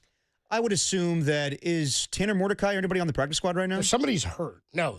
Adrian Martinez is your only practice squad quarterback. Yikes. Okay, then they'll definitely sign somebody else. They put somebody on IR or some one of those. It might have been Mordecai to IR. Was it Rourke? Well, no, but there's some. I think it was either Mordecai or Bradley. I think one of those guys was placed somewhere else. Oh, gotcha. It may be under control, but still out for the year or hurt. Yeah, I mean, I don't know. We'll look at definitely if Brock Purdy's out this week, they'll sign another quarterback. That's my assumption. I think they'd have to. 808 KNBR 415-808-5627. The number to call and the number to text. We'll get to more of your thoughts on what's going on with the Niner roster next. Did I tell you about the craziest thing I saw on the train in Seattle? By all means, sir. So I get on the light rail in Seattle. Okay. Better than BART, you say? I said it was the pricing for sure. Okay. The cleanliness, about the same, I guess. All right. It's kind of like a hybrid of BART and Muni. So woman gets on. This is what cracked me up. I'm on the train 2 stops before I get off or 3 stops before I get off from the airport to my hotel. A woman gets on. She was a little rougher. I mean, she looked like she was she'd been having a rough time. Haggard? Yes. Okay. Weathered. She's walking on the train. Like you've seen these these scooters, like the Lime scooters or whatever. Yeah, Walter's got one. Yeah. She's walking on the train, but not with her own, like Walter's his own personal one. It was a Lime scooter. She had rented a Lime scooter and then was getting on the train with the Lime scooter. So I was like, dude, she's like beating the system. Yeah. She's got a loophole here. I always wondered that too. It's gonna be tough to return. Is it charging her by mile or is it does it think the scooter's actually moving? Yeah. Does it? It must not. I've never used a scooter, so I have no idea. Like I wonder if because she goes like an extra 4 miles on the train, if it's like tacking her by mile. Isn't it like if you keep going though, it could deactivate, like it won't power on if you go too far? Maybe, but I mean like she was probably like within the zone of where she could use it because she was just like within the city limits. Yeah. I'm just saying like I wonder if it charged her by mile or is it by the actual running of the scooter itself? Probably by the mile, I would assume. Here's the more alarming She's moving part. fast too. What the hell's going on here? The more alarming part here, dude, is she's got a parrot sitting on her shoulder. Oh yeah, all right. An actual green parrot sitting on her shoulder. And please tell me the parrot talked for her. No, she didn't talk at all. She didn't talk. She was kind of like, I mean, almost out on her feet, like just standing up holding this thing. Yeah. She was having a hard time. The parrot's just on her shoulder. I didn't realize till she went to get off, dude, on her other shoulder, like previously the parrot had been, dude, all down her back, just parrot-ass, dude. It had just been sorry. It had been crapping all down her back, dude. I know. That's terrible. It made me. All right. The whole thing was weird, dude. I know where this is she's going. backing off the train, dude. She Yeah. gets off the stop before I get off, and she gets caught like on the door. Her bag gets caught on the door, and some guy goes to help her. And as he goes to help her, I noticed, dude, it says on the bag. It's got like 3 words. It's got an acronym in 2 words. And then the parrot says, NBA grab bag. We'll do it next on You these lost sports me later. as soon as you saw the parrot ass.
Former 49er kicker Joe Nedney joined Greg Silver and Lawrence Kruger today after San Francisco cut Jake Moody after a difficult tenure with the team. Check out his perspective at thesportsleader.com and on our app, and maybe try to coax Nedney out of retirement while you're at it.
Now back to dirty work. Adam Copeland and Derek Papa in the KNBR Casino Matrix Progressive Jackpot Studios. Casino Matrix Progressive Jackpots are here. Where are you? Just drop in. Please play responsibly. Call 1-800-GAMBLER. Dude, people are getting wise to the grab bag. They can, much like me, I can feel when the grab bag is going to pop up in my life during the week. Yeah. In between weeks when it gets delivered. And just like who knew I'd have to check another bag coming back from Seattle? You know what I mean? And just like the bird crap on the lady's dress, it you could smell it from a mile away. That It grab was a bag. funny, it was odd to see a woman with a parrot on her shoulder with the scooter, but then when she turned around when she left, that was wild. I was really hoping the parrot would talk for her. Well, it did say NBA grab bag. We do it each. I don't believe that part. Grab bag. No, that part I exaggerated. But the Okay. grab bag was, in fact, there hanging off of her right. scooter. We do it every week. It's a big old potato sack looking thing that we subscribe to, so we got to get into it, and we call it the NBA grab bag. NBA grab bag. NBA grab Oh, it's time for the NBA grab bag. And you're probably thinking, they're talking NBA right now? No, we're talking NFL. So the NFL had its first ever YouTube-only game between the Chiefs and Chargers last Friday. Did you watch, Copes? The Chiefs and Chargers game? Yes. I did see it, yeah. Okay, the broadcast featured Rich Eisen on play-by-play. I loved him. Loved him on play-by-play. Kurt Warner, I wasn't a huge fan. Kurt Warner on color and sideline reporting from YouTuber Destroy and halftime show from Mr. Beast. He's also a YouTuber. The broadcast also featured Kay Adams, who Copes loves, and Cam Newton. Saw that. But there was a pre and post analysis with Brandon Marshall, Tyrann Mathieu, the Honey Badger, and Derek Carr. The game got 17 million viewers. Any thoughts on the YouTube broadcast? So funny. I didn't even see that Brandon Marshall, Derek Carr thing. That was like an until later. early pregame thing, yeah. Yeah, I didn't even know they were all part of the same event. Yeah. I just thought I didn't know that was part of the YouTube broadcast. Here's my thing. It's like a referee, man. If you don't get in the way and you keep the thing going and nothing cuts out, I'm cool with it. All right. Don't reinvent the wheel. I don't really give a damn. Sports fans know what sports fans want during a game. You want to see the game. You want all coverage of the game. You do not want your service or your connection interrupted. And if that happens, it doesn't really matter anything else. I don't think anybody really cares. If you get good content or good clips out of it, that's how everybody's going to digest it. That's how I digested it. I didn't watch any of the Derek Carr, Brandon Marshall stuff. I saw some funny clips. That was it. But I will say, Derek Carr was pretty good as pretty good as a TV He was analyst. pretty good film breakdown on some of the stuff I and saw. his Gruden impression, not bad either. Yeah, not bad. I'll tell you what, man. But he's coming at you with terror in his eyes, man. The one thing I will say is whatever. I understand now things are not for me. It's not my demographic anymore. So, when you have YouTubers a part of the broadcast, whatever. As long as they don't miss a play, that's fine. But why incorporate that? You're appealing to football fans. So, the Amazon Prime's going to happen this Thursday. Does Al Michaels throw to the marvelous Miss Maisel during a broadcast? I don't know. No, the bigger issue I have is, and I don't know if this is a problem for everybody or just the bar that I saw in North Beach that didn't have it. The YouTube game, people were like, we can't get the game on in a bar. I know originally that was a fear with Amazon Prime, but they worked some deal out with the DirecTV bar package. But I don't know that you can just pull up in a bar. I don't think you're allowed to. Just like a YouTube feed. I don't really know what the rules are on that, but it was a free broadcast. So, yeah, exactly. I'm kind of confused by all that, but some places may not have that capability. That's a bad deal because people like to go out and watch the games, especially on a Friday. Yes, you want to be out and watching. I was able to watch that game at my local bar at the Athletic Club, but yes, it might be difficult. But regardless, a great game. It's a free game. Stop complaining. Did you catch Carol G and her pineapples? I did not. Oh, the halftime show? Not bad. Carol G and her pineapples. If you didn't see it, then I can't help you. It's just it's like Winona Ryder and her ping pong ball trick in the South Park movie. Yeah, thank you. Mr. Beast did the halftime show? Yeah. I'm out on Beast. Out on Beast. You don't need Beast. Good with Destroy.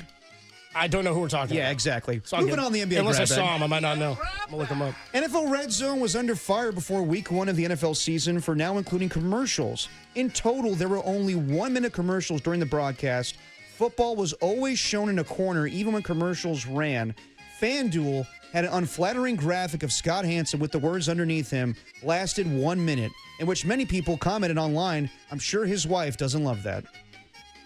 Yeah, that was pretty funny. The way they posted that graphic lasted 1 minute. Lasted 1 minute, Scott Hansen. Scott Hansen, the 1 minute I man. didn't know 1 minute man. Come on now. We don't call him Tim, the 1 minute man Webb for nothing. Oh. Yeah, I mean, I thought it was funny and overblown that they did this, the 7 hours of football. Yeah. Also that ESPN got crushed for it after the move, even though it's the NFL who decides this.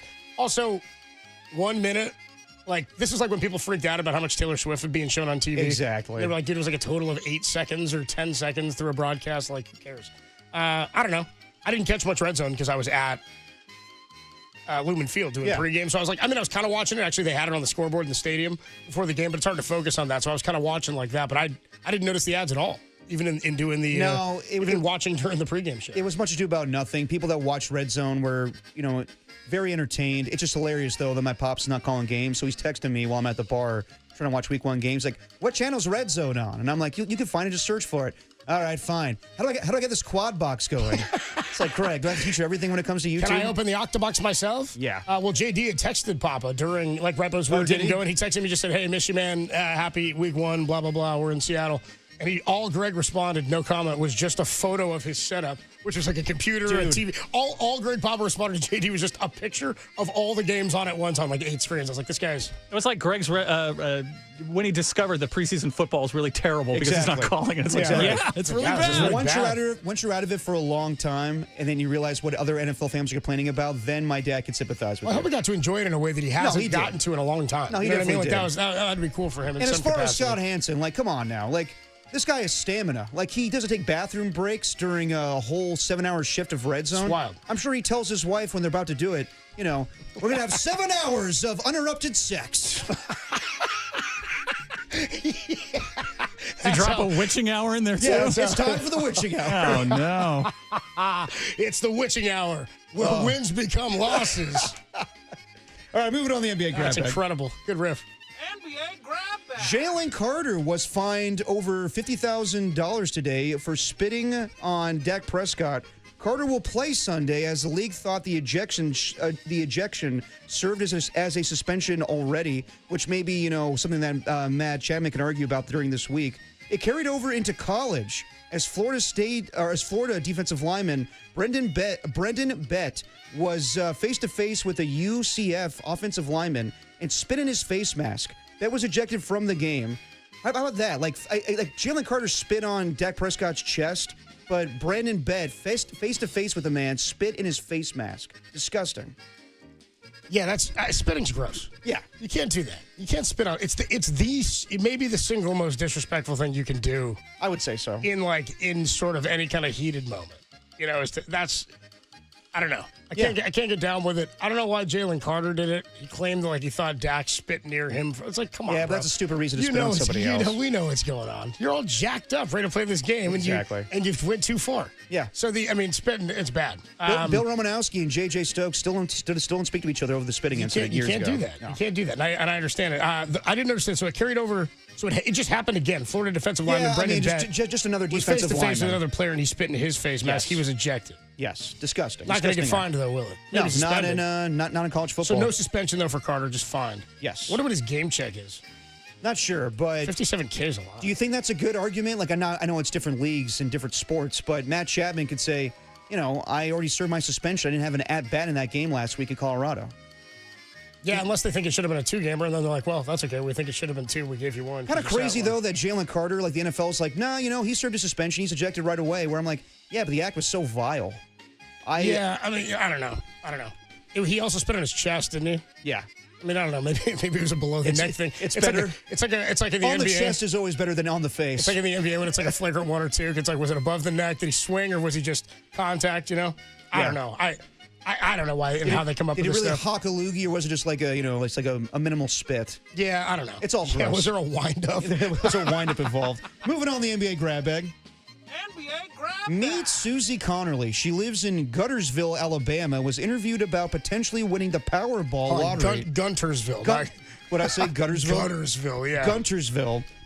And she was interviewed about potentially winning the Powerball lottery of she was going to win $410 million if she won the Powerball. Yes. Here's what she said she'd do with the winnings, right?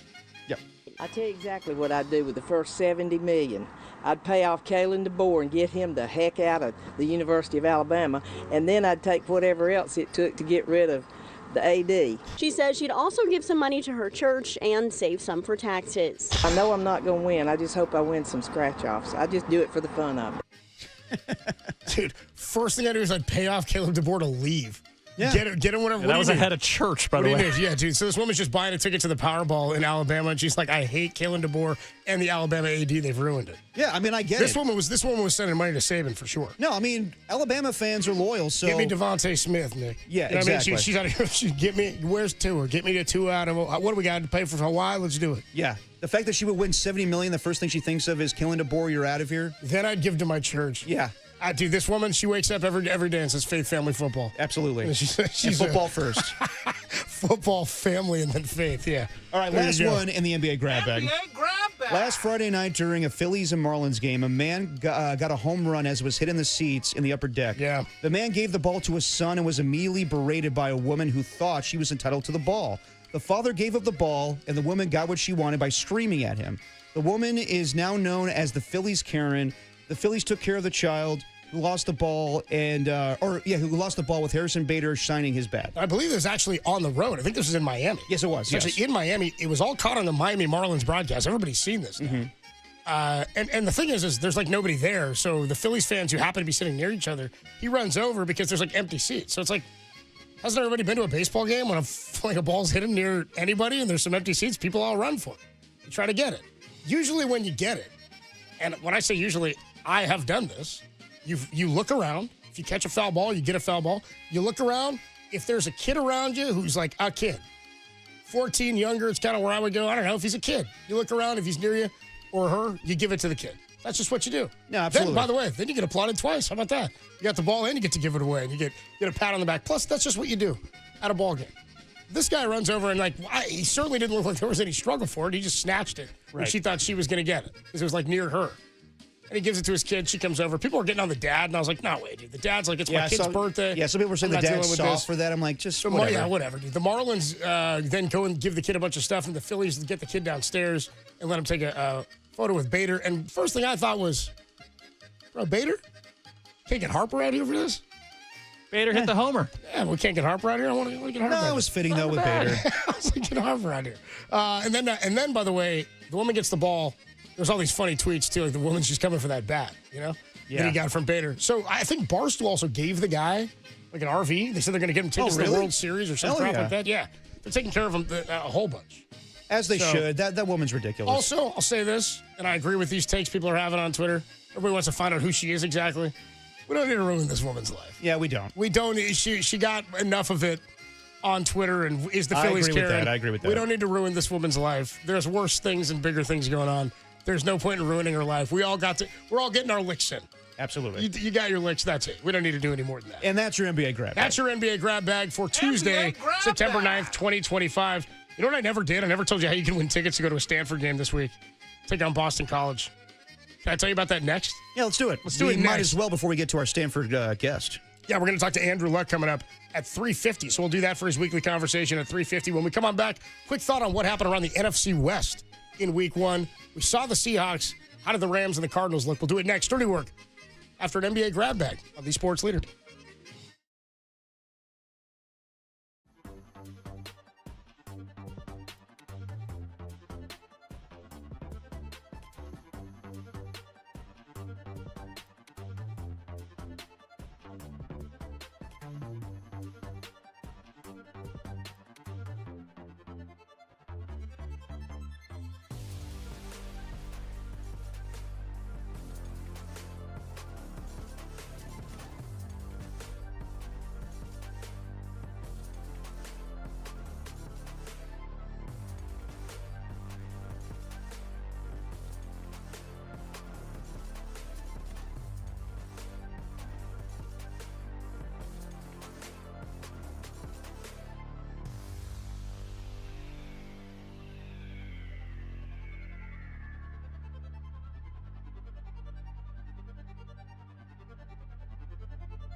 Now back to dirty work.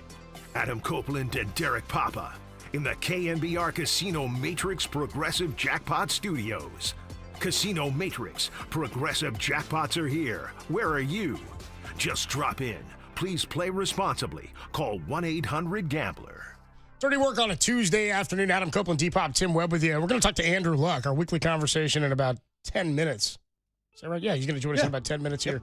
We'll talk ahead of Stanford's game against Boston College this week. Home opener, don't you know? We are, by the way, giving away 4 tickets today. Today and today only, one night only. 4 tickets to go see Stanford take on Bill O'Brien's Boston College. Ooh, I forgot Bill O'Brien's head coach there. How about that? Yeah. I don't know, you can do that this weekend down at Stanford Stadium. It's going down on Saturday the 13th.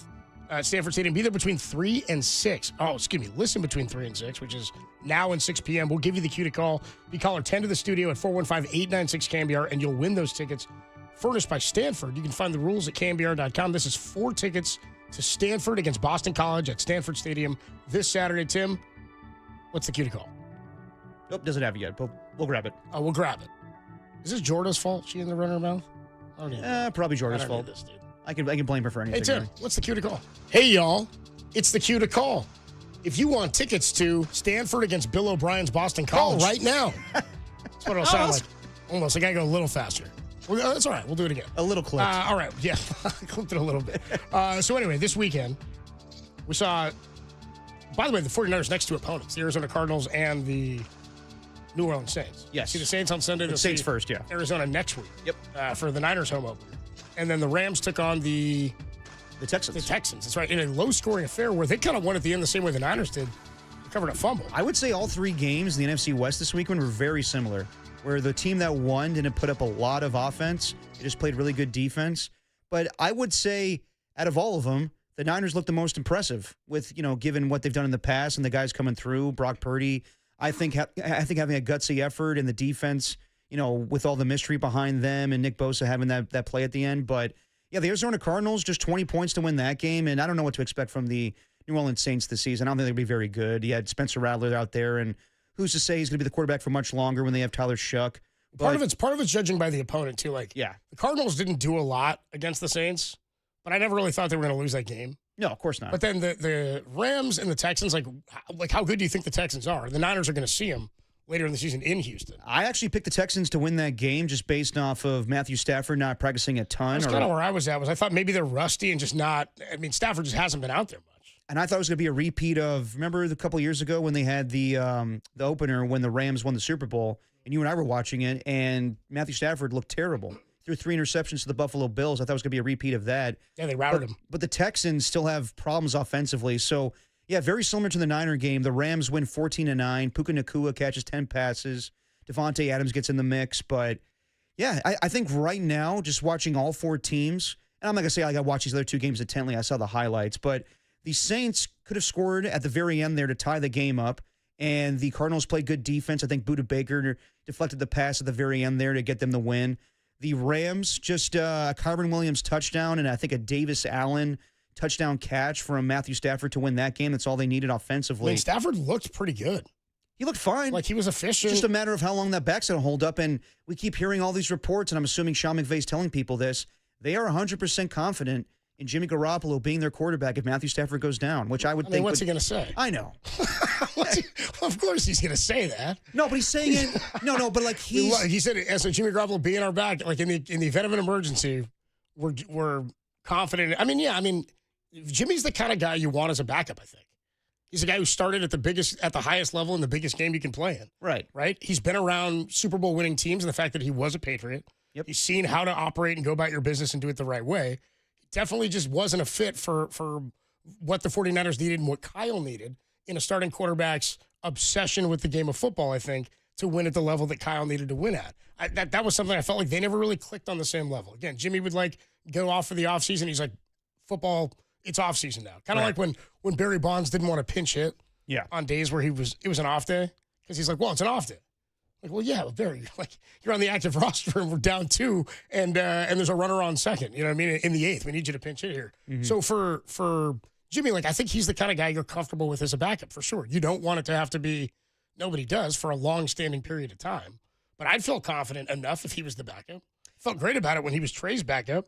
I just think it's funny that, it's not McVay directly saying this. Yeah. It's just him. Like, there's reports out there from Diana Rossini and other insiders that always say they feel very comfortable with Jimmy Garoppolo. They really wanted Aaron Rodgers in the event that Matthew Stafford was going to leave this offseason and get traded to the Raiders or the Giants. But, yeah, I can't say that the back showed as far as, like, being a hindrance to Matthew Stafford. 21 of 29, 245, and a touchdown. Yeah, and Puka looked good. He left the game on a concussion scare momentarily, but he came back in. Yeah, I think it says more about just the Texans and their inability to score right now. Yeah. Like, they have problems at the running back position. Joe Mixon, we'll see when he comes back. But Nico Collins, I think, only had two catches. Yeah, 3 catches for 25 yards. My fantasy team reflected that. Yeah, their leading receiver was the rookie Jaden Higgins with only 2 catches for 32 yards. And C.J. Stroud calling out his teammates, he has not looked good since his rookie season. So, Did he call out his teammates? I missed that.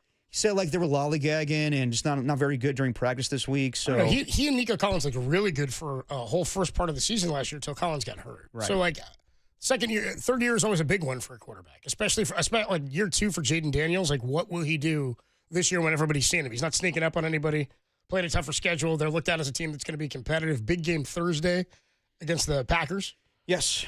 So, like, year 3, if you've had a step back year in a sophomore, quote, slump, like, year 3 is the big, can you prove that you're as good as we thought you were year 1? Yeah. But as far as the 3 NFC West games, I would say, yeah, the Cardinals won that game, but, the Saints should be one of the, they're probably one of the worst teams of football right now. So I'm surprised they only won that game by 7. But then again, like, there was a lot of scores like that. I don't think the Cardinals are going to be that good. I think they'll be 8-9, 9-8, whatever it is. Yeah, they'll be okay. Yeah, exactly. But like the Bengals just barely beat the Browns. So all in all, I would say the Niners look like the most impressive team when it comes to the NFC West. Really, you think still more than the Rams? I think just the Rams being home and being the Texans. I don't know what to make of the Texans' offense the right Niners now. also now. I guess I'm saying this now, knowing the Niners left the game without George Kittle and Brock Purdy's banged up and Kyron didn't look great. Their offense kind of just looked flat, right?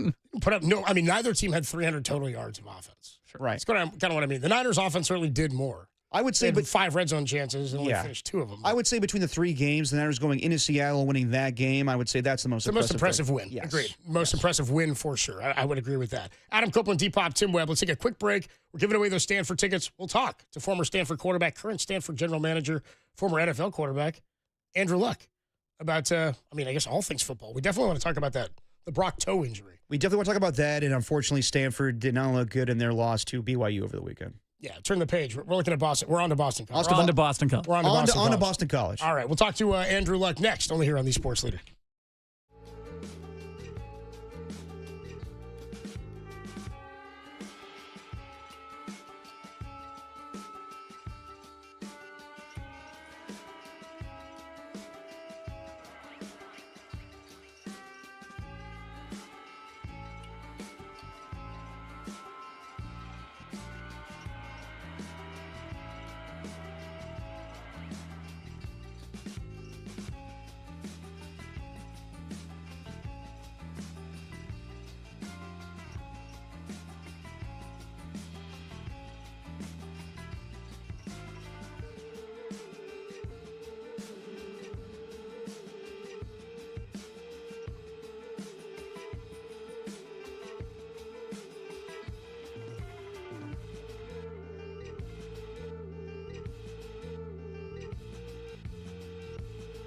Well, the Giants swatted 5 dongs en route to an 11-5 win over the Diamondbacks last night. Logan Webb moved to 14-9 on the season, and the Giants moved to 3 back of the Mets for the final wildcard spot in the National League. Tonight, it's Robbie Ray versus Zach Gallen. Pregame 5:45, first pitch 6:45 right here on the. So you're telling me there's a chance, leader? Hey, what's going on, everybody? Adam Copeland here for O'Donnell Financial Group. Making the transition from work life to retirement can be jarring and disorienting, but it doesn't have to be that way. That's why people like Greg O'Donnell and the team at O'Donnell Financial Group are dedicated to helping you achieve a smooth transition into your retirement life. They can help you prepare to retire at a time that's going to work best for you, because sooner than you think, you may have an entirely different lifestyle. It doesn't have to be that way, and it doesn't have to happen in one giant leap. The experts at O'Donnell Financial Group will help you craft a plan that's tailored to your desired timeline. They'll help you transition into retirement confidently and to help you do so on your very own terms. So don't wait. Contact Greg O'Donnell, the CEO and founder of O'Donnell Financial Group for a complimentary review of your financial situation today. The number is 866-496-2300, 866-496-2300, or you can visit online at odfigroup.com. That's odfigroup.com. If you're a licensed financial professional, please consult your compliance department prior to giving any specific advice. All information included herein is confidential and proprietary to Loan Beacon. All associated content or any portion thereof may not be reproduced or used in any manner whatsoever without the express written permission of Loan Beacon.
The Sports Leader presents a two-time Heisman Trophy finalist. Luck takes a snap, sprints right, pressure coming. He throws on the move, and it's caught in the end zone. Zach Ertz, touchdown. What a pass by Andrew Luck. And a four-time Pro Bowler. Luck steps up, throwing over the middle for T.Y. Hilton. He's open at the 20, to the 10, to the 5, and Indianapolis has come all the way back 64 yards from Luck. Who has come back to where it all started. Here is the general manager of Stanford football, Andrew Luck, on the Sports Leader. We do it every week with Andrew Luck, the general manager of Stanford football. Stanford getting ready for a tilt at home this week, the home opener against Boston College. Joining us courtesy of the Yuma guest line, it's Andrew Luck. What's going on, Andrew? How are you, man? Oh, I'm great. I'm ready to watch practice get started and talk to you guys and have a great Tuesday. Yeah, we're looking for a good Tuesday. So how's the process weekend go for you now? I mean, I know you're still keeping an eye on what's going on across college football. Do you watch NFL still, or how do you take in football over the weekend? Yeah, we played a night game at BYU previously, so I had the TV.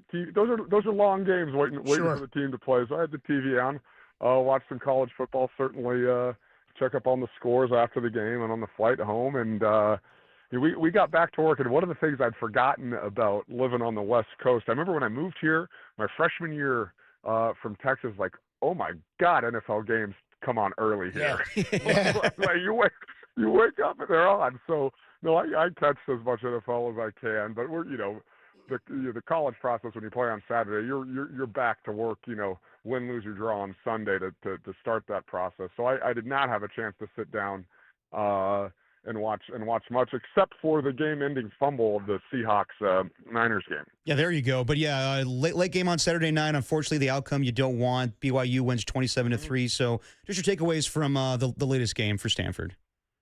Yeah, look, we struggled on offense and hung in there, right? And I didn't feel us quit at all. And that we went in there as a team and we walked out of there as a team, and that's a good sign. But we struggled on offense. There's no doubt about it. We struggled to create a rhythm. We struggled to run the ball. We struggled in protection. We struggled to pass the ball, right?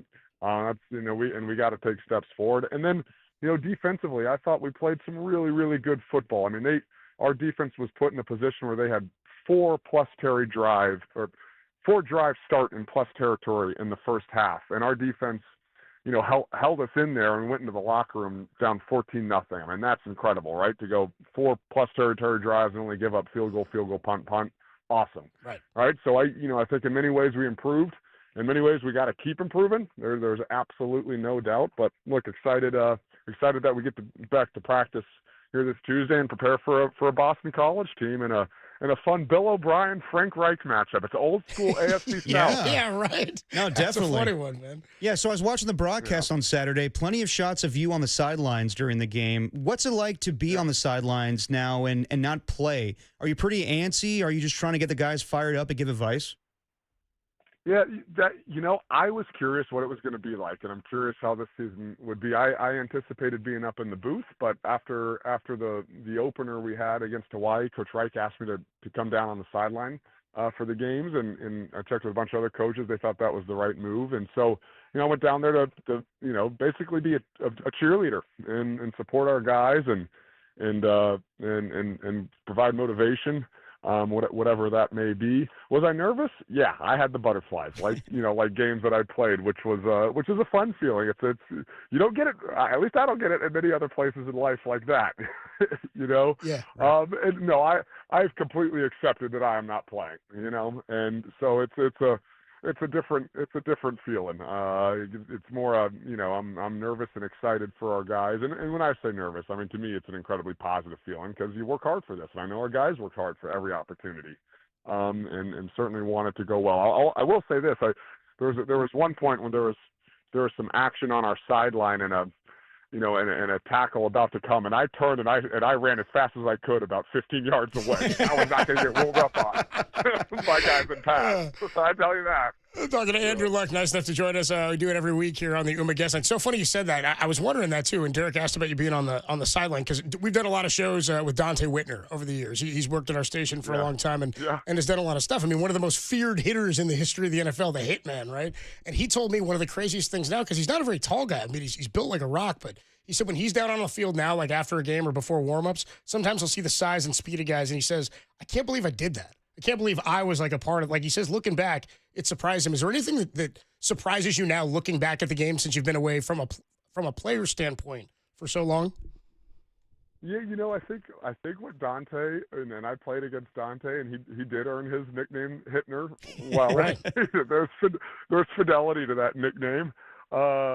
But I'd agree with him. It's a physical game, man. And these are. And I look when I watch our Stanford team. I'm effort and how proud I am of the effort and the physicality that they do play with. But yeah, it's a physical game. It's a fast game, and playing does seem like a lifetime ago, if you will.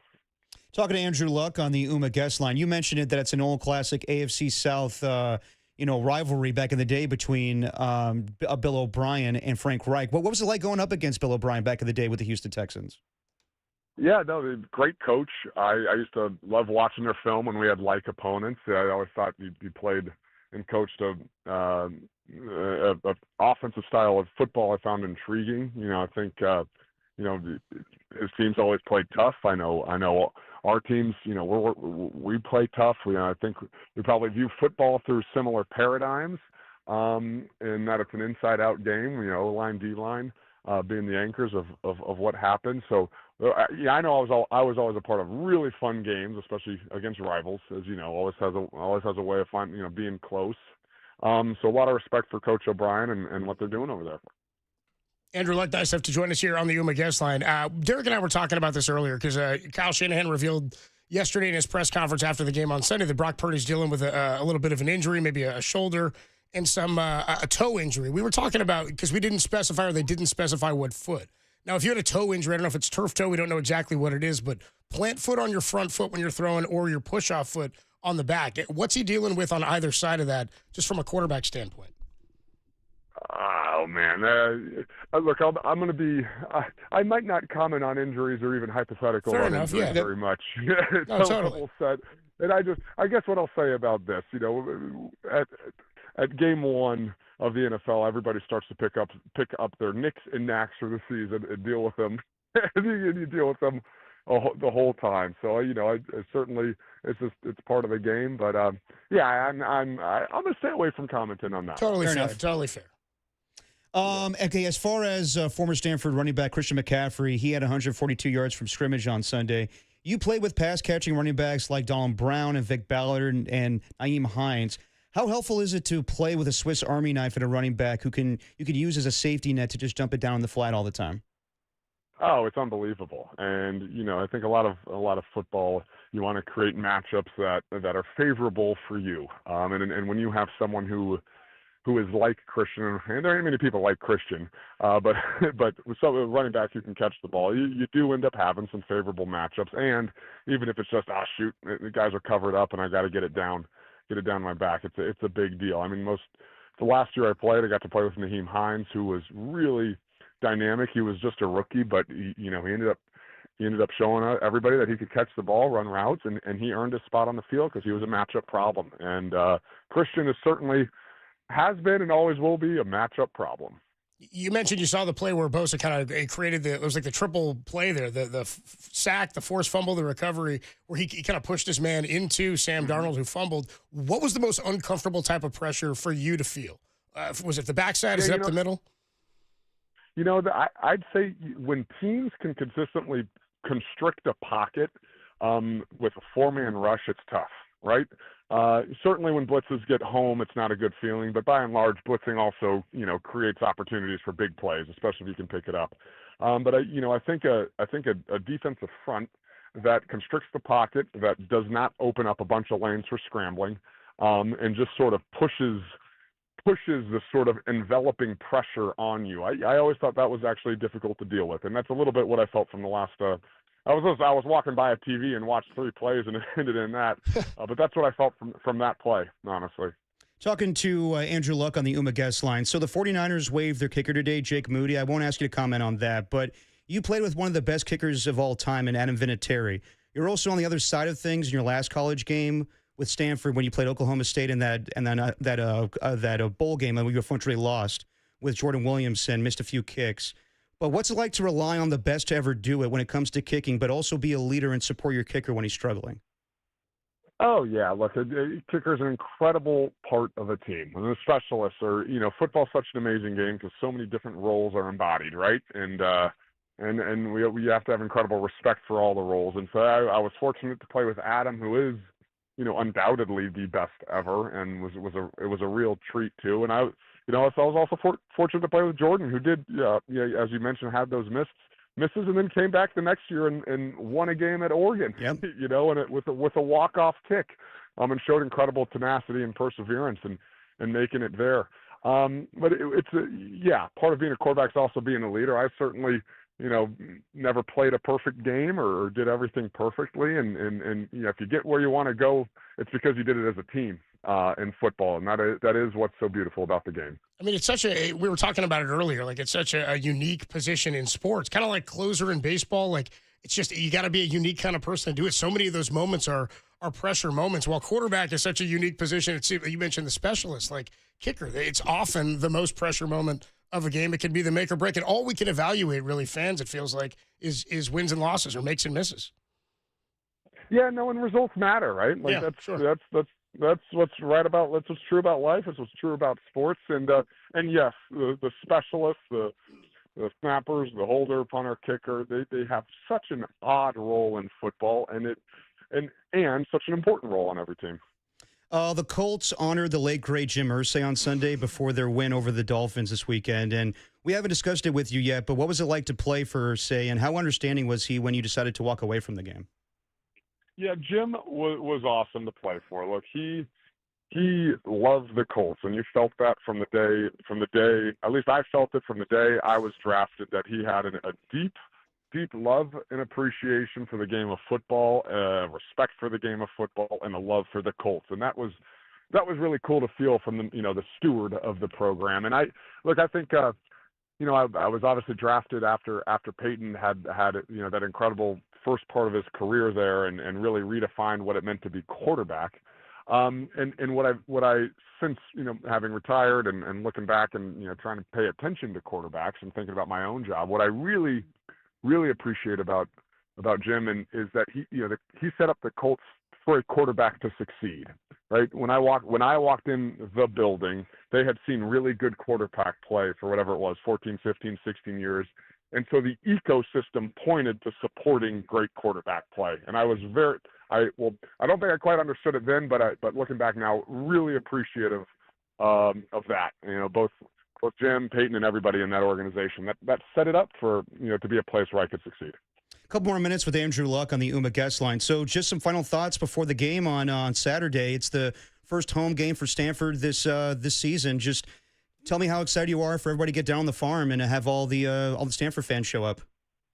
Oh yeah, we're stoked, man. We're excited to play a conference game. We're excited to be at home. Boston College is going to be a great test. Look, we need folks to come out 7:30 p.m. on the farm, Stanford Stadium. I think this is one of the best. I might say it's maybe the best place in the world to tailgate outside a college football game and go have some fun and enjoy it. And you're going to watch a tough physical brand of football. And looking forward to seeing our guys do their thing. Andrew Luck, the voice you hear, we do it every week here on Dirty Work on Tuesday afternoons. Andrew, have a great time at the game. Good luck this weekend. We'll talk to you next week. Thanks, Andrew. I really appreciate it, guys. Take care. Talk to you soon, man. The great Andrew Luck. We do it with him every Tuesday. Yes. Good stuff on Jim Irsay, too, man. No, definitely. Yeah, I saw that before the game with the Dolphins and the Colts. And Peyton Manning came out to the field. They honored Jim Irsay, and now his daughter's taking things. She the one there taking it over now? Because it was his exactly. dad before, right? The Baltimore Colts, and his dad's the one that sort of left Baltimore in the middle of the night. Yeah, unfortunately. It's But tough. yeah, they always say that. They always say the middle of the night. Yeah, in the middle. Well, because it literally was. They had like a moving van and everything. So funny. They snuck out, dude. They did. Everybody was asleep, and they're like, remove the stuff. Yeah, no, it's that was hard. But that's terrible. Yeah, but they honored Jim Irsay, and yeah, I mean, Andrew has a unique relationship with him, obviously, because he was the next great quarterback, and He retired. He was his owner. And not many owners, I don't know how many owners would react in that situation right before the season starts, and they tell you, hey, I'm walking away from the game, and you're like, what? I just gave you a contract. You're supposed to lead this team to a Super Bowl. But Jim Irsay sounded like he was very understanding about the whole More thing. understanding than the juice was, who just drafted Andrew Luck. Come on, Andrew, I just drafted you. Come on, Andrew Luck, come Don't on. get me angry. You don't want to get me angry. Okay, he didn't say that. He wasn't the Incredible Hulk. He wasn't making threat. You won't like me when I'm angry. I'm just saying. I got some getting even to do. You won't like me when I'm angry. You won't like me when I'm angry. Dude, that's incredible. I'll turn into Lou Ferrigno. You can't do it. You can't do that. I'll turn it into Lou Ferrigno. I'll turn into Lou Ferrigno. I'm much more Lou Ferrigno than Mark Ruffalo. That's incredible. I mean, that's when he says it, right? It's in that old Hulk show. Yeah, it was. I mean, what did I do, Vic? Yeah, there you go. I've been a fan of yours. Why would you do this to me? Do this to me. Why would you do this to me? So I'm just saying. Out of retirement, dude. Yeah. Well, that's how he ended every YouTube, every Twitter video he would do. He was like, I'm just saying. Hey, Twitter world. OJ thinking that's a great idea. I wonder, he wasn't here when Elon changed it to X, was he? He already kicked it. He already kicked it. He might have been alive, but yeah, he just passed away a year ago. Hey, X World. I was wondering if was he saying that? Was he doing that at the end? No, he definitely wasn't. No, he wasn't. No, he got his money from Twitter, and then he didn't need to do that anymore. I feel like he didn't have to survive that much longer to end up like at a UFC event. You know what I mean? What did I do to you? Yeah, I feel like he maybe You'd be doing What something. did I do to you? They're putting Pete Rose in the Pete Rose in the Hall of Fame now. They're Yeah. everybody's getting a pass. Like I feel like he didn't have to go that much longer to start showing up at stuff. I don't know, man. I don't know if OJ gets a pass I wouldn't have been anytime. for it, but I don't know, man.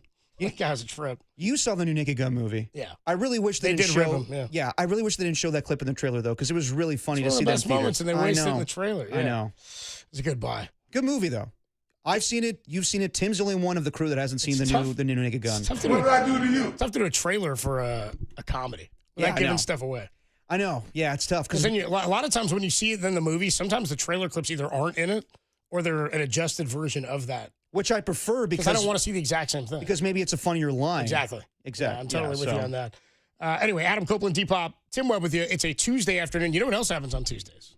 What's that? Not just the NBA grab bag, not Oh. just Andrew Luck. Well, we're going to talk to Matt Barrows a little bit later. We are. We also frequently have Giants pregame like we have tonight against the D-backs. 3 back of the Mets.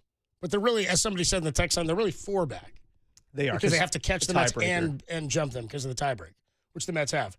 The only other thing we do consistently on Tuesdays, which now also includes Coach Speak. Yeah, it's true. We got Coach Speak coming up later. So maybe this isn't like the top priority on Tuesdays anymore, but here we go. Dude, it really did help us get through some of that dead time in February. It's Tim's Tuesday Takes and Trivia. Dead time. He Thank you. begged for the segment, so we obliged. In the dead time, Tim, you've been here for so long. Erroneous. He's been here for so long. He begged for his own segment. We said we'll give it to him. I think the anniversary's coming up. Tim's 20-year anniversary at KNBR is around the corner. It's next week. It's next week. Oh, yeah, we got baby. big plans. We got to get on that. Not a joke. We gotta. And on my anniversary. And on Tim's anniversary. You know, it's pretty bad when Tim's like, "Hey, I'm going to give us a table at House of Prime Rib," and I'm like, "Oh, sweet." I kind of think it's for his 20th anniversary. Yeah, dude, Tim booked us a table for the 3 of us. Okay, let's really at the talk House about of what Prime happened Rib. here. No, we'll okay? take Tim. Turn the mic off. Your segment's next. Tim booked a table. That's a great call, Derek. Tim booked a table for the House of Prime Rib for the 3 of us. Yes. And it's Very nice gesture. 4 of us, actually. Mr. KNBR, too? Mr. KNBR. Nice. Mr. Mr. KNBR 's KNBR will coming, be there. It's on the list of his top steakhouses, I'm sure. We're all gonna go to House of Prime Rib, and Tim has made sure. Have you noticed he's mentioned it like 4 I or know. 5 times in the last I'm aware. week? I'm aware He's of like, it. you guys got it on there, and then yesterday he said, Erroneous. you know what's happening on this date? He like made sure he asked, and Yep. today it came up again today. Did Tim book the House of Prime Rib for us to celebrate him I think so. for his 20 years? First Which- of all, it's a month apart from each other, so no. Second of all, the last 3 times I went to the House of Prime Rib, both of you were like, "When are you making that reservation for us? When are we going to do it?" I don't remember any of that. I don't recall that, Tim. Yeah, just like you didn't recall what day it was on. I know the date. No idea, none clue. I know you the know date. what? Yeah, you know now because I reminded you. Because you kept bringing it up, dude. You keep I don't bringing it know up. if it's more of an indictment on us that we didn't plan something for Tim's 20th anniversary, or Tim just planned something for himself. We got It's lots of not stuff about planned. me. We got I'll a go lot to of the House of Prime Rib by myself. I don't care. Yeah, right, Tim. Sure. Booked it for 4. You can't eat all that steak by yourself. Come on. I mean, the truth is, I'm going between now and then another time, so. Oh, man. He's going the night of the anniversary. You prime rib whore. Hi, Tim Webb here. A table for 1? Damn, we're getting the second. All right, so, dude, Tim, how about that? Tim, not only did Tim book his own anniversary dinner not for the even 4 of remotely us close to at true. the House of Prime Rib, he also begged for his own segment, groveled, wet his pants. He does a trivia at the Bitter End on Tuesday nights, the He best does. trivia in the country. God, I hate you so It'll much. be there tonight, 8 o'clock. You should get out there for Tim's trivia. We do Tim's takes. He gives us a slice of life take, a sports take, and then he gives us some trivia. We'll do it next. His own dinner, dude, on these sports. We Leader. love you, Tim.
After a tough week one that featured a missed chip shot and a blocked field goal, the 49ers waived kicker Jake Moody earlier today as the team moves on from their 2023 third-round pick. You can make a chip shot field goal. Tell us about it on the KNBR YouTube chat, the only place for Bay Area fans to brag about their high school exploits. Hey, what's going on, everybody? Adam Copeland here. My good friend Steve Moskowitz is hanging out on the line. Steve, people, as I've said before, have so many questions when it comes to tax season and beyond, especially if they have unfiled returns. If somebody's been holding on to some returns for a number of years, how should they go about this? They should call us. It's not the end of the world. What happens with people is they don't file the first returns the first year, usually because they don't have the money to pay. Then it becomes their dirty little secret that they think they're the only one in the world that didn't file a return. They're hiding from everybody like an axe murderer. It weighs down on them. It makes them feel awful, but they don't know what to do. They're kind of like frozen in the headlights. Folks, if that's you, whether you didn't file 1 year or 10 years or more, it's okay. We do so many of these cases. We know what to do. There's a lot of good solutions. And yes, I understand you can't pay the taxes. If that's the case, that's okay. We'll explain all the solutions. They're good ones. Then if you want us to, we'll do everything for you. We have a free consultation. We'll explain everything. The only thing you have to do is pick up the phone and say, hey, Steve, take care of him. Steve Moskowitz can help. Give him a call, 1-888-TAX-SEAL, or you can find him online at moskowitzllp.com.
Hey, y'all, it's the cue to call. If you want tickets to Stanford versus Boston College, call right now. Now, back to Dirty Work. Adam Copeland and Derek Papa on KNBR 104.5 and 680 AM, the sports leader. Man, we have amazing production quality here at KNBR. Just Dirty top Work notch. On a Tuesday, Adam Copeland, Derek Papa, Tim Webb. We're talking KNBR production quality? Yeah, because I had to do your voice for the Stanford giveaway. Oh, no, dude, really? Oh, dude. Did you try to sound like me? No. I'm not doing that. Nobody's ever done to me. I could try to laugh like you. Yeah, that'd be different. People have told me before they think at times I laugh like Seth Rogen. A little bit. It's only a certain laugh I have at times. Honestly, I'm more of a cackle. We've talked about it. Kyle kind of laughs like that. Yeah. Shanahan. Yeah, He's got a little Beavis and Butthead. a little bit. And remember last year we matched up him laughing with Beavis and Butthead? We did, dude. Yeah. Yeah, we know. And Tom wanted to ask him about it, and we were like, nah, maybe not. We do it each and every week. Tim, he wanted his own segment, so we said, fine, dude, here's your shot.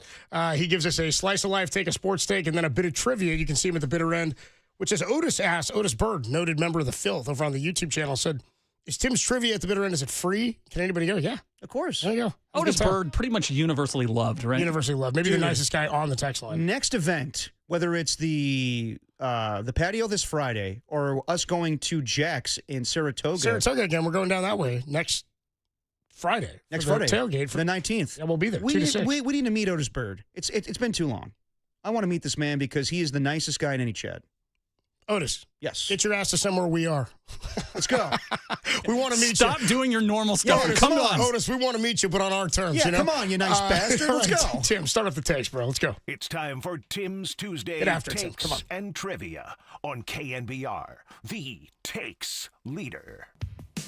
All right, friends, it's time for another edition of Tim's Tuesday Takes and Trivia, the portion of Dirty Work where I inevitably doom something beloved by Bay Area fans to tragedy and failure. It's true. And then hear about it relentlessly because the world of sports is obviously scripted and implemented by me solely and nobody else.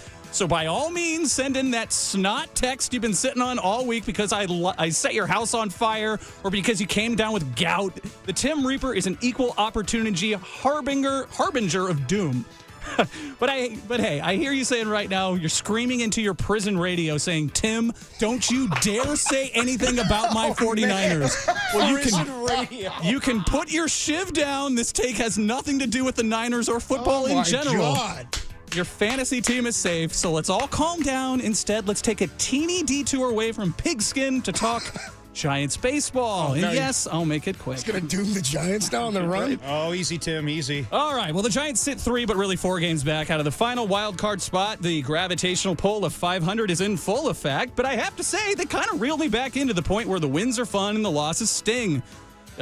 Do I think that they are a playoff team? Not really. It would be fun, sure, but when you're missing 2/5 of your starting rotation and the bullpen due to trades and the Tim Reaper, this pen kind of doesn't really have any shape or designation. It's hard to see the sustainability of recent success. But why all of a sudden fun? Well, suddenly the Giants can hit. Rafi Devers has been incredible. Willie Adames has been incredible. 5 homers last night, including dongs from Dom Smith, Jung Hoo Lee, and Pat Bailey of all players. Got 4 now. How about Bailey? The point really isn't to recap the Giants in their 17-homer streak or highlight their better play of late. It's really for Giants fans to look themselves in the mirror and to be honest. Has anybody credited Bob Melvin for their recent success?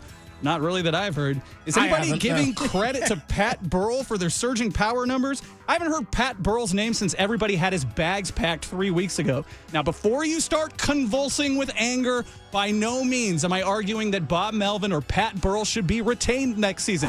Let me repeat and be clear. I am not making the argument to fire or retain anyone on this staff. If you want them gone, totally fair to have that opinion. But don't be that fan, that hypocritical, lazy, and frankly low-hanging fruit that when the Giants were lifeless and flat, you fired off that scorcher of a take that the manager should be fired. But with second they start hitting, the players are doing well. Because it's always the same stale take. When the team wins, it's the players. When the team loses, it's the coaches. Just ask 805 Rage.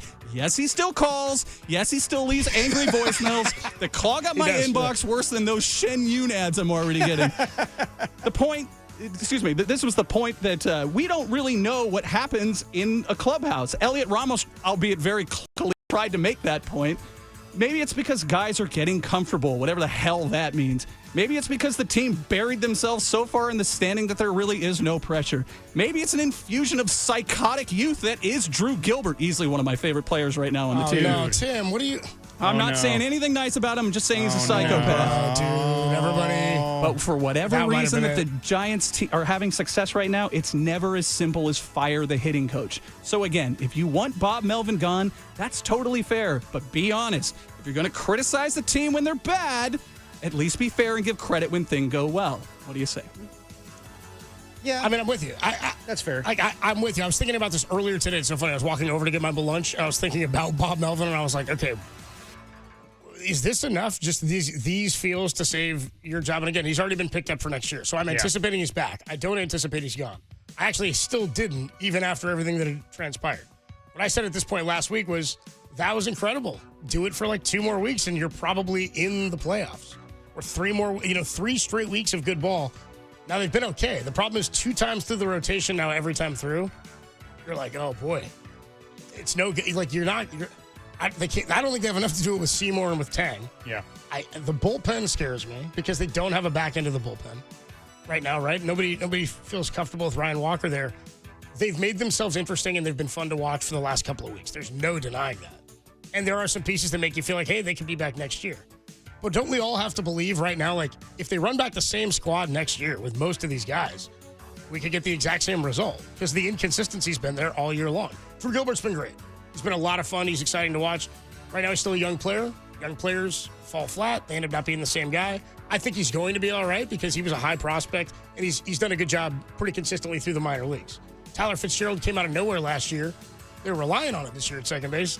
Did not transpire. Right. I don't think they have enough pitching, which is so ironic because early in the year when I thought they were a playoff team, it was all because of the pitching.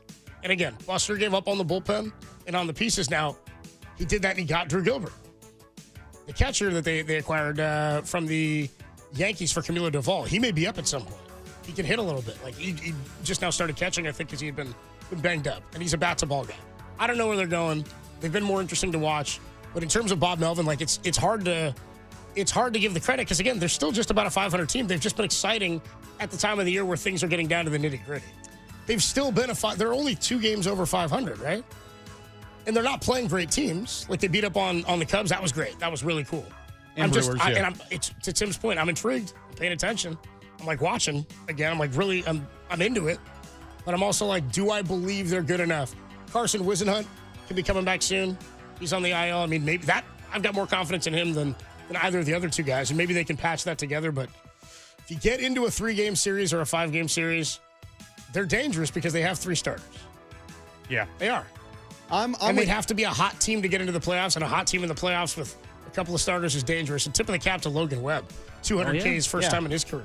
No, I'm with Tim. I'll get my take on the Giants a little later, but yeah, like for everybody that was going after Pat Burrell or Matt Williams, now they're playing well, and you don't hear that as much. So I don't know, like whenever they're losing, the sky is falling. I get it, and that was the only thing that we were talking about at that time. So, and it was really bad baseball. Now things are turning around. Just right now outweigh though for the majority of the season the offensive ineptitude. That's my question. And will Buster just say, you know what? I see progress in this team. We just need to add things along the way, but maybe the coaching staff should stay They had intact. 3 unearned runs allowed yesterday. Yeah. 3 unearned, 2 errors. You know what I mean? Like, there's still big problems. And, again, if they're a playoff team, they're a team that gets in because they played okay enough down the stretch while everybody else kind of did the same and fell out of it. The Mets don't – I mean, the Mets are, on paper, a better team. People are saying we shouldn't expect the Padres to collapse. It's not the Padres we're looking at. It's the Mets. There's also a lot of teams still right around them. But you get to play a lot of these teams heads up, and you still get the Rockies with 7 more against the Dodgers. Let's talk after they see the Dodgers. Who aren't winning a lot of baseball, but the Giants aren't ever winning a lot of games against the Dodgers. But the Giants need to be perfect pretty much the rest of the way. It's kind of you're going to get me and Adam back no matter what because we die hard on with these teams. And I want it to happen, absolutely. But again, if your take is, okay, well, Bob Melvin should be fired because they, couldn't hit for a month and a half, I'm not arguing against you. Just don't be that guy who's like, they should be fired. And now it's like, oh, well, Willie Adames is coming. It's like, shut up. Tim's getting some good love now. I don't know, man. About this. I don't know. I know, dude. He mentioned Drew Gilbert. Let's revisit when Drew I didn't Gilbert. praise him. I just said I liked his energy. All right, slice of life, Tim. 707 says, hell yeah, Tim. Let him know. Other people, by the way, love. Says, best rant yet. Prison Radio's classic from the 915. Dude, that was a great line. All right, go great ahead. line. Slice of life. All right, slice of life time. But, maybe we actually try a second sports take? Well, not really. It's more of a fantasy football take. Okay, It's more fantasy football. All right. And so we're through week one. How did you guys do in your fantasy leagues? Won both. 0-3. Oof, you guys are right across the spectrum. I beat Greg Silver, and I beat Jimbo in Jacob's League. If I had started Ricky Pearsall, who I took out of my lineup, I tinkered too much. I would have won. Would have won one. Anyway, I went down. You went down to the overthought it, Krugerins. Tough deal. Yeah, I'm facing off against the Krugerins this week, actually. Bunch of rookies on that team. He's not that good. Go ahead. Sorry about that. Well, this is not the recap that anybody asked for, but the 2025 pregame apartment show. That's my fantasy team. We did get a win in the No Food in the Studio League over Young Tony's Cavarious Tony, so one for the good guys, right? The win was solely due to Josh Allen, and if you had Allen in your league, you probably swatted your own Young Tony, so congratulations. But instead of talking about how great I am, which I could do, this is about others' fantasy teams, my other two fantasy teams who got their asses whipped in a week that, other than the Bills and Ravens, was actually kind of a flat week one, and I'm sure your fantasy scores reflected it. If anybody had anyone on the Bengals, you're nodding your head right now. Yeah. The point here is, it's week one. Don't freak out. It was my own knee-jerk reaction to immediately go to the waiver wire, redo the roster, but here's the deal. It's week one football. It's bad football. With no one playing in the preseason, teams traveling all the way to Uganda for games, it's impossible to really, and more importantly, really foolish to assume that what you saw in week one is what the season's going to be. I can hear Steve Young in my ears right now.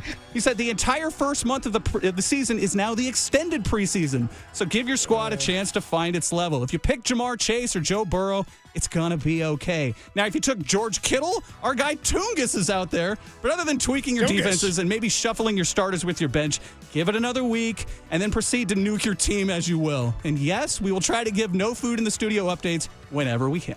There you go. The slice of life take was don't nuke your team after week one. Just everybody calm down, okay? Joe Burrow's not going to pass for 113 yards. It's going to be fun. It's part of the reason I lost a week. Relax. Yeah. It's part of the reason I lost 2 games, actually. Does anybody ever nuke their team after week one? That'd be insane. I don't know. That's a pretty knee-jerk thing to do. I mean, nobody in our league's doing it, are they? Larry Kruger was already telling me about the waiver wire he was looking at. Oh, Kruger's a tinker. Well, yeah. You got to know Kruger's going to tinker. And He's a psychopath. Yeah. Ralph is going to tinker, too. And Jacob will be tinkering. There's a few, Tinkerer. Tinkers, man. Tinker Taylor Soldier Spy. One time, my dad got invited to like a press screening of that movie. This, yeah. I'll tell you this, where he was going to like interview somebody from the movie. Dude, it might have been Gary Gary. Oldman? I think he was going to interview Gary Oldman. Hell dude. yeah. Like in the studio. I had to go see the movie for it. He and I go to see the movie, and it was so boring. Yeah. Like 40 minutes in, my dad leans over. He's like, "You want to leave and go get something to eat?" And I was like, "Yeah, let's go." He's like, "I don't need to see the rest of this, dude. Let's just get out of here." He's like, "They know that I checked in and saw a part of it." I was like, "Dude, you'll be fine, dude. It's like 4 minutes with Oldman. Yeah. You'll get through it. Yeah. Fake it till you make it, boys." Never saw it. Tim, Never saw it. what do you got for trivia? I'll give you a couple of trivia questions here. All right. What is the national tree of England, Germany, France, and the United States? It's all the same tree. Which is it? The national tree? We got national trees, baby. I know what my national tree is. Yeah. I don't know. I Chestnut? didn't know there was a national tree. Chestnut And wait, why tree? if like 7 countries have the same one, what's the point? Yeah, it's not unique, but I'm gonna go with chestnut tree. How many countries have it? I'm sure there's more, but the ones that I listed were England, Germany, France, and the United States. Good company. Chestnut tree? Is that the type of wood? I don't really know my trees. Well, yeah, I'm not big in the tree yet. Depends I on the think tree. you know your trees better than most people. That's what I said. I just made the joke. I'm saying I don't know. chestnut tree. To pile on. I'm going with chestnut tree. All right with. I mean, I don't know anything. Watch it be chestnut. It's an oak tree. Damn it! Oak tree. I felt so confident. You guys want to do some food? Yeah. Okay. A British or European word Aubergine is what type of vegetable? Chef A knows this. Aubergine. A British or what Kind type? of a European word. Aubergine is what type of vegetable? I'm going to say squash. Yeah, I thought squash too. It's an eggplant.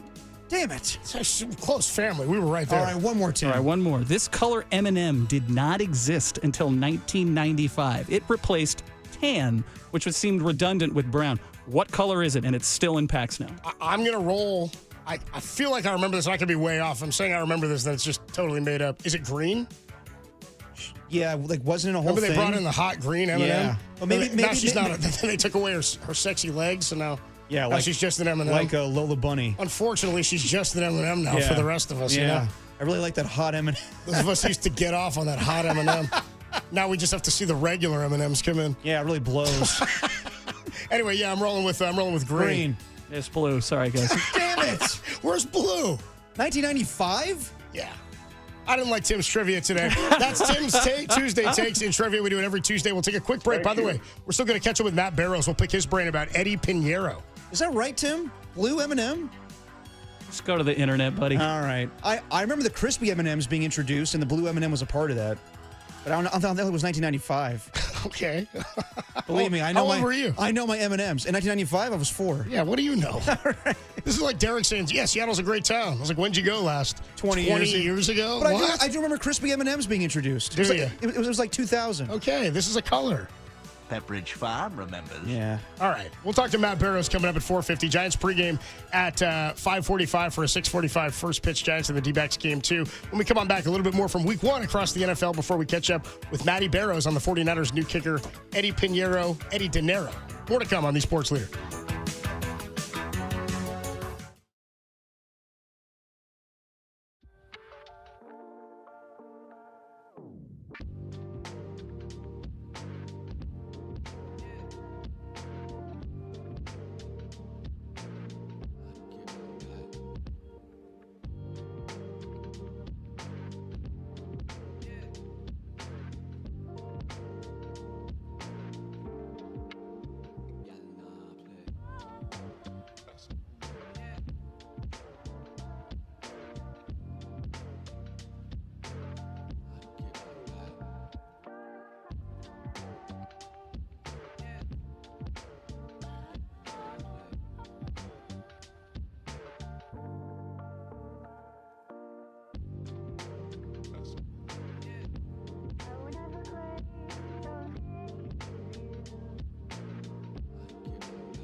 Now back to dirty work. Adam Copeland and Derek Papa in the KNBR Casino Matrix Progressive Jackpot Studios. Casino Matrix Progressive Jackpots are here. Where are you? Just drop in. Please play responsibly. Call 1-800-GAMBLER. 1st and 10 at the 19. In motion, Debo. Wheels around, takes a handoff, spins back to the left, has a wall in front of him at the 15, breaks a tackle at 10, to the 5, leads for the end zone! Touchdown! Touchdown, Washington! Debo Samuel! Back to pass, looking, steps up in the pocket, has some room, throws to his left, and the ball is dislodged! Jalen Ramsey wallops Garrett Wilson. It is incomplete, and Ramsey makes the play that seals a victory for the Pittsburgh Steelers. Goff takes the shotgun snap, rolls right out of the pocket, chased from behind by Parsons, Yes! and a sack! Micah Parsons registers the sack back at the 31-yard line, and the Parsons project is underway in Green Bay. Raiders kick is on the way. It is good, and the Bills win. The Buffalo Bills pull one out of the fire, and they win 41-40. Thielen in motion. Shotgun snap to the quarterback. He fakes it to run it himself. Over the right tackle, the 10. Got a block at the 5. Sideline, pylon, touchdown. J.J. McCarthy with a touchdown run of 14 yards. This quarterback in his NFL debut is doing it all. A lot of fun moments and good games across week one of the NFL. I mean, the most impressive thing I think we all thought, the best game of the week, Sunday Night Football. The Bills pulling that one out of the fire. Great call there. All time, as they come dude. back to win against the Ravens, and the performance of Josh Allen in the fourth quarter. Both guys who were the top 2 MVP candidates last year looked like they didn't miss a day. Like it was just a continuation from last season in the way they had the offenses humming there. And the Ravens defense, I think, will be pretty good. But what Josh Allen was able to do there, second half of that game or the fourth quarter of that game was incredible. I mean, I really do hope we get to see another matchup of that in the playoffs. I hope so too, and I hope that they're the top 2 teams in the AFC because I think we all got Chiefs fatigue. Not to say they're going to be a bad team by any means, but I want to see Josh Allen go up against Lamar Jackson for somebody new in the AFC to represent the AFC and then going to the Super Bowl. But yeah, it was just a fun day of football on Sunday. I went to the Athletic Club, watched it with Jacob Violante and our friend Elena and Steven, and yeah, just had a great time watching ball. The Steelers' performance, Aaron Rodgers throwing 4 touchdown passes to get revenge on the Jets. It took a 60-yard field goal to win that game. What else happened? Micah Parsons' debut with the Packers. The Packers, to me, by far look like the most impressive team just on offense and defense. Jordan Love looking really good, and then adding Micah Parsons to that defense. The Lions look like a shell of their former selves with changing offensive coordinator. They could not get the run game. No, in that thing. They can't. I mean, this is what I fear for the Lions. I think they're taking a step back. I think they rode that wave high. I think they had the momentum going, and everything stayed together. And that's, again, it's one thing I think people forget about when you try to give Kyle Shanahan credit. The people who are critics of him and how the organization is run and not getting it done finally in the Super Bowl. Like, show me the other team that's had not just a level of success to go that far in this period of time or over this period of time, but to lose your coordinators in several areas and even front office personnel. But more to the point, Mike McDaniel, you can say you don't like him as a head coach or he's not doing great as a head coach. He found his success here. They lost D'Amico Ryans as a head coach. They lost Robert Saleh as a head coach, and they continued to find great levels of success. The Lions are going to have to, I mean, whether it's first-year guys or people who aren't in the organization yet, it's the first time they had to run with this foundation and a different group of coaching personnel. So we'll see. Did Dan Campbell do enough to retool? Nick Sirianni's done it like 3 times. Yeah. And has hit a couple of different times. And the Lions have so much talent that you think they have to figure it out with the coaching staff. Sirianni has a new OC this year, too. Kellen Moore just left. And I totally forgot that there was that offseason of 2022 where Kyle had to say goodbye to Mike McDaniel and Robert Saleh, and they didn't skip a beat. So, yeah, no, that's going to be very interesting for the Lions. And then, yeah, that Sunday night game is an all-timer.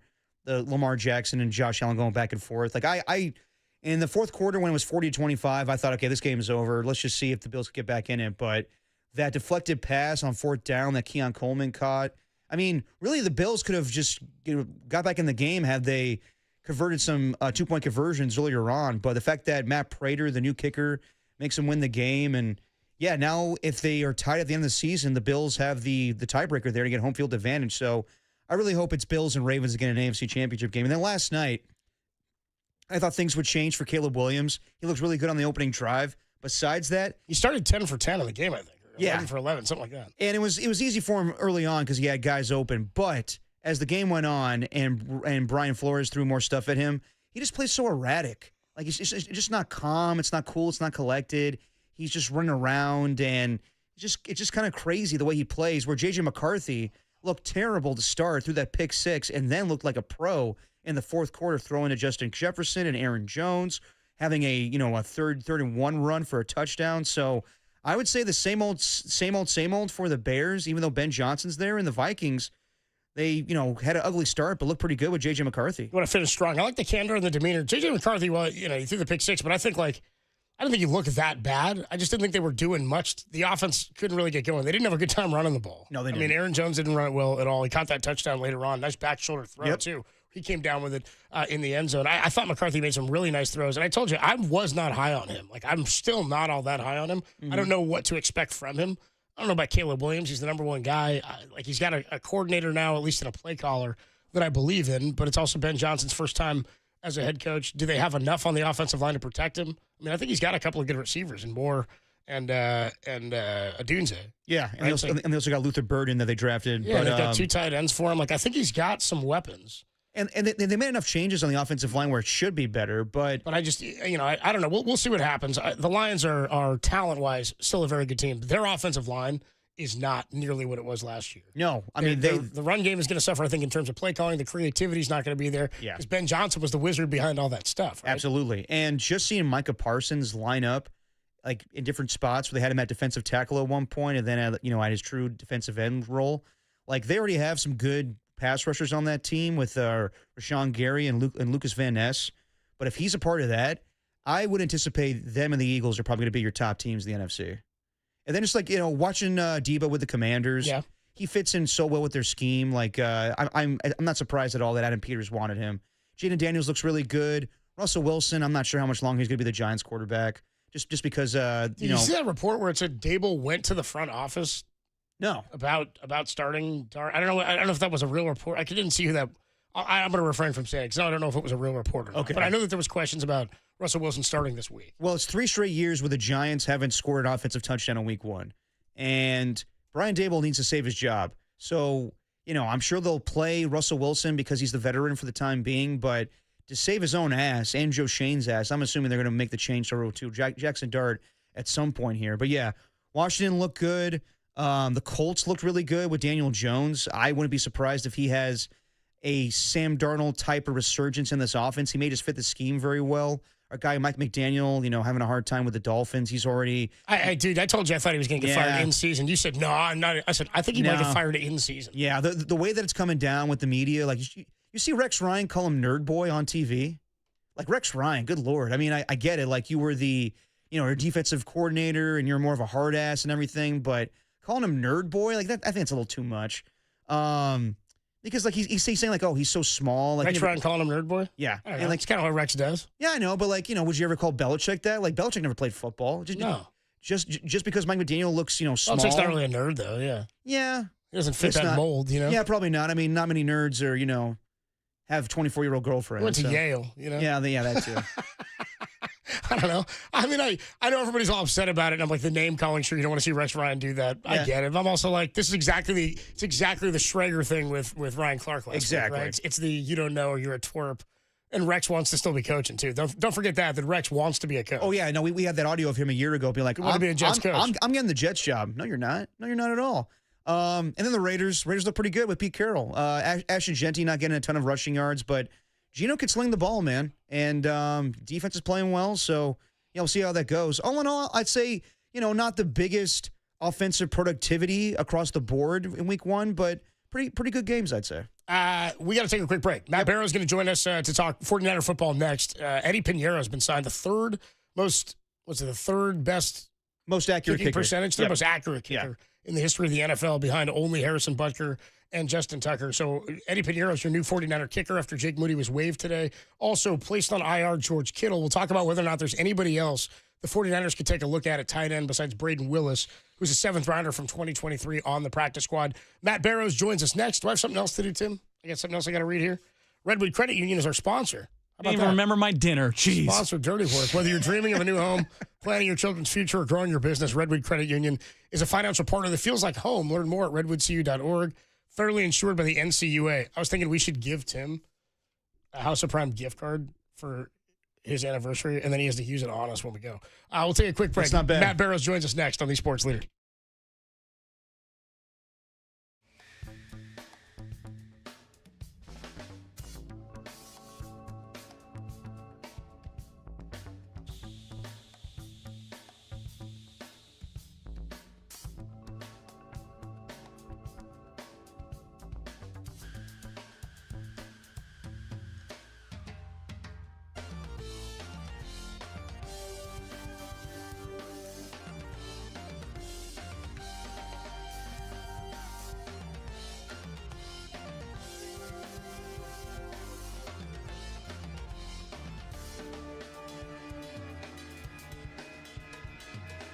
Former 49er kicker Joe Nedney joined Greg Silver and Lawrence Kruger today after San Francisco cut Jake Moody after a difficult tenure with the team. Check out his perspective at thesportsleader.com and on our app. And maybe try to coax Nedney out of retirement while you're at it.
back to dirty work. Adam Copeland and Derek Papa on KNBR 104.5 and 680 AM, the sports leader. Tuesday afternoon, a great opportunity for us to catch up with one of our favorites, Matt Barrows of The Athletic. He covers the 49ers for The Athletic, and he joins us on a big day of 49er roster moves here on the UMA guest line. What's up, Matt? How you doing, man? Hey, Matt. Is this week 13? It feels like it's week 13, just in terms of exhaustion levels. Yeah. It's only week 2. Yeah, and it was so funny because it felt like entering the offseason. We were like, hey, man, kind of nice. No drama for the Niners this offseason, right? And then the way training camp we went. wrong. Yeah, I know. So foolish of us. I don't know what we were thinking. So let's start. Why don't we start with the move today, the Jake Moody move. Is it just a technicality that a player under contract at this point, when released or cut, that he's waived? Is that just the technicality of it? Yeah, because he's only been in the league, this is his 3rd season. Sure. So he gets waived. He's not vested yet. So a team could claim him off of waivers. I don't see that happening. Obviously, there's a head coach in Los Angeles, the Chargers head coach, who might be interested in him, but they've got a really good kicker. I do think that Jake Moody will be picked up at some point, and it might not be until next year. And now Jake Moody sort of goes through the process that every other kicker, most every other kicker does, which is you're undrafted, you bounce around, training camps and practice squads, you fill in. If another kicker gets hurt, that could be a possibility for him this year. And you sort of pay your dues, and you get bloodied up, and you develop a thick skin, and you learn how to compete and everything else. Young kickers usually struggle, whether you're a young kicker who goes undrafted or you're a young kicker who's drafted in the first 100 picks. That'll be his next stage. I mean, he could end up being the second coming of Robbie Gould at some point, but right now he's not that. So the kicker they work out or they sign is Eddie Pinheiro, who is the 3rd most accurate kicker currently in NFL history. He'd been with the Panthers and a couple other teams early in his career, last few years with Carolina. What was the reason that he was unsigned? I mean, you go, he's the 3rd most accurate. He's not an old dude. He's 29. Why was he unsigned? Why was he with nobody? And why wasn't he maybe the guy they brought in to work out alongside Moody instead of Greg Joseph? Yeah, that's the question. I mean, because he played for Brant Boyer in the past. He spent 5 games with him with the Jets. I don't really know the answer to that, but we got a sense that the Jake Moody, Greg Joseph competition was a bit rigged when Greg Joseph lost that competition, a week and a half into training camp. But yeah, I mean, if Greg Joseph is still available, they don't sign him. They sign Eddie Pinheiro, who's available as well at that point. It lends more credence to the fact that, wow, they really wanted to believe in Jake Moody, and they gave him every opportunity to win that job, and it just didn't happen. Talking to Matt Barrows on the UMA guest line. So after a 3rd-round selection, 2 seasons and 1 game later, how would you describe the Jake Moody experience for the 49ers? I would hope that they learn from that experience. I think that the attitude going into it was, okay, we've got this guy coming out of Michigan, and we're hearing that he's the best college prospect in a long time. If we draft him and we draft him high, we don't have to worry about kicking for a long time, just like we didn't with Robbie Gould.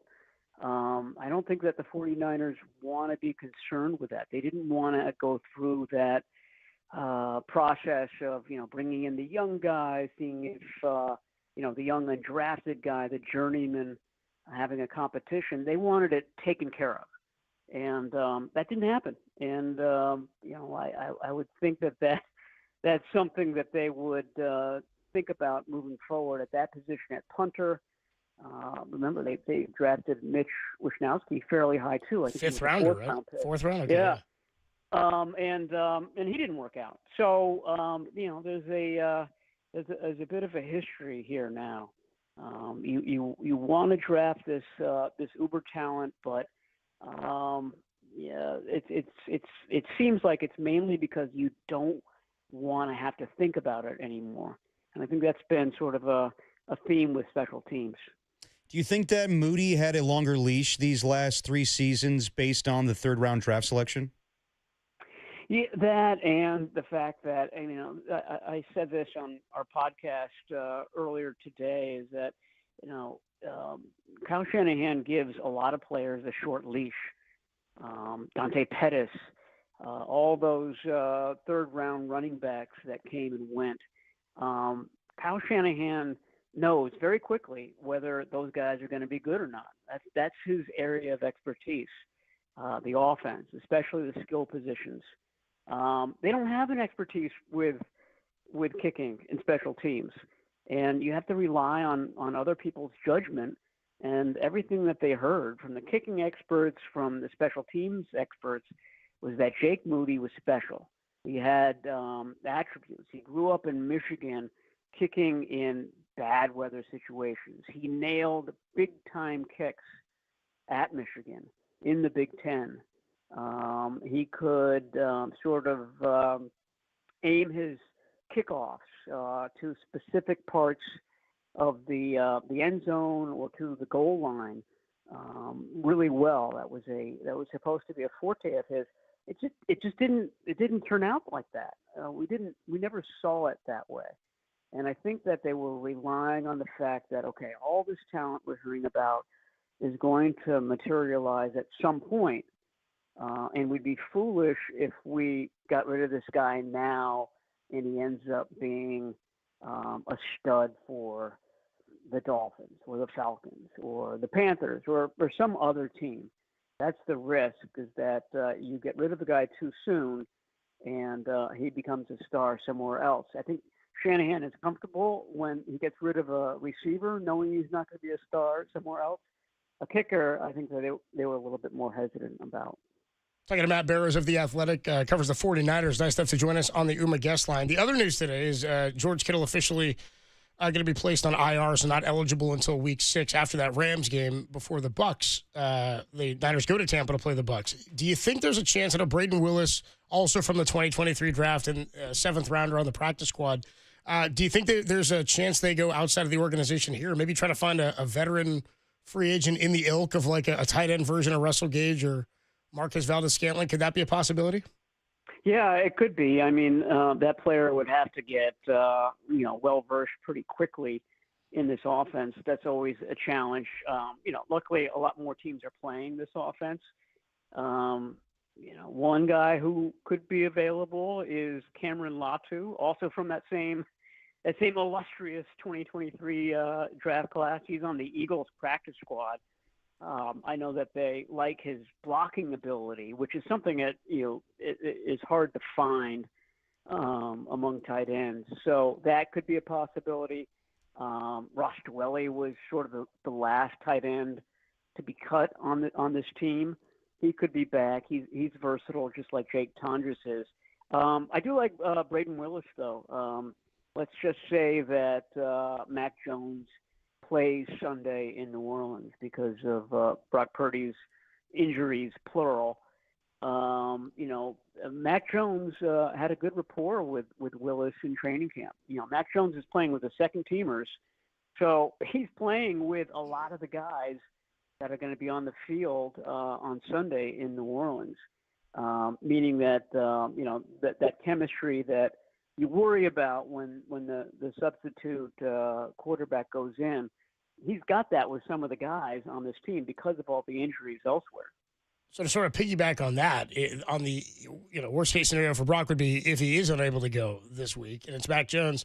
I mean, do they need a third quarterback? Would they elevate Adrian Martinez? Is that his name, Adrian Martinez? I mean, he's never thrown an NFL pass. He wasn't even here with them in preseason. The two guys they had, Mordecai and Bradley, aren't here. I mean, where do they go in that situation? That's a sort of a funky one. Yeah, it's very funky, and it's not out of the realm of possibility that should Mac Jones start this game, he could get hurt. Games on turf We saw Brock Purdy get slammed to the ground a couple of times. Mac Jones, not exactly the most elusive guy in the world. So, yeah, you would need a backup quarterback that you feel confident in. Adrian Martinez just arrived.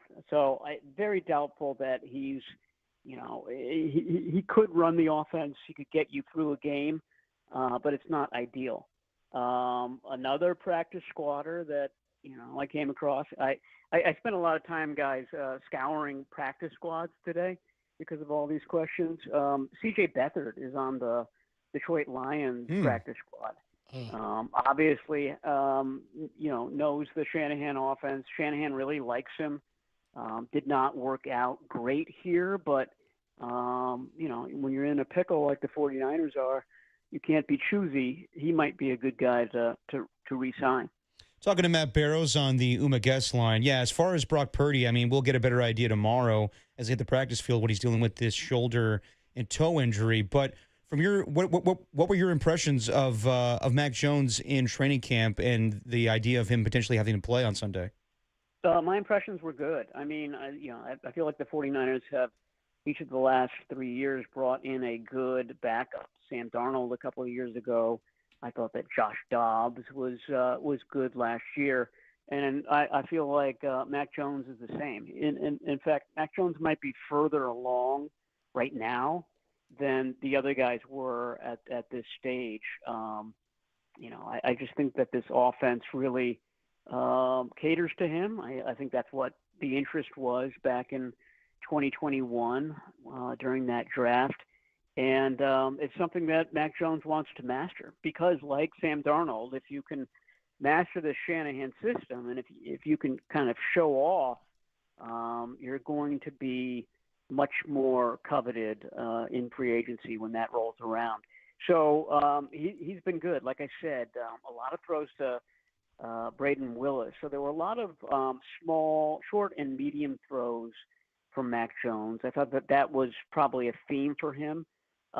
But he occasionally would cut it deep, had several to Jordan Watkins, the fourth-round rookie, who might be healthy this week and play as well. So it was good. I would say that Kyle Shanahan and the offensive coaches were very pleased with Mac Jones this summer. I got Matt Barrows, 2 more minutes here on the UMA guest line, the 49ers and the New Orleans Saints this weekend on Sunday. And who knows if it'll be Mac Jones or if it's Brock Purdy. I mean, is the general thought, and I know we talked to Mayoka yesterday and we heard the teleconference that he sort of backed up the question and asked, is it turf toe? And Kyle didn't elaborate. Could it be a different injury? Could we be dealing potentially something broken? I mean, would that be a different timetable in terms of injury? Yeah, broken toe, turf toe. I mean, I imagine those are both really bad. Mayoko asked that question, and there was a pause, and then Shanahan said, I just see toe. I just see toe. That was a funny answer, yeah. I thought that was good. Yeah. So, I mean, if you're the head coach and the offensive coordinator of a team that has who's the starting quarterback that you just paid $50 million plus per year has a toe injury, you damn well know exactly what that injury is. So I think that was a little bit of coach speak. But, turf toe, as everybody knows by now, sounds innocuous, but that can be a serious injury and one that is slow to go away and one that can be exacerbated if you don't give it rest initially. And, oh, by the way, they're playing on turf Sunday in New Orleans. Yeah. So, I mean, I think that the scenario of Mac Jones playing in this game is very real, and that it certainly could be turf toe that Brock Purdy's dealing with. A couple more minutes with Matt Barrows on the UMA guest line. From that injury report that Kyle Shanahan gave yesterday, were you surprised that Christian McCaffrey was not on there, given how much was made of the calf injury last Friday? A little surprised. Something that's typical for the 49ers is that Kyle Shanahan will have, right after the game, the list of guys who are injured during the game. On Monday, more guys will come in with injuries, like Ben Barch, for example. He was on the Monday injury report with a knee issue. He's day to day. And then on Wednesday, when practice starts, we learn about, even more injuries. So would not be a surprise if more guys, Trent Williams went down, Dominic Pooney went down, show up or practice, in a limited capacity or don't practice at all on Wednesday. Wouldn't be surprised if Christian McCaffrey is not full go on Wednesday. But, all indications, certainly during the game, after the game, were that his calf was fine. So I'm not anticipating that, but, that's the way the NFL works these days. You don't get all of the injuries immediately after the game. Sometimes you don't learn about them until midweek. Matt Barrows, a voice you hear, does a great job covering the Niners alongside Vic Tafur for The Athletic. Matt, it's been great coverage so far, man. You get some rest, dude. It's only week 2. Oh, did you say week 2? I thought it was mid-December. Yeah, week 222. Not yet. That's what it feels like. All right, Matt, get some rest, man. We'll talk to you soon. Later, Matt. All right, anytime, guys. Talk to you soon. Thank you. Yeah, dude, the great Matt Barrows. Love talking to Matt. His coverage with Vic and then Diana Rossini over the last couple of days has been fantastic. No, on absolutely. all this Niner stuff. Make sure you're reading him and following him as Matt is one of the best. All right. During football season, we do some other segments that football provides us. Yes, we do. Coaches speak and we listen. It's one of my favorite things is listening to NFL coaches and college coaches. This week, more college coaches. We'll get more NFL as the season progresses, but a lot of interesting sound bites from college coaches this Big week. names like Bill Belichick, Steve Sarkisian, Lane Kiffin, all part of our Coach Speak segment. We'll hear from some of these coaches next, and then we'll get you ready for Giants pregame coming up at 5:45. The Giants and the D-backs in Game 2 of this 3-game series. It's more to come. Dirty Work rolls on. It's the greatest show in America on the Sports Leader.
Well, the Giants swatted 5 dongs en route to an 11-5 win over the Diamondbacks last night. Logan Webb moved to 14-9 on the season, and the Giants moved to 3 back of the Mets for the final wildcard spot in the National League. Tonight, it's Robbie Ray versus Zach Gallen. Pregame 5:45, first pitch 6:45 right here on the So You're Telling Me There's a Chance leader.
Dirty work.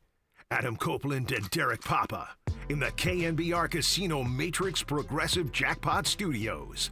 Casino Matrix Progressive Jackpots are here. Where are you? Just drop in. Please play responsibly. Call 1-800-GAMBLER. Dirty work on a Tuesday evening. Adam Copeland, D-Pop, Tim Webb with you. We got Giants pregame coming up. Just over 25 minutes here. Giants and the D-backs game 2. Giants 3 games back now. They got to jump the Mets, though, so it's like a true 4 to claim that wild card spot. And but they're in the mix. Phillies are leading right now 4-0 on the Mets, top of the 6th. How about that? And Robbie Ray on the hill tonight, though, against Zach Gallen. So yeah. Big tough outing. Giants, how about this note that I had yesterday? The Giants haven't won a home series against the D-backs since late July, early August of 2023. How could that be? Isn't that bizarre? That is bizarre. How bizarre? How bizarre. Every week throughout the football season, we get some great comments and sounds from coaches around college football and the NFL. It's different than other sports. You don't get the same kind of reactions and attitude, and I don't know. It's rare that in other sports in college that the coach might be the highest paid state employee. Yep. You know what I mean? A little bit different when you get to like college basketball in some cities or some states, and then in college football. It happens, so you get some great comments, and NFL coaches always a little bit terse. So it's a little segment we like to call Coach Speak. When NFL coaches speak, we listen. And I just think it's difficult to box without sparring. I couldn't get free coffee? It's football season. Most players play football in football season. This is Coach Speak with Adam, Derek, and Tim. On the sports leader. Hell yeah. There we go. Perfect. High quality. That's high quality A-O. All right, let's start with a little Coach Speak here. Syracuse head coach, guy by the name of Fran Brown. Interesting guy. Yeah, Fran Brown sitting on your couch telling your mom he wants you to come play football for him. Yep. What's your kid come be an Orangeman? We'll train him right. We'll treat him right. We'll teach him what it means to be a man, a college football player, and what responsibility means, and drive, and teamwork. You come play for Fran Brown, you're gonna know what it means. Fran Brown. Thank you, dude. What it means to be a teammate in college football. Well, how about this, Fran Brown? Just like Pops in the movie Dirty Work. No matter what you say, no matter what you do, don't take no crap from nobody. Fran Brown ain't taking crap from anybody. No, he's not. Even when his team gets a W, Fran Brown made his players run sprints after they won a game in overtime against UConn. There's incredible video of it. The team is out there on the field after the game. Dude, it's a scene out of a Miracle. Where he makes them run, do laps on the ice. They're doing like gassers on the ice. Yeah. Who do you play for? Some kid on Stanford. I play for Fran Brown. Dude, they're in full uni, helmet, pads, after a victory where they had to play overtime to win. Yeah. And he's making them run laps. There's kids who are like the 90th kid on the roster. He's like, dude, what the? I didn't even play in this game. And didn't we win the game, Coach? We won the game. He explained the move about why he made his kids run, by the way, in front of fans. Fans were just hanging out at the stadium. Here's Fran Brown after the game. Yeah, because there's certain times in the game we wasn't running. Guys not running to get lined up. Guys not running to the ball. I want to celebrate the win with the people, but I'm so pissed. Right? I'm mad as heck right now. I was taught through a lot of the coaches that coach me. You know, you either coach it or allow it. So I feel that I'm allowing it, and it's just some things that I got to do. But I I just want to hold them to the standard of who they are, right? These guys are excellent men. They're going to be great fathers and husbands, and I want to make sure that I'm always holding them to that standard of who they are and not allowing them to underachieve at anything.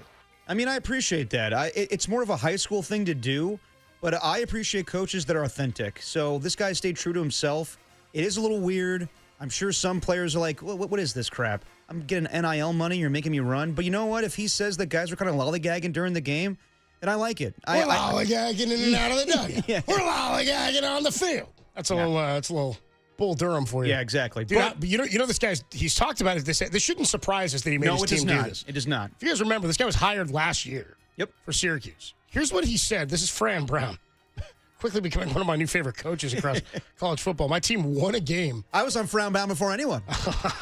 Coaching my Orangemen. Yeah, dude, that's right, dude. I respect Fran Brown for making him run after they beat those UConn Huskies.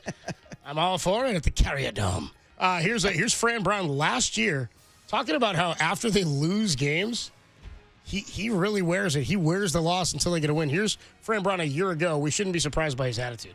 Honestly, I got like a ritual. Like when we lose, I ain't even get in the shower till early this morning. I just be mad. I just brush my teeth. But it's like I don't deserve soap. I don't deserve to do all that. I'm just focused on like trying to get back. My wife, I can't sleep in the bed if we lose because I ain't gonna get in the shower for that day. I'm just mad and I just sit there. I just brush my teeth. That's what I have to do so y'all won't say my breath stink. But I'm just kind of locked in on certain things, certain ways. I think you gotta earn the right to do certain things. So, winners get washed. You know what I'm saying? I'm a loser. I just kind of waited a little bit. Winners get washed. Coffee is for closers. Winners get washed. Yeah, that's incredible. It's a little nuts, but you know what? I appreciate it as well because if he's in it, man. If they lose, he's wearing that stench. He's wearing that stinkiness for an entire day, and his wife has to deal with it. Winners get washed. Losers go home and sleep with their wives, and unfortunately, not sleep with their wives because the wife just get out of this, Derek. The wife is too offended by the smell. See, I got it. Just dismount, dude. Just get out of there. Just dismount. By the way, you know what's even more funny about this game? They win in overtime, 27-20 over UConn. Yeah. They get back to 1-1. I shudder to ask what happened after the loss, after the 0-1 start. You know what I mean? Yeah. What do you make them do then? By the way, they were down in this game 14-6 at half. They scored 14 fourth quarter points to tie it. But it wasn't good enough for Fran Brown. And they win in overtime. So what does Fran Brown do after wins? Is he still winners get washed, but if it wasn't a win he felt good about, is he still coated in stink? He said that because winners get washed. They didn't run the ball well enough. 11 carries, their top rusher had 11 for 48 and a touchdown, but they were down. Their quarterback, 33 of 53, 417, 2 touchdowns and a pick. I mean, 55 attempts? Wow. It's incredible. Yeah, right? I mean, they were down 7-3, then 14-3, and then 14-6 at the half. Then they're down 17-6, then 17-12. Then they go up 20-17, and then they allow a field goal, so then it goes to overtime. Then they score to win it. So yeah, I mean, they won the game, but yeah, they won every statistical category except rushing yards. Yeah, Fran Brown has values he lives by. So yeah, no lollygagging, and winners get washed. I'm down with it. I like it too. Moving on here in coach speak, Fran Brown going to be a regular here. All right, Bill Belichick. We love hearing from Bill. I know, it's so exciting. On why he banned Patriot scouts from UNC practices. So just some backstory. John Middlecoff actually broke this on his podcast. He found out that Bill Belichick has banned Patriot scouts from attending North Carolina practices. And that's not a detriment to him. That's a detriment to his kids, the players on this team, because they won't get looked at by the Patriots. So he can say all he wants that, this is about spite or whatever, but this is hurting his kids. Yeah, this is hurting his kids. Scouts from an NFL team are not allowed to come. They're out of just spite. Yes. Out of, by the way, spite can do insane things. Oh, yes, it can. I mean, we just watched a Jerry Jones documentary. He and Jimmy John. He'd rather not win a Super Bowl with Jerry. He just wanted to prove he could do it. Absolutely. Still, he thinks it was him. Yeah. Thinks it was him. The ego will definitely have you be spiteful. Well, here's Bill Belichick on why he banned Patriot scouts from UNC practices. Yeah, well, no, it's clear that I'm not welcome there around their facility, and so they're not welcome in ours. Pretty simple. I mean, it's pretty not simple. Yeah, it's not an eye for an eye, though, Bill. When it comes to you're hurting your players. They get looked at by the Patriots, and now some people will be like, well, why would I draft this player? And I know it's not the most talented team, but I got to say, I've always respected Bill Belichick, but lately he's coming across as a bitter old man. And I just don't like it that he's doing this in college right now where it's like, yeah, I don't care about, my players as far as like getting drafted by the Patriots. I'll make sure they go to other places. Come on, Bill. Just because they fired you doesn't mean you have to act this way. I mean, it'd be interesting if if the Patriots at any point draft a UNC player. Like, here's the thing. Vrabel and Belichick have a relationship, right? Yeah. Like, if Vrabel wanted to know something about a player, wouldn't Belichick be honest with him? I would think so. I would think so. I think it's more so that he just doesn't want anybody affiliated with Robert Kraft. Like, I don't know. Exactly, which is funny because a scout is like part of your football operations team, right? Yeah. Although, to answer your question, what you just posed to me about Vrabel and Belichick, I don't know if they're on good terms. Belichick seems to go excommunicado to steal from John Wick when it comes to Patriot people right now. Because he was pissed about what happened in that Apple TV documentary a year ago. Yeah, he was. Because he got crapped on. They made it all about, like, Kraft. And they made him to be the villain. They made him to be a villain, which I wasn't down with. Yeah, I don't like it either. Moving on here, Steve Sarkisian.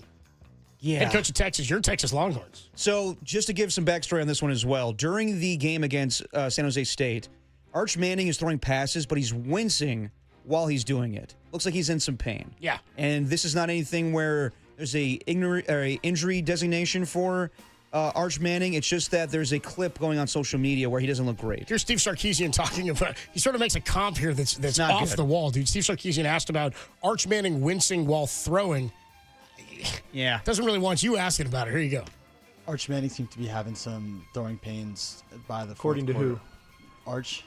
Arch said that to you? No. Oh, according to who? It just looked like he was. He doesn't have any. Is there an explanation to why it looked like that? I don't know. I've never filmed any of you guys when you're using the bathroom, so I don't know what faces you make when you're doing that. What? Is he implying that Arch Manning is taking a dump on the field? Because why would you make that comp? That makes no sense whatsoever. It's like saying, yeah, he's wincing while he's throwing. Well, I don't see you guys where you're going to the bathroom. What's that have to do with anything? I don't even understand. I don't understand. When you're wincing and going to the bathroom and doing that, I don't know what he's talking about. But he wasn't wincing. He wasn't going to the bathroom. He was throwing a football. Exactly. It's a appropriate thing to ask. It's really funny when this is how obtuse and obtuse. You're calling me obtuse? This is how Dufresne. This is how insane these guys are in like the world that they live in. The comps they often try to make back to you as like a normal person, or the media that they'll make back to you, are so misguided and out of line. Where you're like, dude, there's no reason you would be in the back. We cover football. We're watching and asking because that's what we do. Like we're asking you the question about the player on the field. Well, I don't try to cover you in the toilet. That would be weird. I've never filmed any of you guys when you're using the bathroom. That would be. It would be kind of weird if you filmed us anyway. You're a football coach. Why would you be filming us? Yeah, it's a normal thing to see a football play. It's not normal to look at somebody while they're taking a crap. So Steve Sarkisian, I don't understand that. And by the way that he answers the question from the reporter makes me believe that something's going on with Arch. Just the way he goes, no, sorry, what? What did you hear? Tim, can you play the first part of that again? Yeah, play that again.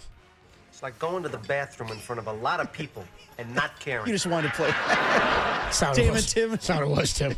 Just the first Arch part of Manning that. seemed to be having some throwing pains by the According to fourth who? quarter. Arch? Arch said that to you? No. Oh, according to who? It just looked like he was.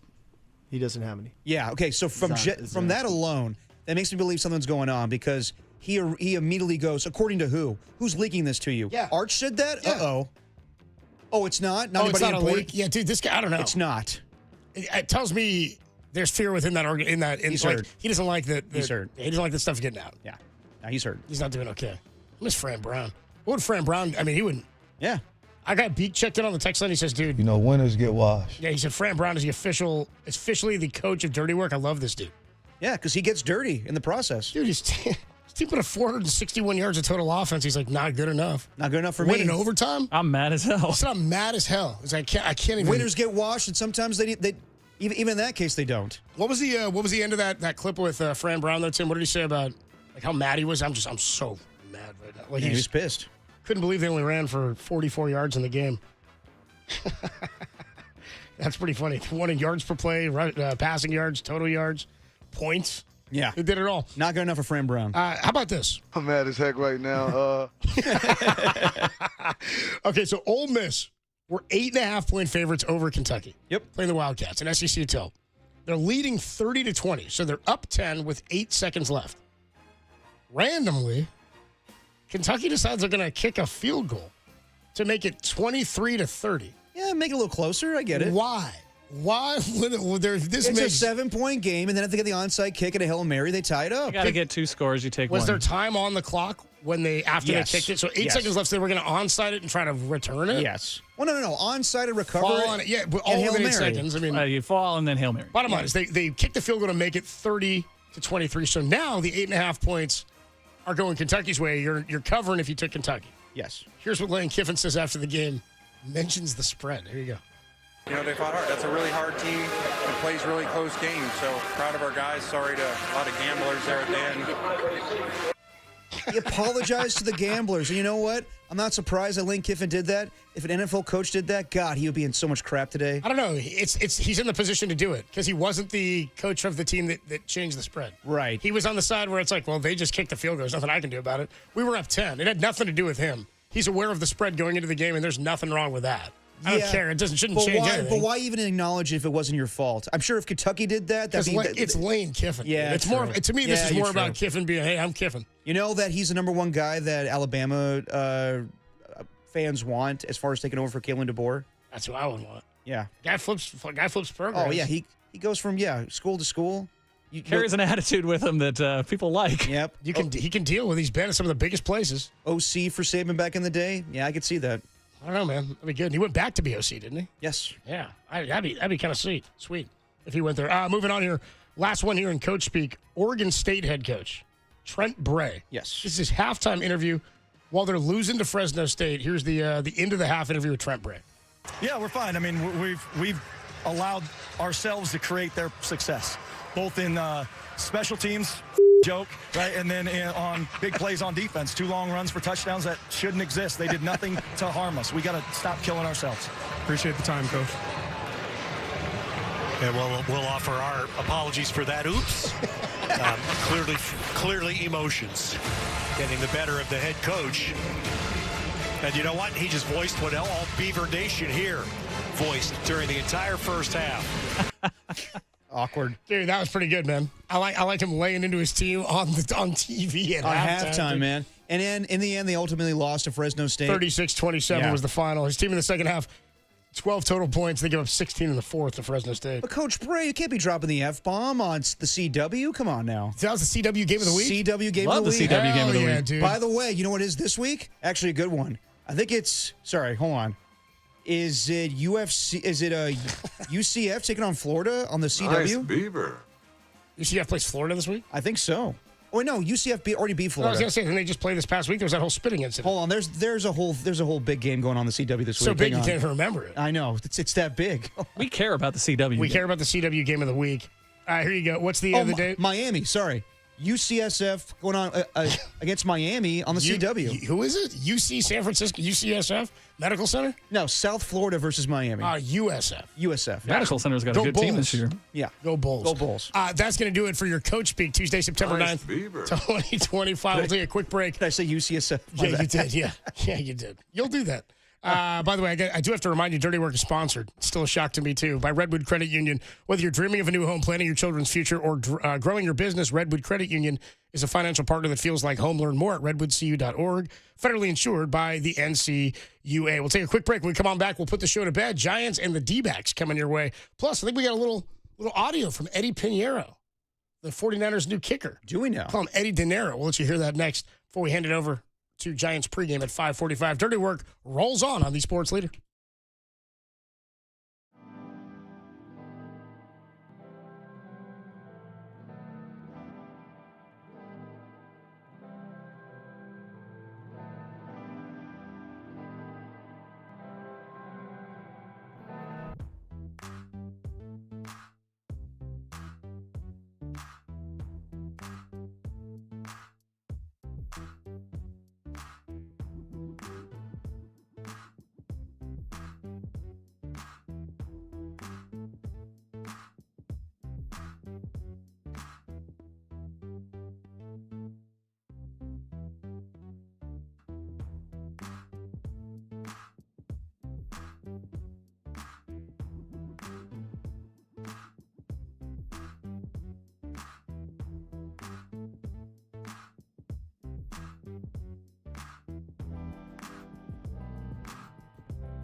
Time for dirty work to put the show to bed.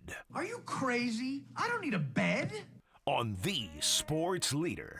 Now you will go to sleep, or I will put you to sleep.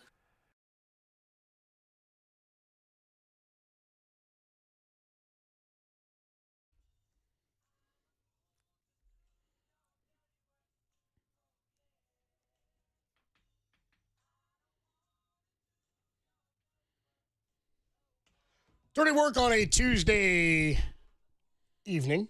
Adam Copeland, Depop, Tim Webb with you. Putting the show to bed here. Giants pregame, 5:45 for a 6:45 first pitch. Robbie Ray on the mound tonight. Versus Zach Gallen. You said the Phillies are up right now on the Mets? Last time I checked. Giants are 3 back of the third wild card spot. It's 4-1 now, says Tim. All right. So 4-1 in favor of the Phillies? Yes. So with a loss and a Giants win, the Giants are 2 back. Now, again, really 3. The Mets have the tiebreaker. So the Giants would have to jump them outright. So there's 2 wins in New York. Were nice to keep the Giants in it, but they did get swept by the Mets here in San Francisco. We'll be on tomorrow after the broadcast, the game broadcast. Yes. I'll be live from the booth at Oracle Park. Tim's going to be there tomorrow, huh? Yeah, I'm going to be shouting my guy DC tomorrow. So if there's a mess up in the Giants game, it's the Tim Reaper. So wait, you're hanging in the booth tomorrow with DC. That is correct. With John and with Dave? Yeah. How about that, dude? That's cool, but Tim, John, do you think Tim will get a shout out from John at the end? Oh yeah, definitely. Thanks to Darren Chan and Tim Webb. But I would really, I don't want this to happen, but this would be hilarious.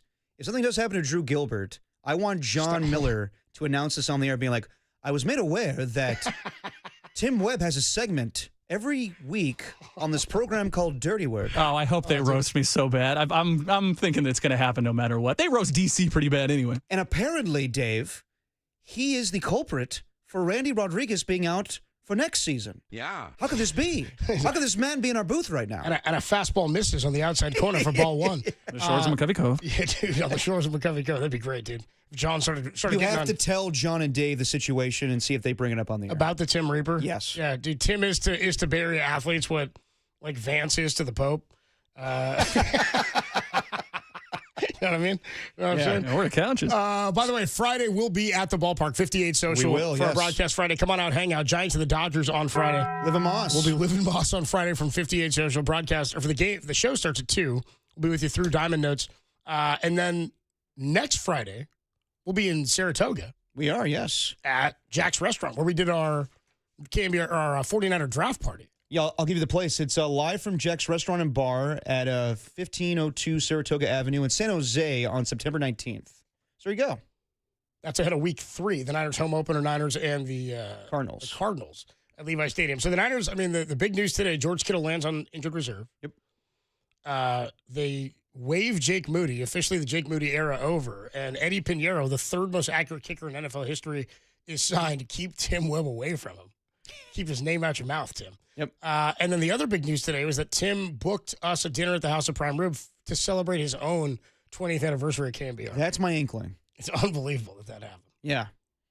Not even remotely close to any shred of an idea that could be considered the truth. Not even close. Okay. Then why mention it so many times? You know what? I'm just going to take other people. It's my reservation. You guys don't need to go. No, you can't do that. It's all good. You invite. So now, hold on. So now Tim's an invite puller. He's just pulling the invite. You can't do that. You bullied me, so You know what's bullying? I stand up to bullies. So You don't even know 3 other people. up Dude. to bullies. Tim doesn't know 3 other people. he's gonna try to get somebody from here, and then watch. He's gonna have to schedule somebody else because he wants to take someone with him. That's Yeah, from Tim, here. when is the 20th anniversary coming up this Sunday? Don't worry about it. You bullied me into it. It's fine. I'm going to be there. All right, let's You're get stand up to bullies Let's here. get a note You're to self taking here. me. We got to go. Tim, you got a note to self for us? Yeah, note to self and to everybody in the field. I did not schedule my own celebratory dinner, regardless of what these 2 bullies say. All right. All right. Good deal. Note to self. We love the filth, but I do love it when Tim calls out the filth. Prison radio might be one of my favorite lines of all time. I wrote it down. Prison radio is fantastic. Oh man, you took my note to self. I had a good one, and then I'm sorry. I spoiled one here too on the House of Prime Rib. Note to self. Boy, note to self. Can we make my note to self the soundbite I have of Eddie Pinheiro? Sure, let's do it. Here's my note to self, and it's brought to you by the new kicker for the 49ers, Eddie Pinheiro. My name's Eddie Piñeiro, and I can kick the ball really, really far. That's going to do it for Dirty Work on a Tuesday afternoon. All right, we got to sign off here. Thanks to our guests today, Matt Barrows and Andrew Luck. If you missed any of it, all available, KNBR.com and the KNBR app. We'll take it. Somebody said, I thought you said De Niro. They call him Eddie De Niro, like he's Eddie Money. So there you go. That's the riff there. You talking to me? We'll sign off here and hand it over to Giants pregame. Still to come, award-winning Diamond Notes. And by the way, for anybody who needs to hear it, it gets easier. Every day it gets a little easier. You just got to do it every day. That's the dirty work. But it does get easier. Giants baseball starts right now. I'm a fool to do your dirty work. Go, yeah. I don't want to do your dirty work.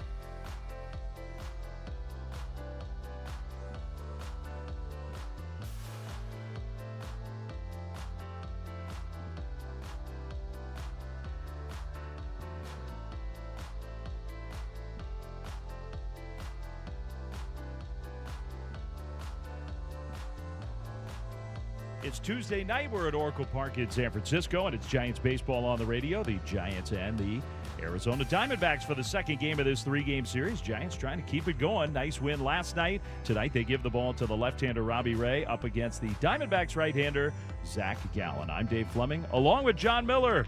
Full pregame show to come. Giants D-backs baseball on the radio.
Hey, everybody. It is September 9th in Giants history, and we're going back 20 years.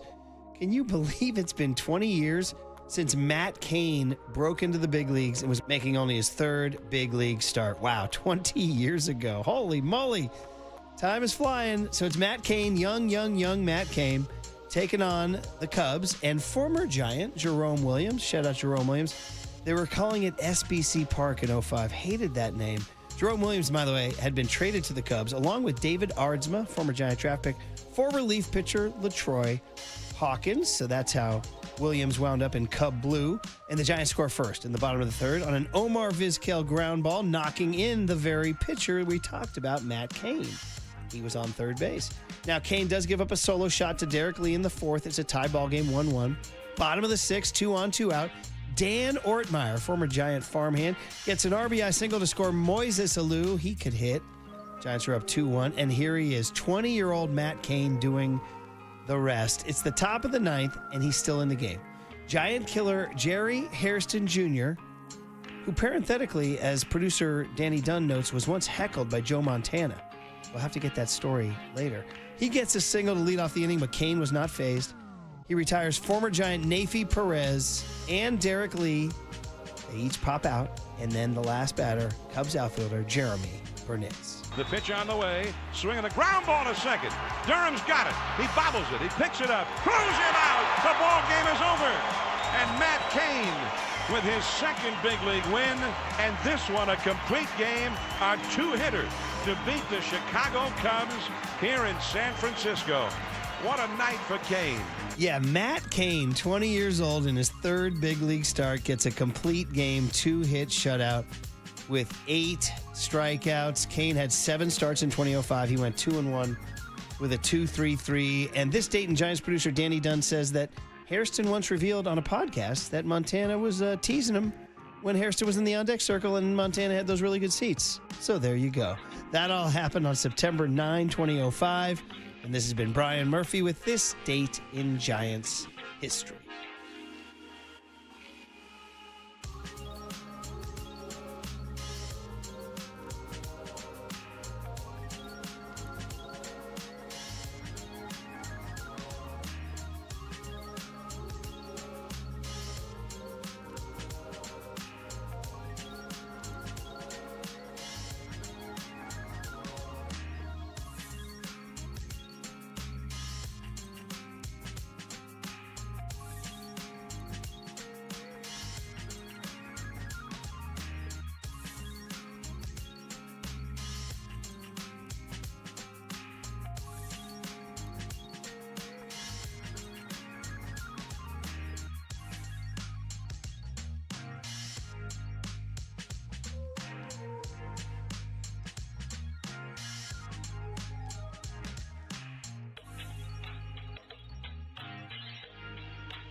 All right, game 2 of a 3-game series between the Giants and the Diamondbacks after a big win last night. The Giants